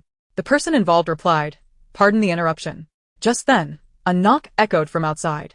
Shi Ling opened the door to find Xu Jiao, who hurriedly arrived, gasping for breath, droplets of water clinging to his tousled black hair. He was tall and robust, dwarfing Shi Ling, making her appear like a primary school student in comparison. He strode into the room and approached the inverted ghost. Jiao Jiao, you're back. The inverted ghost said in a voice that oozed with an unsettling, sticky quality, provoking goosebumps. Xu Jiao raised his large hand and slapped him across the face. The inverted ghost was momentarily stunned. Zhou Jian, standing nearby, was equally astonished. How could you hit a ghost? Xu Jiao then delivered another slap to Zhou Jian. Zhou Jian. Shi Ling was also shocked, glancing at Xu Jiao's palm, which was larger than her face, and instinctively stepped back, thinking he could easily knock her out with a single slap. The online viewers shared her astonishment. This big brother is incredibly brave, slapping ghosts with bare hands. By the way, their dynamic seems oddly reminiscent of the streamer's. Could they be long-lost siblings? Look at their contrasting physiques. Do you really think they could be related? Standing together, it's like Beauty and the Beast. If they share blood ties, what kind of genetic mutation would that require? The school bears no resemblance to reality. Chapter 115. The apple on the tree. Xu Jiao turned to Shi Ling. Little sister, rest assured, I will deal with these two ghosts right now. Shi Ling took a step back, eyeing Xu Jiao's large hand, feeling as if he were implying he would deal with her as well. Zhou Jian covered his face and immediately hid behind Shi Ling, his voice a heart-wrenching plea. Master Shi, save me. What sins had he committed? In one night, he had been crushed by a truck twice, stepped on by Shi Ling once, and now had received a slap from this muscle-bound man. Xu Jiao looked at Shi Ling with suspicion. Did you bring these? Shi Ling retreated another step, fearful he might deliver a slap to her as well. I'm not familiar with him. Zhou Jian. Meanwhile, the inverted ghost covered his face, glaring at Xu Jiao with an expression akin to that of a spurned lover. Xu Jiao, you heartless wretch. Have you forgotten who stayed up late with you to browse for Lolita dresses on Pinduoduo? Before he could finish his sentence, Xu Jiao slapped him again, sending him flying. The inverted ghost. The viewers. What the hell? The handsome guy has this kind of hobby? On the surface, he appears tough. But deep down, he has a little Lolita? Ah, long-tongued ghost, you know too much. Xu Jiao declared with righteous indignation. I told you not to scare people. Yet you refused to listen, causing my property value to plummet. Can you take responsibility for that? The inverted ghost, like a resentful wife, pointed at him. You were the one who broke your promise first. You said that once I helped you find your desired Lolita dress, you would burn me a Huawei Mate 60. But you only burned me an apple. Shi Ling, puzzled, asked, are there that many restrictions on phones? Isn't apple good? The inverted ghost seethed. It's an apple from a tree. Shi Ling burst into laughter. The viewers. Haha, delicious. He is clearly enjoying it. Is this what they call tricking a ghost? He only bought one. With a composed demeanor, Xu Jiao remarked, you agreed to it yourself. I asked you if Huawei was unavailable. Would apple suffice, and you said yes. Is apple not tasty? The inverted ghost. Ha, ha. Xu Jiao, treating the inverted ghost like a bag of trash, turned to Shi Ling. Little sister. I'll take this ghost away. You should exorcise your ghost as soon as possible. I'll waive the rent for this apartment. Stay as long as you like. And let us consider this matter settled, shall we? Shi Ling replied, that sounds good. Wow, free rent for as long as you want? This is essentially gifting the apartment to Shi Ling. Handsome guy, no. You're like my dear brother. I don't mind a haunted house. Could you give me one too? A property within the second ring of Yuncheng? He is offering it just like that. Previously, he lamented the streamer's misfortune for renting a haunted house, but now it's clear this isn't a haunted house. It's a windfall. The inverted ghost looked at Chu Jiao in disbelief. You wouldn't even buy me a phone, yet you're giving her an entire apartment? After all these years. My feelings were wasted. Chu Jiao stuffed him into a pocket, saying, "Shut up, it's your fault." If this ghost weren't somewhat useful and had decent taste, he would have exorcised him long ago. On his way, he had learned that Shi Ling was a streamer specializing in testing haunted houses. Scratching his head, he asked, "Sister, since we're friends now, could I ask you for a favor? Could you do a haunted house test livestream here? Otherwise, property prices will drop."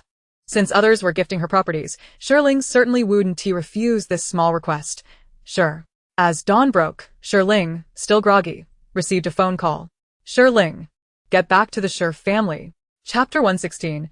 Luoyuan and Qin Miao follow Shi Ling as super topic. Shi Ling had live-streamed her haunted house test overnight, with her second phone set up beside her.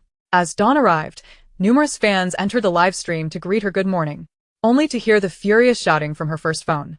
The viewers, 3 parts concerned and 7 parts gossipy, inquired, "Did we hear something about the Shi family? What is going on with the streamer? Is the Shi family finally coming to take her back?" That tone didn't sound like they were coming to bring the streamer back. It sounded more like they were seeking revenge. Could it be related to Bayun construction? Does the Shi family think Shi Ling has caused them trouble? The darkness enveloped the room, and the host found herself bereft of familial protection, stripped of power and influence. Having incurred the ire of General Zhou from Bayun construction, would she face dire consequences? Sisters, rally the fervor. Let us ensure that Bayun construction dares not strike against our host. Indeed, only with heightened attention can we deter Bayun construction from resorting to extreme measures. Should any misfortune befall the host, the public will undoubtedly recognize Bayun construction's culpability. The fans, resolute in their determination, swiftly established a trending topic on Weibo for Bayun construction and the host, Shi Ling, encouraging fellow viewers to post and amplify the heat. Before long, the fervent supporters witnessed 2 fresh notifications.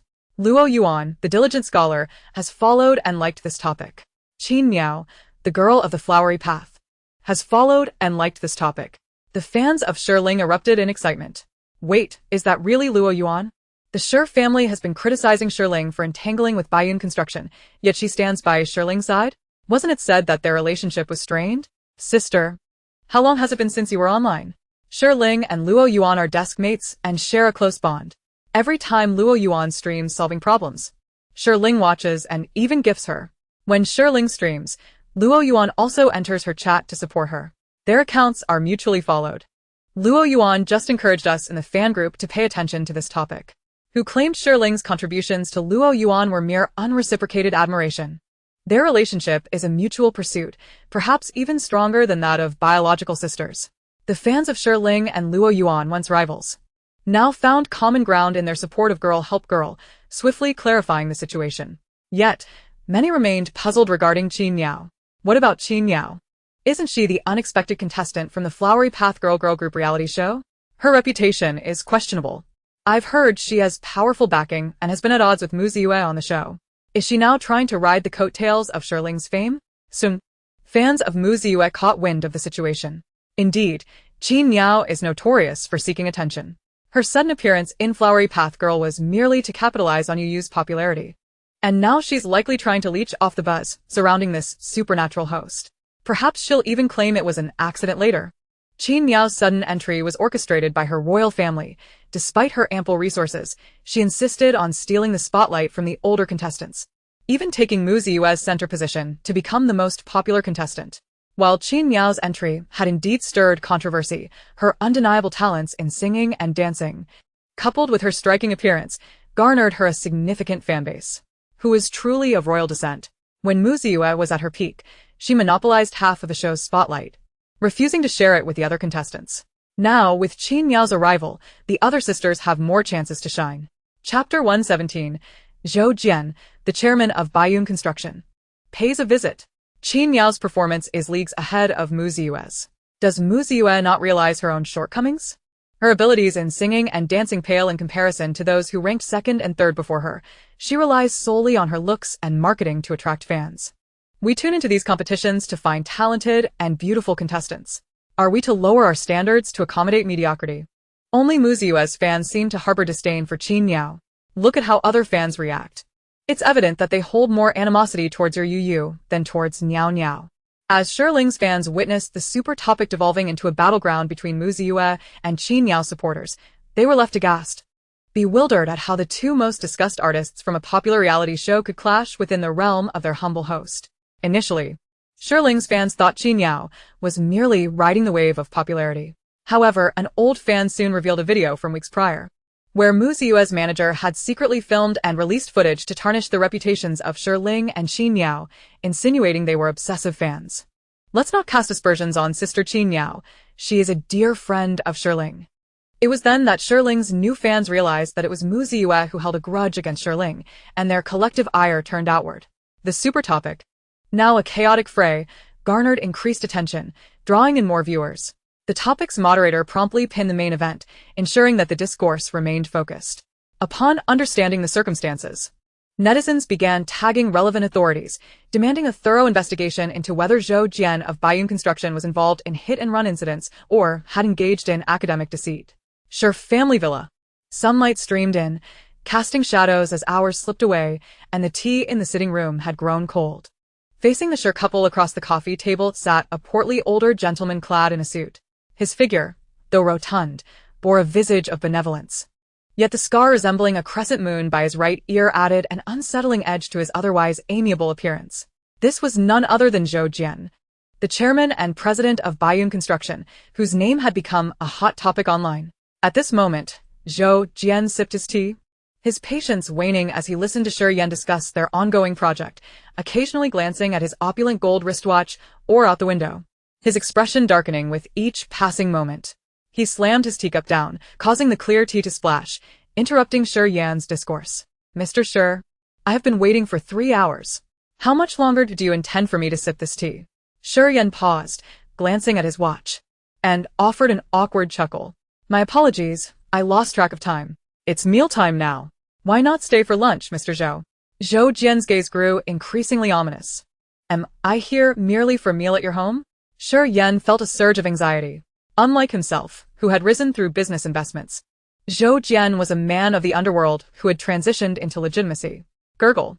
Zhou Jian's round belly emitted a loud rumble, and the tense atmosphere in the living room shifted to one of awkwardness.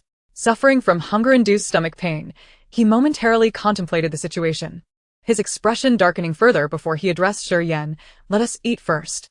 Shi Yan sighed in relief and called to the butler, who had prepared lunch in advance. Butler, please have the servants bring out the dishes. He dared not offend this man, whose methods were as ruthless as they were effective. Shi family, being a pharmaceutical enterprise, could not afford any mishaps that might arise from Zhou Jian's intervention. Otherwise, he would be resigned to a life of mediocrity. Mr. Shi, it would be best if your daughter could appear promptly after our meal, otherwise. Zhou Jian's unspoken threat hung heavily in the air. Chapter 118. If she is indeed mentally unstable, then she should be sent to a psychiatric hospital. Sweat beaded on Shi Yan's forehead. He genuinely wished to avoid offending Zhou Jian and sought to distance Shi Ling from the Shi family. However, Zhou Jian seemed resolute in his intent to implicate the Shi family, demanding the return of Shi Ling. He had called Shi Ling earlier, instructing her to return. But to his dismay, hours had passed, and she had yet to arrive. Rest assured, Mr. Zhou, I have already dispatched someone to find Shi Ling. Shi Yan, anxious that Shi Ling's troubles might ensnare the Shi family, hastily explained, Mr. Zhou, you must have forgotten. Shi Ling is not my biological daughter. After we found our true daughter, we cast her out. She is mentally unstable and has been diagnosed with a mental illness. If she causes any trouble, please do not hold it against us. Zhou Jian cast a meaningful glance at Shi Yan, a hint of mockery in his expression. He held the Shi family in contempt. He was aware of the scandal surrounding their true and false daughters. It was the parents' negligence that had allowed malevolent forces to exploit the situation, only for them to shift blame onto at this moment, the protagonist, Shi Ling, was aimlessly wandering through a street filled with snacks, having long forgotten about the earlier request from Shi Yan to return to the Shi residence. Being told to leave the Shi family was one thing, but being asked to return was out of the question. She could easily foresee that Shi Yan would betray her. Going back voluntarily would be akin to courting disaster. Boss. 1 jianbing with a hot dog and pork loin, add onions, no spice, please. Sure, that'll be 9 yuan. After making the payment via QR code, Shi Ling stood by, observing the vendor prepare her jianbing. Just then, 2 cars pulled up to the curb, and a group of black-clad bodyguards surrounded both Shi Ling and the Jianbing vendor. The leader was none other than the steward of the Shi family.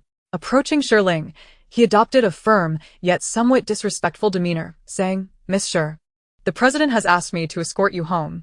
Please come with me." The vendor, taken aback by the sudden commotion, fumbled, struggling to spread the Jianbing evenly. What is this, some sort of domineering CEO drama? Shi Ling's brows knitted together in irritation. She retorted to the steward, "What a futile remnant. Isn't this a bit awkward?" The steward, momentarily taken aback, stammered, "Miss Shi, don't refuse hospitality and instead invite punishment.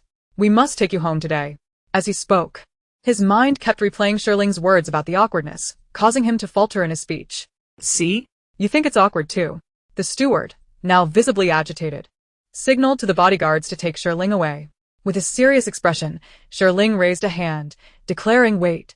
The bodyguards, having seen Shi Ling's live streams, recognized her as a master of metaphysics and braced themselves, their minds racing with the potential visual effects that could ensue. "I'll just grab a jianbing."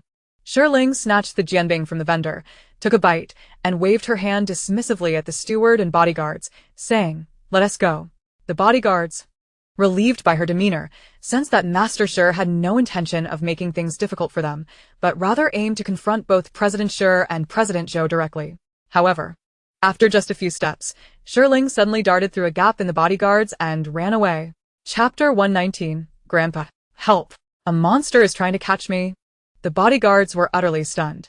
The steward, equally shocked, exclaimed, "What are you doing?" "Chase after her." Clutching her jianbing, Shi Ling dashed away, with the bodyguards hot on her heels. They reached a crossroads, where a red light halted traffic, and the bodyguards slowly encircled her from 3 sides. The flow of vehicles surged, and Shi Ling could not risk running the red light.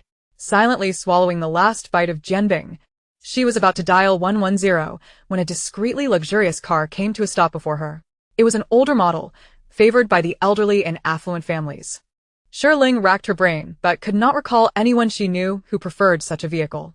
The driver exited and opened the front passenger door, revealing an elderly man clad in a dark tang suit, leaning on a cane as he stepped out. His hair was grizzled, his face lined with wrinkles that sculpted a serious expression, and though his eyes were not large, they sparkled with intensity and vitality, an elderly figure of significant influence and authority. Sensing no malice from him, Shi Ling instinctively called out, "Grandpa, help! A monster is trying to catch me." The elderly man's stern visage faltered slightly. His eyes filled with confusion. "Grandpa, they are from the northern part of the country and want to take my kidney. Save me." Jinglao. Just as the steward was about to forcibly drag Shi Ling away, he paused, taken aback by the sight of the man before her. "Miss Shi is not quite right in the head. She has interrupted you. President Shi has instructed us to take her back." As the bodyguards moved to seize Shi Ling, an imperious glance from Jing Lao stopped them in their tracks, with the Jing family's bodyguards stepping in front of Shi Ling. The 2 sides stood at an impasse. The steward looked at Jing Lao with astonishment yet maintained a respectful tone. "What do you mean by this, Jing Lao?" Jing Lao shot a glance at Shi Ling, his expression softening into a kind smile. "Returning to the Shi family, is it? Just so happens, I am also headed there to discuss matters regarding Shi Ling. Let us go together." The steward was taken aback. Could it be that during her time of being cast out from the family, Shi Ling had not only offended President Zhou of Baiyun Construction, but also Jing Lao of Jingsheng Group? What a calamity! "Shi Ling, get in the car." Jing Lao entered the vehicle first, and the driver opened the back door for Shi Ling. At the Shi family villa, as Shi Ling stepped out of the car, she received a message from Luoyuan. "Where are you? The Shi family has sent people to kidnap you. I'm coming to find you." Shi Ling replied, "No need. I'm at your house." Having eavesdropped on the conversation between Shi Yan and President Zhou from upstairs, Luoyuan suddenly turned to look out the window. Seeing Shi Ling surrounded by a group of black-clad bodyguards approaching the villa, Luoyuan's heart sank, her grip tightening on several talismans. Her master had warned that employing metaphysical methods against ordinary people would accumulate karma, leading to divine retribution over time. But she could not allow them to send Shi Ling to a mental institution. Zhou Jian was malicious, and the Shi family had no bottom line. Even if she harmed their henchmen using metaphysical means, she would feel no guilt. Luoyuan rushed downstairs, ready to use her talismans to cover Shi Ling's escape, only to be caught off guard as Shi Ling embraced her, exclaiming, "Luoyuan! Surprise! I've come to your house." Luoyuan froze, abruptly halting her talisman activation, narrowly avoiding a shock. Why did you come back? The Shi family has no intention of protecting you.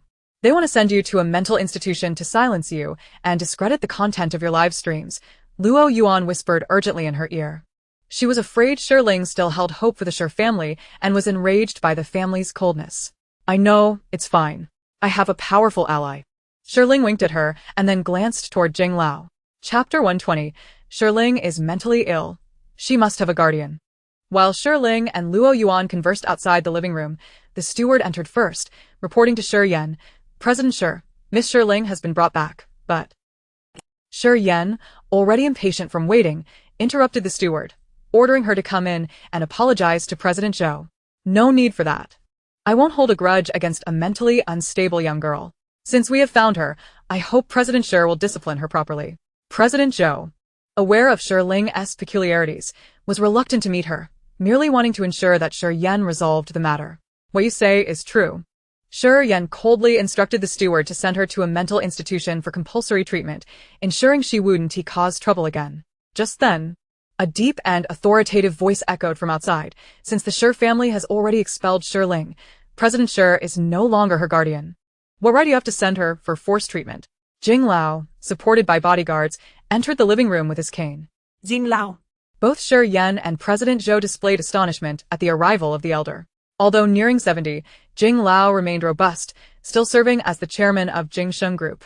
Initially, he had intended to step back and transfer his shares to his granddaughter this year, with the company managed by his son-in-law, Bo Liang.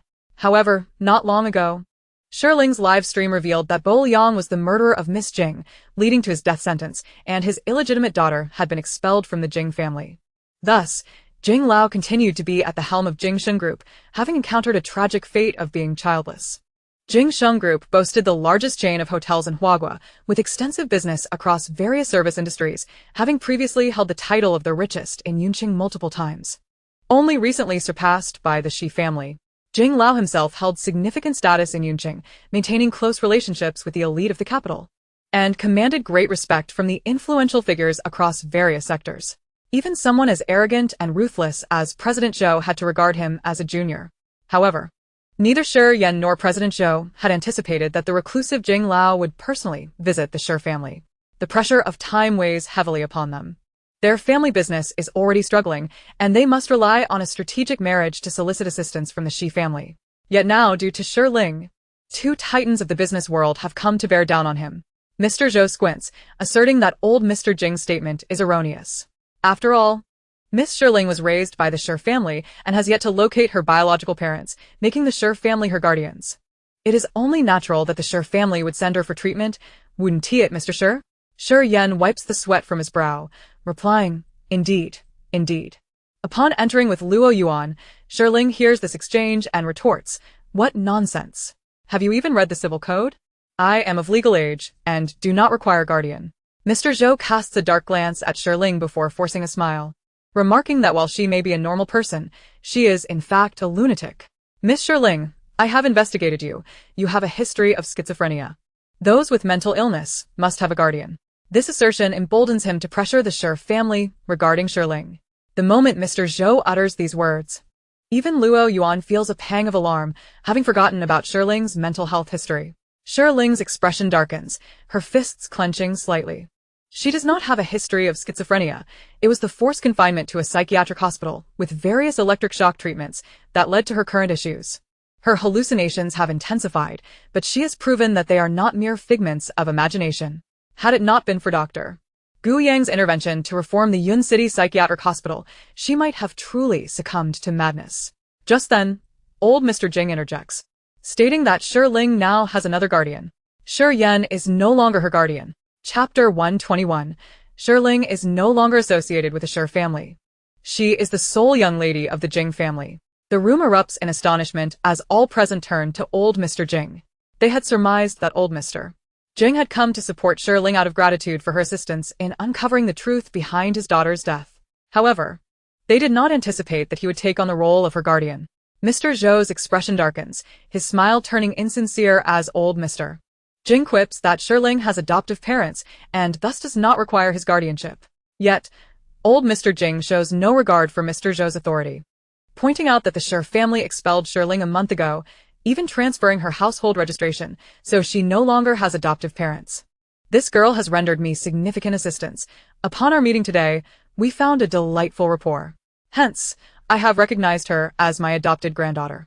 From now on, Shi Ling is unrelated to the Shi family. She is my sole granddaughter, the only young lady of the Jing family. As such, my guardianship is singular.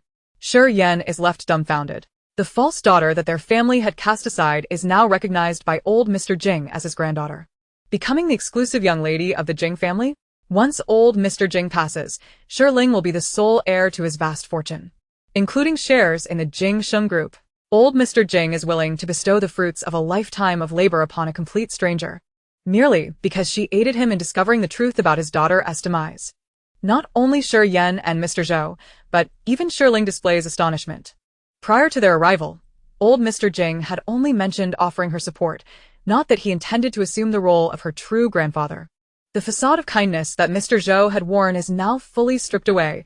Is old Mr. Jing deliberately opposing the Baiyun Construction Company? Having weathered countless storms, old Mr. Jing is hardly intimidated by Mr. Zhou's threats. He maintains a calm demeanor, exuding warmth as he suggests that rather than harassing a young girl, Mr. Zhou should contemplate how to address the investigations looming overhead. The online turbulence is palpable, and even the formidable figure behind you may not be able to shield you.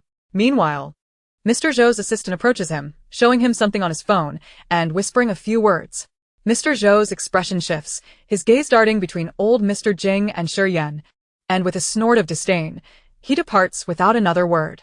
Shi Yan, bracing himself, instructs the butler to see him off, then steels himself to confront old Mr. Jing. Deep down, he harbors a desire for Shi Ling not to become the young lady of the Jing family, fearing her retribution against the Shi family, and thus attempts to dissuade old Mr. Jing. Old Mr. Jing, Shi Ling has a mental illness. Recognizing her as your granddaughter may bring you disgrace. However, old Mr. Jing pulls out a bank card, placing it on the table. Here is 100 million, with a password of 6 zeros. Consider it my repayment for the 18 years of care you provided for this girl. Shi Yan's voice falters, his gaze fixed on the bank card in disbelief. Although his family is worth billions, he currently lacks even 100 million in liquid assets. What is a marriage alliance compared to this? This is outright selling a daughter. Shi Yan glances at Luoyuan, secretly pondering whether old Mr. Jing would be interested in his other daughter. Shi Ling is equally taken aback by old Mr. Jing's generosity, promptly exclaiming, "Grandfather, I am not worth that much. Please don't act impulsively. Let me calculate how much the Shi family has spent on me over these 18 years. It would be remarkable if it totaled 10 million, let alone 100 million. Although she does not believe that her recognition as his granddaughter entitles her to the Jing family's wealth, even donating that money would be better than allowing the Shi family to prosper." Shi Yan swiftly seizes the bank card, fearing that Shi Ling might snatch it away if he hesitates. "Very well, as you say, old Mr. Jing." Old Mr. Jing takes a sip of tea. Looking down on Shi Yan's demeanor, he glances at Luoyuan, feeling a twinge of regret for such an outstanding child who, through her own efforts, has sought out her biological parents, only to find herself in such a den of wolves. Chapter 122. So, is it now her turn to inherit a fortune? Old Mr. Jing instructs the driver to take Shi Ling back to her current residence. In the car, Shi Ling remains sullen. Old Mr. Jing glances at her, asking, "Are you upset that I didn't inform you about the adoption sooner?" Shi Ling looks up at him, her expression pained. "Grandfather, you've suffered a loss. The amount truly isn't 100 million. Old Mr. Jing, he had expected something of greater significance. He replies nonchalantly, "No worries. Grandfather is worth billions and does not lack for such trifles. Once you inherit the Jing Sheng Group, that amount will be but a drop in the bucket." Shi Ling's eyes widen, her gaze clear to the point of seeming somewhat naive. "Grandfather, are you truly planning to allow me to inherit your estate?" She had thought that old Mr. Jing, being of an older generation, would prioritize blood relations more than Shi Yan and Mu Qin, which is why he had expelled his long-raised granddaughter, Jing Huan, from the family. Old Mr. Jing's lips twitch. This girl is indeed naive, broaching the subject of inheritance without a hint of fear regarding his potential displeasure. Nevertheless, her sincerity does not evoke his disdain. With a sigh, he remarks, "If it weren't for you, and the real Huan would still be restless in death." and that scoundrel Luoyuan would devour my lifetime of hard work. Now, as a solitary man, even boundless wealth feels tasteless. It is better to bequeath it to you, a girl, than to have it coveted by those with ulterior motives. Shi Ling, moved to tears, exclaims, "Grandfather, you are truly my own grandfather. Rest assured, I will take excellent care of you and ensure your golden years are filled with joy." She is determined to transform your immense fortune into a life rich in meaning. Finally, is it her turn to be compelled to inherit a vast fortune? Old Mr. Jing had been steeped in sorrow, yet even a normal person, upon desiring something, would typically exercise some restraint, wouldn't they? Shi Ling is on the verge of shouting, "Give it to me, I want it all." The sadness old Mr. Jing had been nurturing is abruptly shattered by Shi Ling's exuberant declarations of filial piety. Surprisingly, while he finds her antics amusing, his mood unexpectedly lightens. He once possessed a similar quirky, vibrant personality. Having grown weary of Luoyuan's duplicitous nature, he finds himself appreciating Shi Ling's unvarnished sincerity. That evening, Zhong Xian calls Shi Ling to the police station for a statement, hinting that she should bring along the ghost of Zhou Jian. Upon arriving at the Yun City police station, Shi Ling encounters two elderly gentlemen, both over 70, with heads full of white hair, and a middle-aged woman dressed in a white collar. The elderly men are authentic rural folk, somewhat hunched, their hands calloused, and their faces adorned with age spots. Although they are roughly the same age as old Mr. Jing, they appear to be a decade or two older. They had evidently wept, their eyelids swollen and bloodshot veins coursing through their murky, aged eyes. Zhong Xian and another female officer had been providing solace to the two elderly individuals. Following closely behind Shi Ling, Zhou Jian was overwhelmed with tears upon seeing the two elders. Who could have imagined that their reunion would transpire 30 years later? Once, he was a youthful spirit, with parents in good health and a sister in her blooming youth. Yet now, after 3 decades, his parents were approaching the twilight of their lives, frail and aged, and even his sister's hair bore strands of gray. He had been trapped on that stretch of road for 30 years, never daring to dream that one day he would behold those beloved family members he had long yearned for. Father, mother. Zhou Jian knelt before the two elderly figures. Simultaneously, his translucent form materialized before the onlookers. He manifested in the guise of his living self, shunning the ghastly visage of death, fearful of frightening his parents and sister. Chapter 123. The Sensation of Mourning in Person. The two elders were momentarily stunned upon seeing the figure kneeling before them. This face, was it not their son, whom they had so fervently missed? The elderly woman embraced Zhou Jian tightly, tears streaming down her cheeks. "My child, no wonder you never appeared in my dreams. It turns out you have been suffering all this time." The elderly man wept openly as well. "Ah, Jian, you have endured so much over these years. It is your father who has failed you, not even able to retrieve your remains, leaving you to wander as a lonely soul, with no one to honor your grave." The middle-aged woman, too, choked up at the sight of the youthful boy before her. She had witnessed Zhou Jian's tragic demise during Shi Ling's live broadcast, but had refrained from revealing that horrific image to their parents, fearing they could not bear it. "Brother, your death was so tragic." After 30 years, Zhou Jian experienced the sensation of mourning in person for the first time. It was rather novel. How is it that, even after being a ghost for so long, he could still weep uncontrollably? Beside them, thanks to Shi Ling, Zhong Xian and her senior colleagues, having encountered several supernatural occurrences, were merely surprised by Zhou Jian's spectral appearance and accepted it with remarkable composure. Forensic experts can make the dead speak, and sorcerers can do the same. It seemed quite reasonable, materialistic, and scientific. Zhong Xian leaned over to Shi Ling and whispered, "The Baiyun Construction Company hasn't given you any trouble, has it?" Shi Ling playfully winked. "I now have backing. Old Jing recognizes me as his granddaughter." Zhong Xian, though astonished, felt a sense of relief. "That's good to hear. But be cautious. Baiyun Construction is deeply entrenched. My senior brother, Zhang Wangzhou, has been investigating the company, but has yet to find any leads." Zhong Xian spoke in hushed tones, her words vague. But Shi Ling understood that she was concerned for her safety. Listening attentively, Shi Ling nodded obediently, glancing in the direction of her senior brother, Zhang Wangzhou. No wonder her dashing and seemingly capable senior brother always came to assist Zhong Xian. It turned out he was feeling frustrated due to the lack of breakthroughs in his case. Clad in a blue police uniform, Zhang Wangzhou stood tall and lean against the wall, his tousled hair slightly obscuring his forehead as he looked down. Sensing someone watching him, he raised his gaze. his sharp and vigilant eyes resembling those of a wolf prowling at night. Upon meeting Shi Ling's eyes, Zhang Wangzhou's expression softened slightly, and he nodded in acknowledgement. Zhong Xian also noticed Zhang Wangzhou's gesture and continued to confide in Shi Ling. My senior brother has been trying to uncover the cause of the workers' deaths at Baiyun Construction and hold General Zhou accountable, but he has yet to find a breakthrough. This case should provide an opportunity for that. Shi Ling casually remarked, Officer Zhang will surely achieve his goal. Zhong Xian's eyes sparkled with delight. Really? When others say such things, I merely take it as encouragement, but you are different. You possess a certain supernatural insight. Shi Ling, under the hopeful gaze of the police officer, straightened up, her ethereal demeanor lending her an air of elegance as she nodded in agreement. Zhong Xian's eyes gleamed with excitement. This is a sure win. As night fell, clouds obscured the moon. Within the blue safety isolation wall emblazoned with the words Baiyun Construction. Workers toiled day and night. The night was silent, save for the sounds of transport and construction. The supervisor, wearing a hard hat, inspected each floor and, upon reaching the rooftop, noticed a worker standing motionless at the edge. Furrowing his brow, he approached and tapped the worker on the shoulder. What's going on? Are you slacking off? The worker's body remained still, but his head slowly turned a full half-circle, gazing at the supervisor in an inhuman manner. That face. Ah. Chapter 124.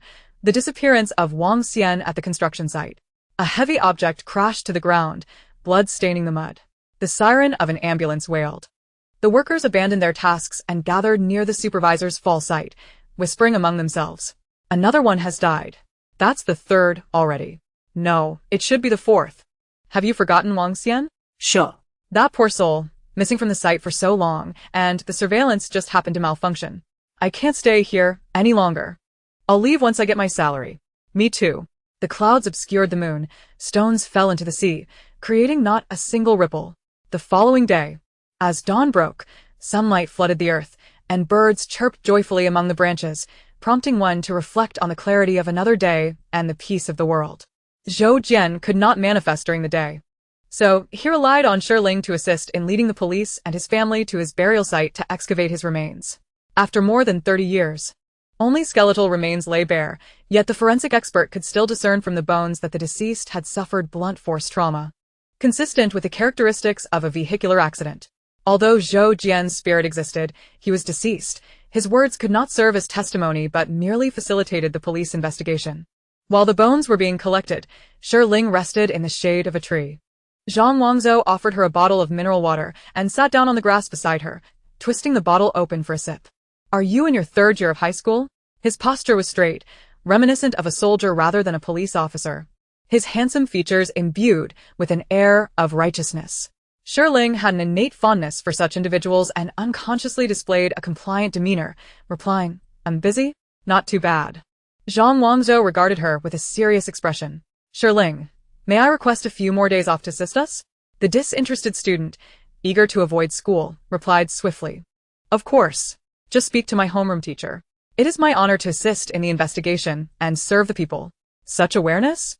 Zhang Wangzhou's gaze toward Shi Ling was filled with admiration. Rest assured, we will not hinder your studies. Zhong Xian is also a science student. She can help you with tutoring. Shi Ling resolutely declined, no need. You are all so busy, racing against time to solve the case and uncover the truth. I cannot occupy your precious rest time.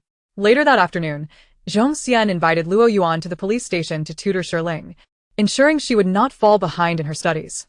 Luoyuan willingly agreed, and even brought along some exercises.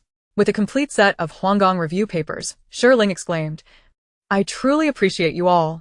Don't just stand there. How do you solve this problem? Choose B. Choose your head. This is a fill-in-the-blank question. Luoyuan was quite stern as a teacher, and when frustrated, she would even tap Shi Ling on the head with her pen.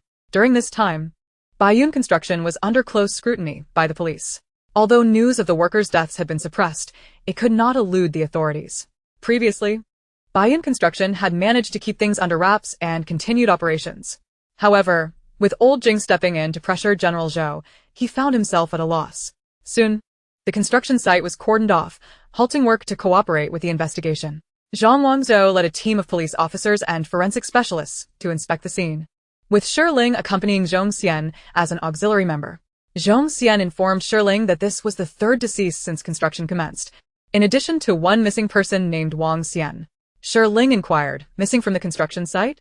In such a confined area, how could a body possibly go missing? Zhong Xian explained, my senior brother retrieved surveillance footage from the surrounding roads. On the day construction began, Wang Xian indeed entered the site. However, he never came out afterward. My senior brother wanted to access the internal surveillance of Baiyun Construction, but he was told that the footage from that day was lost. Chapter 125. Rejecting Feudal Superstition. It is merely quantum entanglement. Although construction at the site has ceased, the workers remain present, cooperating with the investigation. Just a couple of nights prior, we were all hard at work when the foreman ascended to the rooftop alone. For reasons unknown, he fell with a loud thud. That was the 18th floor. And the scene was quite alarming. The workers described it in coarse terms, yet the visceral reaction was palpable. Zhong Xian, fearing that Shi Ling might be frightened, intended to pull her away, but found her listening intently, her expression more composed than even her seniors.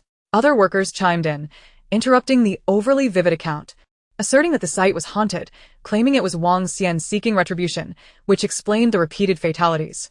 It was truly terrifying. They insisted that at night, one could hear the wails of ghosts as the wind swept through the site. Zhang Wangzhou had previously investigated the Baiyun construction site during the Wang Xian disappearance case and concluded that the ghostly cries were merely the sound of air flowing through the unfinished building's openings, akin to the notes of a flute. A scientific explanation, yet the workers remained unconvinced, adamantly insisting, no, it is indeed the cries of ghosts. Just listen at night, and you'll understand. The workers then turned their gaze toward Shi Ling. In recent days, the Baiyun Construction Company and Shi Ling had garnered considerable attention, and they had heard that this young girl was a master. However, due to her youth, their expressions held a hint of skepticism. They suggested that a master should take a look to ascertain the truth, but one that was more experienced.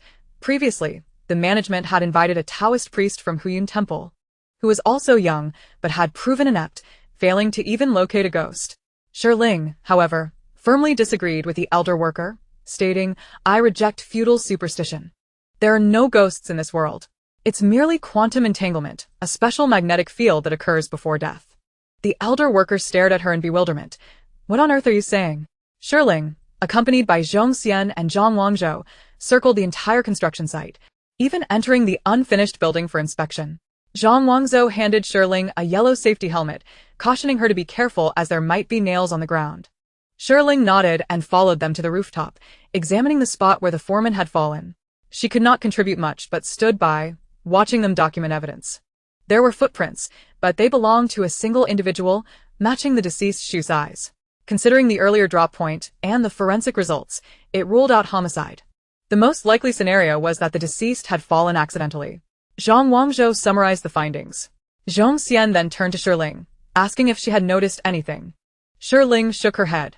The site had witnessed multiple fatalities, but remained inexplicably clean. She had scoured the area, yet found no trace of the deceased spirit.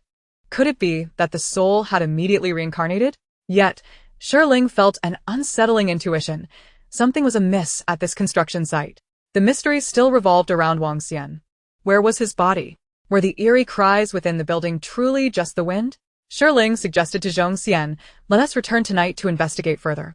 Online discussions regarding Baiyun construction were intensifying, with netizens digging up old grievances, including testimonies from former classmates and townsfolk, uncovering inconsistencies in Zhou's character. Furthermore, it surfaced that Baiyun construction had been withholding workers' wages, and incidents of accidental deaths at the site had also been reported. Under pressure from public opinion, President Zhou instructed the PR department of Baiyun construction to issue a statement and a legal notice, yet it held little credibility.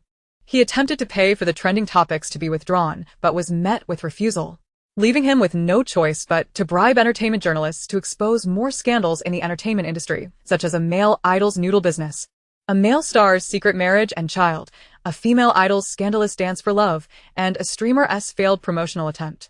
While netizens reveled in the gossip, it did not deter them from continuing to scrutinize Baiyun construction. Ironically, Zhou's actions only incited discontent among various fanbases who felt their idols were being sacrificed to divert attention. And in their anger, they further fueled the heat surrounding Baiyun construction. Chapter 126. Let my senior summon the golden snub-nosed monkeys for you to pet. Over 30 years have passed since the Zhou car accident case, leaving scant records for investigation, yet tracing his name during school was considerably easier. Zhong Xian and her companions visited Zhou's fellow villagers for inquiries and quickly discovered that Zhou's original name was Zhao Ming. He had dropped out of school early to become a truck driver, but one day 30 years ago, he suddenly changed his name to adopt his mother's surname, Zhou, and became Zhou Jian, later gaining admission to a junior college. Villagers claimed that Zhao Ming's parents had divorced at that time, and he lived with his mother. So his name change raised no suspicions. Now that Zhao Ming had found success as a prominent businessman, villagers recounted his past with familiarity, even recalling his previous poor academic performance. Zhong Xian and her companions visited Zhao Ming's former school and homeroom teacher, confirming that he had never taken the college entrance examination.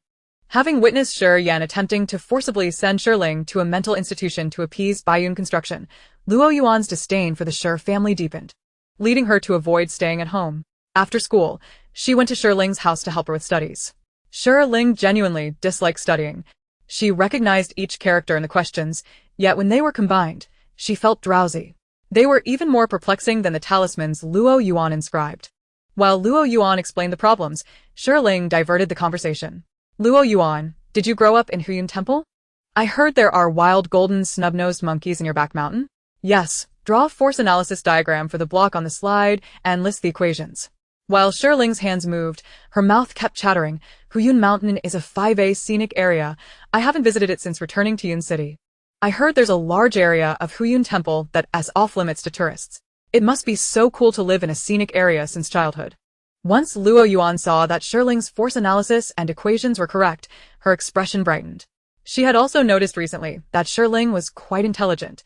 She simply lacked interest in studying, but once she engaged, she could quickly grasp concepts. That area is where we disciples of the temple live.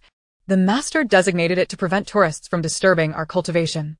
If you're curious, I can take you for a visit next time. Our cafeteria serves meals that are better than those at Yun City No. 1 High School. That sounds great. If I go, can I pet the golden snub-nosed monkeys? Shi Ling's eyes sparkled with excitement as she gazed at Luoyuan. Luoyuan found her even cuter than the monkeys and suddenly regretted not paying attention when her master taught them beast mastery. Otherwise, she could have summoned not just the golden snub-nosed monkeys, but even pandas for Shi Ling to pet. As the senior disciple of Huiyun Temple, born in the sacred land of Taoism, while others were cultivating immortality, she was engrossed in scientific knowledge. I have a junior who is skilled in beast mastery. He studied veterinary medicine and opened a pet hospital in Yun City. Next time, I'll have him summon all the golden snub-nosed monkeys from Huiyun Mountain for you to pet. That's amazing. Can you also master beasts? Shi Ling asked. Luoyuan replied, cough, I know a little. Luoyuan, you're too modest. Luoyuan felt a bit embarrassed by the praise. Once you master this mechanics problem, I'll teach you the beast mastery technique. Thankfully, though she wasn't skilled in beast mastery, she had memorized the incantations. Shi Ling was intrigued by metaphysics and felt that learning something would unlock new realms. That sounds wonderful. Speaking of which, Luoyuan inquired. By the way, do you possess spiritual power? She believed Shi Ling should have some spiritual power, otherwise, how could she draw such terrifying talismans? Yet, she had never seen Shi Ling utilize her spiritual power. Even when exorcising spirits, Shi Ling merely lit an incense stick to guide them, and when encountering malevolent spirits, she resorted to physical confrontation. Shi Ling's expression revealed a hint of confusion as she replied, I don't know. Luoyuan demonstrated the method of releasing spiritual power. After forming a seal with her fingers, a glimmer of spiritual light appeared as she pointed at a cup on the table, causing it to levitate. Chapter 127. There is no red string. However, at that moment, the chairs and table they were using, along with the two of them, began to levitate as well. Luoyuan suddenly turned to Shi Ling and saw her skillfully forming a seal, the spiritual light around her fingers intensifying. Yet, Shi Ling remained oblivious. Luoyuan, you're incredible. Luoyuan retracted her spiritual power, causing the cup to clatter onto the table. With a complex expression, she regarded Shi Ling, acknowledging her prowess. In her early days of practice, she struggled even to levitate a small stone. Indeed, cultivation heavily relies on innate talent. Shi Ling's eyes were filled with confusion. Huh? She mimicked Luoyuan by retracting her own spiritual energy. No. Luoyuan barely had time to intervene before both of them tumbled to the ground. Under the moonlit sky, The sporadic lights from the construction site illuminated the steel and concrete, casting an air of desolation in the deserted surroundings. Shi Ling, along with Zhang Wangzhou, Zhong Xian, and others, ventured into the site with flashlights in hand. Before entering, Shi Ling produced a red cord bracelet made from peach pits and distributed them among the group. Take one each. I've infused them with my spiritual energy to ward off evil. Zhang Wangzhou accepted one and donned it, expressing his gratitude. Although he typically dismissed such supernatural beliefs, an instinctive sense of danger about the site prevailed, making Shi Ling's red cord a source of comfort. Zhong Xian admired her bracelet, exclaiming, "Wow, the craftsmanship is exquisite. Shi Ling, you're quite skilled at making bracelets." Shi Ling wore one herself and shook it, saying, "Isn't it lovely? A mere 9 yuan for 10 on Pinduoduo." Zhong Xian gasped, while Shi Ling added, "I'm merely a processor. The materials I create are no different from those purchased. The only distinction lies in the presence of spiritual energy." The group followed Shi Ling up the stairs to explore. The building stood 18 stories tall, with the lower brickwork completed, yet the stairs lacked railings. The staircase spiraled upward, dimly lit only at the corners, cloaked in darkness. Zhang Wangzhou positioned himself protectively beside Shi Ling, guiding her along the wall. After a prolonged descent, they looked up but saw no ceiling. Zhang Wangzhou furrowed his brow, pondering how many floors they had traversed. "Shi Ling, are we caught in a ghostly wall?" Zhong Xian turned to Shi Ling, who calmly replied, "Let us continue forward." Zhong Xian agreed, and was about to proceed, when Zhang Wangzhou suddenly seized her arm. Startled, she exclaimed, "Brother, why are you pulling me? Are we being possessed by something foul?" Zhang Wangzhou revealed a red cord on his wrist, moving closer to Zhong Xian while pointing his gun at Shi Ling, who was devoid of a red cord. Zhong Xian's gaze dropped, realizing Shi Ling's bare wrist.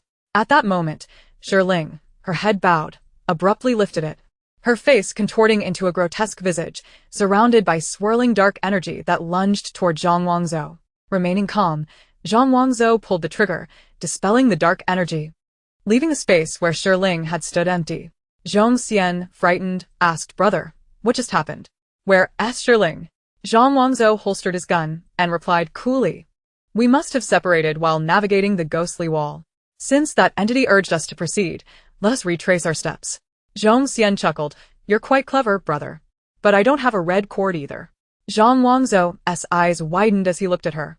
Zhong Xian, leaning against the wall with a cheerful smile, raised her wrists, revealing them to be just as empty as Shi Ling's moments before. Chapter 128. The Abyss of Despair. Before Zhang Wangzhou could draw his weapon, Zhong Xian lunged at him with a malevolent expression, attempting to push him down the staircase. Shocked, Zhang Wangzhou faltered, but in the next instant, the red cord on his wrist grew warm, steadying his resolve. He remained firmly in place as Zhong Xian lunged. At that moment, the red cord erupted with blinding light. Ah! Zhong Xian vanished instantaneously. The surroundings shifted, the staircase faded away, and he found himself at the edge of the rooftop. Looking up, he saw none of the endlessly spiraling stairs, only the silent night sky, and below him lay an abyssal drop. Had he listened to Shi Ling and moved forward or acted rashly out of fear, he would have plummeted to his death. Gazing down at the red cord on his wrist, he realized that as long as it remained, the lurking spirits could not directly harm them but could only induce fear, leading to accidental demise. "Brother." Zhang Wangzhou turned to see Zhong Xian trotting toward him. Yet, as she approached, they hesitated, instinctively extending their red-corded wrists to confirm their safety before drawing closer. "Brother, I finally found you. You won't believe it. I encountered the ghostly wall and lost you. Then came across several brothers who were mere apparitions. Thankfully, I noticed they lacked Shi Ling's red cords. Otherwise, I would have been entranced into jumping." Zhong Xian recounted, still shaken. Following Zhong Xian, other officers wearing red cords ascended to regroup. However, Shi Ling was nowhere to be found, prompting Zhong Xian's concern. "Where's Shi Ling?" Meanwhile, after leading Zhang Wangzhou, Zhong Xian and the others to the rooftop and finding nothing amiss, Shi Ling decided to descend and investigate other buildings. Yet, with each step down the stairs, one by one, her companions began to vanish until only Zhong Xian remained. As they continued, even Zhong Xian morphed into a ghostly figure. After shattering the apparition with a swift strike, Shi Ling intended to return to search for her friends, but at that moment, an eerie weeping echoed from below. The sobbing was haunting, reminiscent of wind through a corridor, or perhaps a lament from the abyss, filling the building with a sense of despair. Shi Ling found the noise unbearable. Reassured that Zhang Wangzhou and Zhong Xian were safe with their red cords, she followed the sound downstairs. She reached the first floor, where the lobby remained unfinished, surrounded by grim concrete, the floor damp and dirty. Her gaze fell upon the circular load-bearing column at the center of the lobby, where the crying seemed to emanate. Suddenly, the scene shifted, plunging Shi Ling into darkness. When she opened her eyes again, she found herself ensnared within a cylindrical cage of rebar, the steel deeply embedded in the ground. Standing at the pit's bottom, she looked up to see a faint glimmer of light, the only sign of life above. Concrete poured down, a suffocating sensation enveloping her as cries for help were buried. Transforming into resentment. He did not wish to die. He longed for freedom, to see those who wronged him perish, to devour their souls and let them taste the despair of being consumed. At that moment, Shi Ling grasped the source of the pervasive eeriness within the building and understood why the souls of the deceased lingered not. Skillfully, she formed a hand seal, her fingertips glowing with spiritual light, dispelling the stifling darkness around her. She stood once more beside the load-bearing column, and before her, a mass of black energy began to take on a human form. Chapter 129. The Birth of Malevolence. The shadowy mass gradually revealed a familiar face, cycling through the visages of 3 deceased individuals before settling on that of the first victim, Wang Xian. In this moment, the once unassuming construction worker wore a grotesque expression, enveloped in thick, dark resentment. He had already brought about the deaths of 3, yet Shi Ling observed that all 3 were complicit in his demise.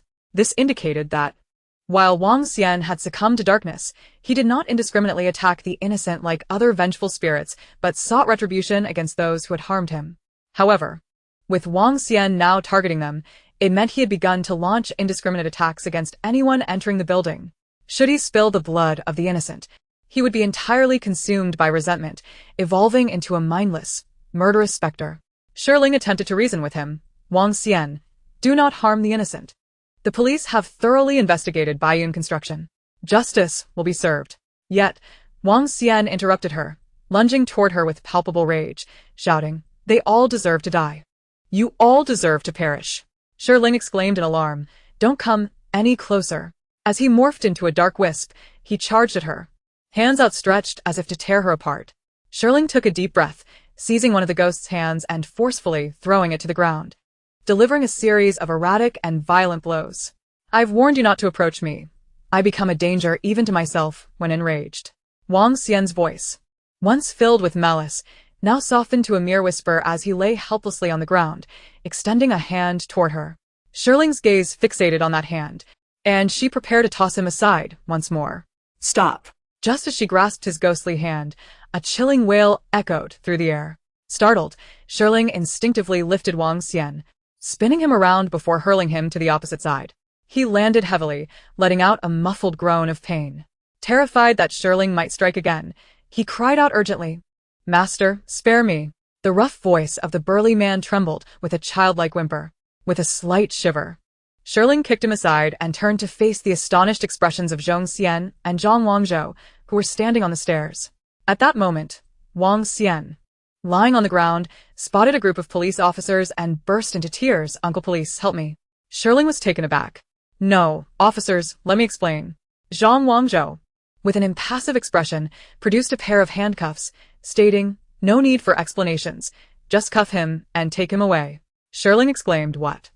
Zhong Xian approached Shi Ling, confirming the red thread in her hand, her expression turning complex as she remarked, I never expected you to be so formidable, Shi Ling. Shi Ling coughed slightly. It was just a reflex, he scared me first. Leaning closer, she whispered to Zhong Xian, your senior brother's jokes can be quite frightening. She was surprised that someone as upright and serious as Zhang Wangzhou could even make jokes. Zhong Xian chuckled, turning to Zhang Wangzhou, senior brother, you've frightened Shi Ling. You should apologize to her. You're the one who's a child, Shi Ling retorted. Zhong Xian laughed, calling us Uncle Police makes you a child, doesn't it? Zhang Wangzhou, having stowed away the handcuffs, turned to Shi Ling, where is his body? Shi Ling tapped the nearby load-bearing pillar. It's beneath this pillar. Zhang Wangzhou's expression darkened. A dead pile. Chapter 130. I can take you home. During the investigation of this case, Zhang Wangzhou had suspected Wang Xian's body was buried at the construction site. But he never anticipated such absurdity. Zhong Xian, after Googling the meaning of a dead pile, shuddered at the thought of such feudal superstitions still existing in this day and age. No wonder Wang Xian would not let them off even in death. In that moment, the gaze of everyone present filled with sympathy for Wang Xian. He had transformed back into his former self, clad in cement-stained work attire and a yellow hard hat, indistinguishable from other construction workers. He recalled that fateful night when the foreman had summoned him to the site, claiming there was an issue with his designated area that required immediate rework or else his wages would be docked. He had already harbored resentment towards him, believing that the foreman was merely trying to make things difficult for him. However, he was taken aback when the foreman had recommended him to Mr. Zhou, stating that his fate was suitable for controlling the land, ensuring that the project would not face any hindrance. As he recalled that day, Wang Xian's voice became choked with emotion, the suffocating pain resurfacing. Sitting on the ground, his eyes reddened. I am not reconciled. My wife just gave birth to our child, and we had planned to renovate our hometown once I received my wages for this project, to buy my daughter a pink crib, and to get my wife some postpartum supplements. Yet I died so inexplicably. I went missing. They couldn't even receive compensation from the company. As he spoke, Wang Xian's surrounding aura darkened, his eyes turning crimson, filled with hatred as he declared, "So I want them all dead." Zhang Wangzhou inquired, "Were the 3 people behind you responsible for your death?" Wang Xian gritted his teeth. "Yes, they deserve to die. They were all present that night. I saw them from below, smoking and laughing, congratulating Mr. Zhou on his profitable project. So I cast them all from the rooftop, consuming even their souls." At this moment, Wang Xian suddenly seemed on the verge of collapse, half crazed, but there is still one person missing. Zhou Jian. He hasn't come to the site since that night. And I cannot leave to take my revenge on him. Zhang Wangzhou spoke with conviction. The law will punish him. Wang Xian buried his face in his hands, sobbing uncontrollably. Even if those people faced retribution, what did it matter? He was already dead. He could never see his wife and daughter again. Justice may be delayed, but it will never be absent. Shi Ling's long lashes fluttered slightly, and a hint of compassion appeared on her ethereal visage, as if even the divine were moved. After the prosecution, the court will order Baiyun Construction to compensate your wife and daughter. If you wish to see them, I can take you home. Days later, the main building of Baiyun Construction was approved for demolition, and heaps of steel and concrete debris were carted away. Excavators unearthed the foundation, shattering the steel and cement, finally uncovering Wang Xian's corpse. His wife, Fong, also arrived at the scene. A year had passed since Wang Xian's disappearance, and she had tirelessly pursued Baiyun Construction for accountability, demanding an explanation from the company, but to no avail. Upon seeing Wang Xian's body, she was overcome with grief, unable to utter a single word amidst her heart-wrenching sobs. Wang Xian's spirit longed to approach her but hesitated, fearful of the malevolent energy surrounding him, not wanting to affect her health. That night, the rain poured heavily, and the autumn waters swelled in the pond. Fong, summoning her strength, completed Wang Xian's funeral arrangements, placing his black and white portrait on the table. She then lifted her wailing daughter from the bed, attempting to soothe her. A girl in white, holding a black umbrella, appeared at her doorstep. Chapter 131. At the time, I thought it was ordinary. Shi Ling knocked on the door. Is Auntie home? Fong opened the door, momentarily taken aback upon seeing the girl in a white dress holding a black umbrella. Who are you? I am Shi Ling. Once inside, Shi Ling placed a bouquet of daisies beside Wang Xian's portrait. Fong had heard Shi Ling's name at the police station. It was she who had helped locate Wang Xian's body. Thank you so much, Shi Ling. If it weren't for you, I might never have known where my beloved was. Remembering this, Fong couldn't help but wipe her tears. At that moment, the girl in the bed began to babble, reaching out as if grasping for something. Shi Ling turned her head to see Wang Xian at the bedside, yearning to touch his daughter but hesitating, gazing at her with profound affection. Fong assumed her daughter was hungry and immediately picked her up, offering her the bottle, softly coaxing her while feeling a bit embarrassed as she said to Shi Ling, "This is my daughter. She's over a year old now. Usually, she's quite well behaved, but I don't know why she's restless tonight." As she spoke, she recalled how her husband had never seen their daughter grow up, and she felt a wave of sorrow wash over her. Wang Xian watched from the side, his heart aching. Auntie Fong, I am here not only to pay my respects to Uncle Wang, but also to fulfill one of his last wishes. Fong looked at Shi Ling, puzzled. He came back to see you. Shi Ling formed a gesture, and as her words fell, Wang Xian's figure gradually materialized before Fong. Gazing at her familiar husband, it was as though he had never left, simply returning home from the construction site, still clad in his cement-stained work attire. Tears streamed down her face as the lights blurred before her, and the figure before her began to fade. Fearing it was merely a dream, she instinctively embraced him. Expecting to grasp nothing but air, she was astonished to find him solid in her arms. Wang Xian was equally taken aback, concerned that his resentful spirit might affect her. He glanced at Shi Ling. She gently nodded, offering him a reassuring look. Unable to contain himself any longer, Wang Xian embraced his wife tightly. "My dear, I miss you so much. I am so sorry for you and our daughter. I've let you down. You've lost weight over this past year." Fong shook her head, sobbing. "Don't say such things. You've suffered so much being buried down there for over a year. You never grant me a dream, allowing me to find you sooner. Look at our daughter, how adorable she is. The neighbors all say her eyes are as large as yours. Wan, this is your father. Come, call him daddy. See, she smiled upon seeing you. Wan, come here, let daddy hold you." Shi Ling had stepped outside, leaving space for their family of three. The door was half ajar, the curtains cast a warm hue, subtly illuminating the harmonious scene of the family, reminiscent of every ordinary moment they had shared. Yet, who could fathom that beyond this door lay a chasm of life and death? A finality that would prevent their reunion in this lifetime? Those moments once deemed mundane now shimmered with extraordinary significance. At the threshold, Shi Ling lit an incense stick to guide the departed souls to the netherworld. She ventured into the night, cloaked in rain. Zhao Ming, the CEO of Baiyun Construction, had been imprisoned, awaiting the court's final verdict.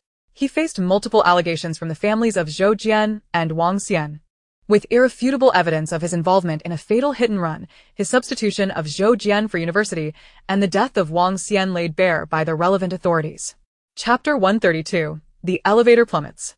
After bidding farewell to Wang Xian, Shi Ling sent off the restless spirit of Zhou Jian, who had been trapped on that road for 30 years, yearning for rebirth, but unable to find the path to reincarnation. Now, fortunate to reunite with his family and witness the retribution of his killer, he felt a sense of contentment. With Zhao Ming's incarceration, likely resulting in a death sentence, netizens rejoiced, and the fervor surrounding several cases linked to Baiyun Construction gradually waned. The darker truths remained forever obscured, and mere days later, the trending topics shifted back to the frivolities of entertainment. Shi Ling, having taken a 2-week leave for the National Day holiday, was urgently beckoned back to school. As she lay in the comfort of her home, she was suddenly jolted awake by a call from Huang Yifei. Over the past days, being referred to as a master had made her somewhat giddy, nearly forgetting that even masters must attend school. Upon entering the classroom after morning study, she was met with the eager gazes of her classmates. Fong Songzhao, holding a box of new-flavored cookies from his family, deftly navigated around the desks to stand before her. "Shi Ling, teacher, Huang said you assisted the police with a case? How about sharing the investigation process with us?" Well. Shi Ling languidly settled into her seat, reaching for the cookies. Fong Songzhao had already unwrapped the packaging and handed the cookies to her with the reverence of a little eunuch. "Master Shi, please." Su Xingwan sauntered over, arms crossed, scoffing. Fong Songzhao, "Oh no, little Fong, why don't you just kneel and call Shi Ling your majesty? How obsequious you've become." Fong Songzhao shot her a glare. "Go away, Su Xiaoxi. Why are you so curious to come over?" Su Xingwan huffed. "I was merely passing by." "Who's curious?" Yet, as she stood beside them, she leaned in closer, her ears pricked to absorb every word from Shi Ling. Even the class monitor, Zhong Yun, intrigued, set aside her homework to ask Shi Ling. "During the holiday, I looked up some information about you online and followed the developments. What truly transpired? Even students from other classes had gathered by the windows and doors, eavesdropping." Faced with countless expectant eyes, Shi Ling earnestly replied, "To know what happens next, stay tuned for the next episode of Today's Legal Affairs." The crowd gasped. "Is this it? You strip and show us this?" They were eager for more, given the rampant speculation online, but here stood a person in the know. At that moment, however, Yu Qin, who had been napping, seemed irked by the noise, casting a cold glance at the assembled crowd before yanking the curtains shut, blocking the view of the onlookers. Luoyuan placed a crucial study guide in front of Shi Ling, thrusting a pen into her hand. Pressing her head down onto the book, "Study." Then she turned to the crowd. "Shi Ling needs to study. Disperse." "Shi Ling, with her head pressed down, protested. I didn't don't say that. At Shishir Private Shiguang Hospital, Su Juan had been hospitalized since his bout with alcohol-induced gastric bleeding. Initially expected to be discharged within a week or two, he faced an unexpected setback due to a drug allergy that resulted in a widespread rash, necessitating further observation. Truly, as Shi Ling had said, his misfortune was boundless. He felt that at this rate, even drinking water could lead to disaster. Alone on his hospital bed, staring at the ceiling, he felt restless and decided to step outside for some fresh air. That night, the hospital corridor lay desolate, the autumn breeze chilling him to the bone. He pressed the elevator button, planning to step outside for a breath of fresh air and enjoy the moonlight. However, as soon as the elevator doors closed, it began a rapid descent. Chapter 133. The Morgue. Goodness. This speed is abnormal. It's akin to freefall. Watching the floor numbers plummet, Su Juan felt as though his life was counting down, terror gripping him so tightly that his legs threatened to buckle. In desperation, he recalled an escape case he had read online and hastily pressed all the elevator buttons, hoping it would stop at some floor. Finally, as the elevator approached the first floor, it showed signs of slowing down. Su Juan frantically pressed the open button, but in the next moment, after passing a floor, it continued its descent. Su Juan. Just as he thought he was doomed, the elevator halted at the basement level. He breathed a sigh of relief. Slumping against the elevator wall, his heart nearly leaping from his chest. He figured it would be wise not to run around recklessly, intending to press the button for his original floor, but, recalling his earlier experience, he dared not ride the elevator again and opted for the stairs instead. As he stood on the basement level, waiting for the elevator doors to open, he was perplexed when they remained shut. Just then, the door swung open to reveal an empty corridor. Feeling a strange unease, he dismissed the oddity, rationalizing that given the elevator's malfunction, opening the door was not alarming. He attempted to call Shi Jin to complain about the elevator issues, but upon reaching for his phone, he discovered it had died. Cursing his misfortune, he resolved to find the stairs, determined not to trust that faulty elevator again. Yet, after wandering for a while on the basement level, he saw no nurses on duty, and an ominous feeling crept over him. What, after all, lay on the basement level of the hospital? The underground parking lot? He pushed open a door, expecting an exit, only to find neatly arranged flatbeds covered with white sheets, each concealing a corpse. His gaze shot up to find the words morgue emblazoned on the door. Su Juan was so startled he almost screamed, but the silence enveloped him, the wind rustling the sheets, and fearing he might disturb the spirits, he clamped his mouth shut. Trembling uncontrollably, carefully, he closed the morgue door, muttering prayers under his breath, then bolted towards the stairwell. However, just as he took a few steps, he suddenly heard footsteps behind him. Su Juan glanced around. The corridor was empty, but the sound seemed to emanate from the morgue. A chill crawled up his spine, his scalp prickling. Just moments ago, he had entered the morgue, and there had been no one inside, only bodies draped in white. At that moment, he heard the sound of the door latch being turned. Panic seized Su Juan, but he knew that running would only draw attention to whatever lurked behind that door. He quickly concealed himself behind the stairwell door, using the triangular space between the door and the wall to shield himself. Yet his insatiable curiosity gnawed at him, compelling him to discover what might emerge from the morgue. He cautiously edged closer to the door's crack, peering through, but all he could see was a white expanse, indistinguishable from the wall. Could it be that this perspective was conveniently obstructed by the wall? Just as Su Juan was engulfed in confusion, suddenly, that patch of white descended, revealing a solitary eye peering through the crack of the door, locking gazes with him. It turned out that it was not merely a wall, but the white garments of the person standing just outside the door. Chapter 134. Su Xingwan. Brother, your death is so tragic. Outside the door, that I fixated on him, as if proclaiming, I have found you. Su Juan beheld the pallid visage of a stranger that appeared almost lifeless, and he could no longer suppress his terror, screaming out in horror. Ah! Early in the morning, another patient had passed away, covered with a white sheet, transported to the morgue. The nurses could not help but express their sorrow. Just last night, he seemed perfectly fine. It was unimaginable that he had departed so suddenly, and at such a young age. It was said that his family was quite affluent, a scion of wealth. What a pity. Su Xingwan received a call from her family and, accompanied by several roommates, arrived at the hospital. As she stepped out of the elevator, she overheard the conversation. She burst into tears, rushing toward the gurney draped in white, exclaiming, Brother, your death is so tragic. The nurses were startled by her sudden outburst, and her poignant cries prompted them to offer comfort. Your brother was startled, and his heart condition took him by surprise. This was indeed unforeseen. However, the doctor assures us that he left swiftly, barely feeling any pain. Miss Luo, please accept our condolences. It seems Mr. Luo had a younger sister even younger than his own daughter. Su englishsub abruptly ceased. She rose and forcefully lifted the white sheet, only to uncover the unfamiliar face of a middle-aged man. Where is Su Jun? I am here. Su Xingwan.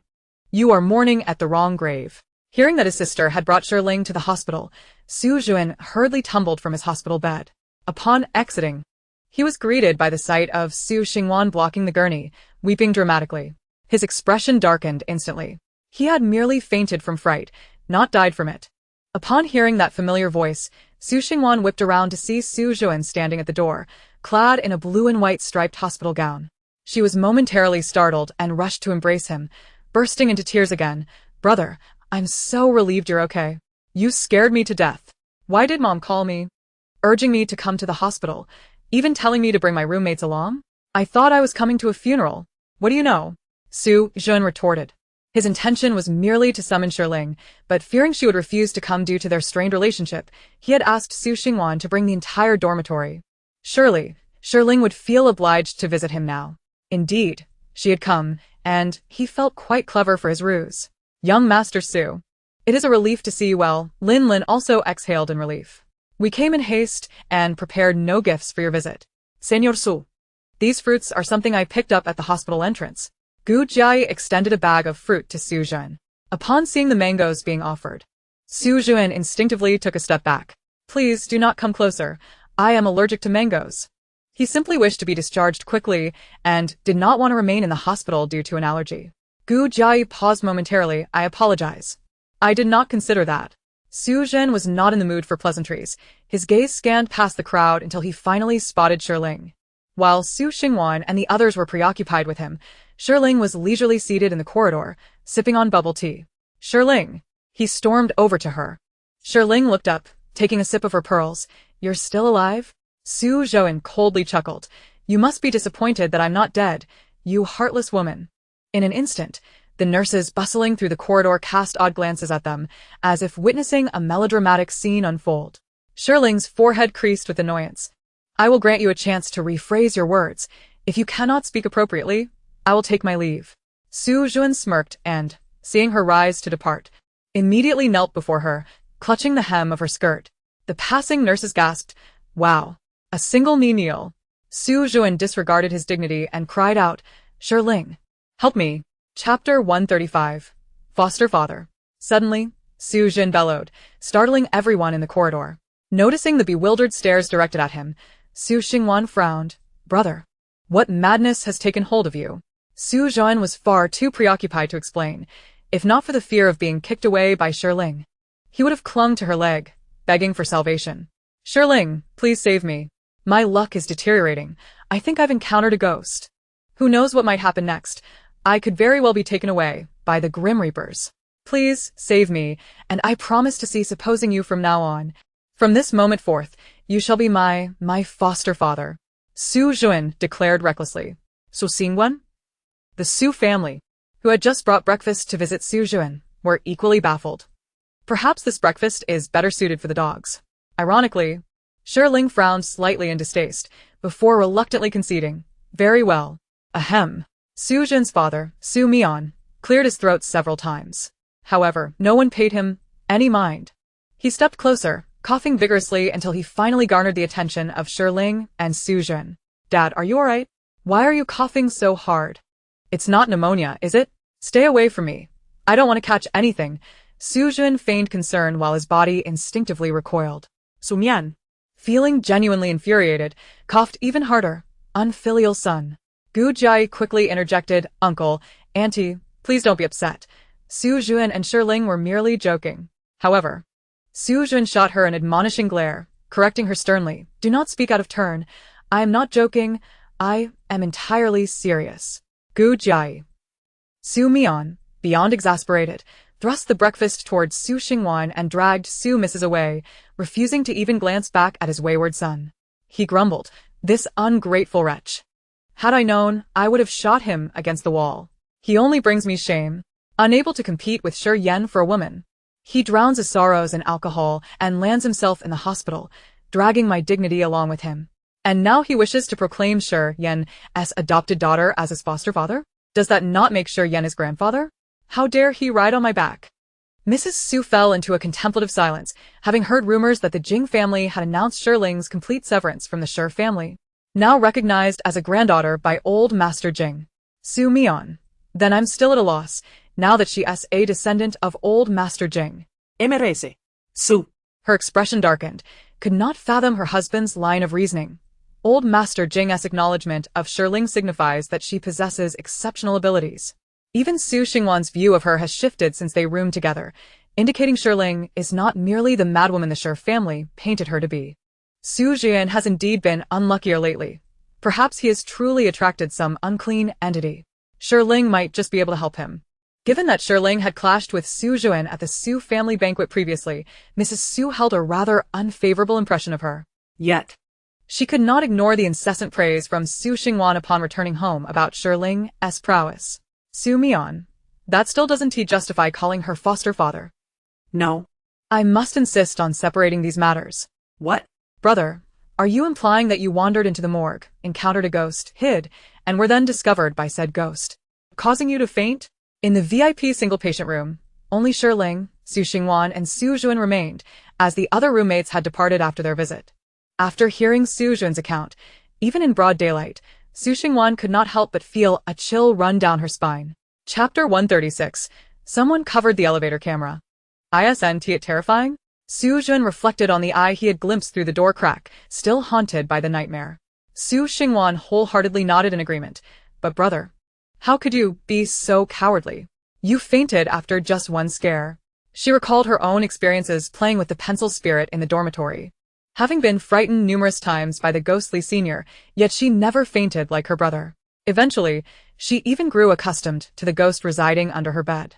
After all, with Shi Ling around, she felt fearless. Su Juan let out a cold, mocking laugh. Su Xiaoxi, it's easy for you to say that. Why don't you give it a try? Between the terrifying elevator incident and the macabre experience in the morgue, it's a miracle I didn't die. So, how did you end up back in the ward? Did that ghost discover you and spare your life? Perhaps you mistook it for a doctor? Su Xingwan began to doubt her brother's mental state. Impossible. That could not possibly have been human.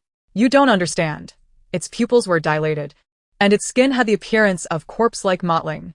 Most importantly, I am utterly certain that there was no one in the morgue at that time. After I fainted, I overheard the nurse say they discovered I was missing during the midnight rounds and searched the entire building before finally finding me in the stairwell on the first floor. At this, Su Jian suddenly felt a sense of relief for having fainted. Otherwise, he too might have ended up as a corpse in the morgue. Corpse mottling? Shi Ling inquired, puzzled. Are you certain that that's what you saw? Su Jian fervently nodded, utterly convinced. It looked exactly like what I've seen in forensic shows. Shi Ling replied, based on my experiences with ghosts, spirits typically appear as they did in life, either at the moment of death or as they were alive. They cannot manifest as a corpse. If there are signs of decomposition, what you encountered may not have been a ghost. Su Xingwan pressed anxiously. Then what was it? It felt like a walking corpse. A reanimated body? At the Shiguang Hospital, in the monitoring room, Su Juan called upon his good friend Shi Jin and, thanks to their relationship, gained access to the surveillance room. The walls of the monitoring room were lined with screens that provided a comprehensive view of the hospital's corridors. Shi Jin sat at the computer, retrieving the footage from the night Su Juan had left the ward. Upon hearing about the events surrounding Su Juan, he expressed surprise, but then glanced at Shi Ling without saying much. He wished to gauge how much she knew. During their last encounter at the restaurant, Shi Ling had cut his pet silver ring snake in half. Was it intentional or accidental? How much did she really know about his affairs? The footage showed no issues from the ward to the elevator. This is the elevator surveillance, he stated. The maintenance workers checked it this morning, and everything was functioning properly. As he opened the footage from the inpatient elevator, the video initially displayed clear and stable images of Su Juan entering, but moments later, the screen shook a couple of times before going black. Shi Jin appeared momentarily stunned. Su Juan frowned. What a coincidence that the surveillance malfunctioned. Shi Jin pursed his lips.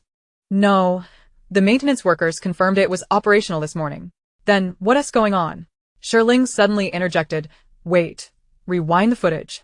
Shi Jin cast her a sidelong glance before complying with her request. Stop. Shi Xingwan queried. What difference does it make? It's still pitch black, isn't it? Su Jin's fingers trembled. Something was amiss. No, the surveillance isn't broken. It's blocked. Look here. Here. It's illuminated, as if light is seeping through fingers. Su Xingwan immediately felt a chill creep up her spine. She had initially thought the light was an optical illusion caused by equipment malfunction. But upon Su Jin's sudden revelation, she realized it truly appeared as though someone had covered the lens with a hand. Chapter 137. The number of corpses in the morgue remains unchanged. However, they were certain that only Su Jin had entered the elevator. No one knew this better than Su Jin himself. He had been the sole occupant of the elevator the entire time. So, whose hand was it that obscured the surveillance? Su Jin recalled the scene with dread. Could it be that something has been following me all along? Shi Ling, no. Foster father, can't you see ghosts? Please help me check if that thing is still around. Su Jin felt overwhelmed. However, he noticed that both Shi Ling and Shi Jin remained remarkably composed. Even his sister, upon realizing that a ghost might be following him, did not seem particularly frightened. Shi Ling replied, There's no ghost. You exude such a sense of misfortune that even spirits likely hesitate to approach you. Su Xingwan understood. No wonder that ghost ignored you after fainting. Su Jin sniffled, thanks. That's not comforting at all. Su Xingwan regarded her brother's panicked demeanor with disdain. So, what if there's a ghost nearby? My dormitory has a ghostly senior who sleeps beneath my bed and plays spirit games with us. What have I said about it? Su Jin stared in horror. Is this really his sister? Speaking of which, he noticed that Su Xingwan, upon seeing Shi Jin, no longer called him Brother Shi Jin but instead clung to Shi Ling like a little tail. Wow, has my sister developed a crush elsewhere? Or was her true love always Shi Ling, and she was just vying for Shi Jin's attention? As Su Jin's thoughts wandered, the people around him, seemingly unafraid of ghosts, provided him with a considerable sense of security, and his panic gradually dissipated. Shi Jin, intrigued by Su Xingwan's comments, asked, You have a ghost in your dormitory? Yes. A depressed senior who self-harmed. It was quite tragic while she was alive. In the past, Shi Jin would have rarely initiated conversation with her, and Su Xingwan would have surely monopolized the discussion. But now, she was more curious about her brother's predicament and only briefly mentioned it before urging Shi Jin. Brother Shi Jin, hurry up and check the surveillance of my brother in the morgue. Shi Jin opened the next segment of the footage. Starting from the moment Su Jin exited the elevator until he mistakenly wandered into the morgue and hid behind the door. The camera was directly aimed at the morgue's entrance when, at that moment, the door was turned open from the inside. Simultaneously, the footage turned to static. See? I told you something came out. Su Jin exclaimed, his emotions heightened. Su Xingwan felt disappointed. She hadn't expected to be denied another glimpse. Meanwhile, Shi Jin had already pulled up another surveillance feed from inside the morgue. Inside, numerous gurneys were covered in white sheets, resembling countless souls in slumber. With no lights, the footage appeared in shades of gray. Suddenly, one of the sheets began to rise slowly, revealing a corpse that sat up as though waking from slumber, getting off the gurney and moving toward the door. However, its movements were clumsy, resembling a marionette being manipulated, somewhat rigid. It can breathe, Shi Ling noted, prompting both Su Jin and Su Xingwan to realize they had unconsciously held their breath. Su Jin exclaimed, So it really is a reanimated corpse? Shi Jin turned to Shi Ling, his voice gentle as he asked, Shi Ling, what's your take? Without a change in expression, Shi Ling replied, Just watching. Su Xingwan retorted, Don't joke around. Shi Ling quipped, Shi Xiao should first investigate who the missing corpse from the morgue is. Shi Jin gently rotated a string of pink Bodhi beads, his gaze warm yet teasing as he regarded Shi Ling. Every morning, the morgue is inspected. This morning, no corpses were unaccounted for. Chapter 138. Su Jin. I can help you pursue Shi Jin. Su Jin appeared perplexed. No corpses unaccounted for? Then, why would it rise from the dead? To use the restroom in the middle of the night and then return asleep? Isn't that a bit absurd? Shi Ling replied, If he wasn't sick, why would he die in a hospital? Su Jin fell silent, realizing that was not his intended implication. He asked, So what now? Foster father, aren't you able to exorcise ghosts? Shi Ling retorted, What are you afraid of? It hasn't harmed you. I suggest we process your discharge and have the family arrange for cremation as soon as possible. Su Juan expressed skepticism, but can cremation destroy a ghost? What if that spirit is lurking in the hospital to cause trouble? Perhaps we should capture it for questioning before performing a rite of passage? What if the haunting frightens away all the patients? Shi Ling sat comfortably in the chair opposite him, arms crossed and legs crossed, relaxed as she listened to Su Juan's concerns. She chuckled softly. Su Xiaosen, do you think I am engaged in charity work? I merely agreed to assist you in dispelling your misfortune. As for the matter of the alleged resurrection at Shiguang Hospital, it would be better left to young Master Shi to resolve. She sensed no malice from that ghost. Were this a public hospital, she would gladly lend her assistance. However, this is a private institution owned by Shi Jin's peculiar family. Do I share such a close relationship with him? Shi Ling, with her ethereal and aloof demeanor, often finds it easy to overlook this quality after her intermittent episodes of eccentricity. At this moment, Su Jin was taken aback by Shi Ling's indifferent attitude, as if she were utterly unconcerned. Indeed, how could he have ever thought of her as a good person? Being beautiful does not necessarily equate to possessing a kind heart. She could just as easily be a femme fatale. Femme fatale, no, I mustn't speak so. Su Juan cast a glance at Shi Jin and leaned closer, lowering his voice to say, Foster father, Shiguang Hospital belongs to the Shi family. Do you not wish to rekindle your romance with young Master Shi? He currently has no intentions of marrying Luoyuan, which means you still have a chance. If you assist in this matter, young Master, she will surely develop a fondness for you, and I can help you pursue him. Brother, what conspiracy are you plotting behind our backs? Su Xingwan had just approached when Su Zhaoan pushed her aside. Go away. This is a private matter between Shi Ling and me. Though he spoke earnestly, he could not help but feel a twinge of guilt, avoiding Su Xingwan's gaze. After all, Su Xingwan harbored feelings for Shi Jin. Here he was, aiding his sister's rival in courting him. Shi Jin, standing by the window, maintained a gentlemanly silence regarding Su Jin's so-called private affairs. The sunlight outside was resplendent, illuminating the vibrant hues of autumn's yellow and green leaves.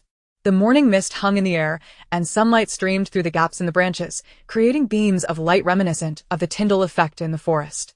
Leaning against the window, dappled light danced upon him, and as the wind stirred, shadows swayed, as if embodying the duality of gentility and madness, good and evil. Shi Ling found herself less fearful of him now, though it seemed she harbored disdain. But why? Shi Jin pondered while subconsciously rubbing the Bodhi beads strung around his wrist. Was it because he had helped Luoyuan gather evidence that exposed her as a false heiress at the engagement party, leading to her disgrace and expulsion from her home? Yet, he quickly dismissed that notion. It couldn't possibly be the reason. Had Shi Ling truly cared about that incident, she would not be enjoying such camaraderie with Luoyuan now. After all, he and Luoyuan had once been allies. Perhaps she had seen him dealing with some unsavory matters. After all, she possessed the ability to perceive what others could not. Out of the corner of his eye, Shi Jin observed Shi Ling and Su Juan, suddenly curious about her feelings towards him. Chapter 139. Shi Ling's Bodhi Beads. Shi Ling's high and cold fairy-like aura could not be sustained for more than 3 minutes, as Su Juan's declaration of helping her pursue Shi Jin shattered it. She shot him a glare. You ungrateful wretch! Are you trying to ruin me? Help me chase after Shi Jin? I am not Su Xian. I cannot endure such a twisted and perverse character. Pursuing him would be no better than chasing a seductive ghost.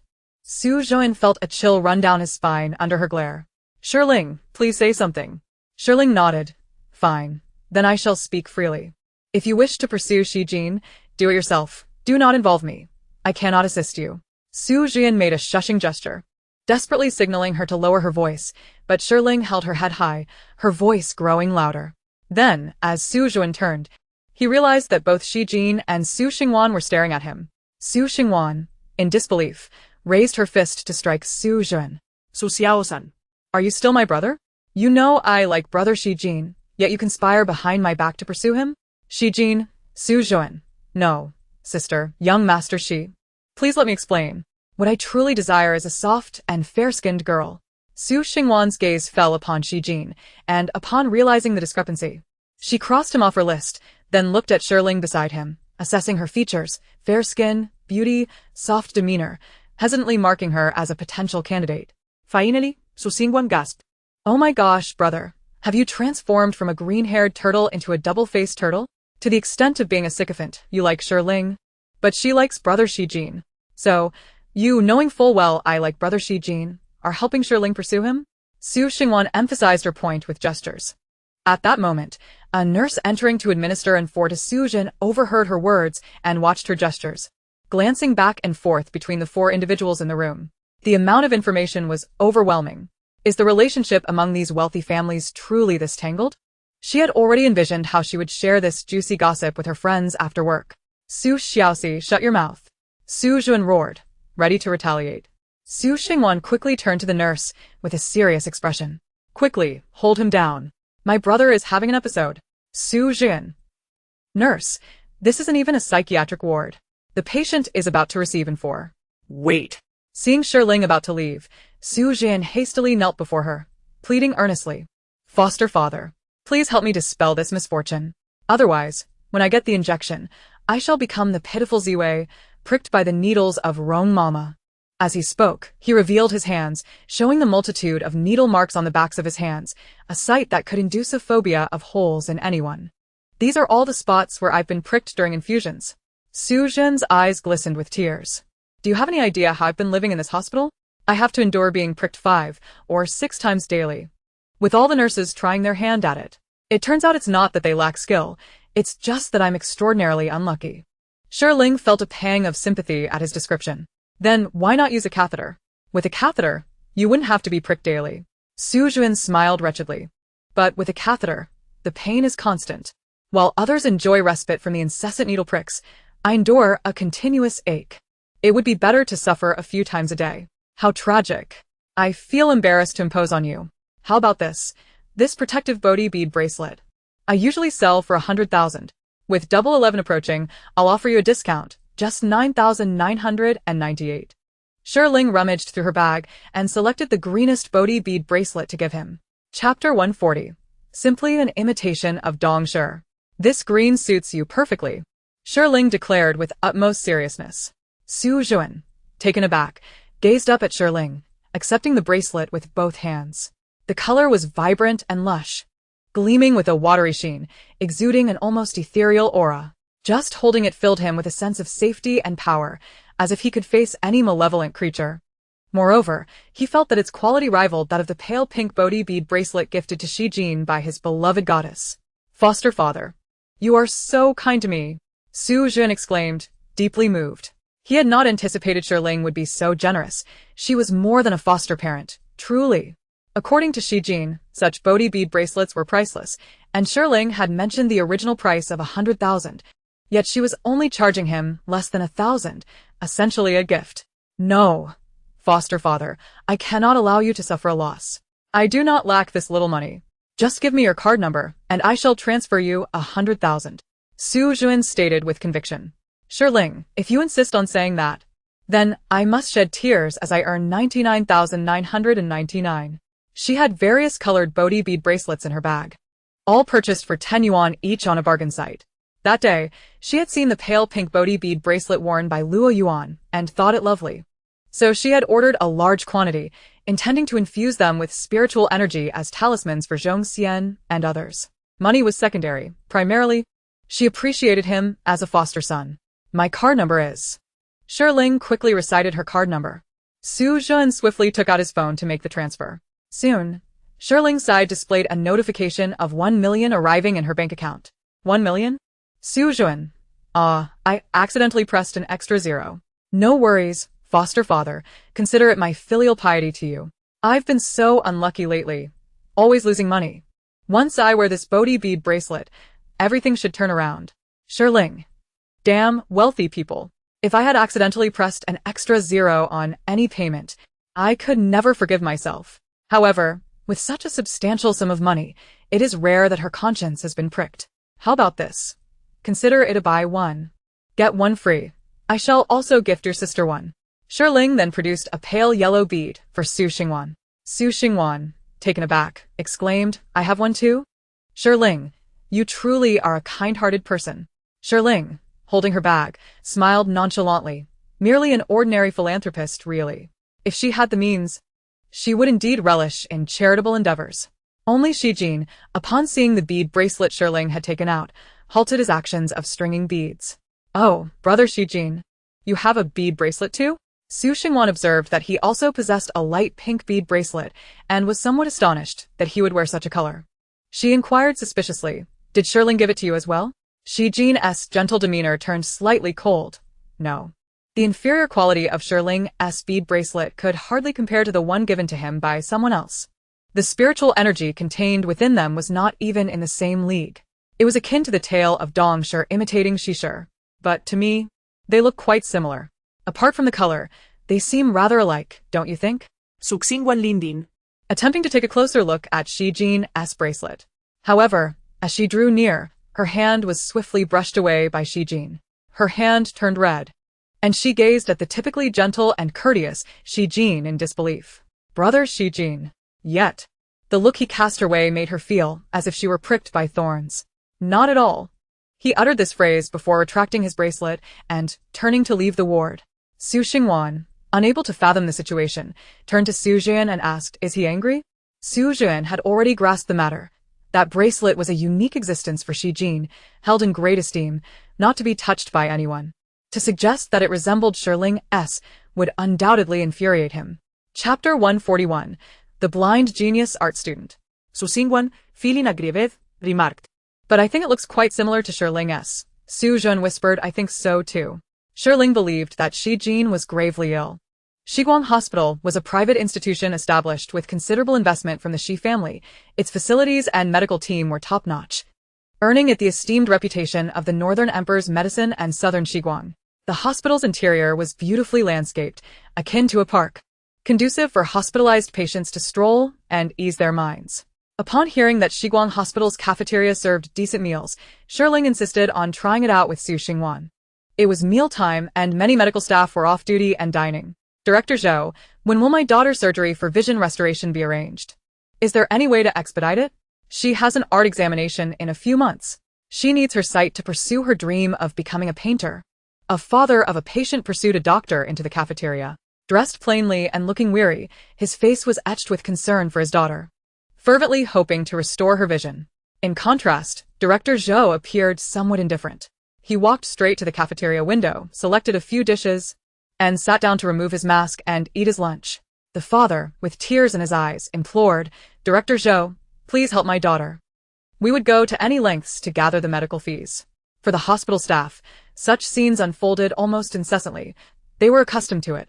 Hence they continued to eat and drink, preparing to return to their duties shortly. Director Zhou set down his chopsticks, his youthful and stern face bearing a hint of helplessness. Li Jining's family, it is not merely an issue of money.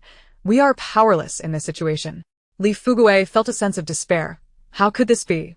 Isn't Shiguang the best hospital in the south? Wasn't it said to have the most formidable ophthalmology team in the country? How could you not treat my daughter's eyes? Is she destined to be blind for life, never to see again, and never to become a painter?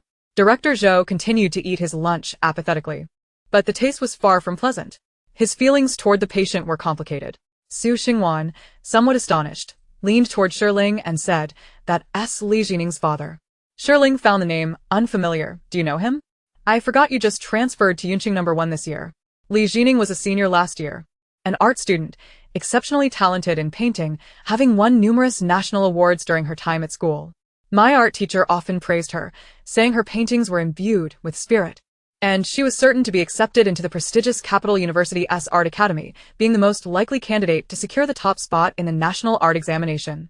Su Xingwan had seen Li Jining's paintings and held her in high regard, but as she spoke, a note of regret crept in. What a pity. The heavens are jealous of talent. Last year, just a month before the art examination, Li Jining suddenly developed issues with her eyesight, afflicted by a rare and complex retinal disease, which reportedly caused her retina to detach. Ultimately, she had to suspend her studies and missed the examination. Shi Ling asked, "It's been so long, and she hasn't even treated yet?"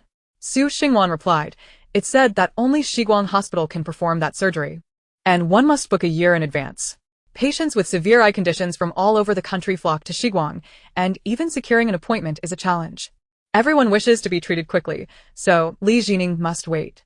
Li Fuguei suddenly remembered something, his eyes lighting up with hope as he exclaimed, "What about Dr. Tang Mingqiu? My daughter's teacher said he could surely restore her vision." The mere mention of Tang Mingqiu's name rendered the previously bustling cafeteria silent. A pin drop could be heard. Chapter 142. Medical Disputes. Shi Ling felt that the name Tang Mingqiu was somewhat familiar, as if she had heard it somewhere before. Upon hearing those 3 words, Dr. Zhou's hand trembled slightly as he held his chopsticks, and he could no longer swallow his food. The coldness in his gaze toward the patient's father spoke volumes. And after leaving a curt remark, he stood up to depart. Li Fuguei was taken aback, hastily pressing, "What happened to Dr. Tang? Director Zhou, please clarify." Other medical staff, unable to watch the scene unfold, approached to comfort Li Fuguei. "Uncle, Director Zhou usually does not lose his temper with patients' families. He and Dr. Tang were the best of partners. The recent events surrounding Dr. Tang have been too overwhelming for him, which is why he seems a bit out of sorts. Please don't take it to heart." Li Fuguei did not dwell on this. His sole focus was on one question: what had happened to Dr. Tang? The nurse hesitated before responding. "Uncle, haven't you seen the recent news?" Shi Ling finally recalled where she had heard the name Tang Mingqiu, in the recent news about a medical dispute at Shiguang Hospital. A young and promising ophthalmologist had been brutally attacked by a patient, sustaining multiple stab wounds, even to the neck. Such incidents of medical disputes were not uncommon, and assaults leading to a doctor's death were not unprecedented, so she had merely glanced at it without paying much heed. Medical personnel needed to exercise caution in their words, but other patients and families within the cafeteria spoke with less restraint. That day, Dr. Tang Mingqiu was on duty when a patient he had treated turned on him. "I was at the hospital that day." The patient claimed Dr. Tang had not restored his vision to the expected level, not considering that without Dr. Tang, he would have been blind. He chased him through 2 flights of stairs, and the corridor was drenched in blood. He was even slashed in the neck. "Do you think he could?" Informed medical personnel offered comfort, stating, "The news of Dr. Tang's demise has yet to be disseminated. He remains comatose in the ICU. And the entire Shiguang Hospital is exerting every effort to save him. Perhaps there will be good news." However, those who have followed the news are acutely aware that Dr. Tang has yet to awaken, and his survival would be nothing short of miraculous. Even if he were to survive, having sustained so many wounds, including severe injuries to his hands, would he still be able to wield a scalpel? This is precisely why Director Zhou harbored such anger and complex feelings towards the patients and their families. Dr. Tang's plight is truly tragic. Listening to the discussions around her, Su Xingwan felt a deep sorrow. She recalled Shi Ling's abilities and, lowering her voice, inquired, "Shi Ling, do you think he can survive?" Shi Ling, somewhat nonchalantly picking at the ribs in her bowl, softly replied, "May good people have peace throughout their lives. Good people deserve to be safe." Chapter 143. By all accounts, Shi Jin is also the godfather of Shi Jin. The basement of the inpatient department at Shiguang Hospital is seldom traversed, even during the day. Typically, it is only visited by medical staff delivering corpses and hearse drivers transporting bodies for cremation. Shi Ling, didn't you say you wouldn't concern yourself with the ghost stories surrounding Shiguang Hospital? Why are we now in the morgue, where only the dead are kept? It feels eerie. Surely there aren't ghosts lurking about? Su Xingwan clung tightly to Shi Ling's arm. Shi Ling quipped, "Indeed, there's one perched upon your shoulder." At this, Su Xingwan, gripped by fear, clutched Shi Ling's arm even tighter, wishing to cling to her like a sloth, eyes shut tight, unwilling to turn back. "Ah, please make it go away." Shi Ling nearly lost her balance from the force of Su Xingwan's grip. "Hey, Su Xiaoxi, let go of me. There are no ghosts here. Even if there were, you're wearing the Bodhi beads I gave you, so they can't touch you. Do you not have any sense of your own weight? Release me." Su Xingwan exhaled in relief, but upon hearing Shi Ling's comment about her weight, she instantly became incensed. Unable to overpower Shi Ling, she resorted to tickling her underarms, growling, "What do you mean by my weight?" Shi Ling, genuinely sensitive to tickling, would have kicked her away if she weren't a girl, and in her predicament, could only plead, "Please stop. Miss Su, you are an unbearable burden in my life." Humph. Smooth talker. Yet, Su Xingwan found it amusing that Shi Ling was ticklish. "Haha, at last. I've discovered a way to deal with you." Shi Ling remarked, "There are definitely ghosts in the morgue. If you're scared, you should head back." She had no desire to encounter any formidable spirits while being hindered by Su Xingwan. Su Xingwan, with firm resolve, declared, "No way. I am not the type to flee under pressure. Besides, I have the Bodhi beads for protection. What do I have to fear?" "Very well," Shi Ling said, putting on a white Bodhi bracelet and waving it in front of her. "Remember, I'm also wearing a bracelet. Don't let anything else tempt you." She felt it necessary to clarify a few things for Su Xingwan. Su Xingwan expressed her astonishment. Is there really such a wicked ghost? With so many people, it's bound to be chaotic. However, Shi Ling was unprepared for the encounter with Shi Jin when they turned the corner and approached the morgue door. At that moment, Shi Jin seemed to have forgotten his earlier outburst in Su Jin's ward and greeted them naturally, maintaining his refined demeanor. Shi Ling glanced at Su Xingwan, who was still clinging to her arm, pondering whether she should release her now that they had unexpectedly encountered Shi Jin. Yet Su Xingwan, wary of Shi Jin, shrank closer to Shi Ling, questioning, is he human or ghost?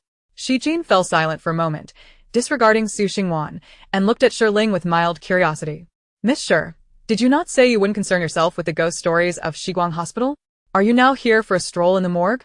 Shi Ling felt an urge to retort, questioning why he felt entitled to comment on her presence in the morgue. However, Shiguang Hospital's morgue was indeed under Shi Jin's purview. Having accepted a substantial sum from Su Xiaosan, she thought it only proper to assist him with his concerns. After all, as Shi Jin and her godson were close friends, it could be said that she was his godmother by extension.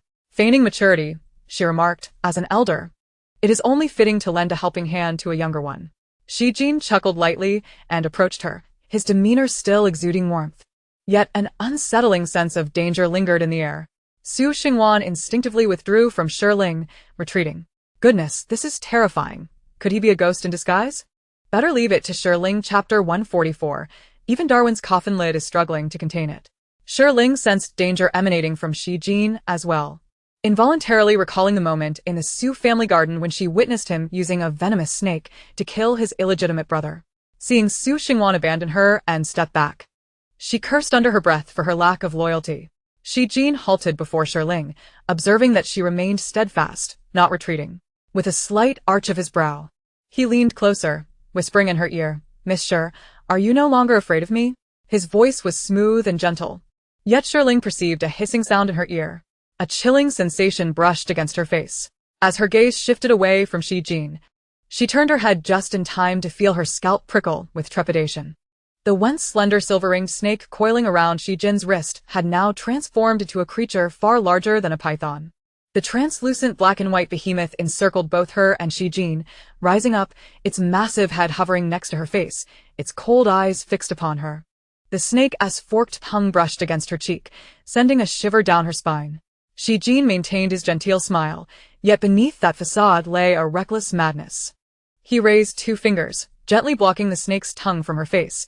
The pads of his fingers brushed against her skin, and she felt an unnerving chill emanating from his fingertips.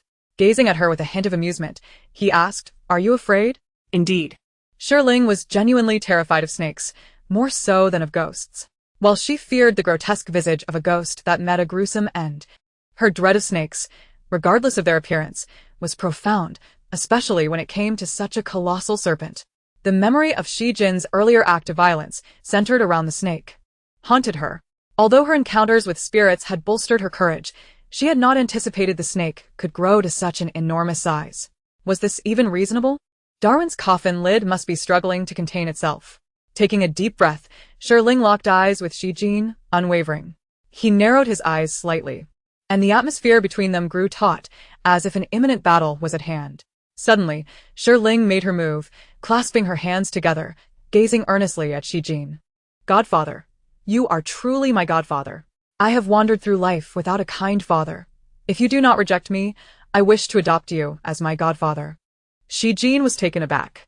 Having prepared for a confrontation, he found himself faced with Shi Ling's unexpected surrender. Ignoring the subtly shifting expressions on Shi Jin's face, she felt no embarrassment. It was merely a matter of recognizing a thief as a father. After all, she was adaptable. Once she learned more spells from Luoyuan, she would deal with both this godfather and his troublesome snake. Shi Jin had not intended to harm her, but rather to test her resolve. Seeing her capitulation provided him with a clearer understanding of her capabilities.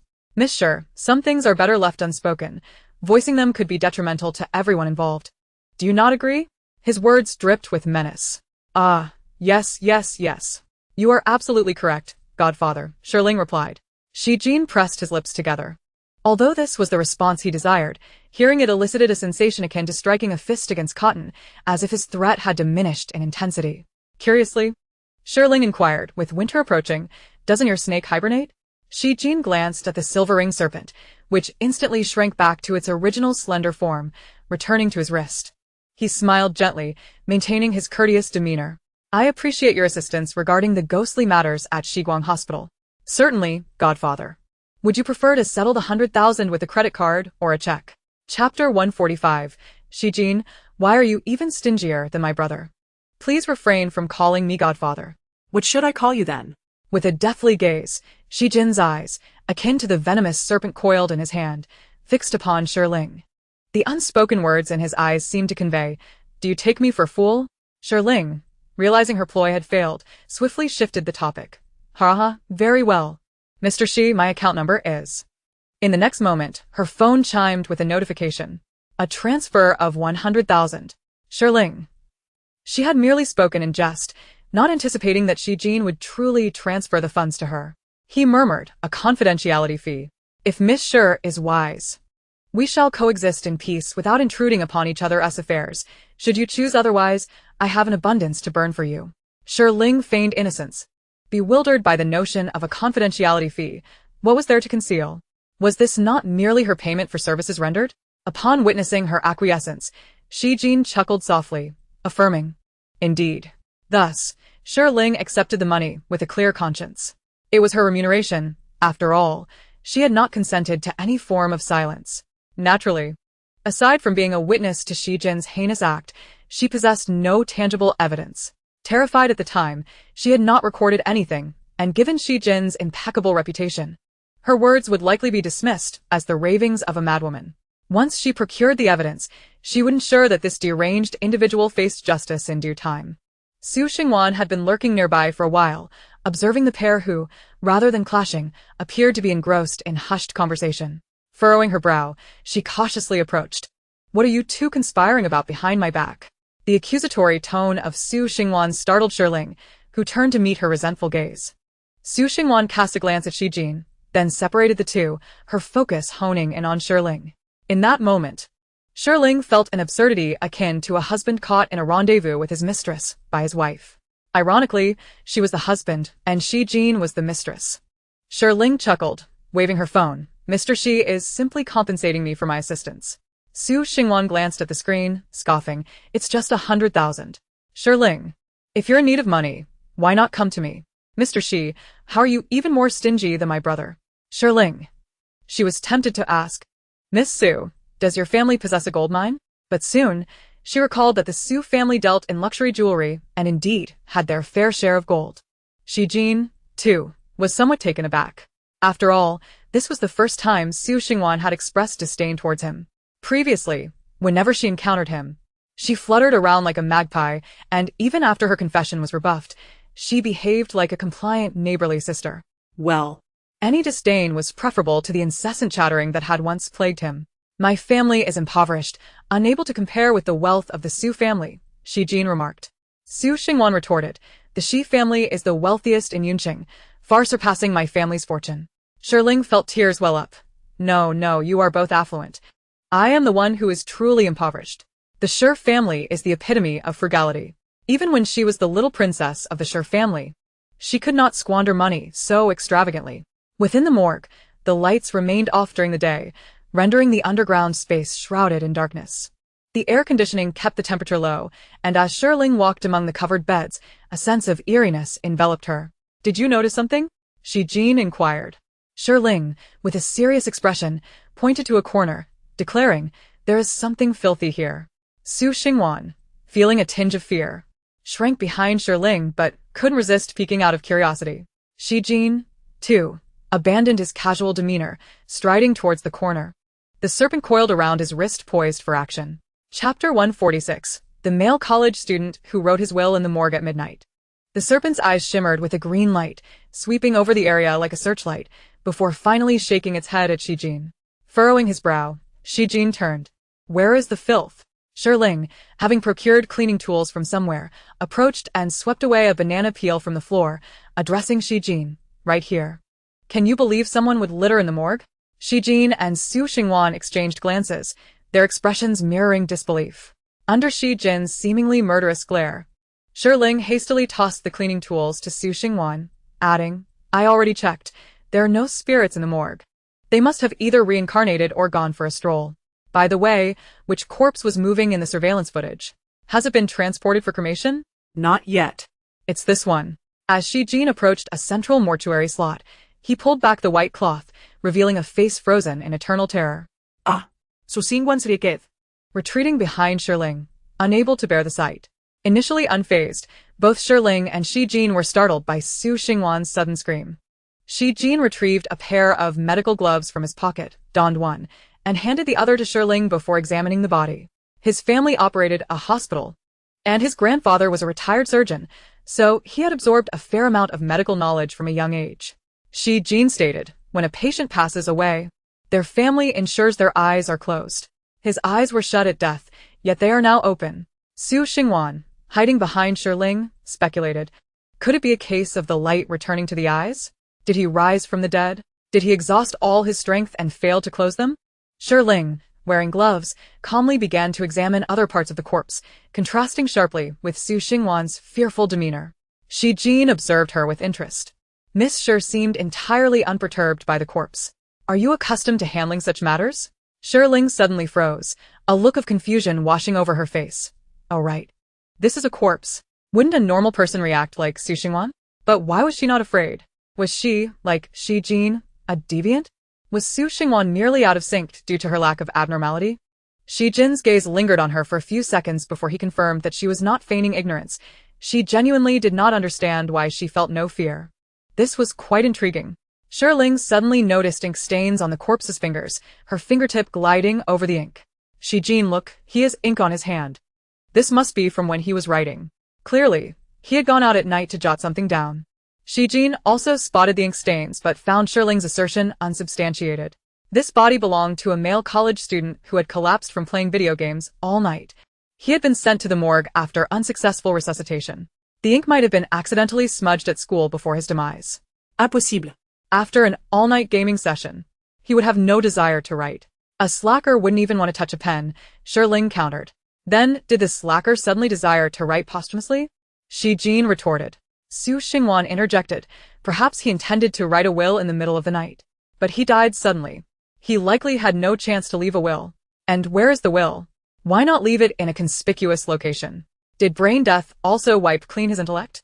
Shi Jin questioned. Su Xingwan, exasperated, replied, Shi Jin, why must you always argue? Shi Jin merely averted his gaze, focusing back on Shi Ling.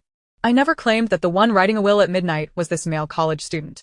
Late at night in the ophthalmology office, Director Zhou was tidying his desk, preparing to perform surgery on a patient. However, beneath a pile of pressing documents, he stumbled upon a sheet of paper filled with haphazardly scrawled notes. Chapter 147. Completing our final surgery. When Zhou Zhe first glimpsed the illegible handwriting, he assumed it was his 3-year-old daughter's homework, but upon recognizing the medical terminology scattered throughout, he paused in surprise.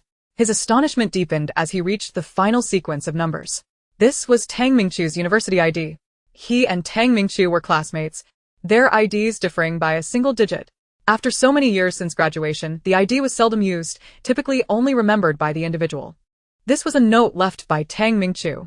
He indicated that the patient in bed 16 was in the final stages of a keratoprosthesis surgery that only he could perform, and it was imperative that he completed it to restore the patient's sight.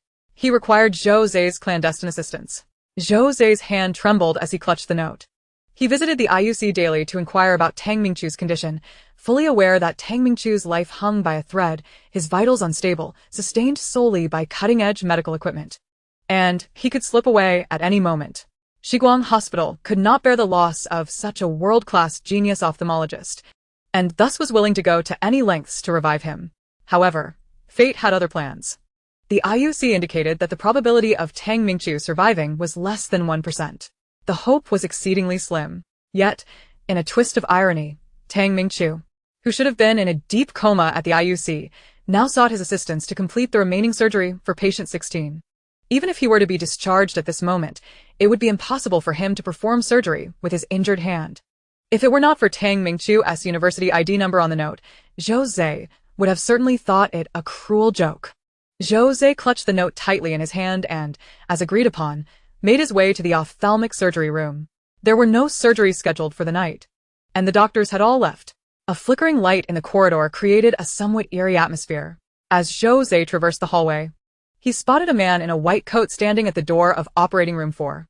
The figure was somewhat diminutive, not resembling Tang Mingqiu at all.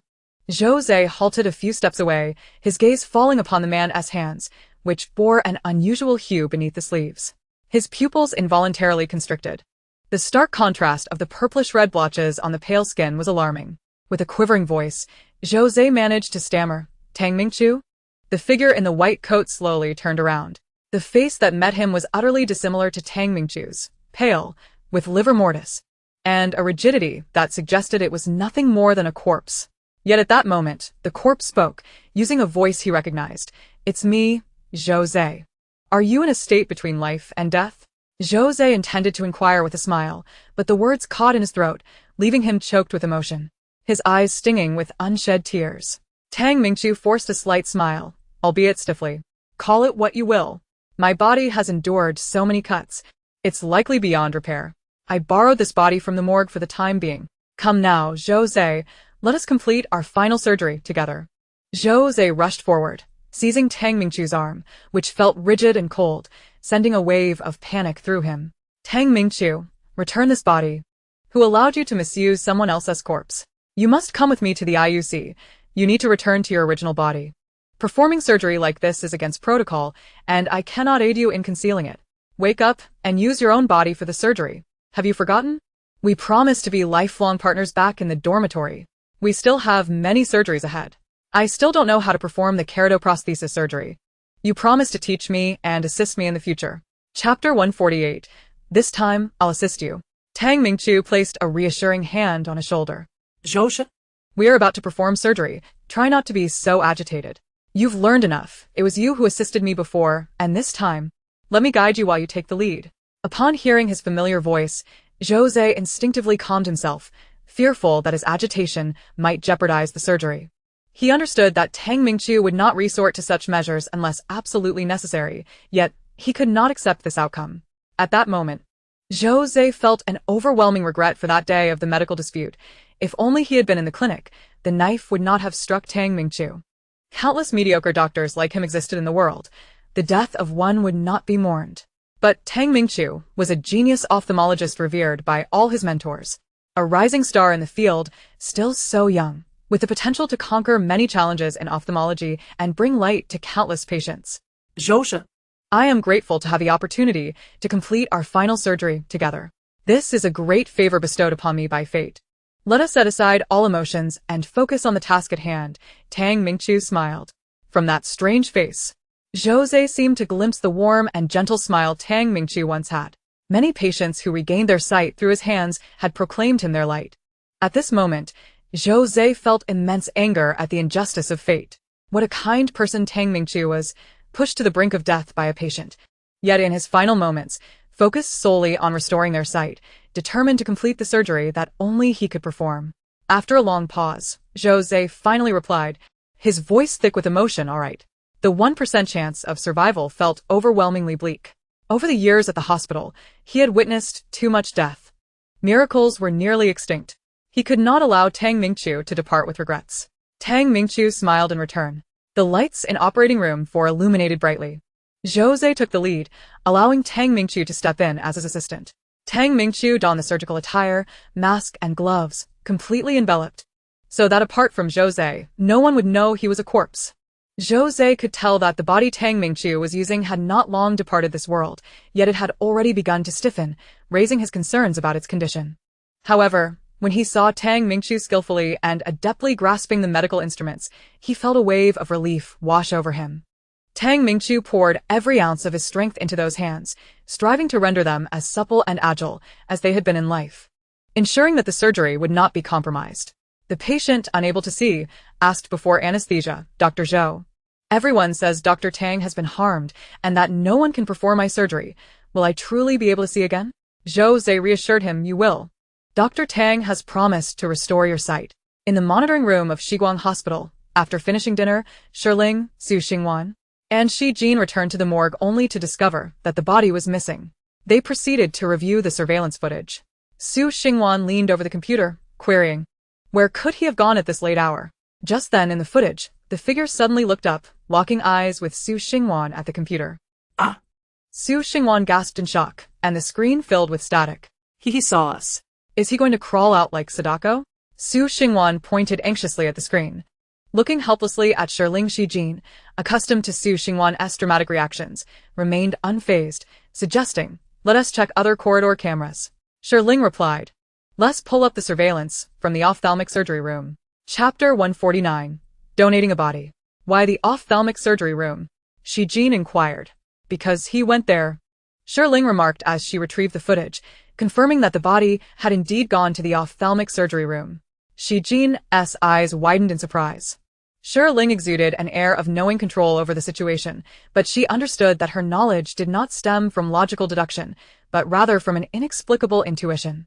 Shi Jin hesitantly asked, "Are you able to predict?" Shi Ling responded, "I'm not a fortune teller." "Then how do you know?" Shi Jin gazed at Shi Ling's self-assured demeanor, refraining from voicing his thoughts, knowing she would simply say, "I just know." Perhaps even she could not articulate the reasons behind her certainty. Shi Jin probed, "There are no surgeries scheduled in the ophthalmic surgery room. What could he be doing there?" Just then, Su Xingwan gasped again, pointing at the screen. "Look. Another one has appeared. What are two corpses conspiring to do at this hour? Are they plotting revenge on the hospital for failing to save them?" Shi Ling clarified, "That's a living person, Dr. Zhou Zhe." Shi Jin recognized him, slightly taken aback. As dawn broke, success was achieved. Zhou Zhe calmly completed the final step, finally allowing a hint of emotion to surface. He had been tense all night. Having previously assisted Tang Mingqiu in countless keratoprosthesis surgeries and practiced many times, yet this was his first time taking the lead in such a procedure. With Tang Mingqiu's guidance, the surgery proceeded smoothly. Tang Mingqiu also smiled. "Zhou Zhe, you did remarkably well. From now on, it will be up to you." Zhou Zhe gazed at the figure beside him, feeling that Tang Mingqiu's smile was imbued with a sense of farewell, much like the morning mist dissipating with the rising sun. Impossible to hold on to. "Tang Mingqiu, do you really have to go? Consider your son." When Zichen asks me, "Uncle Zhou, why hasn't my dad come home yet?" How should I respond? And what about your wife? She is still so young. Can you bear to leave her alone to raise the child? Tang Mingqiu meticulously and solemnly returned each surgical instrument to its place, methodically removing his gloves and mask, his face increasingly marred by cadaveric spots. He remained silent, offering no reply to Zhou Zhe's words. He dared not contemplate the scenarios he envisioned. "I must return the body. Otherwise, there will be rumors of hauntings at Shiguang Hospital. And this young man, who promised to lend me his body, I cannot delay his cremation." Having tidied everything up, Tang Mingqiu headed towards the door. Just before opening it, he turned back, his voice strained as he addressed Zhou Zhe. "Please tell Zichen and my wife that I love them, and that I am deeply sorry for the pain I have caused. Let them, along with the hospital, abandon any hopes of treatment for me. It is futile to waste resources on an impossible endeavor. Upon my passing, I wish to donate my body to the hospital, along with my corneas and any usable organs. My knowledge has already been squandered. Let the remnants that can save lives not go to waste." He had illuminated the lives of many, yet ultimately, he fell into darkness. With no one able to grant him light, he bore no resentment, only regret, hoping to diminish some of that regret before his departure. Zhou Zhe, utterly overwhelmed with emotion, exclaimed, "Tang Mingqiu, you must say it yourself. How can I possibly convey this?" Tang Mingqiu merely smiled, knowing that Zhou Zhe would assist him. However, as he pulled open the door, he was momentarily taken aback. "Good morning, Dr. Tang." Chapter 150, An Unreasonable Wish for Divine Mercy. Upon opening the door, he saw a girl in a white dress standing at the operating room entrance, greeting him. The girl, with her long hair cascading down her shoulders, possessed a strikingly ethereal beauty, her bright eyes sparkling with clarity, and when she smiled, she resembled a celestial being. "You are Tang Mingqiu?" Shi Jin, sitting on a bench in the corridor, approached. They had been waiting outside the ophthalmic surgery room for 3 hours. Initially, he had intended to force the door open to confront the ghost, but Shi Ling had stopped him, insisting they wait. So Xingwan, resting her head on her hand on the chair, suddenly awoke at the sound and exclaimed in astonishment to Shi Ling, "Dr. Tang Mingqiu is dead? That cannot be true." Tang Mingqiu recognized Shi Jin, the son of the chairman of Shiguang Hospital, one of its shareholders, and a top scholar frequently representing the board for inspections. Despite his youth, He commanded great respect from the hospital's upper echelons and had made several astute decisions benefiting Shiguang Hospital. Hence, no one underestimated him due to his age. Furthermore, with his striking appearance, many nurses flocked to see him during his visits, leaving a lasting impression on Tang Mingqiu and Zhou Zhe. Tang Mingqiu openly acknowledged, "Yes. It is I, young Master Shi." Shi Jin turned to Zhou Zhe, who had just exited the operating room. "I checked the hospital system. There were no surgeries scheduled for today." Zhou Zhe dared not deceive him and admitted directly, "Young Master Shi, it was an emergency. I arranged it privately. Violating hospital regulations is my fault, and I will bear all responsibility." Tang Mingqiu, naturally wishing not to burden Zhou Zhe even in death, confessed, "It was I who compelled him due to my selfishness. The surgery for the artificial cornea was a success. The patient will regain their sight upon removing the bandages. Young Master Shi, the responsibility for violating hospital rules lies with me." Shi Jin scoffed lightly. "Dr. Tang, you are already a ghost. How can you bear this responsibility? What if something goes awry post-surgery? Will the blame fall on a deceased man?" Tang Mingqiu fell silent. Su Xingwan frowned, her displeasure evident. "Brother Shi Jin, can you not be so harsh? Dr. Tang has acted out of goodwill. Even as a ghost, he wishes to complete the surgery. Law and morality are not mutually exclusive. Can you not show a bit of compassion?" Shi Jin ignored her, hands in pockets, coolly stating, "Therefore, Dr. Tang, if you wish to accept the responsibility, please return to your body. There are many colleagues waiting for you to awaken outside the ICU. Shiguang Hospital will always have a place for you." Both Tang Mingqiu and Zhou Zhe were taken aback. Su Xingwan pouted, muttering, "All right, Brother Shi Jin, I admit I was too loud just now." Tang Mingqiu trembled as he asked, "Can I return?" For reasons unknown to him, the staunch materialist found himself yearning for divine mercy, hoping for a chance at survival. Shi Jin turned to the girl beside him. "Shi Ling, what do you say?" Tang Mingqiu, Zhou Zhe, and Su Xingwan all looked toward Shi Ling. At that moment, sunlight poured through the corridor's end, illuminating her. She nodded, her tone resolute. "You can." She would no longer stand by and watch good people perish before her eyes. Outside the ICU, Tang Mingqiu's wife, Song Jiying, had brought their son, Tang Zichen, who had just started kindergarten, to see his father. Song Jiying was also a doctor at Shiguang Hospital, working in the palliative care unit. Palliative care provides dignity in life, granting souls the courage to face death and suffering. She understood all too well that the doctors in the ICU had summoned them to speak with Tang Mingqiu, which implied dire circumstances. Having comforted countless terminal patients and their families, she found that when it came to her beloved, all rationality crumbled. The healer could not heal herself. Chapter 151. Daddy is a good man who saved many lives. "Mommy, when will Daddy come home?" In the corridor outside the ICU, many family members waited, their faces etched with worry and sorrow. The atmosphere was heavy, with many crying as they were informed of their loved one's conditions. In such a stifling environment, Tang Zichen's innocent voice carried a hint of panic. Song Jiying held his tiny hand tightly, wiping away her tears as she knelt to meet his gaze. "Zichen, Daddy is still working hard to find his way home. He is just lost right now and needs us to call him back." Tang Zichen not dead. His childlike innocence shining through. "But they said someone hurt Daddy with a knife. Daddy is a good man. Why would they hurt him?" Tears streamed down Song Jiying's cheeks, nearly choking her words. "Yes, Daddy is a good man. He has saved many lives. But he was harmed by those he saved." The tale of the farmer and the snake, a lesson Zichen had yet to learn, left him unable to comprehend. "I understand now. Good people must endure countless trials. Just like Sun Wukong. Daddy is Sun Wukong. Once he drives away the monsters, he will return." Upon saying this, Tang Zichen noticed the tears on Song Jiying's face and, feeling helpless, awkwardly wiped her tears with his little hands. "Mommy, don't cry. Daddy said a real man must protect his mommy and not let her cry. Are the monsters coming to get Mommy? Don't worry, Zichen will protect you." Tang Zichen looked around, spreading his arms to shield Song Jiying. Song Jiying tightly embraced him, overcome with emotion. At bed number 2, the family members. The ICU doctor approached, noticing Song Jiying and her son. His voice was tinged with a hint of sorrow. "Dr. Song, it is your turn to see Dr. Tang. You have only 10 minutes. You know the rules. So, I want to elaborate. Speak with Dr. Tang. Perhaps hearing your voices will strengthen his will to survive, and he may improve." Song Jiying managed a faint smile.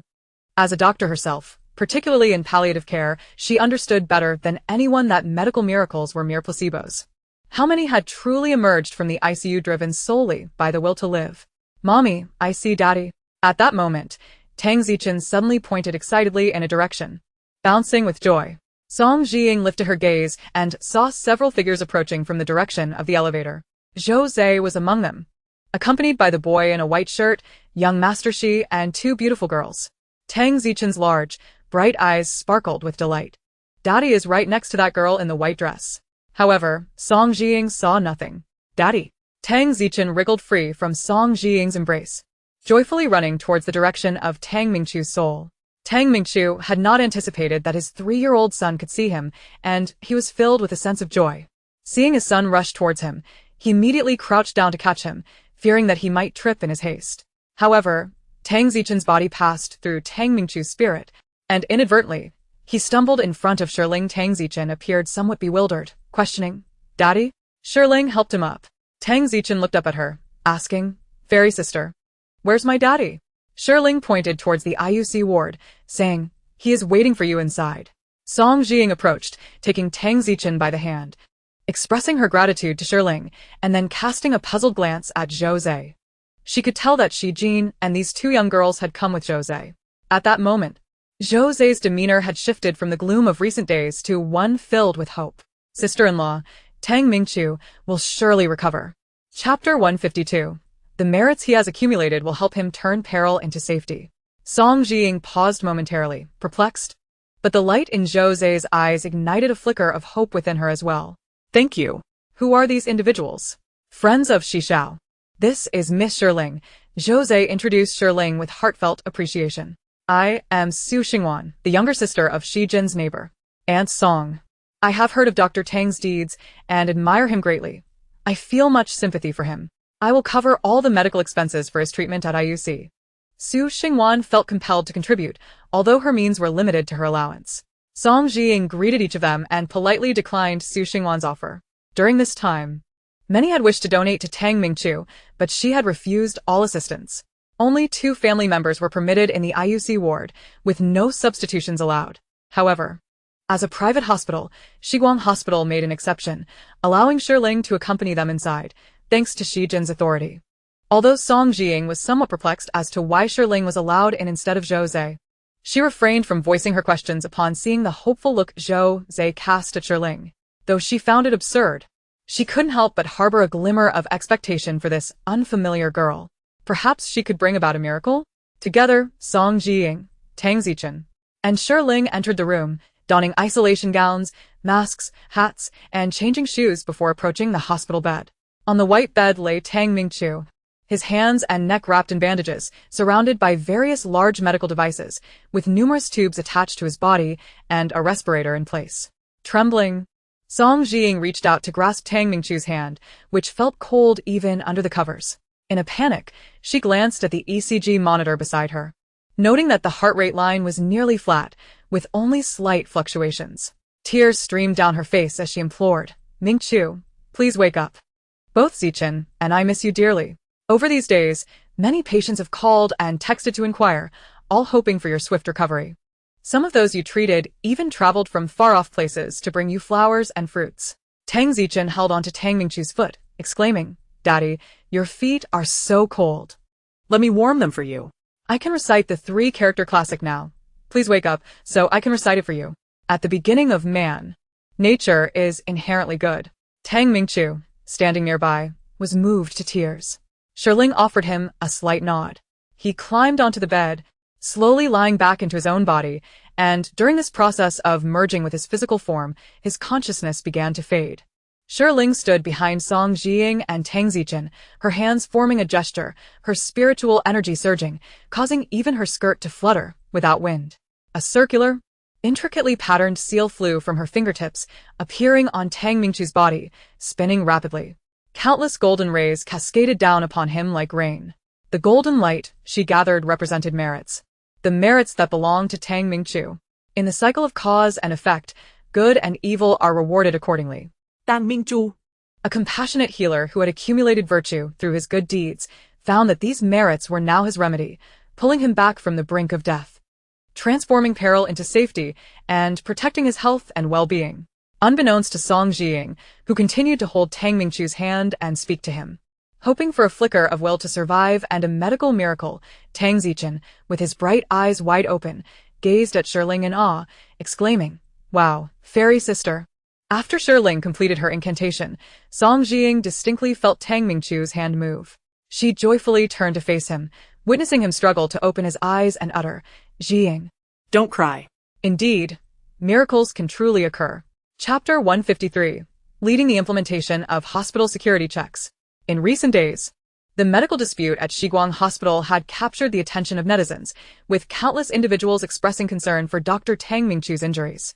The assailant had been detained, facing charges of attempted murder and moral condemnation, while the topic of medical disputes sparked societal reflection. Since the incident, netizens not only criticized the assailant for being ungrateful but also raised questions about the hospital's security. How could a patient have the opportunity to bring a weapon inside?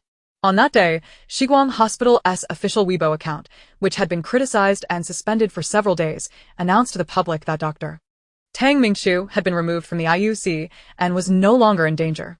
Simultaneously, the Shi legal team would assist Dr. Tang in pursuing justice, and the hospital would compensate him according to workplace injury standards. Most importantly, the Shi family decided to invest heavily in establishing security checkpoints at Shiguang Hospital and its affiliated hospitals nationwide to prevent violent assaults on medical personnel. Implementing hospital security checks requires significant human resources, material investment, and time, making it inconvenient for management, hence there were almost no precedents. Nevertheless, Shiguang Hospital took the lead in this initiative, earning praise from netizens and official media alike. The Shi board's accountability regarding the Tang Mingchu incident also greatly reassured the online community. All these decisions were made by Shi Jin, the young master of the Shi family, who, had it not been for Shi Ling witnessing his darker side, might have been perceived as a paragon of virtue like everyone else. Exams this week? On Sunday evening, upon returning to school, Shi Ling received the distressing news. Shi Ling, don't worry, you have made significant progress during this time. As long as you write down the types of questions we reviewed during the exam, you won't end up at the bottom, Luoyuan reassured her, patting her shoulder. While this was sound advice, as a struggling student, Shi Ling felt an inherent trepidation. Luoyuan, rest assured, I will definitely improve this time. I won't let you down. Shi Ling expressed her confidence. As long as she avoided copying Yu Chen's answers, she wouldn't descend to scoring in the low hundreds. Luoyuan smiled. Good. If you improve, I'll treat you to a meal. Sounds great. Shi Ling replied eagerly. Luoyuan continued. The exams start on Thursday. I'll help you review some topics over the next few days. Okay. Shi Ling nodded in agreement.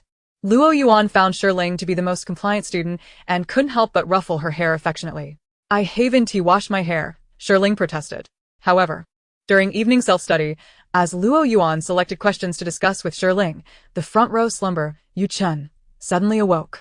He turned and placed a pristine math workbook on Shi Ling's desk, pointing at a circled question. How do you solve this? His long, slender fingers were strikingly beautiful, well-proportioned, and defined, evoking an unsettling desire to keep them for oneself. This thought startled Shi Ling. She wasn't infatuated with hands. She glanced at the top student, Luoyuan, beside her, then pointed to herself, incredulously asking Yu Chen, "You're asking me?" Yu Chen's indifferent gaze remained unwavering. Yes. Shi Ling was baffled. Don't you see the top student right next to me? Ask her instead. She had no desire to study, but if Luoyuan was willing to teach her, and Yu Chen wanted her to teach him, why not let Luoyuan instruct Yu Chen? It was a perfect solution. However, both Luoyuan and Yu Chen frowned at the suggestion, subtly displaying disdain for one another. Chapter 154. Shi Ling teaches Yu Chen how to solve problems. No. No. They both replied in unison. Luoyuan harbored no particular fondness for Yu Chen. She was not one to be indiscriminate in her preferences. With such a plethora of classmates, why did she not opt for one-on-one tutoring? Her intentions were merely to utilize the tutoring sessions as a means to cultivate a friendship with Shi Ling. Why? Shi Ling inquired. Luoyuan replied, with such a weak foundation, one tutor is sufficient. Yu Chen interjected, she teaches but I don't understand. Shi Ling recalled that Yu Chen's academic performance was even poorer than her own, leading her to realize that it was indeed a considerable burden on both Luoyuan and Yu Chen. In light of this, she concluded that, as the penultimate student, she was actually the most suitable candidate to assist Yu Chen, the last in the rankings, with his studies. Casting a glance at the problem Yu Chun had posed, Luoyuan dismissed it as too basic to even consider. Thus, she instructed Shi Ling, "You teach him this problem, and I will evaluate the outcome." Having received Luoyuan's directive, Shi Ling had no choice but to comply.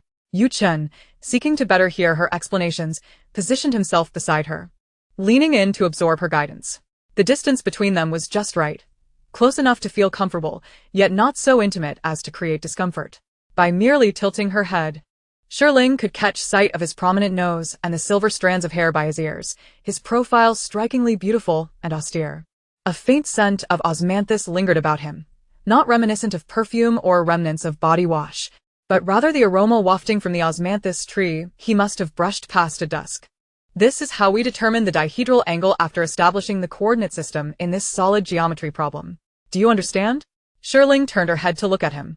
Beside them, Luoyuan furrowed her brows slightly, observing the steps Shi Ling was writing. Though Shi Ling was quick-witted, able to extrapolate from one type of problem to another, she had a small flaw. Her calculations were often careless. Yu Chun pointed to one of Shi Ling's calculation steps, indicating he did not comprehend it. This part? It's quite simple, but I made a mistake, she admitted. Subsequently, Shi Ling elucidated several more math problems for Yu Chun, during which he listened attentively, nodding in response, which filled her with a sense of accomplishment. Throughout this process, Yu Chun also identified her minor errors, effectively helping her to address her gaps in understanding. Shi Ling was taken aback and echoed the exact words Luoyuan had once shared with her. "Yu Chun, you are actually quite intelligent. If you study diligently, you will surely surpass me." Yu Chun chuckled softly. "Thank you." Luoyuan increasingly sensed something amiss.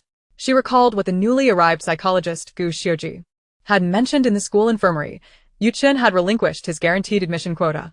At that time, she had presumed that Yu Chun's admission was secured through family connections. But now it appeared that he had intentionally avoided all the correct answers in the entrance exam. Wow, what a well-concealed secret. However, seeing Yu Chun feign ignorance while assisting Shi Ling with her mistakes, which ultimately benefited Shi Ling, she chose not to impede his charade of being a struggling student seeking her guidance. After they concluded the lessons, Shi Ling stretched her back and suddenly noticed a small, delicate yellow osmanthus flower nestled in Yu Chun's silver hair.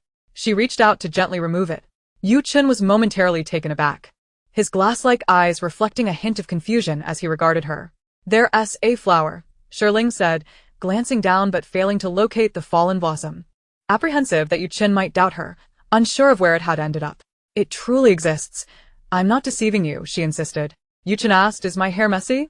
"Yes, indeed," she replied, comforted by the belief that he understood. She was not merely being intrusive. The frost in Yu Chun's gaze seemed to thaw, and the corners of his lips curled upwards slightly. "Thank you." As the autumn rain drizzled, a chill began to permeate the air. After lunch, Shi Ling returned to the dormitory, only to nearly be struck by a skipping rope upon entering. She glanced at Su Xingwan, who was jumping rope, and sidled away, exclaiming, "Goodness, Su Xingwan, are you attempting murder?" Chapter 155. Not to please others, but to delight oneself. Suinga napalagay to Shi Ling. Then continued her skipping until complaints from downstairs prompted her to cease.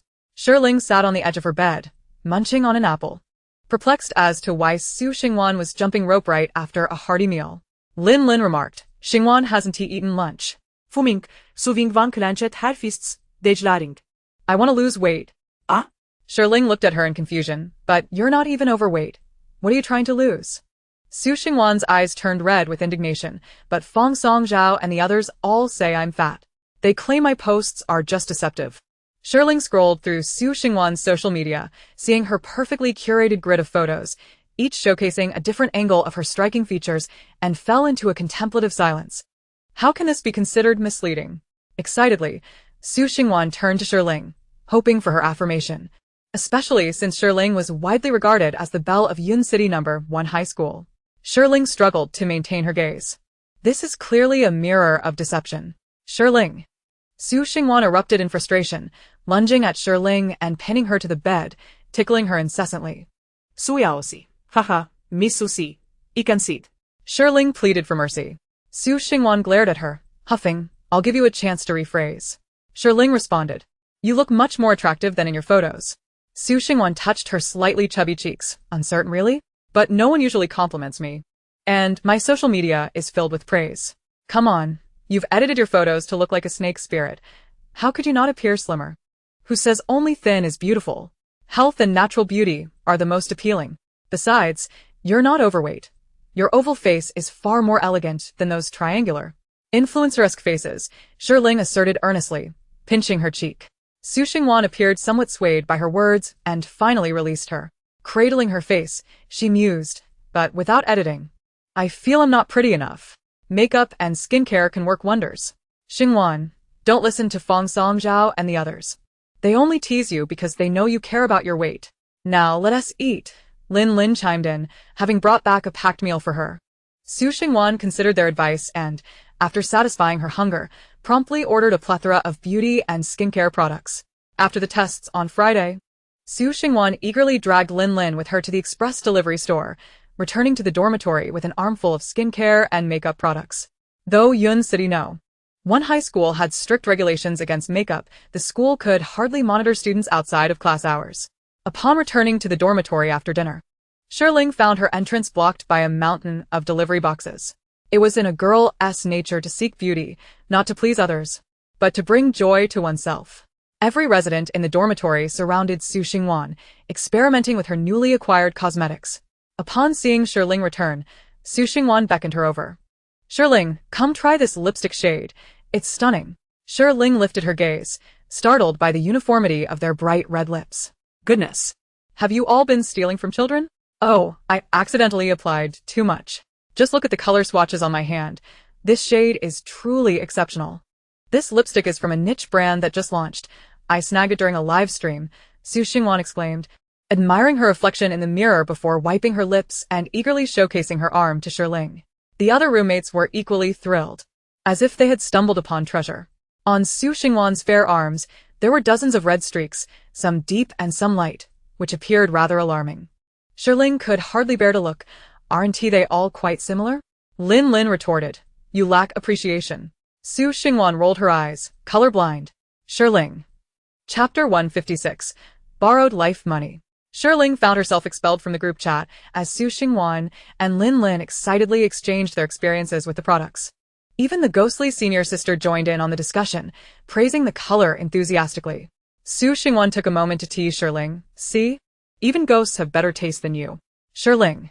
She felt that the color resembled menstrual blood, which was rather nauseating to behold. Yet, she dared not voice her thoughts, fearing a collective assault from the 5 girls and the ghost. Shi Ling chose not to stay in the dormitory over the weekend, packing her belongings briefly before heading to the off-campus apartment she rented. Passing by Shiguang Hospital, she purchased some fruit to visit Dr. Tang Mingqiu. Many people had been eager to see Dr. Tang recently, but to avoid disturbing his recovery, they were all turned away. Shi Ling was no exception. However, upon her arrival, she encountered Shi Jin, who kindly escorted her inside. Dr. Tang had been transferred to a standard ward, and Shiguang Hospital had arranged for him to occupy a VIP single room. When Shi Ling knocked on the door and entered, she found Song Jing already present. Dr. Tang, Dr. Song, Miss Shi, young Master Shi.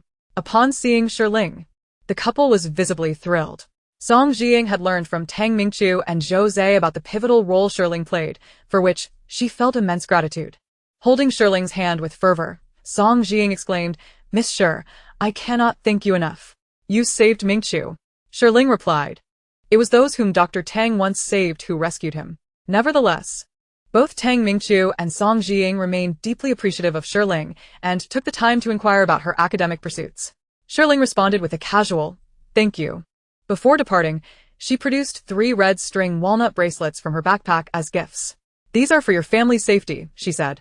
Taken aback, Song Jing felt honored, believing that if Miss Shi claimed they would ensure safety, they must indeed be effective. Thank you, Miss Shi. I also convey my gratitude on behalf of Zichen. Shi Ling earnestly instructed, these should be worn close to the body and should not be removed for the time being, especially you, Dr. Song. You must wear it even during surgery. Song Jing paused for a moment, then nodded in agreement. Shi Ling had chosen red string rather than Bodhi beads precisely, so they could be worn during medical procedures. As they exited the hospital, Shi Jin inquired, what have you figured out this time? His curiosity about Shi Ling was piqued. The secrets of heaven cannot be divulged, she replied cryptically. Shi Jin chuckled. pondering that the information Shi Ling had shared with Song Jiying was already quite revealing. Suddenly, Shi Ling's quick reflexes allowed her to snatch a handful of red banknotes from the ground. Shi Jin's gaze lingered on her, bemused. "Are you really going to keep that money?" he asked. Shi Ling shot him a glance. "Uncle, you're not planning to rob me, are you?" Shi Jin chuckled lightly. In the midst of their exchange, Shi Ling had already untied the bundle of banknotes and counted them. 10 in total. With a slip of white paper tucked within that read, "Borrow 10 years of your life." Shi Ling was taken aback. Shi Jin gently remarked, "Such life-borrowing money is abundant in the hospital, especially outside the intensive care unit. If Miss Shi desires, I can take you to collect as much as you wish." Shi Ling's eyes lit up with excitement. "Uncle, lead the way." Shi Jin did indeed take her to gather money. Shi Ling collected joyfully, drawing the curious glances of passers-by. Some even whispered warnings that it was life-borrowing money and should not be picked up. Shi Jin watched in exasperation. "Shi Ling, are you superstitious or not?" She retorted, "Nonsense. Of course, I reject feudal superstitions. I am a staunch materialist." Chapter 157. Wuzai Temple. Typically, when individuals discover that this is life-borrowing money, they would find it ominous and promptly return it, never daring to accept it. Yet, Shi Ling stuffed it all into her pockets. This little money smells sweet. How could it be ominous? Moreover, it features the portraits of great figures. How could one carelessly discard it? After counting her haul, her eyes sparkled with delight. She had amassed over 5,000. Truly, the satisfaction of counting cash is unparalleled by online banking. "Uncle, if you see more of this money, remember to call me to collect." Shi Jin, somewhat speechless, pondered whether she was in such dire need of money since being expelled from the Shi family. "Indeed," she replied. "Who would ever consider having too much money?" Shi Jin fell into a brief silence. He recalled hearing from Su Zhen that Shi Ling was now a popular internet celebrity with millions of followers, receiving gifts during her live streams, even without taking on advertisements. She would not lack for funds. However, the spending habits of internet celebrities cannot be compared to those of a wealthy heiress. Reflecting on this, Shi Jin felt a fleeting pang of conscience. Realizing he should not have used Luoyuan to force Shi Ling out of the Shi family in order to formally dissolve their engagement. He considered Shi Ling's unique abilities and thought that if it weren't for her spiritual gifts, she might struggle to survive outside the Shi household. Shi Jin, unusually kind-hearted, suggested, "There is a temple outside the North Gate with a thriving incense trade. Patients and their families often go there to pray and make vows. This money could influence your fortune. Better to donate it for oil money and let them borrow life from the Buddha." Yet, Shi Ling, ever rebellious, declared, "No. I have accumulated virtue and done good deeds throughout my life. This is rightfully mine." Shi Jin sighed. Good advice is wasted on the stubborn. Exiting through the north gate of Shiguang Hospital, Shi Ling indeed stumbled upon a temple with a flourishing incense trade, named Wuzai Temple. Due to its geographical advantage and auspicious name, patients and their families seeking treatment at Shiguang Hospital would often stop by to pray for safety and ease. However, Shi Ling sensed that Wuzai Temple lacked the ancient essence of a storied temple. Its construction materials were bright and modern, devoid of the charm of antiquity. The entrance featured a contemporary ticketing system, with an automatic payment machine displaying prices for incense and candles, along with Wuzai Temple's merchandise like creative ice cream and talismans. Curiosity piqued, she entered, paying 100 yuan for admission. Indeed, the Buddha extends blessings to those with virtue. Shi Ling lightly clicked her tongue, clutching the complimentary bundle of incense as she prepared to enter the main hall for worship. Yet, her gaze was drawn to the expansive golden ginkgo trees outside the temple, where many visitors were photographing the ginkgo and the hall. Most temples are adorned with ginkgo trees, some even hosting 1,000-year-old specimens, which bear fruit within 20 years. However, as Shi Ling surveyed the ginkgo trees at Wuzai Temple, she noted the absence of any fruit, even on the tallest specimens. She clicked her tongue again, pondering that this temple seemed rather young, barely 2 decades old, giving the impression of being constructed after Shiguang Hospital. A voice tinged with sarcasm interrupted her thoughts, revealing that Wuzai Temple was deliberately built next to Shiguang Hospital to attract more visitors and thus enhance its incense offerings. Turning her head, Shi Ling saw a young monk clad in gray robes.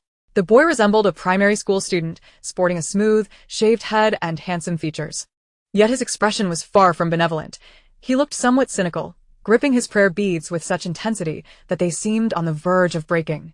Shi Ling, surprised, asked, "Why do you speak so disparagingly of your temple?" The young monk bristled, shooting her a glare. This shabby temple is not mine. I am a monk from Fanning Temple. Our Fanning Temple is the oldest temple in Yunqing, over 1,000 years old, built atop Fanning Mountain. It cannot even be compared to this money-grabbing establishment erected within the last decade. Chapter 158. Amitabha. We are in the internet age. Shi Ling's eyes widened in realization. Oh. Fanning Temple. Have you heard of it? The young monk's eyes lit up. Shi Ling replied with indifference, no. The young monk's expression fell, his eyes resembling dead fish as he stared at her. Then why the O? Shi Ling chuckled lightly. I was just teasing. I've heard my friend mention Fanning Temple. She is from Huiyun Temple. The young monk's demeanor softened slightly. My master has a good relationship with a Taoist priest from Huiyun Temple. They often play chess and drink tea together. If you wish to sincerely pray, you must visit our officially recognized Yunqing's first ancient temple, Fanning Temple. Wuzai Temple merely capitalizes on its geographical and nominal advantages.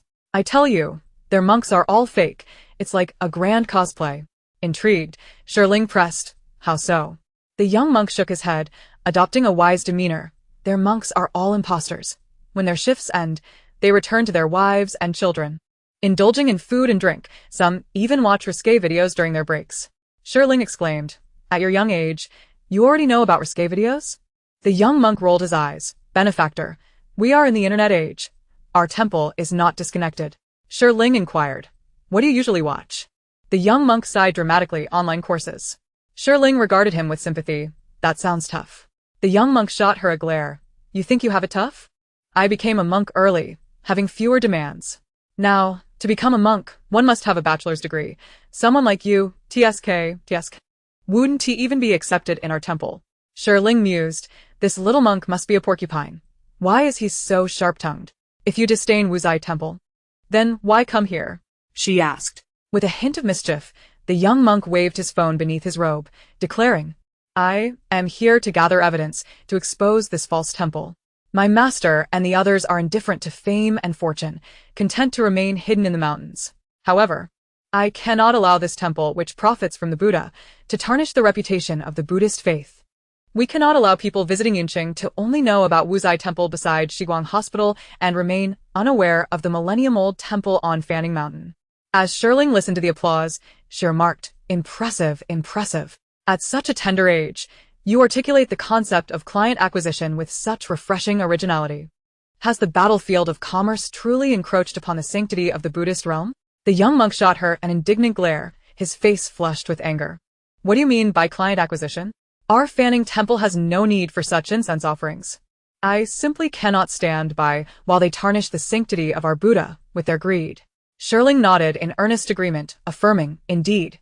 The taint of avarice is indeed a blemish. Buddha statues ought to be gilded. The young monk, incensed, pouted defiantly. I refuse to converse with someone devoid of faith. Shi Ling retorted, who says I lack faith?